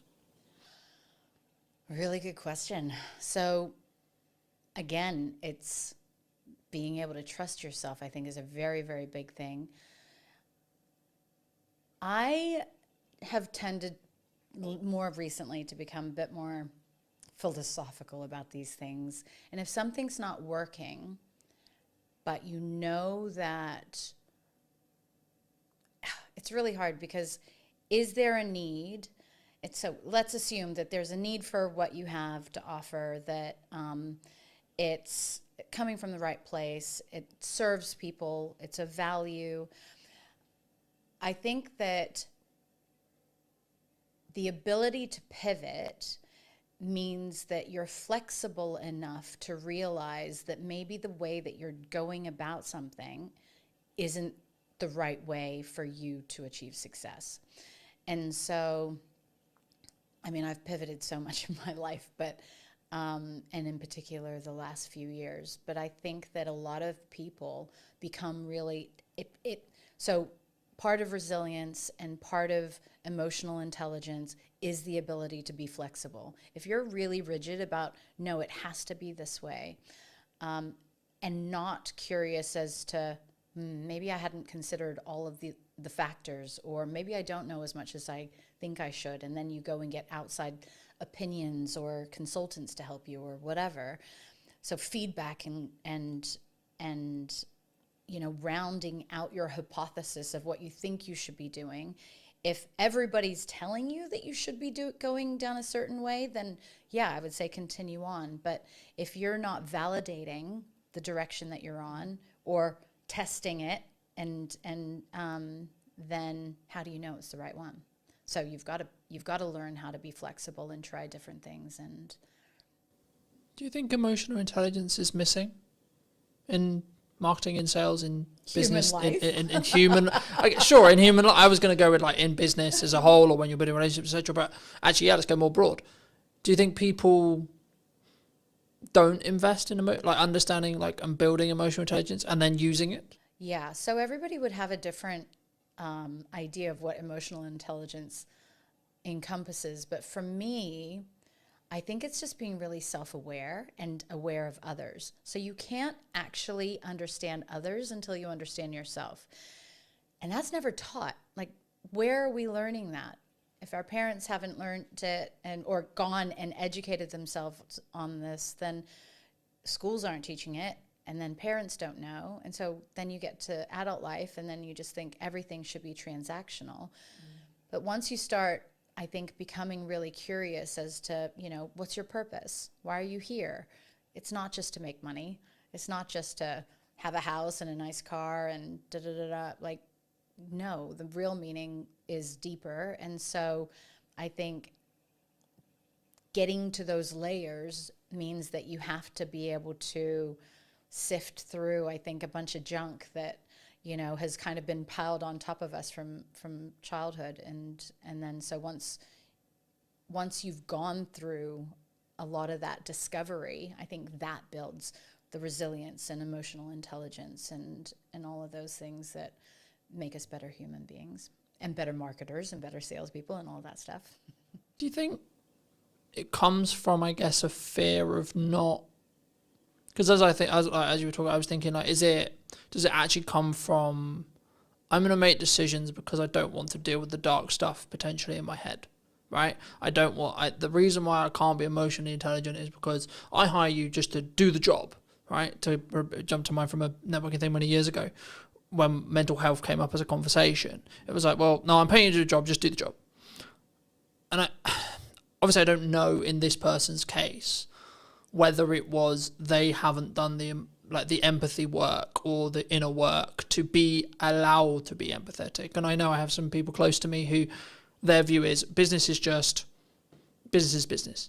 It's tangible, it's cold, right? It's transactional, regardless of how deep the meaningful relationship could be. In their view, it's just, that's cold. That is the way it is. I've always followed I'm only going to work with people who follow my values, one of which being empathy. And if you can't empathize with either the customer and or me and or the other service providers you work with, then actually I don't think you're going to show up in the best way and put your best foot forward. But also I don't think now in the market I see happening when things are, quote, harder, I think people will potentially choose the people who are maybe more soft in that respect, or more understanding, or more emotionally intelligent, you could say, than people who are solely transactional. Would you agree? So this is, again, where meeting people where they're at. And again, I've realized that people can't give what they don't have. And so the people who are really unempathetic, I don't believe that that's intentional. They just haven't learned it.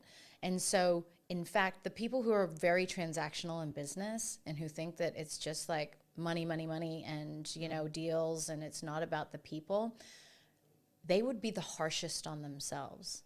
They would probably be the least sensitive, or like they just suppress all of their emotions and whatnot. And so I think that enables us to be a bit more empathetic towards them and understanding, and just be like, wow, that's really sad. And some people have never even realized that they're going through life that way, right? So maybe they weren't allowed to express their feelings. And so seeing somebody in the workplace who's expressing their feelings is foreign to them. And so what lessons do they need to learn in order to become better leaders or better partners or whatever it is? And so I think that as we progress as humans and as we evolve, those are just, so you're a very empathetic person. That's why empathy is important to you. But the reality is a lot of people aren't taught that. You know, we're taught to hide our feelings or just get on with things, and you really never be know. Stoic. Correct. And especially in the UK. So, well, if I'm allowed to say, in England, you know, it was interesting because my family are from all over, but my father's from New Zealand, and we spent a lot of time growing up in the States. And I came up with this theory of the different mentality that you have. Because in New Zealand, actually, people in New Zealand are super laid back, and they're very, like, you could meet, and literally billionaires who you would never know that they're a billionaire. They're super kind, they're very cool, and like there's not this class system, if you like.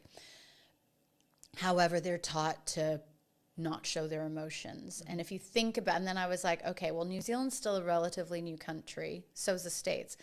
And I believe that the psychology, and this is proven, that if you're around negative people, you will naturally start to become more negative. When people were leaving on the boats to New Zealand, it was, okay, yeah, we'll do this much of the same, and we'll start farms and whatever. The mentality wasn't very different. When people were going to America, it was, all of my dreams can come true. This is the land of opportunity. It was this positivity that I think you can see translate into the culture.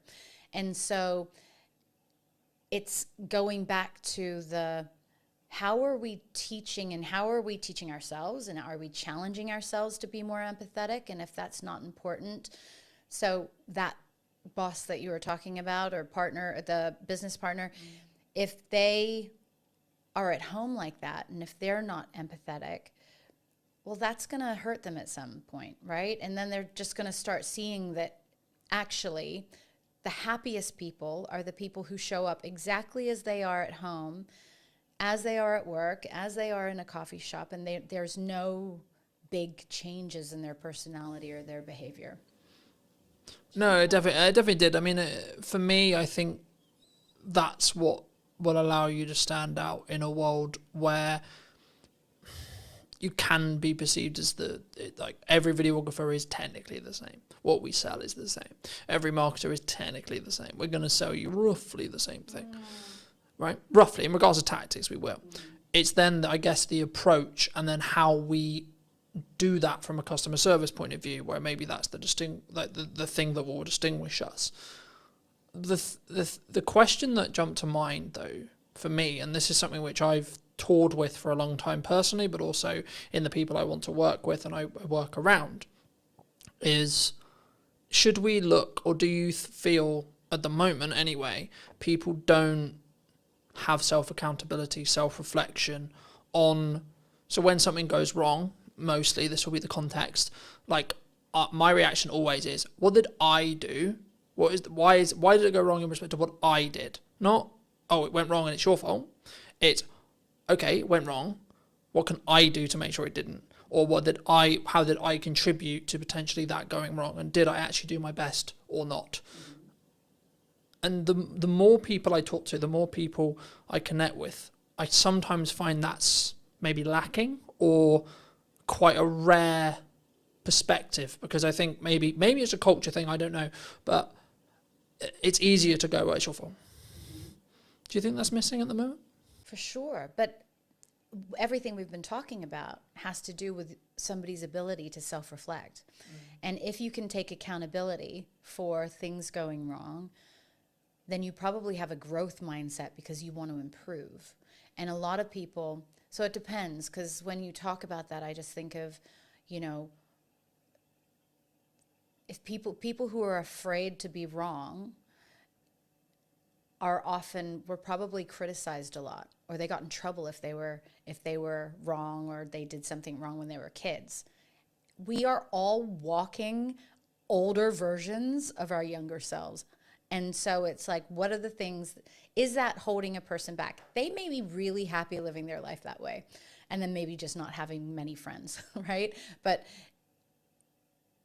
if you're really wanting to show up as your best version in work, for customers, for friends and family, then if you're not getting to some of the behavior that, if you're not questioning your behavior and how the way that you show up in the world could be a reflection of unhealed issues or traumas from your childhood, then I know it got kind of deep, but that to me is, you're only skimming the surface of what life can really be about. No, I agree. And I think, again, not taught anywhere though, mostly. I think sometimes, as I think about that, I think, well, why do I do it? Right. And I think I've been very, very fortunate to have the mother I have and have the values I have instilled in me from a very young age. And that's, I think, why I am who I am now, right? And how I show up now. But I think that's maybe, like, I'm fortunate in that respect, but I guess in some ways my assumption is, well, why shouldn't that be the case? Why isn't this taught in school, etc.? That thought process. And I guess it's a resource thing. Like, if I really sit here and think about it, like, that's why it's not. But I also don't want that to be perceived as an excuse potentially why we shouldn't. And maybe if the right people are listening to this, then I think it should be something that everyone is taught how to do, because of the stuff we obviously align on, which is, once you can do that, you can actually empathize and fully understand. And actually, to be completely honest, if you're being really selfish, you will make more money. You'll be a better marketer. You'll make more bottom line revenue. You'll be braver. You'll have more courage. You'll back yourself. There's tons of benefits. Is it a resource thing, or is it just a lack of knowledge? There are a ton of people out there that have done the work, that have invested in themselves and I guess that's one of the reasons why I built KindStay, right? So I have an incredible network of well-being experts, neuroscientists, psychologists, nutritionists, who I know with the science can help people through really, really difficult situations. And in the case of my most recent situation of being evacuated, a lot of people aren't prepared for big situations in life, you know, and or dysfunction. And so helping people with basic tools that help, whether it's using some of the performance coaching or the mindset management training or any of those things, helping people access tools so that they can learn to take better care of themselves, to prioritize their needs, to consider how a lack of sleep can have a knock-on effect of other things. Or if we're walking around with anxiety all day, what's that going to be like for the people around us, let alone the chemistry inside and all the toxins that are polluting our bodies, you know? So I think that the schooling system has a lot to learn, but I also think that the schooling system in the most basic form is totally flawed anyway, and it's kind of a structure to keep people in boxes. I think it's important, though, to, I guess in some ways, establish that if you look at traditional education, it's for the employee, right? And I guess for me, I mean, why would, I guess, a society build that? Is that because that's the odds that most people are? But like, and then I guess the follow-on question that comes from that is, for me, is it because I'm a dyslexic? Is it because of the way I'm wired? Is it because of the upbringing I had that was like, oh, actually, that's not going to be the case. That's not going to be why I potentially am going to be an employee, or why maybe I'm not best fit for an employee. Because for me, I've always understood that, yeah, sometimes I'll have to do that for a means to an end, but that's not where my quote calling is. Right. Is it natural? Is it something that we would always continue? So there are theories that, you know, the designing of schools is because it's not in the best interests of certain layers of society for everybody to be out of the box, to be creative, to be challenging the status quo, to question the teachers' That'd be easier, wouldn't curriculum. it? If you're going to go down the whole government like control thing, it's not government. I'm thinking beyond government, like much higher up. I think government's just in place for control. Now, just on the dyslexic thing, I was advised that I likely am dyslexic also, and school was very difficult for me, but I managed to BS my way through most of it. It's interesting that you say that, because I think that it's in the best interests of the haves and the have-nots to keep people ignorant. And, you know, it's until people start really digging deep into themselves and going, you know, getting curious, that we could actually break out of that. I think to an extent that's true, but I think people aren't, I also stand by that not everyone should be an entrepreneur, right? We're in a world right now where so many people potentially did think it was cool, or maybe do think it's cool to be an entrepreneur. I've always understood that, yes, it comes with its own success archetype, but actually in reality, I wouldn't describe it as cool. I would describe it as it needs to be in line with who you are, and you need to be willing to do the work. Yeah, totally. There's never going to be a world ever, no matter what kind of education system, where everybody has the ability to be an entrepreneur. It's tough, right? And the only reason why I got into this lane was because I wanted to solve a problem that didn't exist, and I wanted to align my core values, which was standing up to injustice, helping people, and providing transparency and fairness. Those are my core values. I had always been ridiculously successful in my corporate career. So top performer, achieved things that nobody else could, was the first in many instances. And I had this really high self-belief that I could do anything. An entrepreneur, like starting my own company, absolutely humbled me. I was so humbled after the first year of not making £1 and having spent all of my savings and everything into this, but also probably not validating and doing all of the stuff that you're supposed to do before you start a business. If I knew then what I know now, it'd be totally, totally different. And that's the thing, right? So it's what kind of tools are we leveraging in order to go down that path? I feel, though, entrepreneurial kind of paths can happen just by believing in yourself. And actually, I think that if everybody believed in themselves, then they could become an entrepreneur. And that could look like you're really great at nursing. So instead of going and working for a hospital, you start a nursing patient care facility or something like that.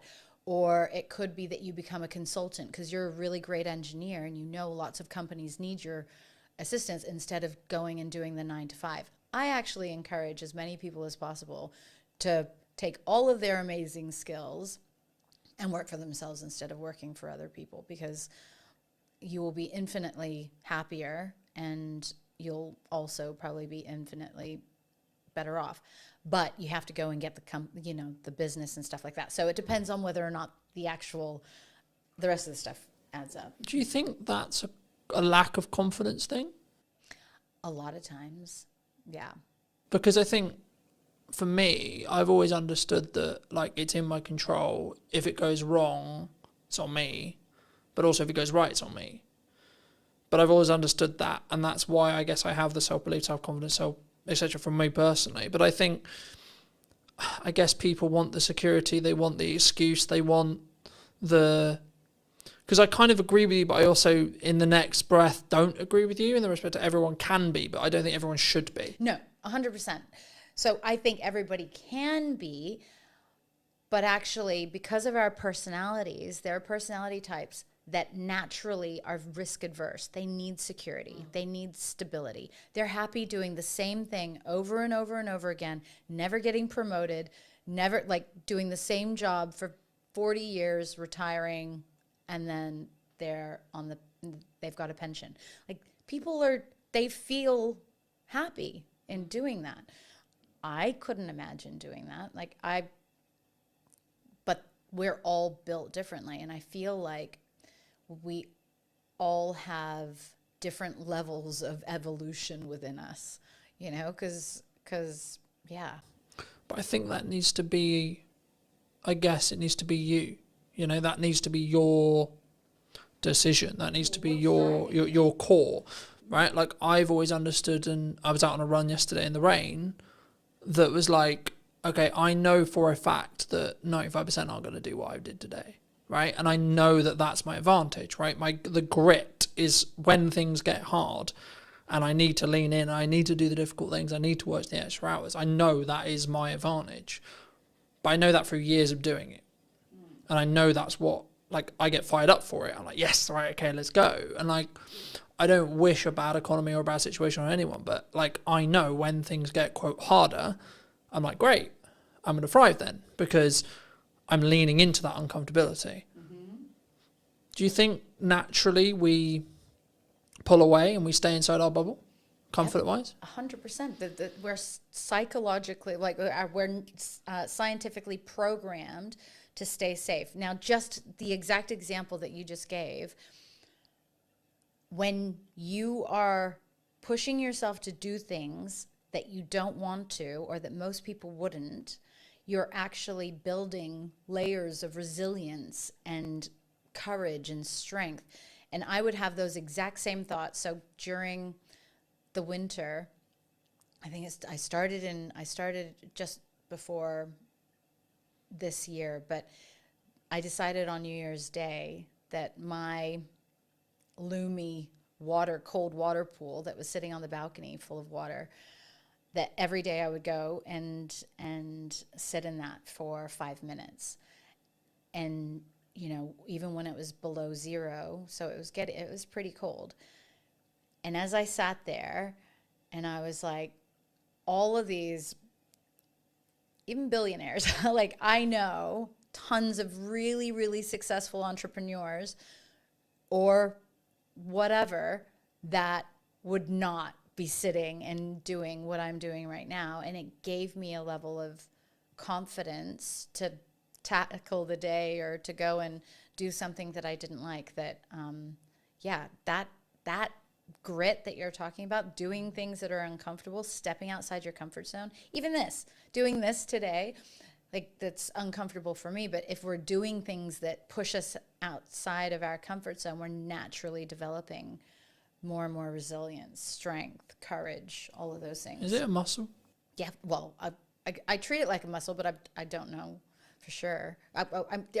There would be parts of our brains that it actually supports, but I'm not. Because I don't know whether I read it being scientifically true. So I'm not going to say it is scientifically true because I can't 100% confidently say that. But what I believe to be true is whenever we do that, we build new neural pathways in our brain, right? Correct. Which naturally will mean the ability to do the thing that we find currently uncomfortable. We have to do it long enough for that pathway to be like consistently strong enough built. And then once it is there, then it's inside your comfort zone. And then it will just feel like another day. I mean, we were talking about it as I was setting up, that this today, like I realized it when I was going to sleep yesterday. I was like, well, I've got a podcast day tomorrow and I'm not nervous, not nervous at all. It's literally like another day of the week for me. But I had a driving lesson yesterday morning that was really difficult mentally for me. And now people who drive every day and people who drive for years are like, well, that doesn't make any sense because driving is really comfortable with me and really works really well, but talking on a podcast or running a podcast would be a nightmare. And I think that's a really key example of someone's grit, someone's uncomfortability might be very different. And I think that's why, to circle back to emotional intelligence, that's why if you have and you can lead and you can operate with empathy, you can then go, okay, well, I might find this thing really easy, but then I can go back to when it wasn't. And then I can say, okay, well, this is how I felt when I started doing it. Maybe that will help you. Mm-hmm. And I think that will then, in some ways, make a more deeper psychological connection, I guess, is the question there. Like either in a buying journey or just in general, like a human to human point of view, like having that level of empathy, having that level of understanding, having that level of connection will then mean that you're connected on a more deeper level. Do you think? For sure. So if you're able to get in the seat of, or get into the mind of the buyer from a customer perspective and empathize with their challenges and what their frustrations would be, or some of their hesitations of why they're not immediately jumping to your amazing new service. And if you can demonstrate that you understand that, then certainly, and frame your conversation so that they know that you understand that it's not an easy decision, or then that, of course, helps people feel more comfortable. And I think authenticity is really important too. So if you're just operating at a level of you're being 100% yourself, and then you're genuinely curious and interested in the people that you're engaging with, then that'll just naturally come across. You can tell when people aren't being genuine. And I think that in itself creates a level, our instincts will naturally be like, oh, this person's energy's off, or we're not, like, they're not genuine or authentic. And I've made that judgment a lot of times. So that's probably one of my areas for improvement is because sometimes people just aren't comfortable in themselves, or they're not comfortable being totally open and honest and all of those things, because that's just not something that they have learned how to do. And so rather than just thinking that, oh, they're not on my wavelength, or I don't feel like they're authentic, maybe they just don't know how to be. And going back to your guy who wasn't empathetic, maybe he just hasn't learned how to be yet. For those who've really enjoyed this conversation, they want to maybe hear some more from you or see some more of your content, etc. I mean, where's best for people to either see that or reach out to you if they want to? Yeah, so, well, I would say that the two things that I've did some recordings on, which was intrepid thinking around how to be bold in the way that we're thinking and challenging the way that we're doing things in order to achieve progress. So the intrepid thinking, I did put that up on YouTube, and there's some cool clips on there. And then the diversity minded podcast too, because actually being diversity, like we talk about diversity in terms of maybe more aesthetic things, but I really love being around people that don't think like me or don't behave the same way that I do, so that they can challenge my own perceptions. And I mean, not too, so if they're like really extreme in their beliefs or their views, and I don't believe that they're right, I mean, we have to have, aligned values, but I enjoy people who think differently and who show up differently, because then it helps me be more conscious in how I move and behave. And I think we never want to get too comfortable. If we're just moving through life like an autopilot, then we're missing everything. And that's definitely not a fulfilling way to live, in my opinion. But kindstay.com. So that's my latest initiative, and I'm really excited about the disruption that I intend to cause in the housing sector for landlords who are wanting to make more income off of their properties, and then also the residents who need to consider their well-being when they're going through difficult housing situations. Thank you so much for the time. Yeah. If you were going to leave or talk to the person, Mel, 10 years ago, what advice, if you were going to give advice to her, would you give? Yeah, that was probably that was the beginning of my journey of doing the hard work on myself. It would be that you don't know everything, that a lot of your responses to the world are based on the challenges that you've had growing up, and the person that you need to really show love to first and foremost is yourself. So do it quickly, because then you can be really, really awesome sooner. And thank you ever so much for watching. If you did enjoy this episode of What's Missing in Marketing Today, I'll be back next week with a brand new episode. And why not be subscribed so you don't miss it? I'd love to hear what you think in the comment section down below. And I'll see you very